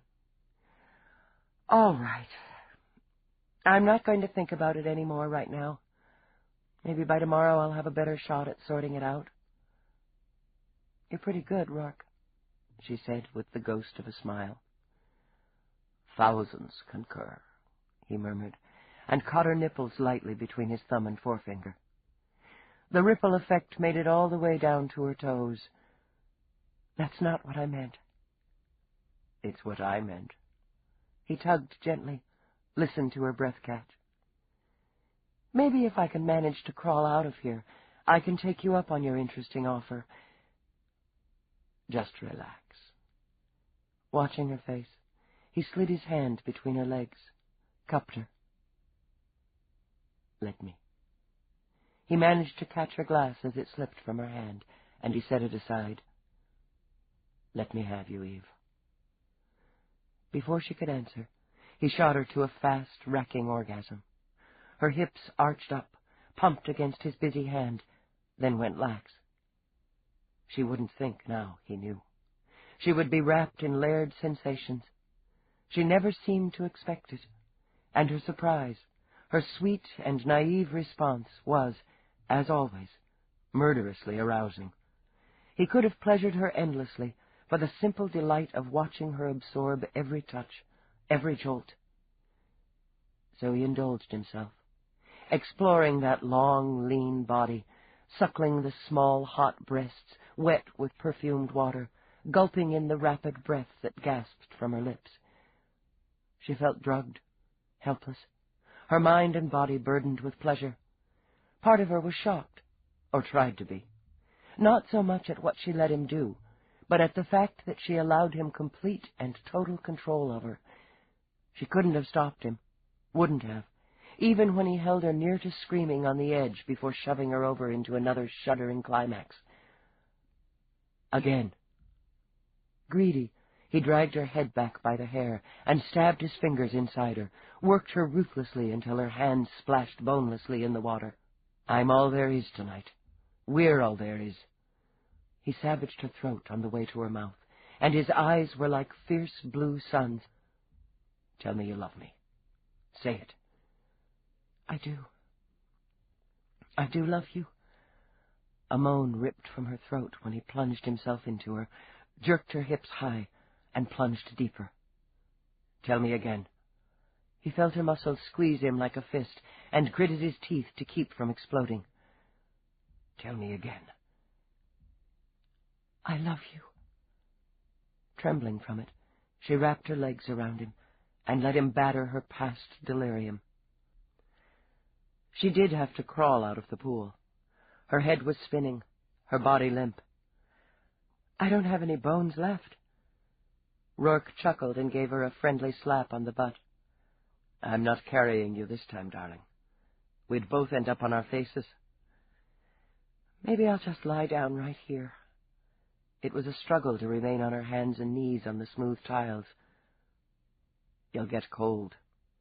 With an effort, he summoned the strength to drag her to her feet, where they rocked together like drunks. She began to snicker, teetering. What the hell did you do to me? I feel like I've downed a couple of freebirds. He managed to grip her waist. Since when did you play with illegals? Standard police training. She bit experimentally at her bottom lip, and found that it was, indeed, numb. We have to take a course in illegals at the academy. I palmed most of mine and flushed them. Is your head spinning?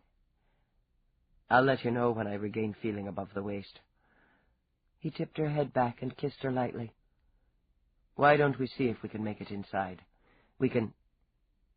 He trailed off, eyes narrowing over her shoulder.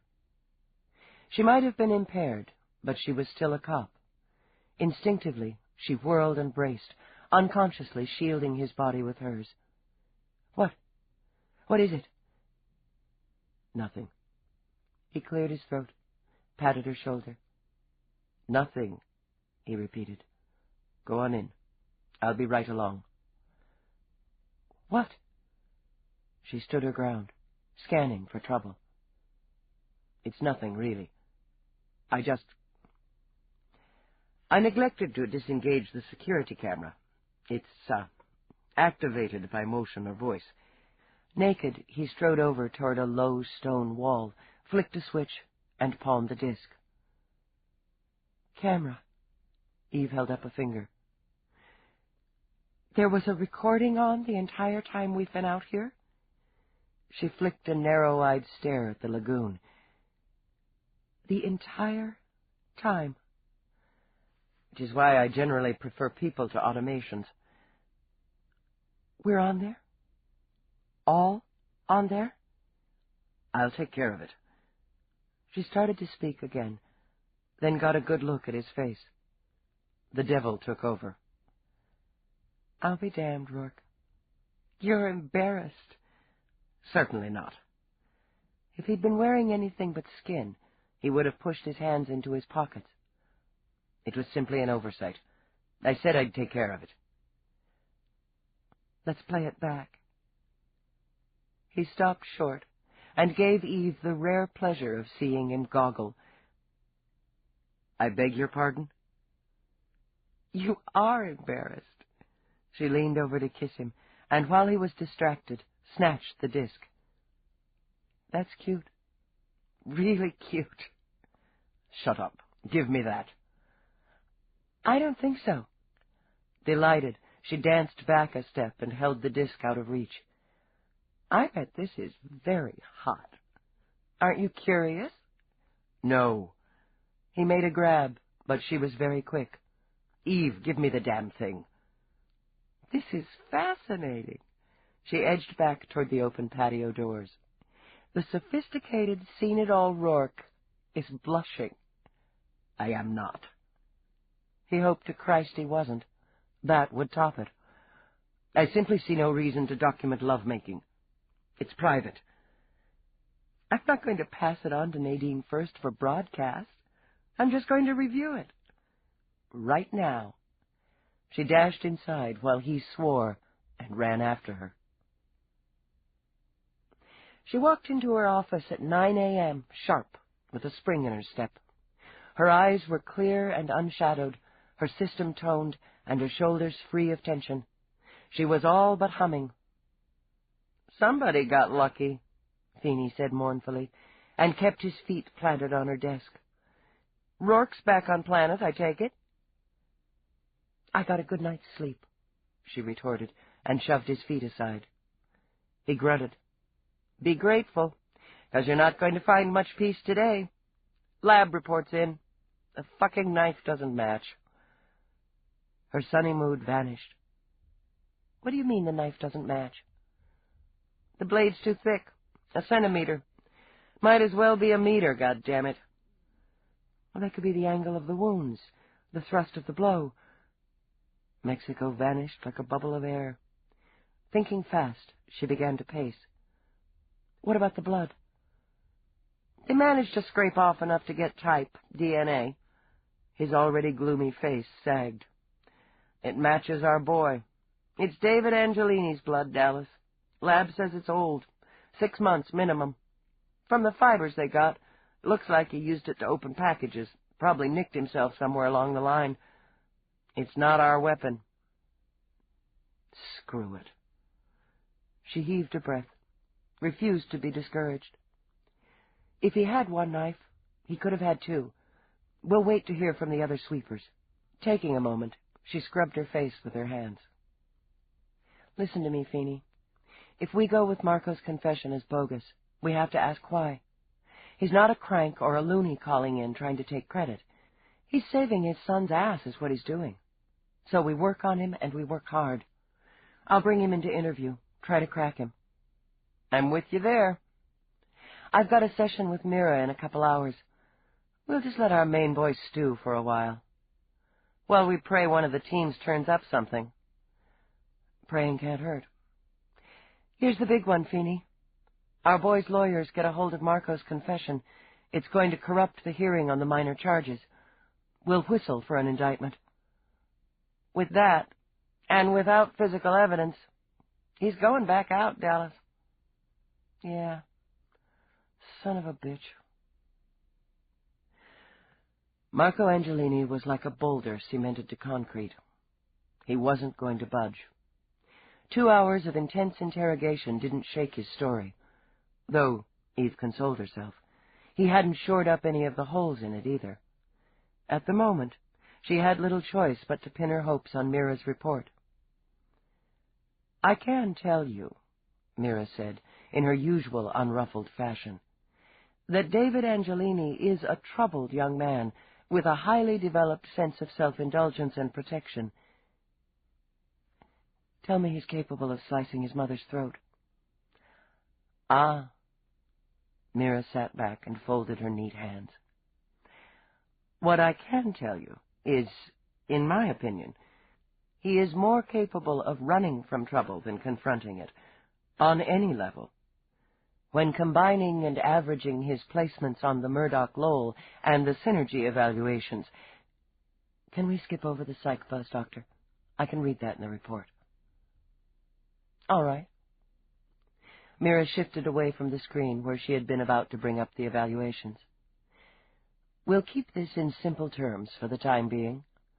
Your man is a liar, one who convinces himself with little effort that his lies are truth in order to maintain his self-esteem. He requires good opinion, even praise, and is accustomed to having it, and having his own way. And if he doesn't get his own way? He casts blame elsewhere. It is not his fault, nor his responsibility. His world is insular, Lieutenant, comprised for the most part of himself alone. He considers himself successful and talented, and when he fails, it's because someone else made a mistake. He gambles because he doesn't believe he can lose, and he enjoys the thrill of risk. He loses because he believes himself above the game. How would he react at the risk of having his bones snapped over gambling debts? He would run, and he would hide, and being abnormally dependent on his parents, he would expect them to clean up the mess. And if they refused? Meera was silent for a moment. You want me to tell you that he would strike out, react violently, even murderously. I can't do that. It is, of course, a possibility that can't be ruled out in any of us. No test, no evaluation can absolutely conclude the reaction of an individual under certain circumstances. But in those tests and those evaluations, the subject reacted consistently by covering, by running, by shifting blame, rather than by attacking the source of his problem. And he could be covering his reaction to skew the evaluation. It's possible, but unlikely. I'm sorry. Eve stopped pacing and sank into a chair. You're saying that, in your opinion, the murderer may still be out there? I'm afraid so. It makes your job more difficult. If I'm looking in the wrong place, Eve said to herself, where's the right place? And who's next? Unfortunately, neither science nor technology is yet able to forecast the future. You can program possibilities, even probabilities, but they can't take into account impulse or emotion. Do you have Nadine first under protection? As much as possible. Eve tapped a finger on her knee. She's difficult, and she's torn up about Louise Kursky. And so are you. Eve slid her gaze over, nodded stiffly. Yeah, you could say that. Yet you look uncommonly rested this morning. I got a good night's sleep. Untroubled? Eve moved a shoulder, tucked Angelini in the case into a corner of her mind where she hoped it would simmer into something fresh. What would you say about a woman who can't seem to sleep well unless this man's in bed with her? I'd say she may be in love with him, is certainly growing used to him. You wouldn't say she's overly dependent? Can you function without him? Do you feel able to make a decision without asking his advice, opinion, or direction? Well, sure, but... She trailed off, feeling foolish. Well, if one was to feel foolish, what better place than a shrink's office? The other day, when he was off planet, I wore one of his shirts to work. That's lovely, Meera said with a slow, easy smile. Romantic. Why does romance worry you? It doesn't. Okay, it scares the shit out of me, and I don't know why. I'm not used to having someone there, having someone look at me like the way he does. Sometimes it's unnerving. Why is that? Because I haven't done anything to make him care about me as much as he does. I know he does. Eve, your self-worth has always been focused on your job. Now a relationship has forced you to begin evaluating yourself as a woman. Are you afraid of what you'll find? I haven't figured that out. It's always been the job. The highs and lows, the rush, the monotony. Everything I needed to be was there. I busted my ass to make lieutenant, and I figure I can sweat my way up to captain, maybe more. Doing the job was it. All of it. It was important to be the best, to make a mark. It's still important, but it's not all anymore. I would say, Eve, that you'll be a better cop and a better woman because of it. Single focus limits us and can too often obsess us. A healthy life needs more than one goal, one passion.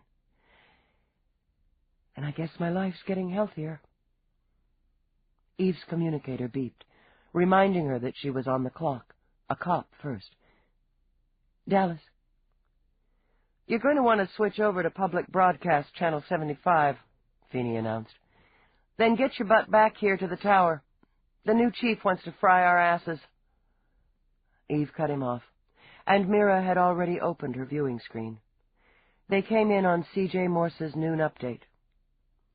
Continuing problems with the investigation of the murders. A Cop Central source has confirmed that while David Angelini has been charged with obstruction of justice and remains prime suspect for the 3 murders, Marco Angelini, the accused's father, has confessed to those murders. The senior Angelini, president of Angelini Exports and former husband of the first victim, prosecuting attorney Cicely Towers, surrendered to the police yesterday. Though he has confessed to all 3 murders, he has not been charged, and the police continue to hold David Angelini. Morse paused, shifted slightly to face a new camera angle. His pleasant, youthful face radiated concern. In other developments, a knife taken from the Angelini home during a police search has proven through testing not to be the murder weapon. Marina Angelini, daughter of the late Cicely Towers, spoke to this reporter in an exclusive interview this morning. The screen snapped to a new video and filled with Marina's lovely, outraged face. The police are persecuting my family. It isn't enough that my mother is dead, murdered on the street. Now, in a desperate attempt to cover their own ineptitude, they've arrested my brother, and they're holding my father. It wouldn't surprise me to find myself taken away in restraints at any moment. Eve ground her teeth, while Morse led Marina through questions, prodded her to make accusations, tears gleaming in her eyes.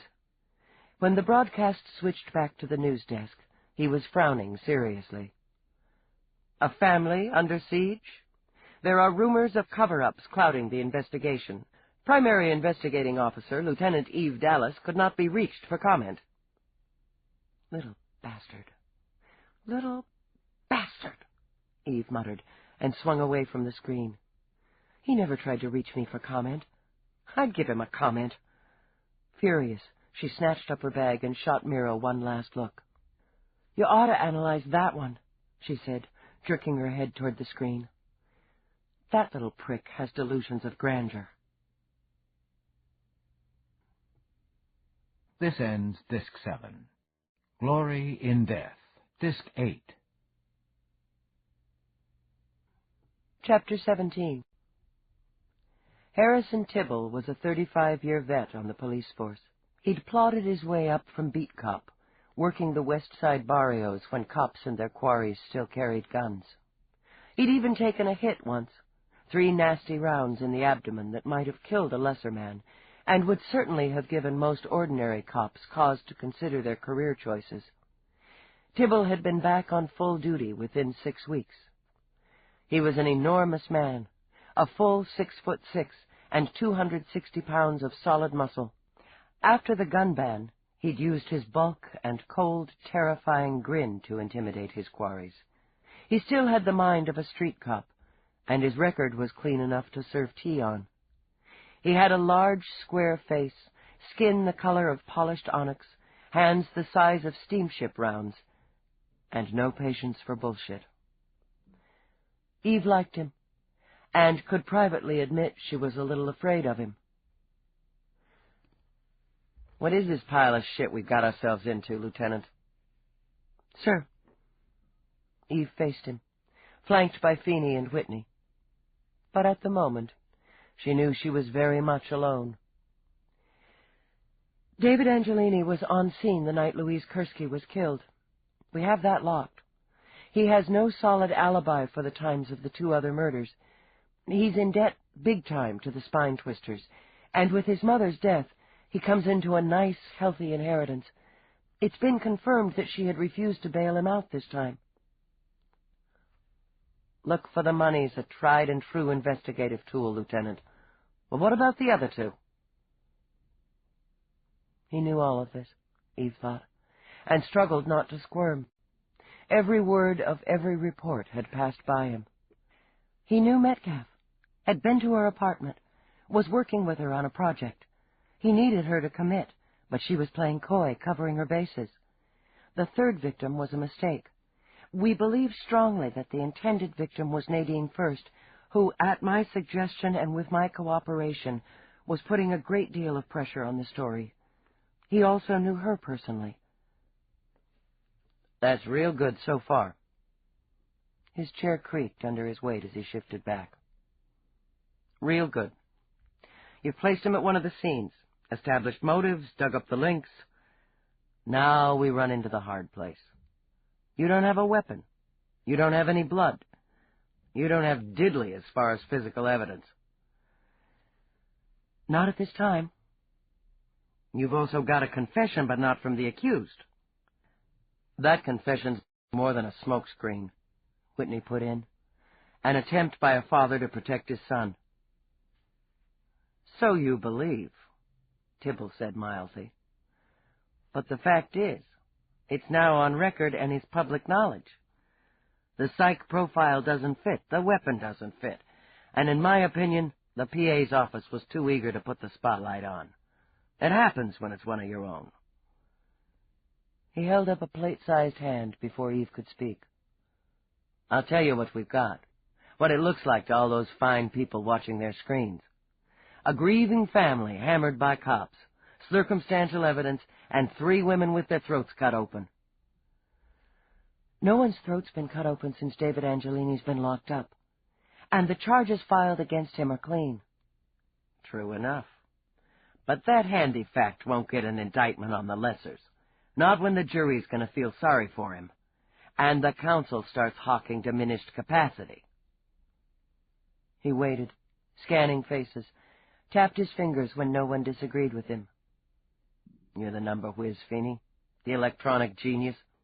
What are the odds on a grand jury if we send our boy over tomorrow on the obstruction and bribery charges? Finey hunched his shoulders. 50-50, he said mournfully. At the outside, considering that idiot Morse's latest news flash. That's not good enough. Spring him. Spring him? Chief Tibble. All we're going to get if we push those charges is bad press and public sympathy for the son of a martyred public servant. Cut him loose, Lieutenant, and dig deeper. Put someone on him, he ordered Whitney, and on his daddy. I don't want them to fart without hearing about it.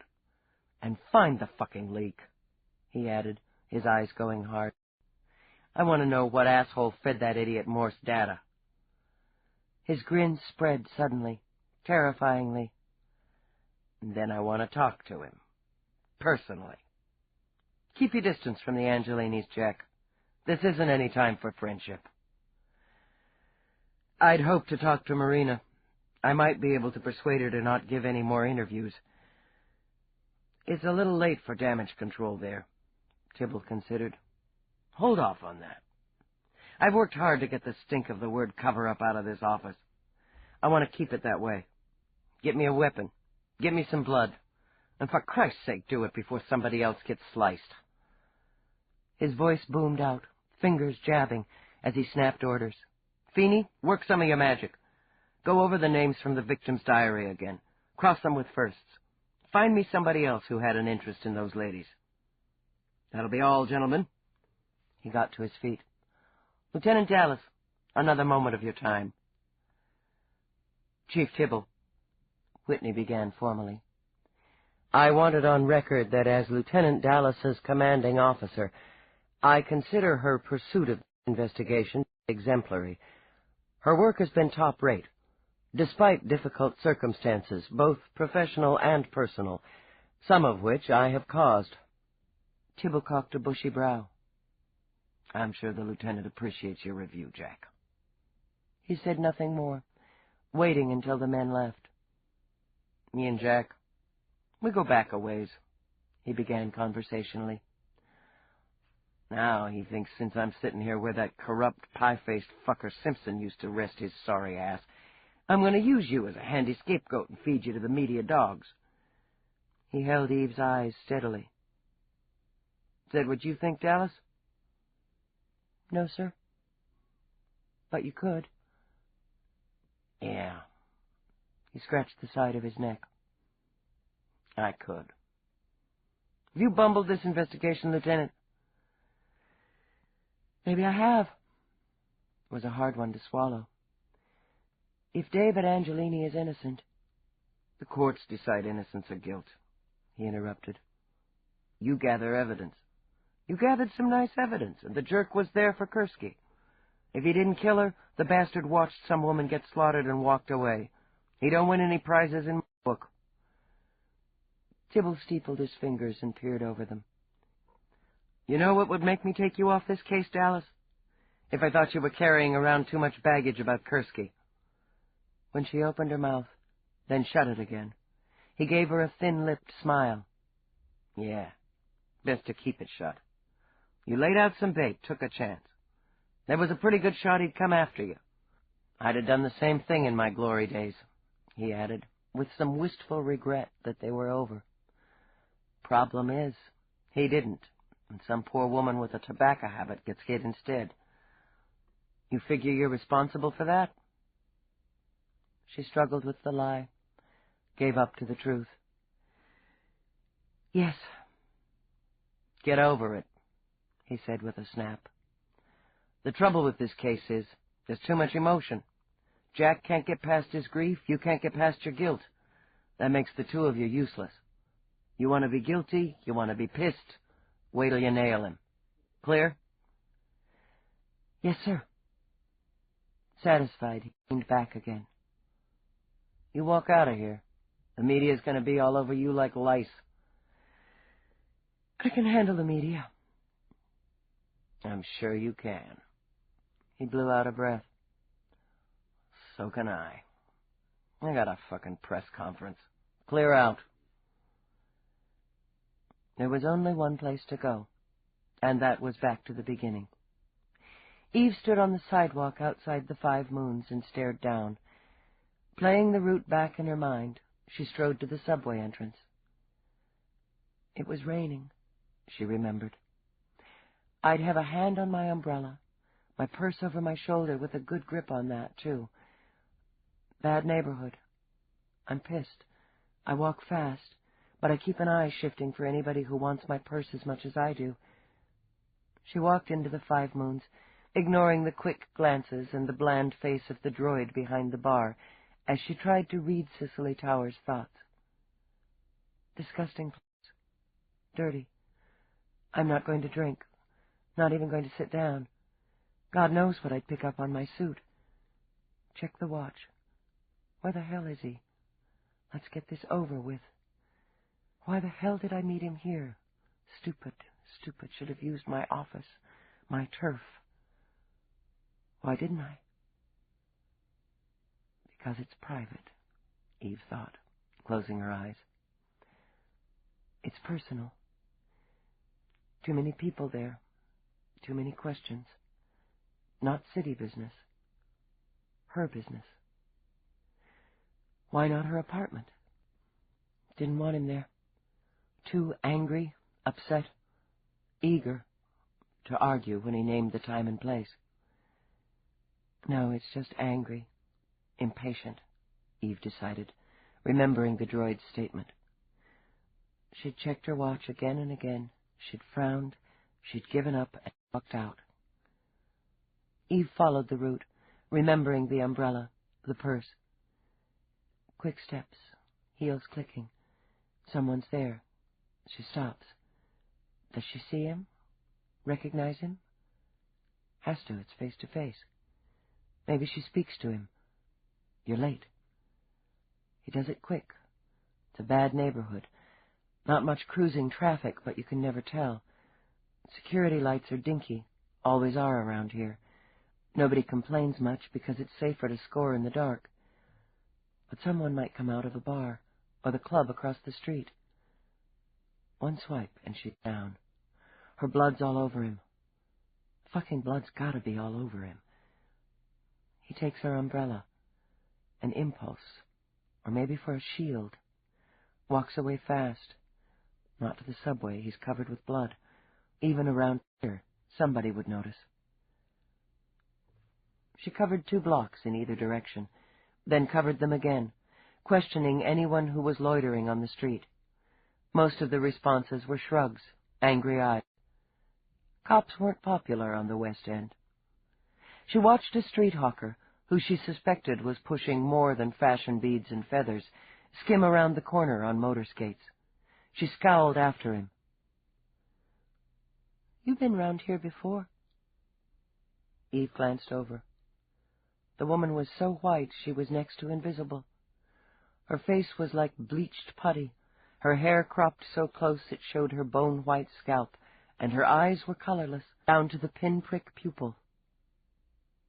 Funky junkie, Eve thought. They popped the white tablet that kept the mind misted and the pigments bleached. Yeah, I've been around. Cop. The junkie jerked forward, stiff-jointed, like a droid coming up on maintenance. A sign she was low on a fix. Seen you talking with Crack a while ago. He's some dude. Yeah, he's some dude. Were you around the night that woman got whacked down the street? Fancy lady. Rich, fancy lady. Caught it on the screen in Detox. Eve bit back an oath, stopped and backtracked. If you were in Detox, how'd you see me talking to Crack? When in that day? Maybe the next day. Time's relative, right? Maybe you saw the rich, fancy lady before you caught her on the screen. No. The albino sucked her finger. Didn't. Eve scanned the building behind the junkie, gauged the view. Is this where you live? I live here. I live there. Got me a crash flop upstairs. You were there the night the lady got slashed? Probably. Got a credit problem. She flashed tiny round teeth in a smile, and her breath was awesome. Not much fun on the street when you ain't got a credit. It was raining, Eve prompted.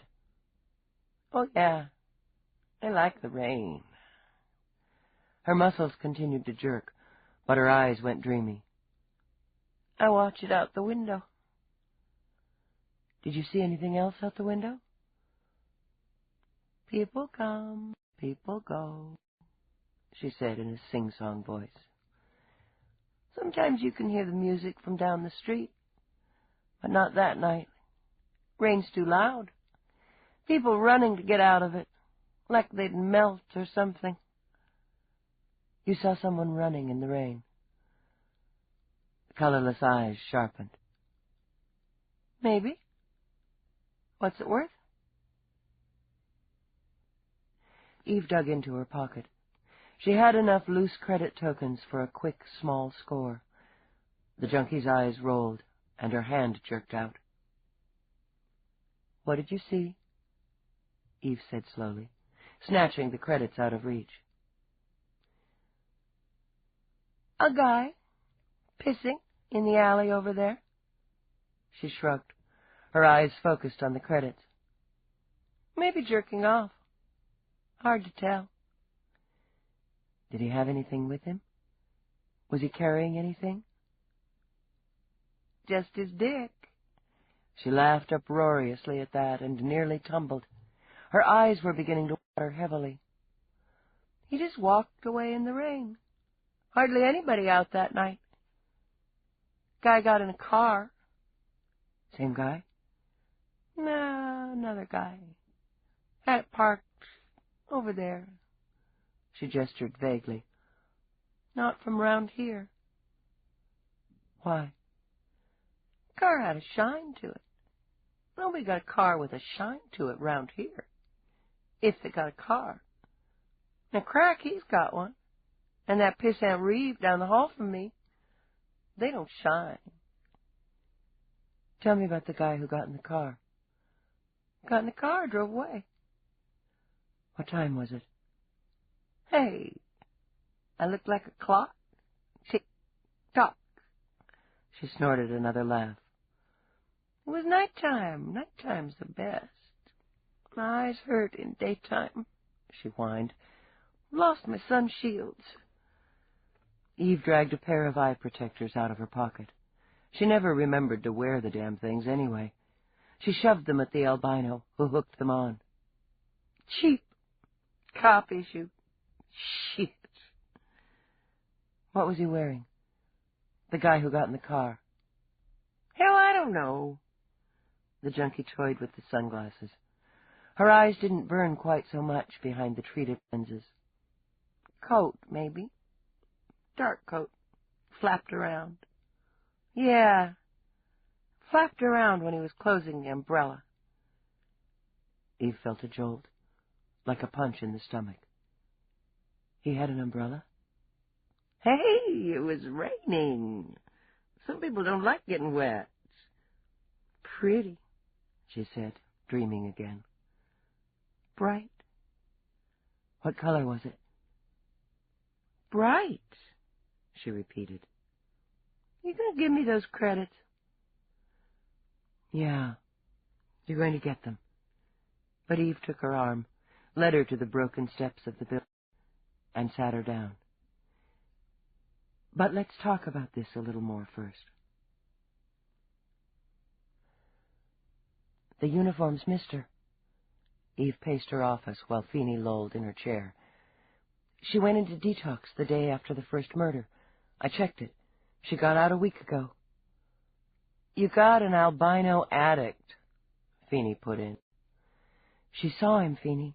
She saw him get in a car. She saw the umbrella. You know what a funky junkie's vision's like, Dallas? In the dark, in the rain, from across the street. She gave me the umbrella.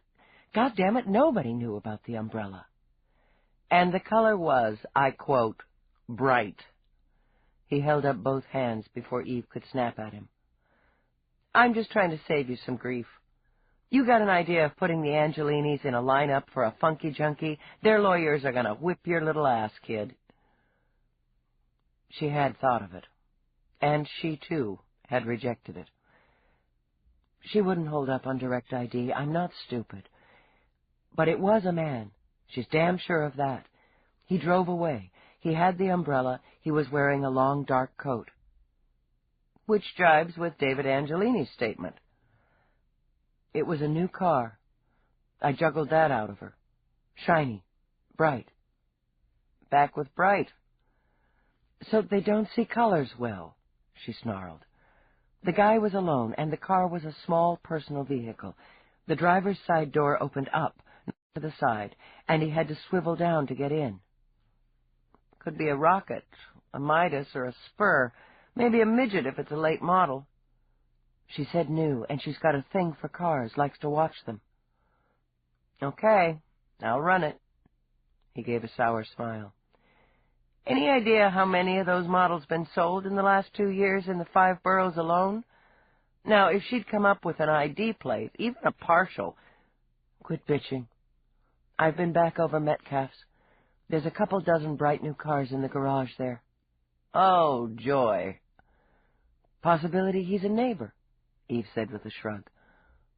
It was a very low possibility. Wherever he lives, he has to be able to get in and out without being noticed, or where people don't notice. Maybe he leaves the coat in the car, or he puts it in something to get it inside and clean it up. There's going to be blood in that car, Finey, and on that coat, no matter how much he's scrubbed and sprayed. I've got to get over to Channel 75. Are you crazy? I need to talk to Nadine. She's dodging me. Jesus, talk about the lion's den. Oh, I'll be fine. She smiled viciously. I'm taking Roarke with me. They're scared of him. It's so sweet of you to ask for my company. Roarke pulled his car into the visitor's lot at Channel 75 and beamed at her. I'm touched. All right, I owe you. The man never let her get away with anything, Eve thought in disgust, as she climbed out of the car. I'll collect. He caught her arm. You can start paying off by telling me why you want me along. I told you. It'll save time, since you want to go to this opera thing. Very slowly, very thoroughly, he scanned over her dusty trousers and battered boots. Darling Eve, though you always look perfect to me, you're not going to the opera dressed like that. So we're going to have to go home to change anyway. Come clean. Maybe I don't want to go to the opera. So you've already said. Several times, I believe.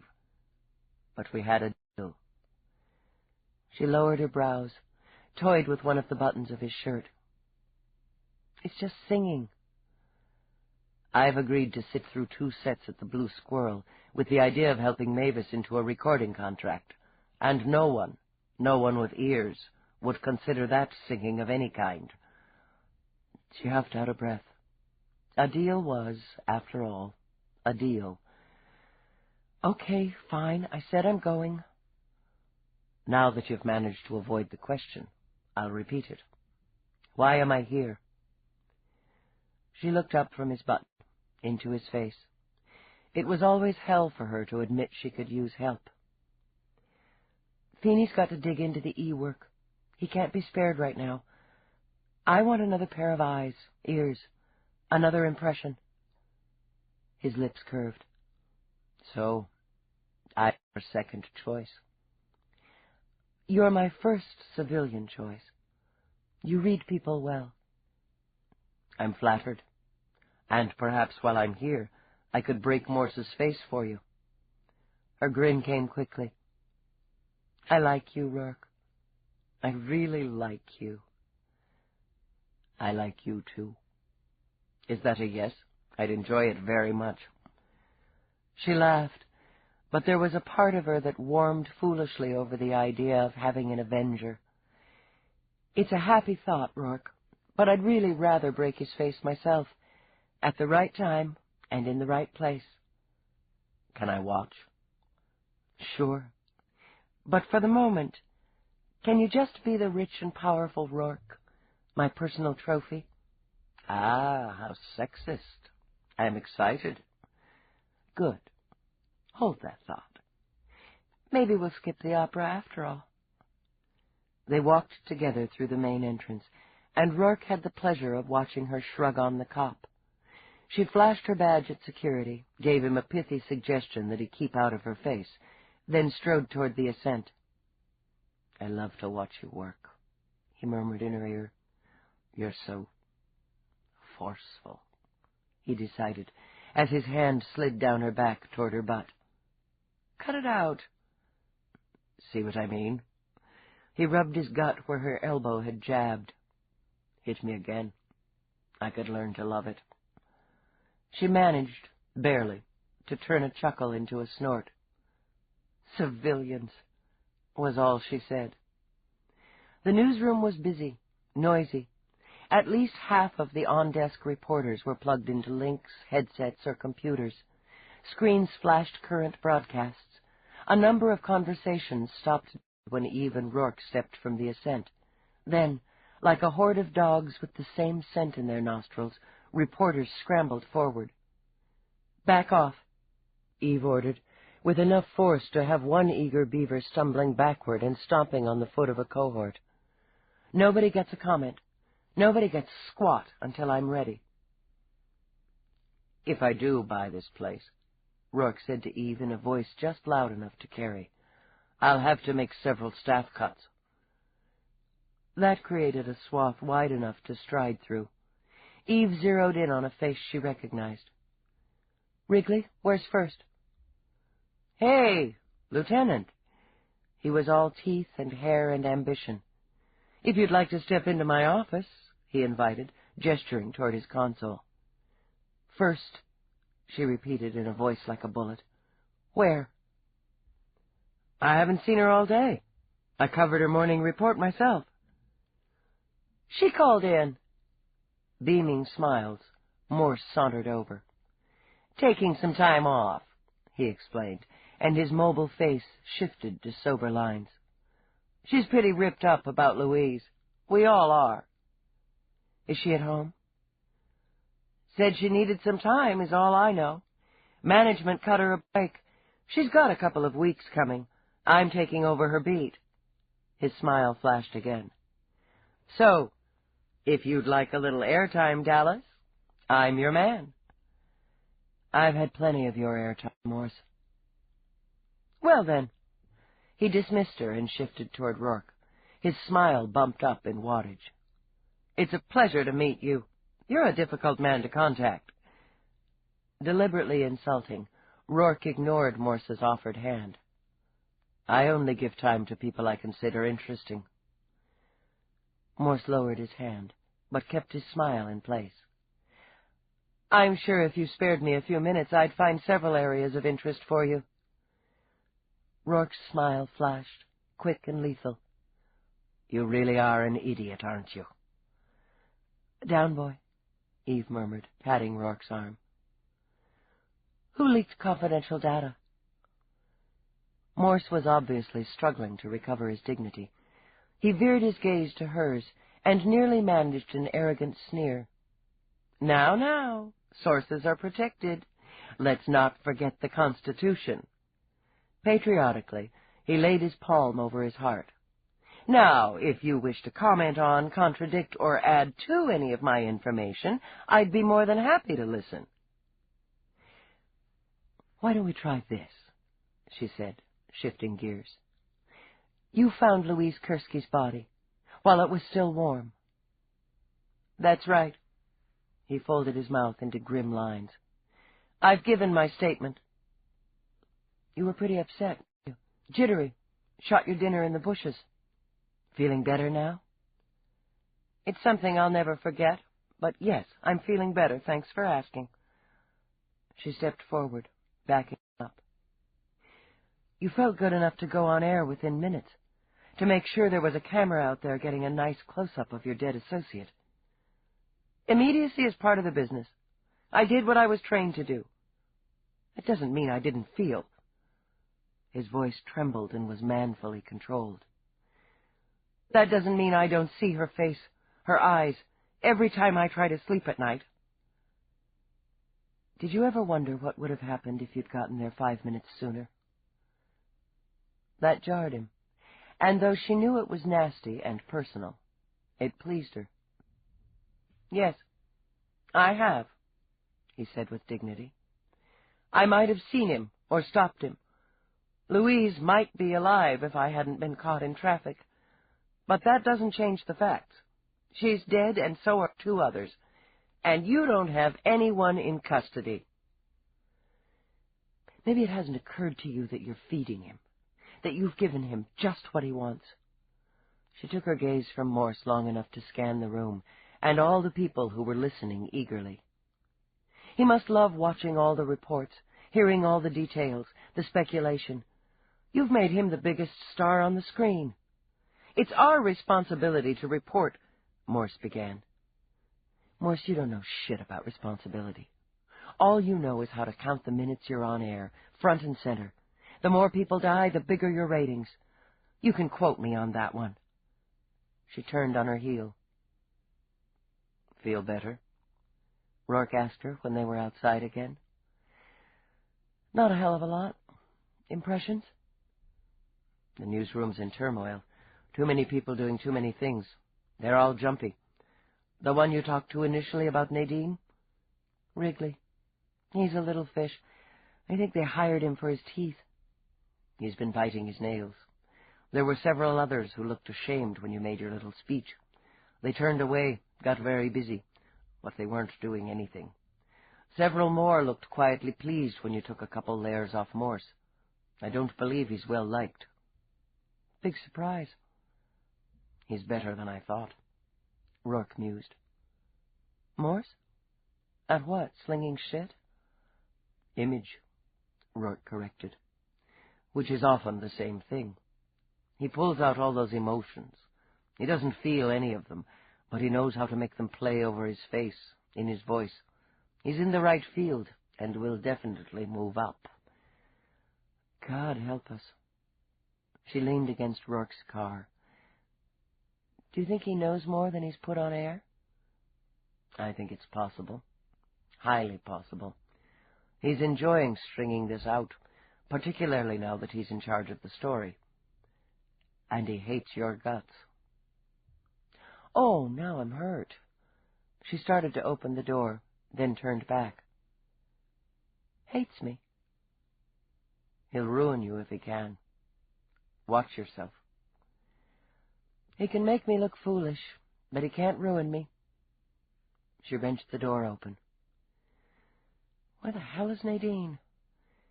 It's not like her, Roarke. I understand how she feels about Louise, but it's not like her to take off, not to tell me, to hand a story this size to that bastard. People react in different ways to shock and grief. It's stupid. She was a target. She could still be a target. We have to find her. Is that your way of squirming out of the opera? Eve got in the car, stretched out her legs. No, that's just a little side benefit. Let's run by her place, okay? She's on 80th between 2nd and 3rd. All right. But you have no excuse to squirm out of the cocktail party tomorrow night. Cocktail party? What cocktail party? The one I arranged fully a month ago, he reminded her as he slipped in beside her, to kick off the fundraiser for the Art Institute on Station Grimaldi, which you agreed to attend and to help host. She remembered all right. He'd brought home some fancy dress she was supposed to wear. Wasn't I drunk when I agreed? The word of a drunk is worthless. No, you weren't. He smiled as he skimmed from the visitor's lot. You were, however, naked, panting, and I believe very close to begging. Bull. Actually, she thought, folding her arms, he may have been right. The details were hazy. Okay, I'll be there. I'll be there with a stupid smile in some fancy dress that cost you too much money for too little material. Unless something comes up. Something? She sighed. He only asked her to do one of his silly gigs when it was important to him. Police business.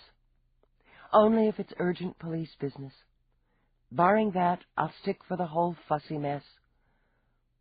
I don't suppose you could try to enjoy it. Maybe I could. She turned her head, and on impulse lifted a hand to his cheek. A little. Chapter 18. No one answered the buzzer at Nadine's door. The recording requested simply that the caller leave a message, which would be returned at the earliest possible time. She could be in there brooding, Eve mused, rocking on her heels as she considered. Or she could be at some Tony resort. She slipped her guard plenty over the past few days. She's a slick one, our Nadine. And you'll feel better if you know. Yeah. Brow furrowed, Eve considered using her police emergency code to bypass security. She didn't have enough cause, and she balled her hands in her pockets. Ethics, Roarke said. It's always an education to watch you struggle with them. Let me help you out.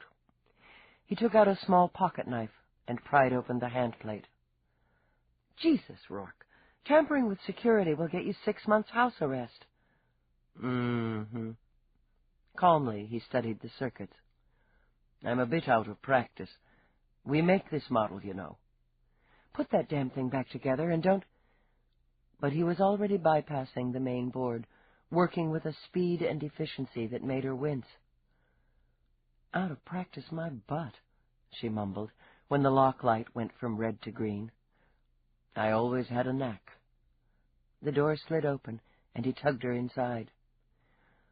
Security tampering, breaking and entering, private property trespass. Oh, it's just mounting up. But you'll wait for me, won't you? With one hand still on Eve's arm, he studied the living area. It was clean, cool, spare in furnishings, but with an expensive, minimalistic style. She lives well, he commented, noting the gleam on the tile floor, the few objets d'art on spearing clear pedestals. But she doesn't come here often. Eve knew he had a good eye, and nodded. No, she doesn't really live here, just sleeps here sometimes. There's nothing out of place, no dents in the cushions. She walked past him toward the adjoining kitchen, punched the available menu on the auto chef. Doesn't keep a lot of food on hand, either. Mostly cheese and fruit. Eve thought about her empty stomach, was tempted, but resisted. She headed out across the wide living space toward a bedroom. Office, she stated, studying the equipment, the console, the wide screen it faced. She lives here some, Shoes under the console, single earring by the link, empty cup, probably coffee. The second bedroom was larger. The sheets on the unmade bed twisted, as if someone had wrapped and unwrapped themselves through a particularly long night. Eve spotted the suit Nadine had been wearing on the night of Louise's murder on the floor, kicked under a table where a vase of daisies wilted. They were signs of pain, and they made her sorry. She walked to the closet and hit the button to open it. Christ, how could you tell if she packed anything? She's got enough clothes for a 10-woman model troupe. Still, she looked through them, while Roarke moved to the bedside link and ran the record disc back to the beginning. Eve glanced over her shoulder, saw what he was up to. She only moved her shoulders. Might as well completely invade her privacy. Eve continued to search for some sign that Nadine had gone off on a trip, while the calls and messages played back. She listened with some amusement to some frank sexual byplay between Nadine and some man named Ralph. There were a lot of innuendos, overt suggestions, and laughter before the transmission ended with a promise to get together when he got into town. Other calls breezed by, work-oriented, a call to a nearby restaurant for delivery, ordinary, everyday calls. Then it changed. Nadine was speaking to the Kurskis the day after the last murder. All of them were weeping. Maybe there was comfort in it, Eve thought as she walked toward the viewer. Maybe sharing tears and shock helped. I don't know if it matters right now, but the primary investigator, Dallas, Lieutenant Dallas, she won't stop until she finds out who did this to Louise. She won't stop. Oh, man. Eve closed her eyes as the transmission ended. There was nothing more, just blank disk, and she opened her eyes again. "Where's the call to the station?" she demanded. "Where's the call? Morse said she called in and requested time off." Could have done it from her car, from a portable, in person. Let's find out. She whipped out her communicator. "Finey, I need make, model, and ID number on Nadine First's vehicle." It didn't take long to access the data, or to read the garage inventory, and discover her car had been logged out the day before, and hadn't been returned. "I don't like it," Eve fretted, as she sat back in Rourke's car. "She'd have left me a message. She'd have left word. I need to talk to some brass at the station, find out who took her call." She started to key it into Rourke's car link, then stopped. One other thing. Taking out her log, she requested a different number. "Kursky, Deborah and James, Portland, Maine." The number beeped on, and she transferred it to the link. It was answered quickly by a pale-haired woman with exhausted eyes. "Mrs. Kursky, this is Lieutenant Dallas, NYPSD." "Yes, Lieutenant. I remember you. Is there any news?" "There's nothing I can tell you right now. I'm sorry." Damn it, she had to give the woman something. "We're pursuing some new information. We're hopeful, Mrs. Kursky." We said goodbye to Louise today. She struggled to smile. It was a comfort to see how many people cared for her. So many of her friends from school. And there were flowers, messages from everyone she worked with in New York. She won't be forgotten, Mrs. Kursky. Could you tell me if Nadine First attended the memorial today? We expected her. The swollen eyes looked lost a moment. I'd spoken with her at the office only a few days ago to give her the date and time of the services. She said she would be here, but something must have come up. She didn't make it. A sour feeling spread in Eve's stomach. You haven't heard from her? No, not for a few days. She's a very busy woman, I know. She has to get on with her life, of course. What else can she do? Eve could offer no comfort without adding worry. I'm sorry for your loss, Mrs. Gursky. If you have any questions or need to speak with me, please call. Any time. You're very kind. Nadine said you wouldn't stop until you'd found the man who did this to my girl. You won't stop, will you, Lieutenant Dallas? No, ma'am. I won't. She broke transmission, let her head fall back, closed her eyes. I'm not kind. I didn't call her to say I was sorry, but because she might have given me an answer. But you were sorry. Roarke closed his hand gently over hers. And you were kind. I can count the people who mean something to me without coming close to double digits. The same with the people I mean something to. If he'd have come after me, like the bastard was supposed to, I would have dealt with him. And if I hadn't... Shut up. His hand vised over hers with a force that had her muffling a yelp, and his eyes were fierce and angry. Just shut up. Absently, she nursed her hand as he raced along the street. You're right. I'm doing it wrong. I'm taking it in, and that doesn't help anything. Too much emotion on the case, she murmured, remembering the chief's warning. I started out today thinking clean, and that's what I've got to keep doing. Next step is to find Nadine. She called dispatch and ordered an all points on the woman and her vehicle.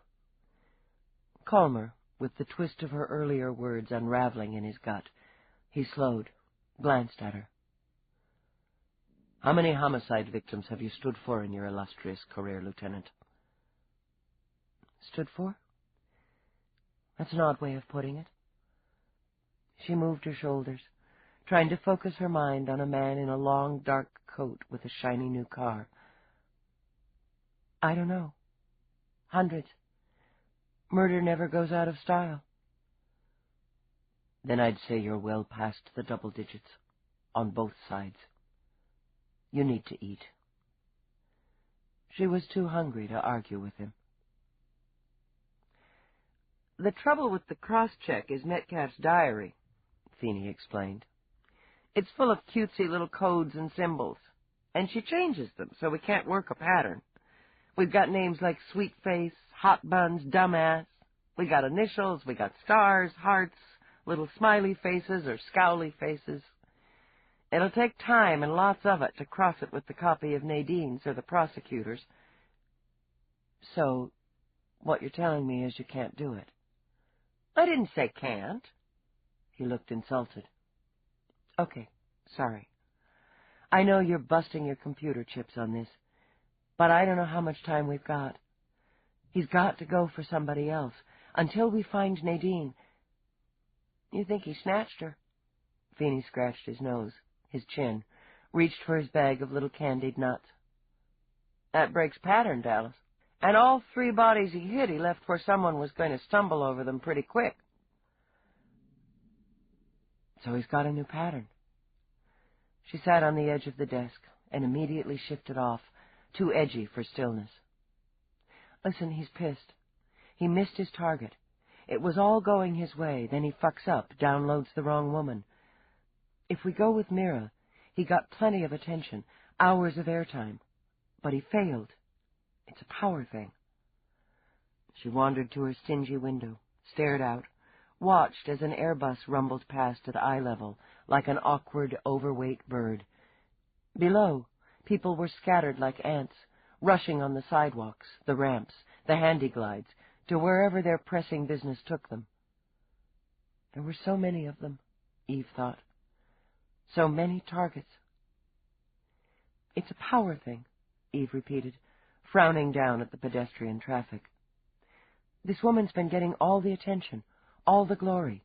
His attention, his glory. When he takes them out, he gets the kick of the kill, all the publicity. The woman's gone, and that's good. She was trying to run everything her way. Now the public is focused on him. Who is he? What is he? Where is he? You're sounding like Meera, Finey commented. without the 1,000-credit words. Maybe she's nailed him. The what is he, anyway? She thinks male, she thinks unattached.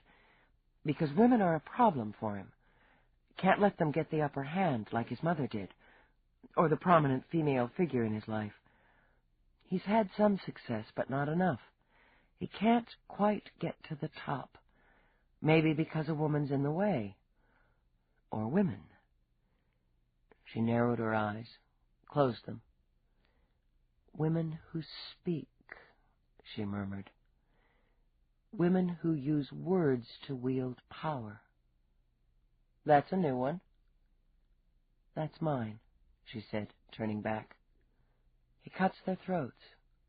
He doesn't rough them up, doesn't sexually assault or mutilate.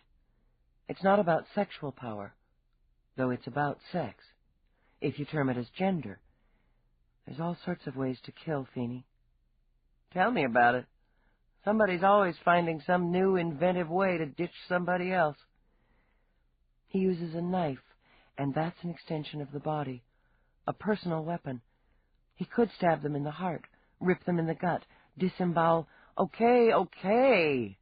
He swallowed a nut manfully and waved a hand. You don't have to draw a picture. Towers made her mark in court, her voice a powerful tool. Metcalf, the actress, dialogue. First, talking to viewers. Maybe that's why he didn't go after me, she murmured. Talking isn't my source of power. You're doing all right now, kid. Doesn't really matter, she said with a shake of the head. What we've got is an unattached male in a career where he's unable to make a deep mark, one who had a strong, successful female influence. Fits David Angelini. Yeah. And his father, if we add in the fact that his business is in trouble. Slade, too. Marina Angelini isn't the fragile flower I thought she was. There's Hammet. He was in love with Towers, but she wasn't taking him quite as seriously. That's a squeeze on the balls. Finey grunted, shifted. Or there's a couple thousand men out there, frustrated, angry, with violent tendencies. Eve hissed a breath through her teeth. Where the hell is Nadine? Look, they haven't located her vehicle. She hasn't been gone that long. Any record of her using credits in the last 24 hours? No, Finey sighed. Still, if she decided to go off-planet, it takes longer to access. She didn't go off-planet. She'd want to stay close. Damn it, I should have known she'd do something stupid. I could see how ripped she was. I could see it in her eyes. Frustrated, Eve dragged her hands through her hair. Then her fingers curled in, went tense. I could see it in her eyes, she repeated slowly. Oh, my Jesus. The eyes. What? What? The eyes. He saw her eyes. She leaped toward her link. Get me Peabody, she ordered. Field officer at the... Shit, what is it? The 402. What have you got, Dallas? Let's wait. She rubbed her fingers over her mouth. Let's just wait. Peabody. The officer's face flipped on screen, irritation showing round the mouth. There was a riot of noise on audio, voices, music. Christ, Peabody, where are you? Crowd control.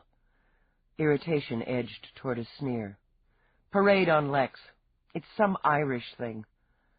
Freedom of the Six Counties Day, Finey said with a hint of pride. Don't knock it.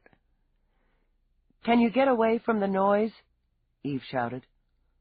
Sure, if I leave my post and walk 3 blocks across town. She remembered herself. Sir? Hell, Eve muttered, and made do. The Kursky homicide, Peabody. I'm going to transmit a picture of the body. You take a look. Eve called up the file, flipped through, sent the shot of Kursky sprawled in the rain. Is that how you found her? Exactly how you found her? Eve demanded over audio. Yes, sir. Exactly. Eve pulled the image back, left it in the bottom corner of her screen. The hood over her face. Nobody messed with the hood? No, sir. As I stated in my report, the TV crew was taking pictures. I moved them back, sealed the door. Her face was covered to just above the mouth. She had not been officially identified when I arrived on scene. The statement from the witness who found the body was fairly useless. He was hysterical. You have the record. Yeah, I've got the record. Thanks, Peabody. So, Finey began when she ended the transmission. What does that tell you? Let's look at the record again. Morse's initial statement. Eve eased back so that Finey could bring it up. Together they studied Morse. His face was wet with what looked like a combination of rain and sweat, possibly tears. He was white around the lips, and his eyes jittered. Guy's shook, Finey commented. Dead bodies do that to some people. Peabody's good, he added, listening. Slow. Thorough. Yeah, she'll move up, Eve said absently. Then I saw it was a person. A body. God. All the blood. There was so much blood, everywhere. And her throat. I got sick. You could smell. I got sick. Couldn't help it. Then I ran inside for help. That's the gist of it. Eve steepled her hands, tapped them against her jaw. Okay, run through to where I talked to him after we shut down the broadcast that night. He still looked pale, she noted, but he had that little superior smirk around his mouth. She'd run him through the details much the same as Peabody had, and received basically the same responses.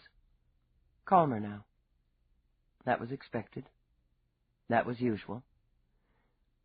Did you touch the body? No, I don't think.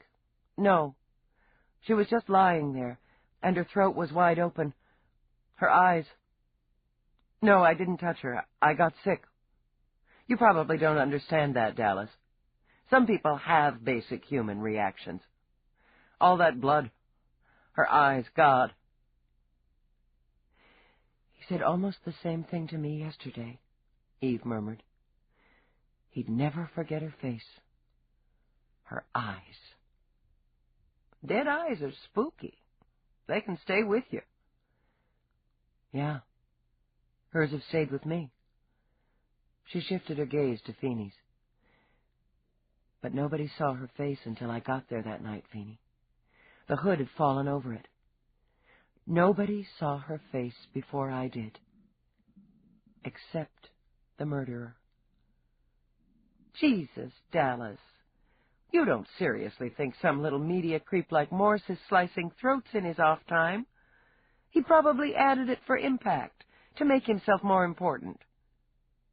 Now her lips curved, just a little, in a smile more feral than amused.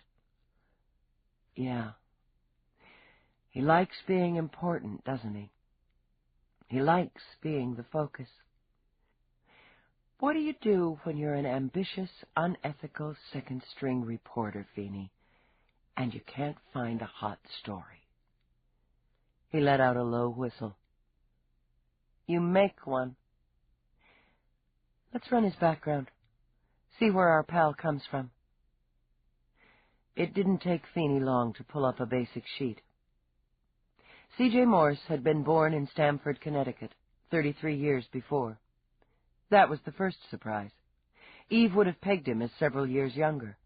His mother, deceased, had been head of computer science at Carnegie Mellon, where her son had graduated with double majors in broadcasting and compuscience.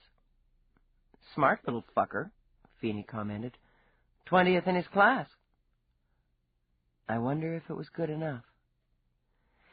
His employment record was varied. He'd bumped from station to station. 1 year at a small affiliate near his hometown, 6 months with a satellite in Pennsylvania, nearly 2 years at a top-rated channel in New Los Angeles, then a stretch in a half-baked independent in Arizona before heading back east, another gig in Detroit before hitting New York. He'd worked on All News 60, then made the lateral transfer to Channel 75, first in the social data unit, then into hard news. Our boy doesn't hold down a job long. Channel 75's his record with 3 years, and there's no mention of his father in family data. Just Mama, Finey agreed. A successful, highly positioned Mama. A dead Mama, she thought. They'd have to take time to check on how she died. Let's check criminal. No record, Finey said, frowning at the screen. A clean living boy. Go into juvie. Well, well, she said, reading the data. We've got ourselves a sealed record here, Finey. What do you suppose our clean living boy did in his misspent youth bad enough that somebody used an arm to have it sealed up? Won't take me long to find out. He was cheering up, fingers ready to dance. I'll want my own equipment and a green light from the commander. Do it. And dig into each of those job positions. Let's see if there was any trouble. I think I'll take a swing by Channel 75. Have a nice, fresh chat with our boy. We're going to need more to take him down than a possible match with the psych profile. Then we'll get it. She shrugged into her shoulder harness. You know, if I hadn't had such a personal beef with him, I might have seen it before. Who benefited from the murders? The media. She locked in her weapon. And the first murder took place when Nadine was conveniently off-planet on assignment. Morse could step right in. And Metcalf? The fucker was on scene almost before I was. It pissed me off, but it never clicked. He was so damn cool. And then who finds Kursky's body? Who's on air in minutes giving his personal report?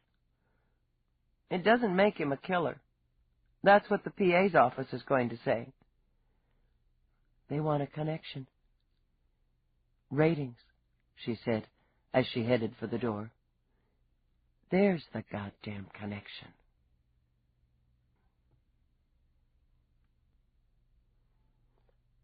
Chapter 19. Eve did a quick pass through the newsroom, studied the viewing screens. There was no sign of Morse, but that didn't worry her. It was a big complex, and he had no reason to hide, no reason to worry. She wasn't going to give him one. The plan she'd formulated on the trip over was simple, not as satisfying as hauling him out by his camera-friendly hair and into lockup, but simpler. She'd talk to him about Nadine, let it leak that she was worried. From there, it would be natural to steer things to Kursky. She could play good cop, for a good cause. She could sympathize with his trauma, add a war story from her first encounter with the dead to nudge him along. She could even ask him for help in broadcasting Nadine's picture, her vehicle, agree to work with him. Not too friendly, she decided. It should be grudging, with underlying urgency.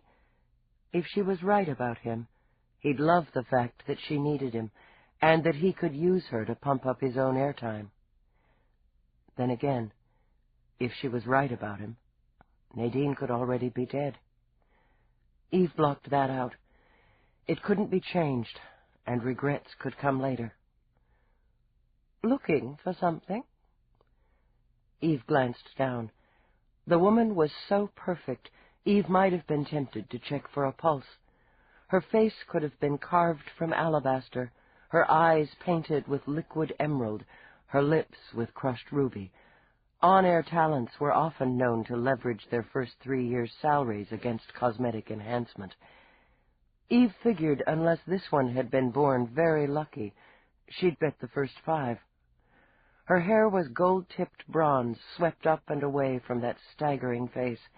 Her voice was trained to a throaty purr that transmitted competent sex. Gossip line, right? Social information. Lorinda Mars.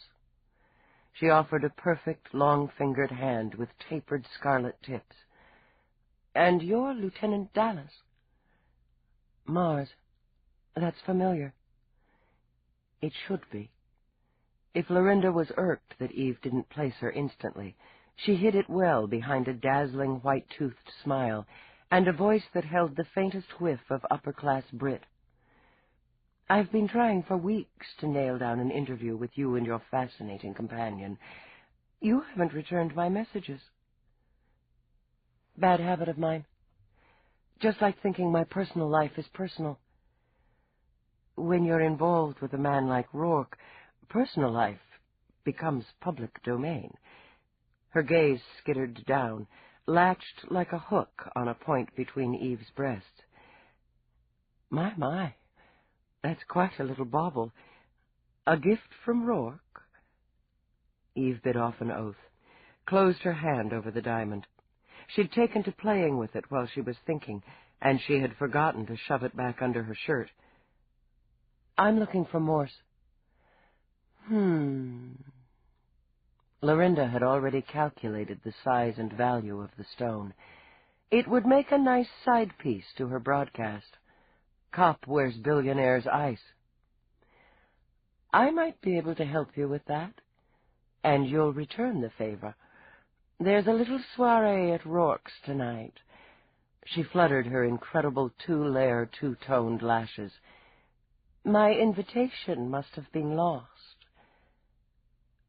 "That's Roarke's deal. Talk to him." "Oh." An expert on button-pushing, Lorinda leaned back.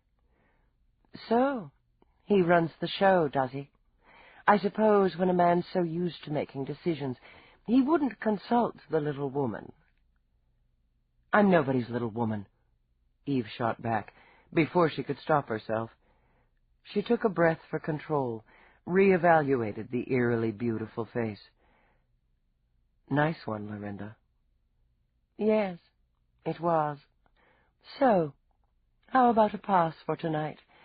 I can save you a lot of time looking for Morse," she added, when Eve sent a new, narrow-eyed stare around the room.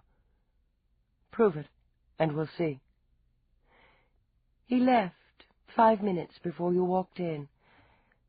Without looking, Lorinda punched the call coming in on her link to hold. Practically, she used a slim pointer rather than her expensive manicure. "In a hurry, I'd say, as he nearly knocked me off the ascent. He looked quite ill. Poor baby." The venom there had Eve feeling more in tune with Lorinda.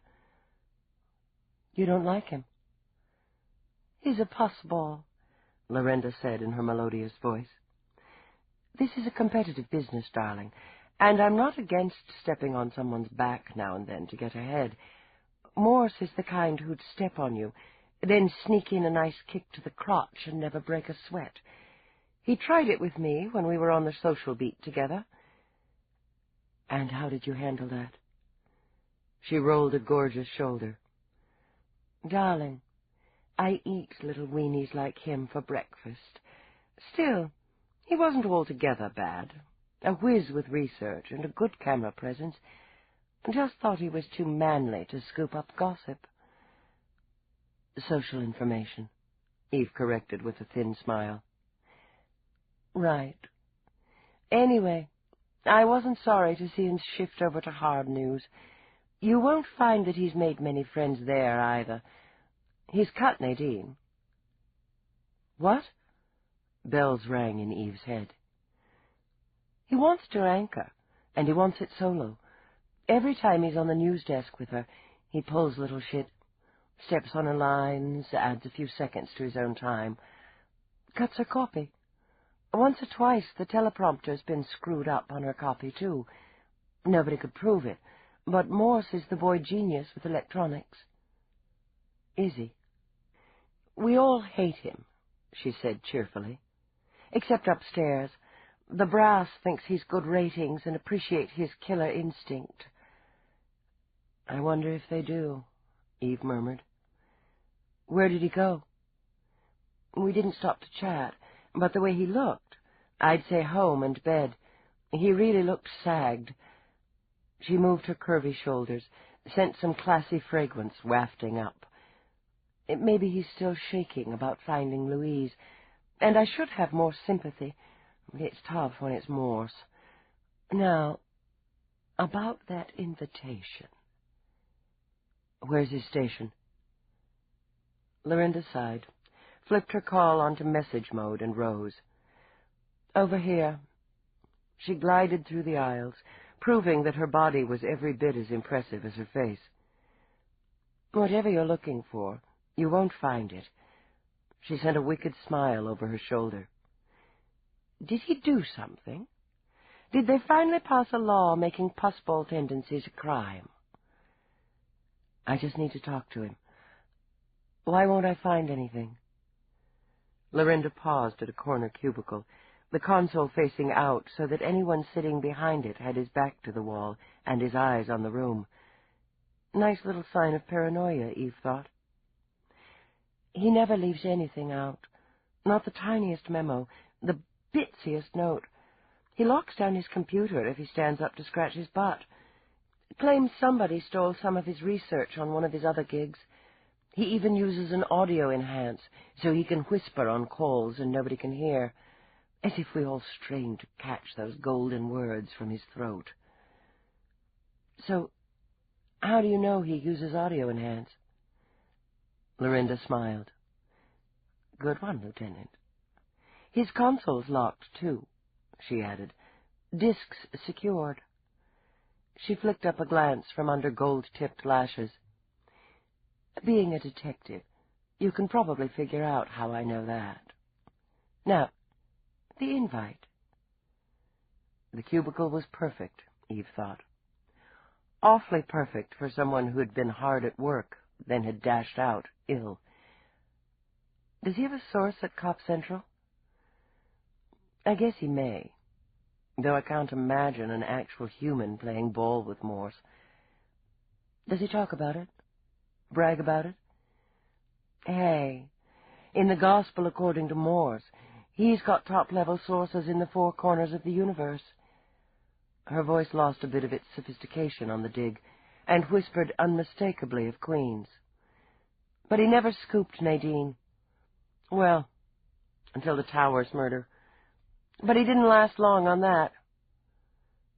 Eve's heart was pounding now, strong and steady. She nodded, turned on her heel.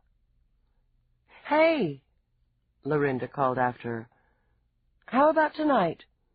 Tit for tat, Dallas. No cameras, or you're out before you're in, Eve warned, and kept walking. This ends Disc 8. Glory in Death, Disc 9. Because she remembered her days in uniform, and her ambition, Eve requested Peabody as her backup. He's going to remember your face. Eve waited impatiently as the elevator climbed to the 33rd floor of Morse's building. He's good with faces. I don't want you to say anything unless I give you an opening. Then keep it brief, official. And look stern. I was born looking stern. Maybe toy with the hilt of your stunner now and then. You could look a little anxious. The corner of Peabody's mouth twitched. Like I'd like to use it, but can't in the presence of a superior officer? You got it. She stepped off the elevator, turned left. Finey's still working on the data, so I don't have as much as I'd like to pressure him with. The fact is, I could be wrong. But you don't think so? No, I don't think so. But I was wrong about David Angelini. You built a good circumstantial case, and he looked guilty as hell in interview. At Eve's casual glance, Peabody flushed. Officers involved in a case are entitled to review all data pertaining to said case. I know the drill, Peabody. Very cool, very official, Eve announced herself through the entrance intercom. You looking for a detective badge, officer? Peabody squared her shoulders. Yes, sir. Eve merely nodded, announced herself again, and waited. Walk down the hall, Peabody. See if the emergency exit is secure. Sir? Walk down the hall, Eve repeated. holding Peabody's baffled gaze. "That's an order." "Yes, sir." The minute Peabody's back was turned, Eve took out her master code and disengaged the locks. She slid the door open a fraction and had the code back in her bag before Peabody came back. "Secured, sir." "Good. Doesn't look like he's home unless—" "Well, look here, Peabody. The door isn't fully secured." Peabody looked at the door, then back at Eve, and pursed her lips. "I would consider that unusual. We could have a break-in here, Lieutenant. Mr. Morse may be in trouble." "You've got a point, Peabody. Let's put this on record." While Peabody engaged her recorder, Eve slid the door open, drew her weapon. "Morse, this is Lieutenant Dallas, NYPSD. The entrance is unsecured. We suspect a break-in and are entering the premises." She stepped in, signaled for Peabody to stand tight. She slipped into the bedroom, checked closets, and skimmed a glance over the communications center that took up more room than the bed. "No sign of an intruder," she said to Peabody, then ducked into the kitchen.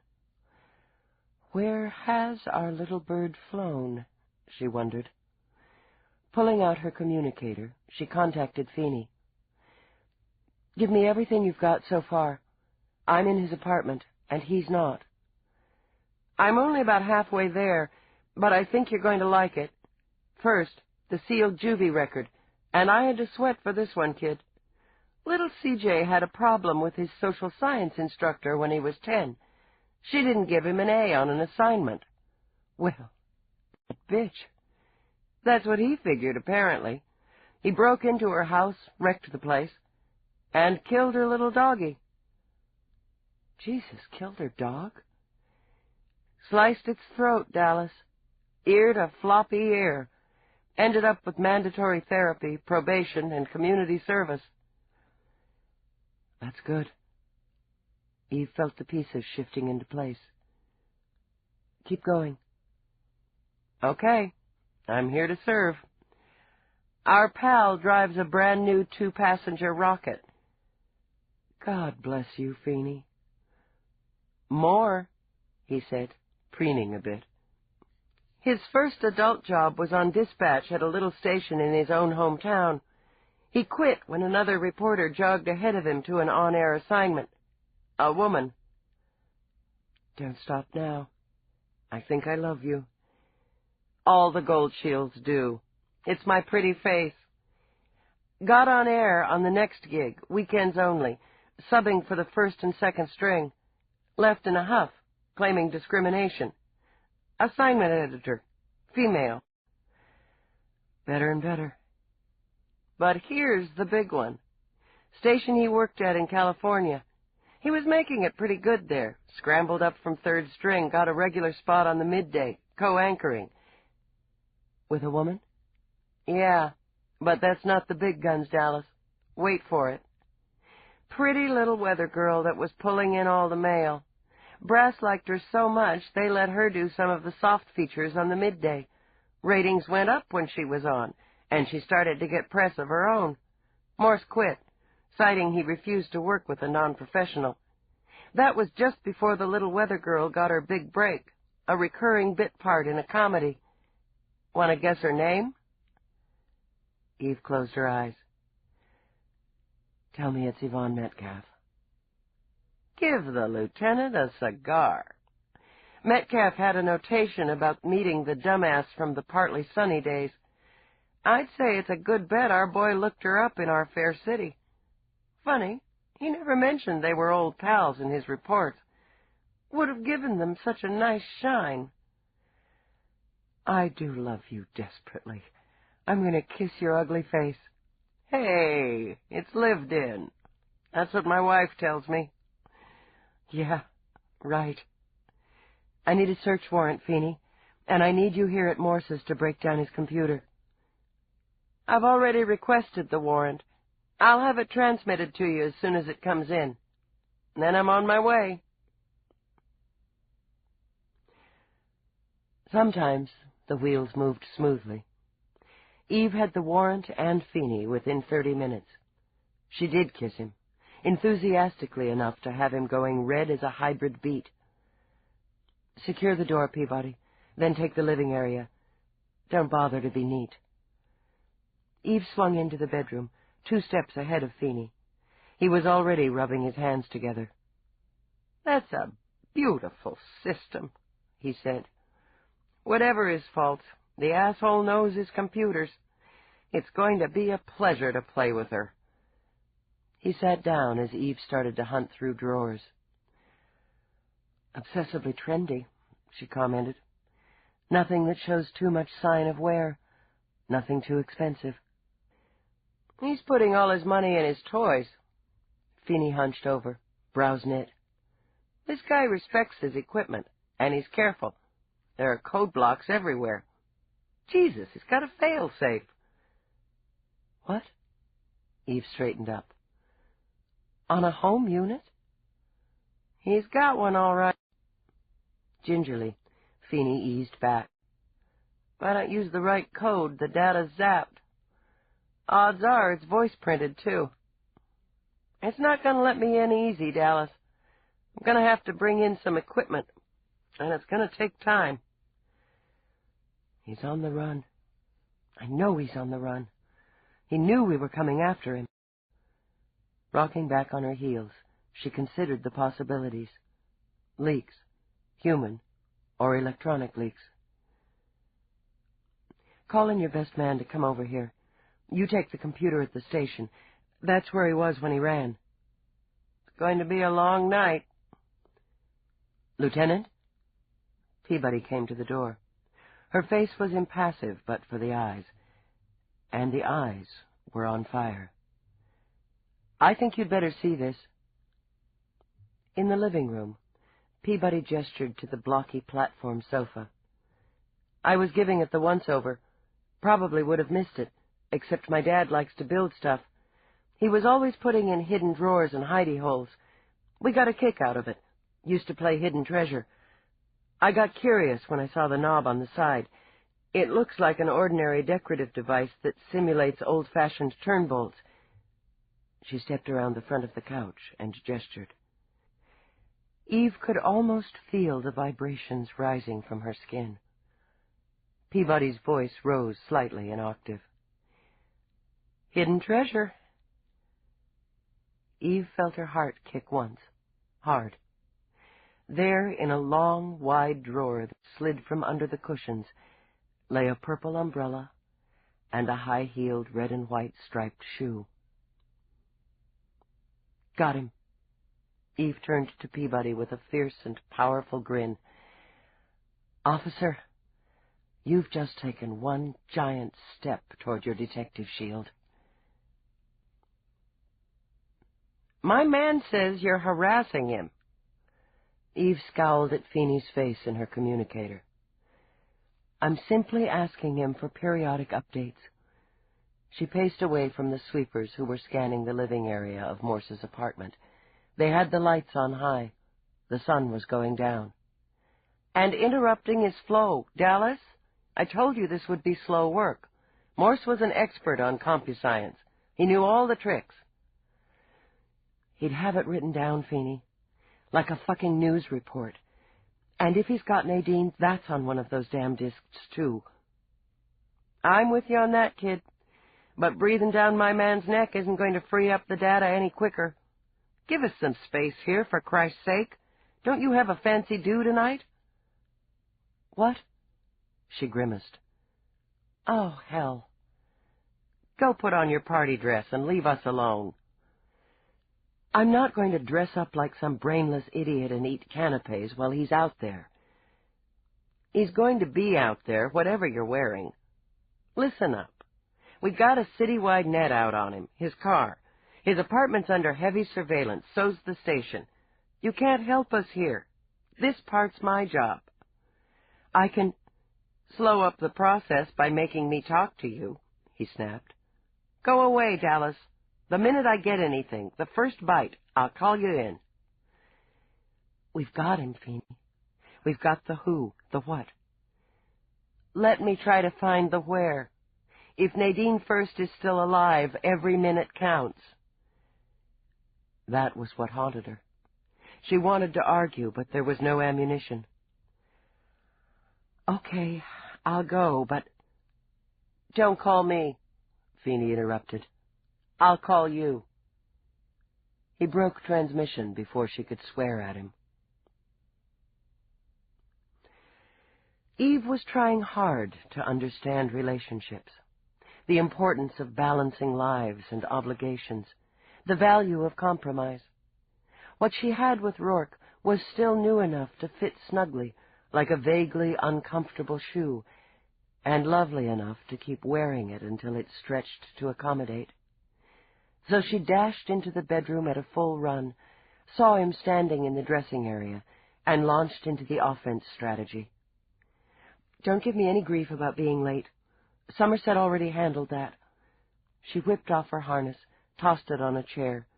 Roarke finished securing a square of gold to his cuff, hands elegant, steady. You don't answer to Somerset. He looked at her then, a brief flick of the eyes as she tugged off her shirt. Nor to me. Look, I had work. Naked from the waist up, she dropped into a chair to pull off her boots. I said I'd be here, and I'm here. I know guests are going to be arriving in 10 minutes. She heaved a boot aside as Somerset's abrasive words scraped through her head. I'll be ready. I don't take hours to put some dress on and trowel a bunch of gunk on my face. Boots disposed of, she arched her hips and wiggled out of her jeans. Before they hit the floor, she was dashing into the adjoining bath. With a smile for the exit, Roarke followed her. There's no hurry, Eve. You don't clock into a cocktail party, or get docked for tardiness. I said I'd be ready. She stood in the crisscrossing sprays of his shower, lathering pale green liquid into her hair. Suds dripped into her eyes. I'll be ready. Fine. But no one will be offended if you come down in 20 minutes, or 30 for that matter. Do you expect me to be annoyed with you because you have another life? She swiped at her stinging eyes, tried to see him through suds and steam. Maybe. Then you're doomed to disappointment. If you recall, I met you via that other life, and I have a number of other obligations as well. He watched her rinse her hair.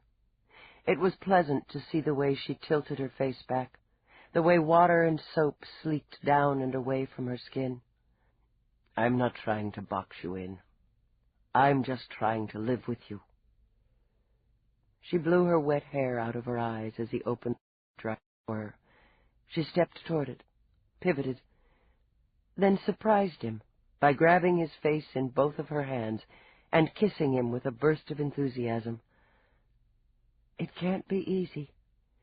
She stepped into the tube and hit the power that swirled warm, dry air over her. I can have a hard time living with myself. Sometimes I wonder why you don't just deck me when I start on you. It's occurred to me.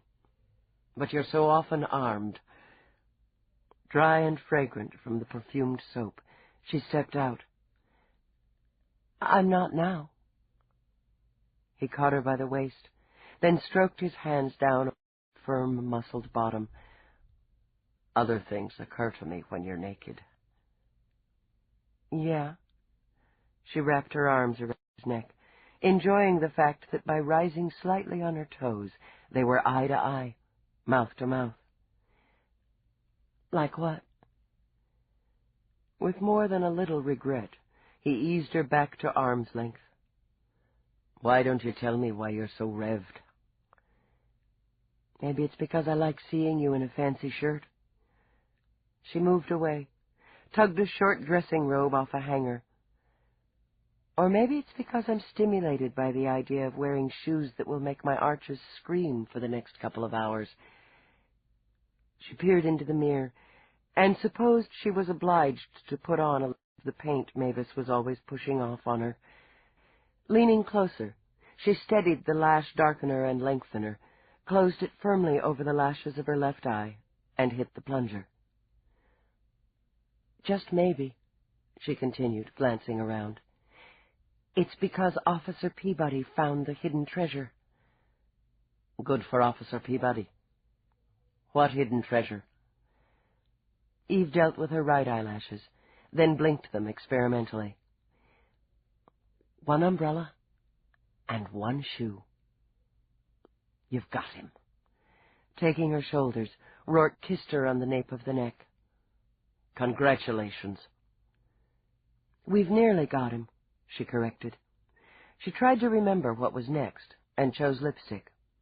Mavis touted the virtues of lip dye, but Eve was wary of a color commitment that could last for 3 weeks. We've got the evidence. The sweep confirmed his prints on the souvenirs. His and the victim's only on the umbrella. Got a few others on the shoe, but we expect salespeople or other customers. Brand new shoes, hardly a scuff on the bottoms, and she picked up several pairs at Saks right before she died. She went back to the bedroom, remembered the scented cream Roarke had brought back from Paris, and shrugged out of the robe to smear it on. The problem is, we don't have him. He got tipped somehow that I was coming and skipped. Finey's working on his equipment now to see if we can shake loose some data that'll lead us to him. There's a net out, but he may have ditched the city. I wouldn't have made it tonight, but Finey gave me the boot. Said I was harassing his man. She opened the closet, pushed for Revolve, and spotted the minuscule copper-colored dress. She took it out, held it in front of her. The sleeves were long and snug from a deep scooped neck. The skirt ended somewhere just south of the law. Am I supposed to wear anything under this? He reached in her top drawer, pulled out a matching colored triangle that might have laughingly been called panties. These should do it. She caught them from his underhand toss, wiggled in. Jesus, she said, after a quick look in the mirror. Why bother? Since it was too late to debate, she stepped into the dress and began to tug the clinging material up. It's always entertaining to watch you dress, but I'm distracted at the moment. I know. Go on down. I'll be right there. No, Eve. Who? Who? She snapped the low shoulders into place. Didn't I say? No, Roarke said with admirable patience. You didn't. Morse. She ducked into the closet for shoes. You're joking. CJ Morse. She held the shoes as she might hold a weapon, and her eyes went dark and fixed. And when I'm finished with the son of a bitch, he's going to get more airtime than he ever dreamed of. The in-house link beeped. Somerset's disapproving voice floated out. The first guests are arriving, sir. Fine. Morse, he said to Eve. That's right. I'll fill you in between canapes. She scooped a hand through her hair. Told you I'd be ready. Oh, and Roarke? She linked fingers with him as they started from the room. I need you to pass a last-minute guest through for me. Lorinda Mars.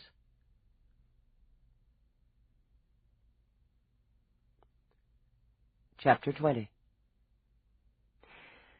Eve supposed there could have been worse ways to wait through the last stages of an investigation. The atmosphere had it all over her cramped office at Cop Central, and the food was certainly a long leg up from the eatery. Roarke had opened up his dome-ceilinged reception room with its glossy wood floors, mirrored walls, and sparkling lights. Long, curved tables followed the rounded walls and were artistically crowded with exotic finger foods. Colorful, bite-sized eggs harvested from the dwarf pigeons of the Moon's farm colony, delicate pink shrimp from the Sea of Japan, elegant cheese swirls that melted on the tongue, pastries pumped with pâtés, or creams in a menagerie of shapes, the gleam of caviar heaped on shaved ice, the richness of fresh fruit with frosty sugar coating. There was more. The hot table across the room steamed with heat and spices.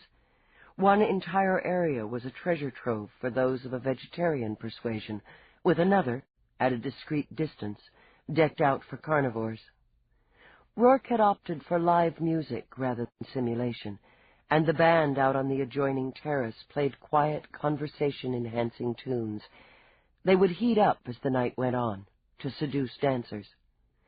Through the swirl of color, of scent, of gleam and gloss, waiters in severe black wandered with silver trays topped with crystal flutes of champagne. "This is so decent." Mavis popped a black-button mushroom in her mouth. She'd dressed conservatively for the occasion, which meant a great deal of her skin was actually covered, and her hair was a tame medium red. Being Mavis, so were her irises. "I can't believe Roarke actually invited me." "You're my friend." "Yeah. Hey, you think if later on, after everybody's imbibed freely, could I ask the band to let me do a number?" Eve scanned the rich, privileged crowd, the glint of real gold and real stones, and smiled. "I think that'd be great." "Superior." Mavis gave Eve's hand a quick squeeze. "I'm going to go talk to the band now, sort of worm my way into their hearts." "Lieutenant." Eve shifted her gaze from Mavis's retreating form over and up into Chief Tibble's face. "Sir?" "You're looking unprofessional tonight." When she squirmed, he laughed. "That was a compliment. Roarke puts on quite a show." "Yes, sir, he does. It's for a worthy cause." But she couldn't quite remember what that worthy cause was. "I happen to think so. My wife is very involved." He took a flute from a passing tray and sipped. "My only regret is that these monkey suits never go out of style." With his free hand, he tugged at his collar. It made her smile. "You should try wearing these shoes." "There's a heavy price for fashion." "I'd rather be dowdy and comfortable." But she resisted tugging at her butt-molding skirt. "Well," he took her arm, eased her toward a shielding arborvitae. "Now that we've exchanged the obligatory small talk, I'd like to tell you you've done an excellent job on the investigation." "I bumped with Angelini." "No, you pursued a logical line. Then you backtracked and found pieces others had missed." "The albino junkie was a fluke, sir. Just luck." "Luck counts. So does tenacity and attention to detail. You cornered him, Dallas." "He's still at large." "He won't get far. His own ambition will help us find him. His face is known." Eve was counting on it. "Sir, Officer Peabody did fine work. She has a sharp eye and good instincts." "So you noted in your report. I won't forget it." When he glanced at his watch, she realized he was as edgy as she. "I promised Finey a bottle of Irish whiskey if he broke it by midnight." "If that doesn't do it, nothing will." She put on a smile. There was no use reminding the chief that they hadn't found the murder weapon in Morse's apartment. He already knew. When she spotted Marco Angelini step into the room, her shoulders stiffened. "Excuse me, Chief Tibble. There's someone I have to speak to." He laid a hand on her arm. "It isn't necessary, Dallas." "Yes, sir. It is." She knew the moment he became aware of her by the quick upward jut of his chin. He stopped, linked his hands behind his back, and waited. "Mr. Angelini." "Lieutenant Dallas?" "I regret the difficulties I caused you and your family during the investigation." "Do you?" His eyes were cool, unblinking. "Accusing my son of murder? Subjecting him to terror and humiliation? bringing more grief upon already impossible grief, putting him behind bars when his only crime was witnessing violence. She could have justified her actions. She could have reminded him that his son had not only witnessed violence, but had turned away from it without a thought but to his own survival, and had compounded his crime by attempting to bribe his way out of involvement. I regret adding to your family's emotional trauma. I doubt if you understand the phrase. He skimmed his eyes down. And I wonder if, had you not been so busy enjoying your companion's position, you might have caught the real murderer. It's easy enough to see what you are. You're an opportunist, a climber, a media whore. Marco. Roarke spoke softly as he laid a hand on Eve's shoulder. No. She went stiff under the touch. Don't defend me. Let him finish. I can't do that. I'm willing to take your state of mind into account, Marco, as the reason you would attack Eve in her own home. You don't want to be here, he said, in an undertone of steel that indicated he was taking nothing into account. I'll show you out. I know the way. Marco's eyes stabbed at Eve. We'll put our business association to an end as soon as possible, Roarke. I no longer trust your judgment. Hands balled into fists at her side, Eve trembled with fury as Marco strode away. Why did you do that? I could have handled it.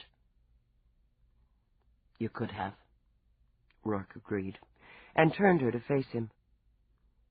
But that was personal. No one, absolutely no one, comes to our home and speaks to you that way. She tried to shrug it off. Somerset does. Roarke smiled, touched his lips to hers. The exception, for reasons too complicated to explain. He rubbed away the frown line between her brows with his thumb. Okay. I guess I'm not going to be exchanging Christmas cards with the Angelinis. We'll learn to live with it. How about some champagne? In a minute. I'm going to freshen up. She touched his face. It was getting easier to do that, to touch him when they weren't alone. I guess I ought to tell you that Martha has a recorder in her bag. Roarke gave the dent in her chin a quick flick. She did. I have it in mine now, after I let her crowd me at the vegetarian table. Very slick. You never mentioned pickpocketing as one of your skills. You never asked. Remind me to ask, and ask a lot. I'll be back. She didn't care about freshening up. She wanted a few minutes to simmer down, and maybe a few more to call Finey, though she imagined he'd bite her head off for interrupting his CompuSearch. He still had an hour to go before he lost his bottle of Irish. She didn't think it would hurt to remind him. She was at the door to the library, preparing to code herself in, when Somerset melted out of the shadows behind her. Lieutenant, you have a call, termed both personal and urgent. Finey? He did not grant me his name, Somerset said down his nose. I'll take it in here. She had the small but worthy satisfaction of letting the door close smartly in his face. Lights, she ordered, and the room brightened. She'd almost gotten used to the walls of books with leather bindings and paper pages that crackled when you leafed through. For once, she didn't give them so much as a glance as she hurried to the link on Rourke's library desk. She engaged, then froze. Surprise, surprise, Morse beamed at her. Bet you weren't expecting me. All dressed up for your party, I see. You look flash. I've been looking for you, CJ. Oh, yeah, I know. You've been looking for a lot of things. I know this is on record and it doesn't matter. But you listen close. You keep this between you and me, or I'm going to start slicing off little pieces of a friend of yours. Say hi to Dallas, Nadine." He reached out, and Nadine's face came on screen. Eve, who'd seen terror too many times to count, looked at it now. "Has he hurt you, Nadine?" She whimpered when he jerked her head back by the hair, touched a long, slim blade to her throat. "Now you tell her I've been real nice to you. Tell her." He skimmed the flat of the blade over her throat. "Bitch." "I'm fine. I'm okay." She closed her eyes and a tear squeezed through. "I'm sorry." "She's sorry," Morse said between pursed lips, and pressed his cheek to Nadine's so both of their faces were in view. "She's sorry she was so hungry to be top bitch that she slipped the guard you put on her and fell right into my waiting arms. Isn't that right, Nadine?" "Yes. And I'm going to kill you, but not quick like the others. I'm going to kill you slowly and with a lot of pain, unless your pal, the lieutenant, does everything I say. Isn't that right? You tell her, Nadine." "He's going to kill me." She pressed her lips together hard, but nothing would stop the trembling. "He's going to kill me, Dallas." "That's right. You don't want her to die, do you, Dallas? It's your fault Louise died. Yours and Nadine's fault. She didn't deserve it. She knew her place. She wasn't trying to be top cunt.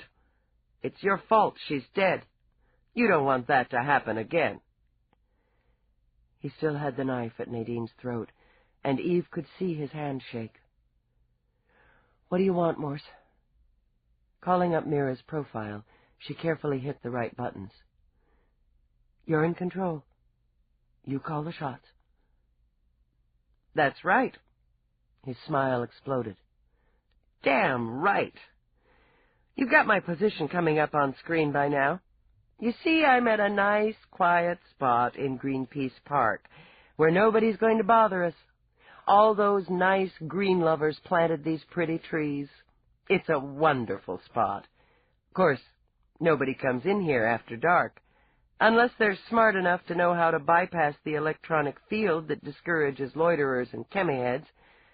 You got exactly 6 minutes to get here so we can conduct our negotiations." 6 minutes? I can barely make that at full speed if I run into traffic. "Then don't," he snapped. 6 minutes from end of transmission, Dallas. 10 seconds over, 10 seconds you might use to call this in, to contact anyone, to do so much as blink for backup, and I start ripping Nadine. You come alone. If I smell an extra cop, I start on her. You want her to come alone, right, Nadine?" As incentive, he turned the point of the blade to prick a narrow slice at the side of her throat. "Please." She tried to arch back as the blood trickled. "Please." "Cut her again and I won't deal." "You'll deal," Morse said. 6 minutes, starting now. The screen went blank.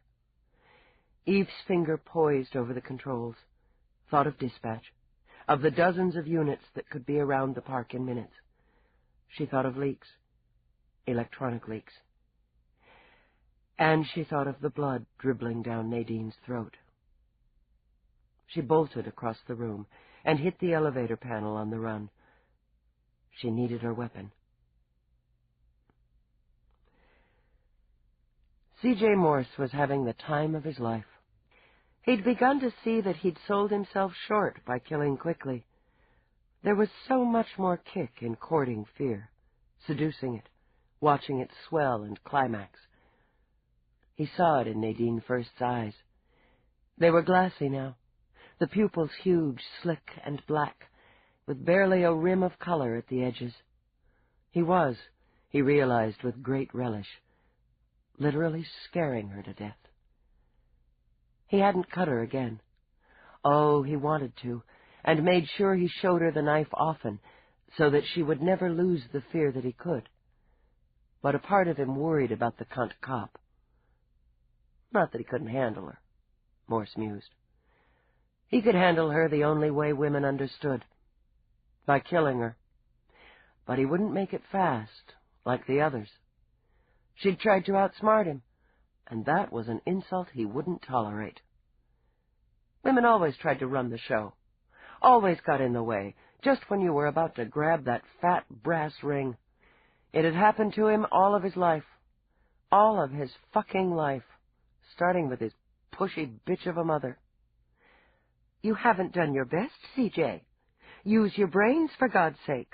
You'll never get through life on looks or charm. You haven't got any. I expected more from you. If you can't be the best, you'll be nothing. He'd taken it, hadn't he? Smiling to himself, he began to stroke Nadine's hair while she shuddered. He'd taken it for years, playing the good, devoted son, while at night he'd dreamed of ways to kill her. Wonderful dreams, sweaty and sweet, where he'd finally silenced that grating, demanding voice. So I did, he said conversationally, touching the tip of the knife to the pulse jerking in Nadine's throat. And it was so easy. She was all alone in that big, important house, busy with her big, important business. And I walked right in. CJ, she said, what are you doing here? Don't tell me you've lost your job again. You'll never succeed in life unless you focus. And I just smiled at her and I said, shut up, Mother. Shut the fuck up. And I cut her throat. To demonstrate, he trailed the blade over Nadine's throat, lightly, just enough to scrape the skin. She gushed and she goggled and she shut the fuck up. But you know, Nadine, I learned something from the old bitch. It was time I focused. I needed a goal. And I decided that goal would be to rid the world of loud-mouthed, pushy women, the ball-breakers of the world, like Towers and Metcalf. Like you, Nadine. He leaned over, kissed her dead center of the forehead. Just like you. She was reduced to whimpers. Her mind had frozen. She'd stopped trying to twist her wrists out of the restraints, stopped trying anything. She sat docile as a doll, with the occasional quiver breaking her stillness. You kept trying to shove me aside. You even went to management to try to get me off the news desk. You told them I was a... He tapped the blade against her throat for emphasis. Pain in the ass. You know, that bitch Towers wouldn't even give me an interview. She embarrassed me, Nadine. Wouldn't even acknowledge me at press conferences. But I fixed her. A good reporter digs, right, Nadine? And I dug, and I got a nice, juicy story about her darling daughter's idiot lover. Oh, I sat on it and sat on it, while the happy mother of the bride-to-be made all her wedding plans. I could have blackmailed her. That wasn't the goal, was it? She was so ticked when I called her that night, when I dumped it all in her face. His eyes narrowed. They gleamed. She was going to talk to me then, Nadine. Oh, you bet she was going to talk. She'd have tried to ruin me, even though I was only going to report the facts. But Towers was a big fucking deal. She would have tried to squash me like a bug. That's exactly what she said over the link. But she did exactly what she was told. And when I walked toward her on that nasty little street, she sneered at me. The bitch sneered at me. And she said, "You're late. Now, you little bastard, we're going to set things straight." He laughed so hard he had to press a hand to his stomach. Oh, I set her straight. Gush and goggle, just like my dear old mother. He gave Nadine a quick slap on the top of the head, rose, and faced the camera he had set up. "This is CJ Morse reporting. As the clock ticks away the seconds, it appears that the heroic Lieutenant Cunt will not arrive in time to save her fellow bitch from execution. Though it has long been considered a sexist cliché, this experiment has proven that women are always late. He laughed uproariously and gave Nadine a careless, backhanded slap that knocked her back on the bench where he'd put her. After one last high-pitched giggle, he controlled himself and frowned soberly into the lens.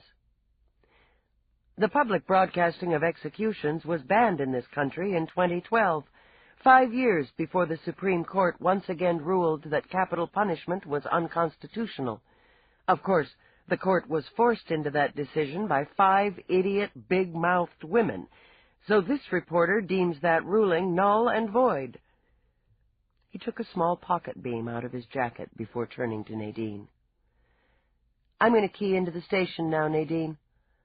On air in 20. Thoughtfully, he tilted his head. "You know, you could use a little makeup. It's a pity there isn't time. I'm sure you'd want to look your best for your final broadcast." He walked to her, laid the length of the knife at her throat, and faced the camera. "In 10, 9, 8... He glanced over at the sound of rushing feet on the crushed stone path. "Well, well, here she is now, and with seconds to spare." Eve skidded to a halt on the path and stared. She'd seen a great deal in her decade on the force, plenty that she often wished could be erased from her memory, but she'd never seen anything to compare with this.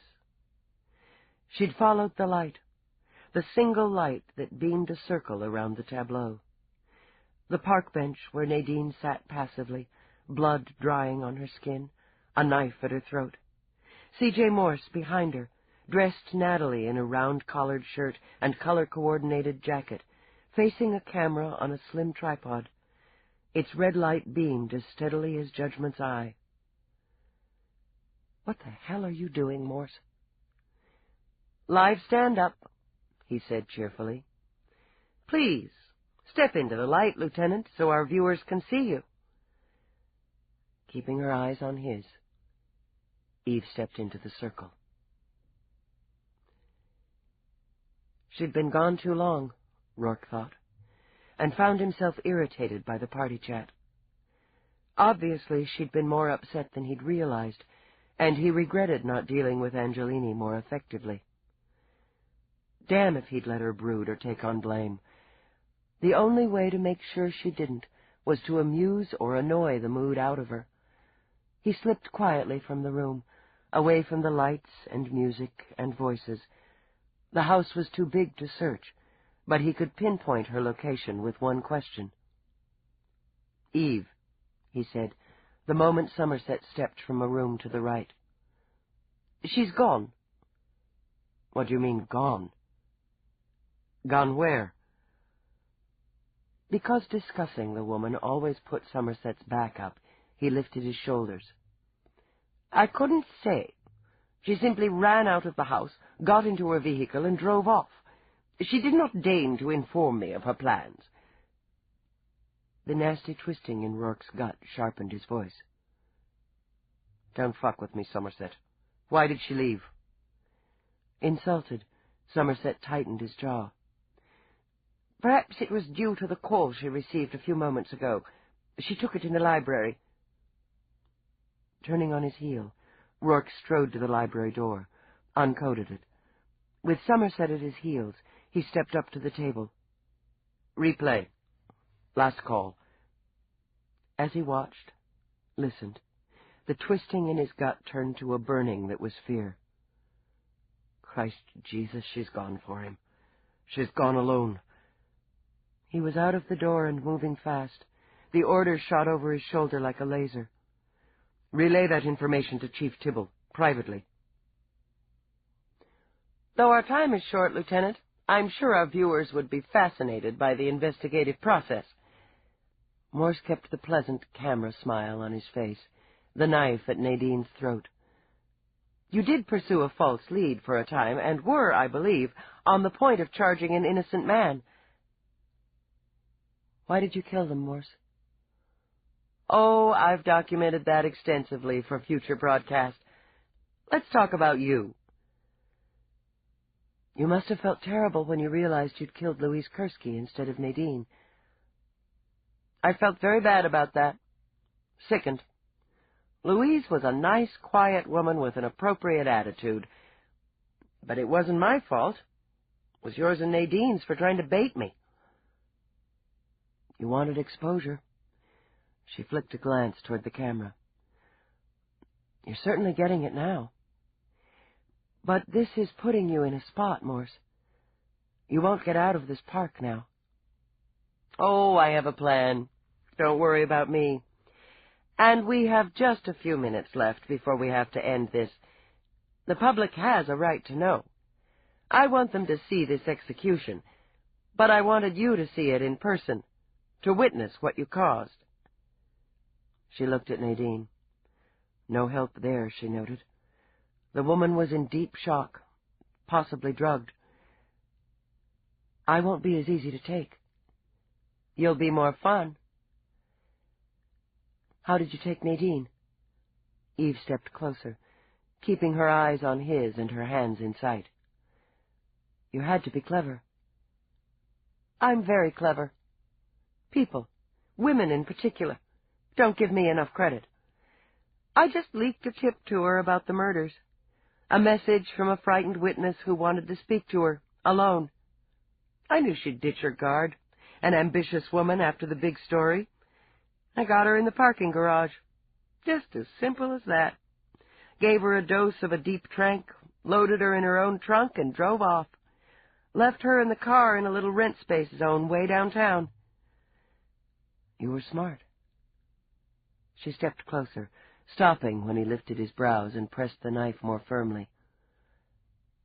Really smart, she said, lifting her hands up. You knew I was coming for you. How did you know?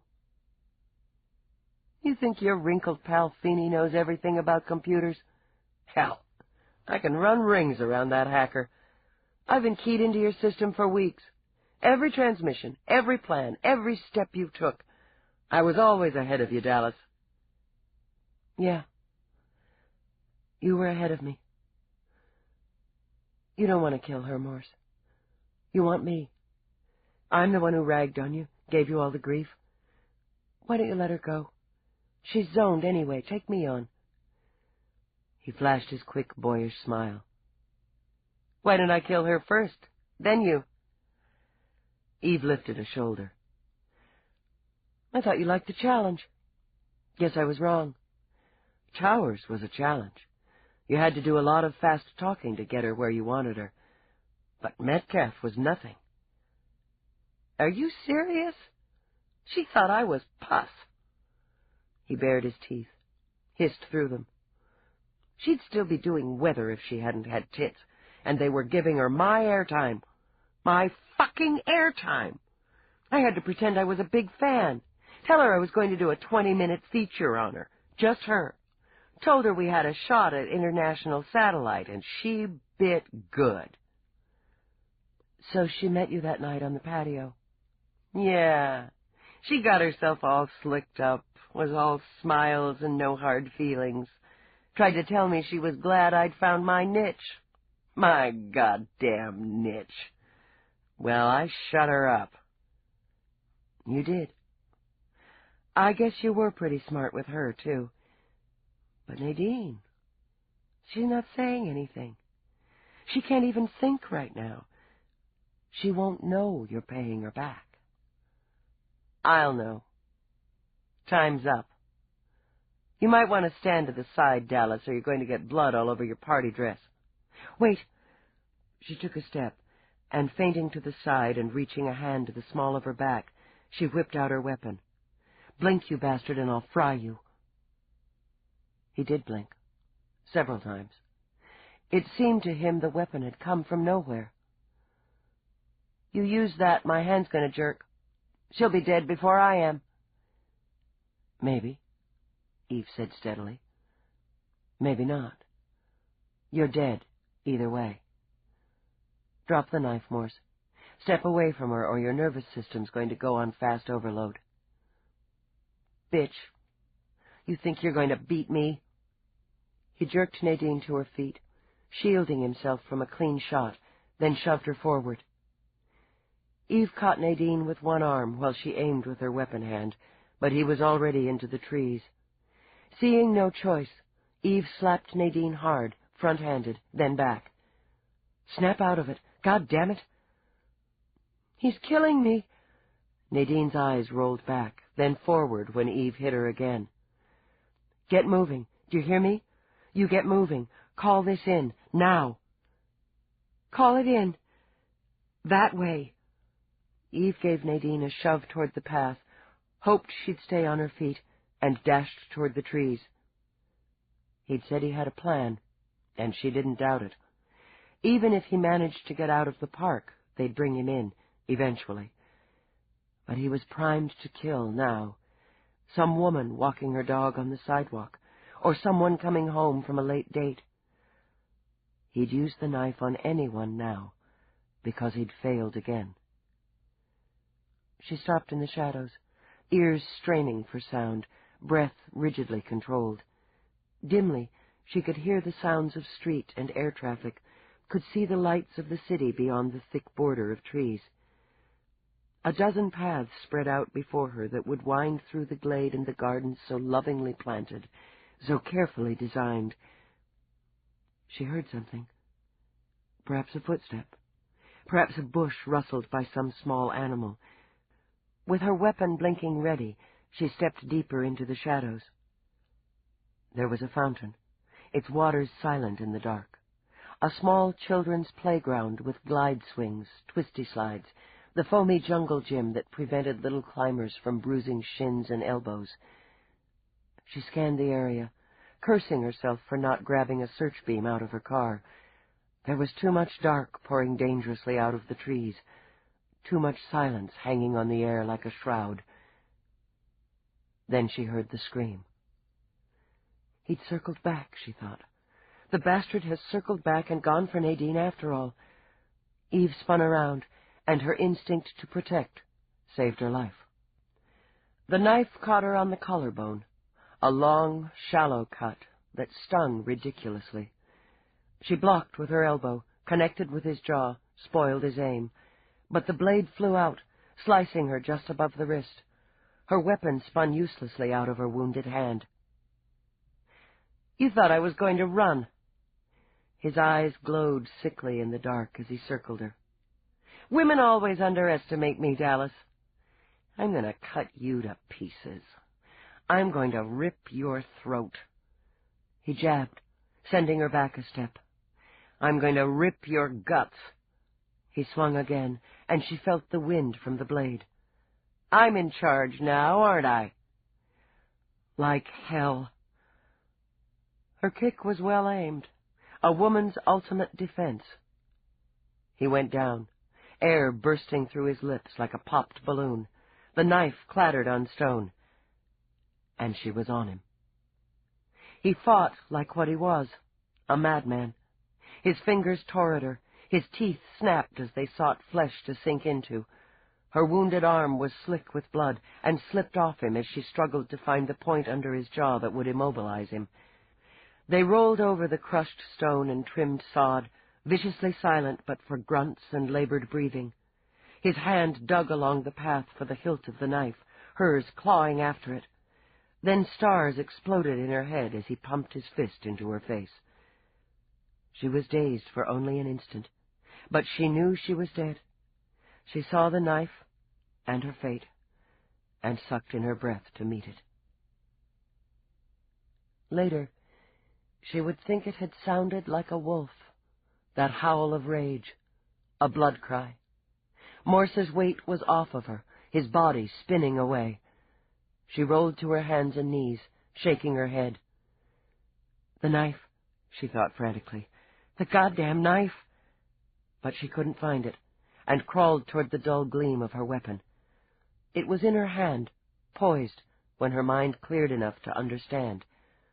2 men were fighting, grappling like dogs in the pretty playground, and one of them was Roarke. "Get away from him!" She scrambled to her feet, teetered, braced. Get away from him so I can get a shot." They rolled again, end over end. Rourke's hand gripped Morse's, but Morse's held the knife. Through the rage, the duty, the instinct, came a titanic, jittering fear. Weak, still losing blood, she leaned back on the padded bars of the gym, steadied her weapon hand with the other. In the dappled moonlight, she could see Rourke's fist plunge, hear the crack of bone on bone. The knife strained, the blade angling. Then she watched it plunge, watched it quiver as it found its home in Morse's throat. Someone was praying. When Rourke got to his feet, she realized it was herself. She stared at him, let her weapon lower. His face was fierce, his eyes hot enough to burn. There was blood soaking his elegant dinner jacket. "You're a goddamn mess," she managed. "You should look at yourself."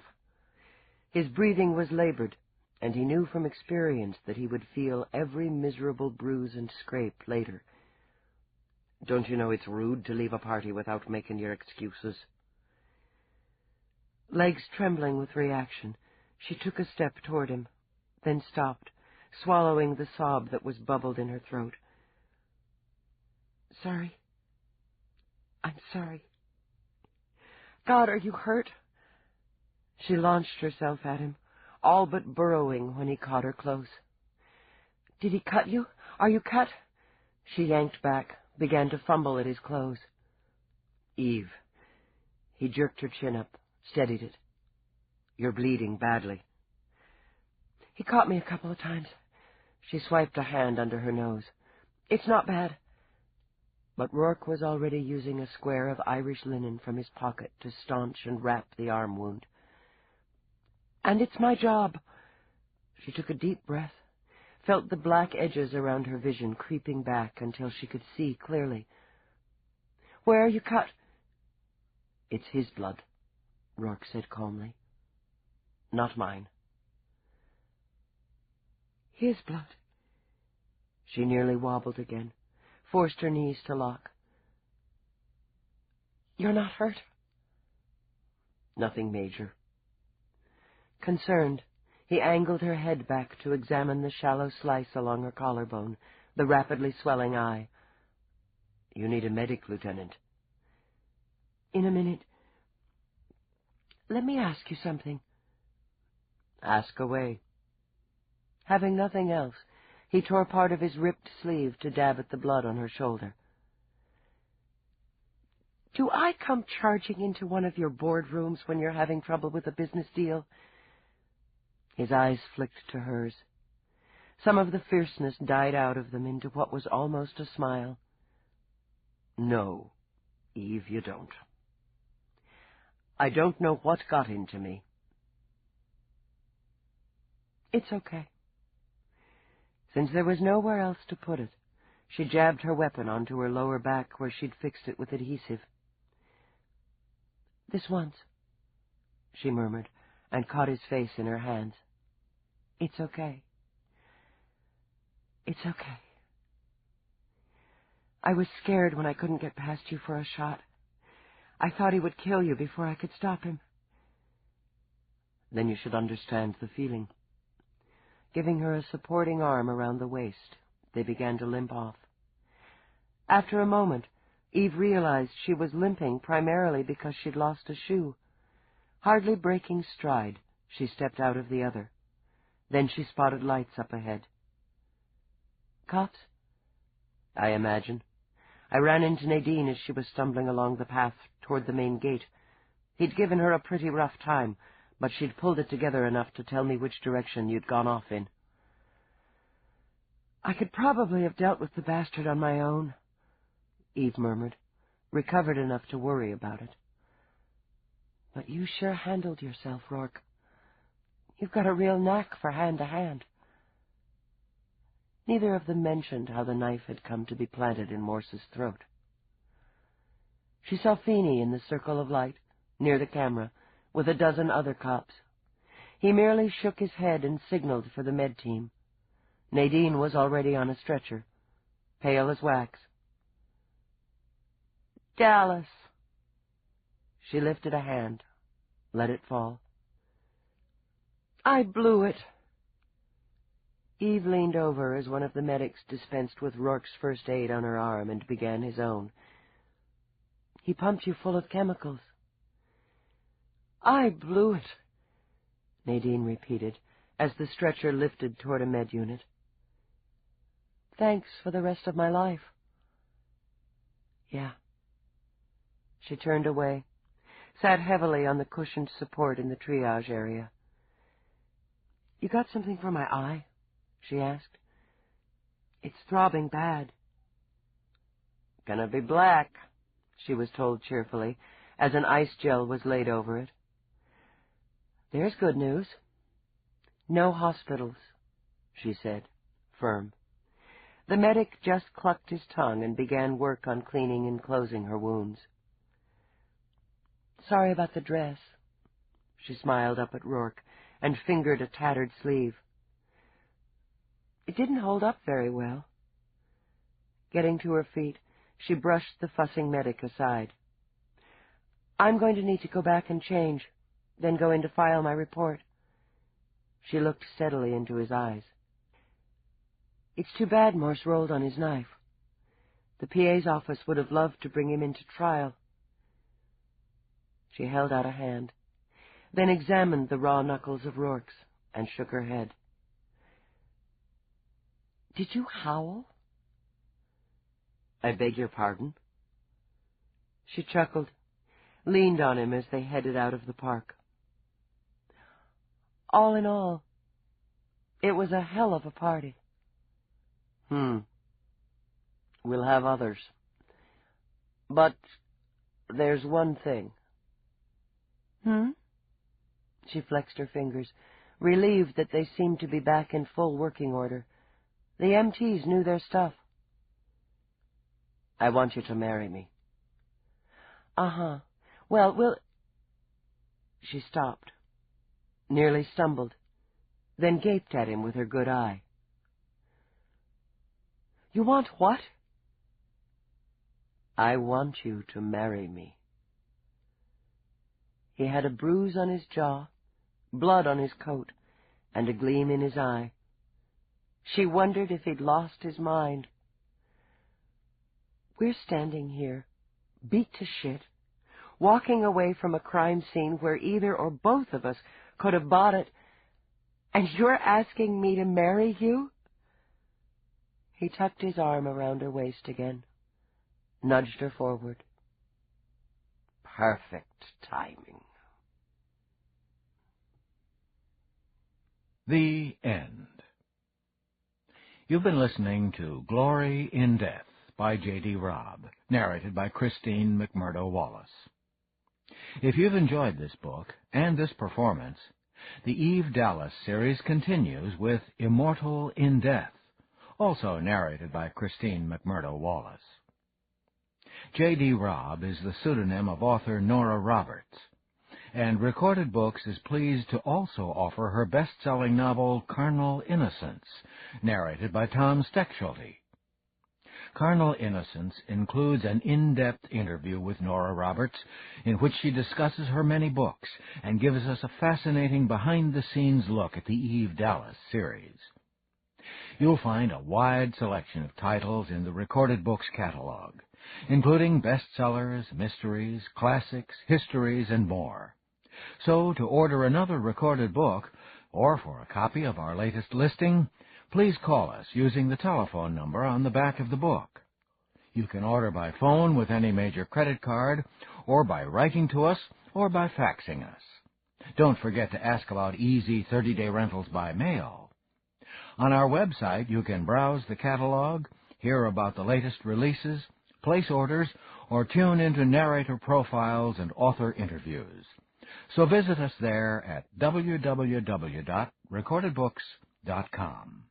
And thank you for being a Recorded Books reader.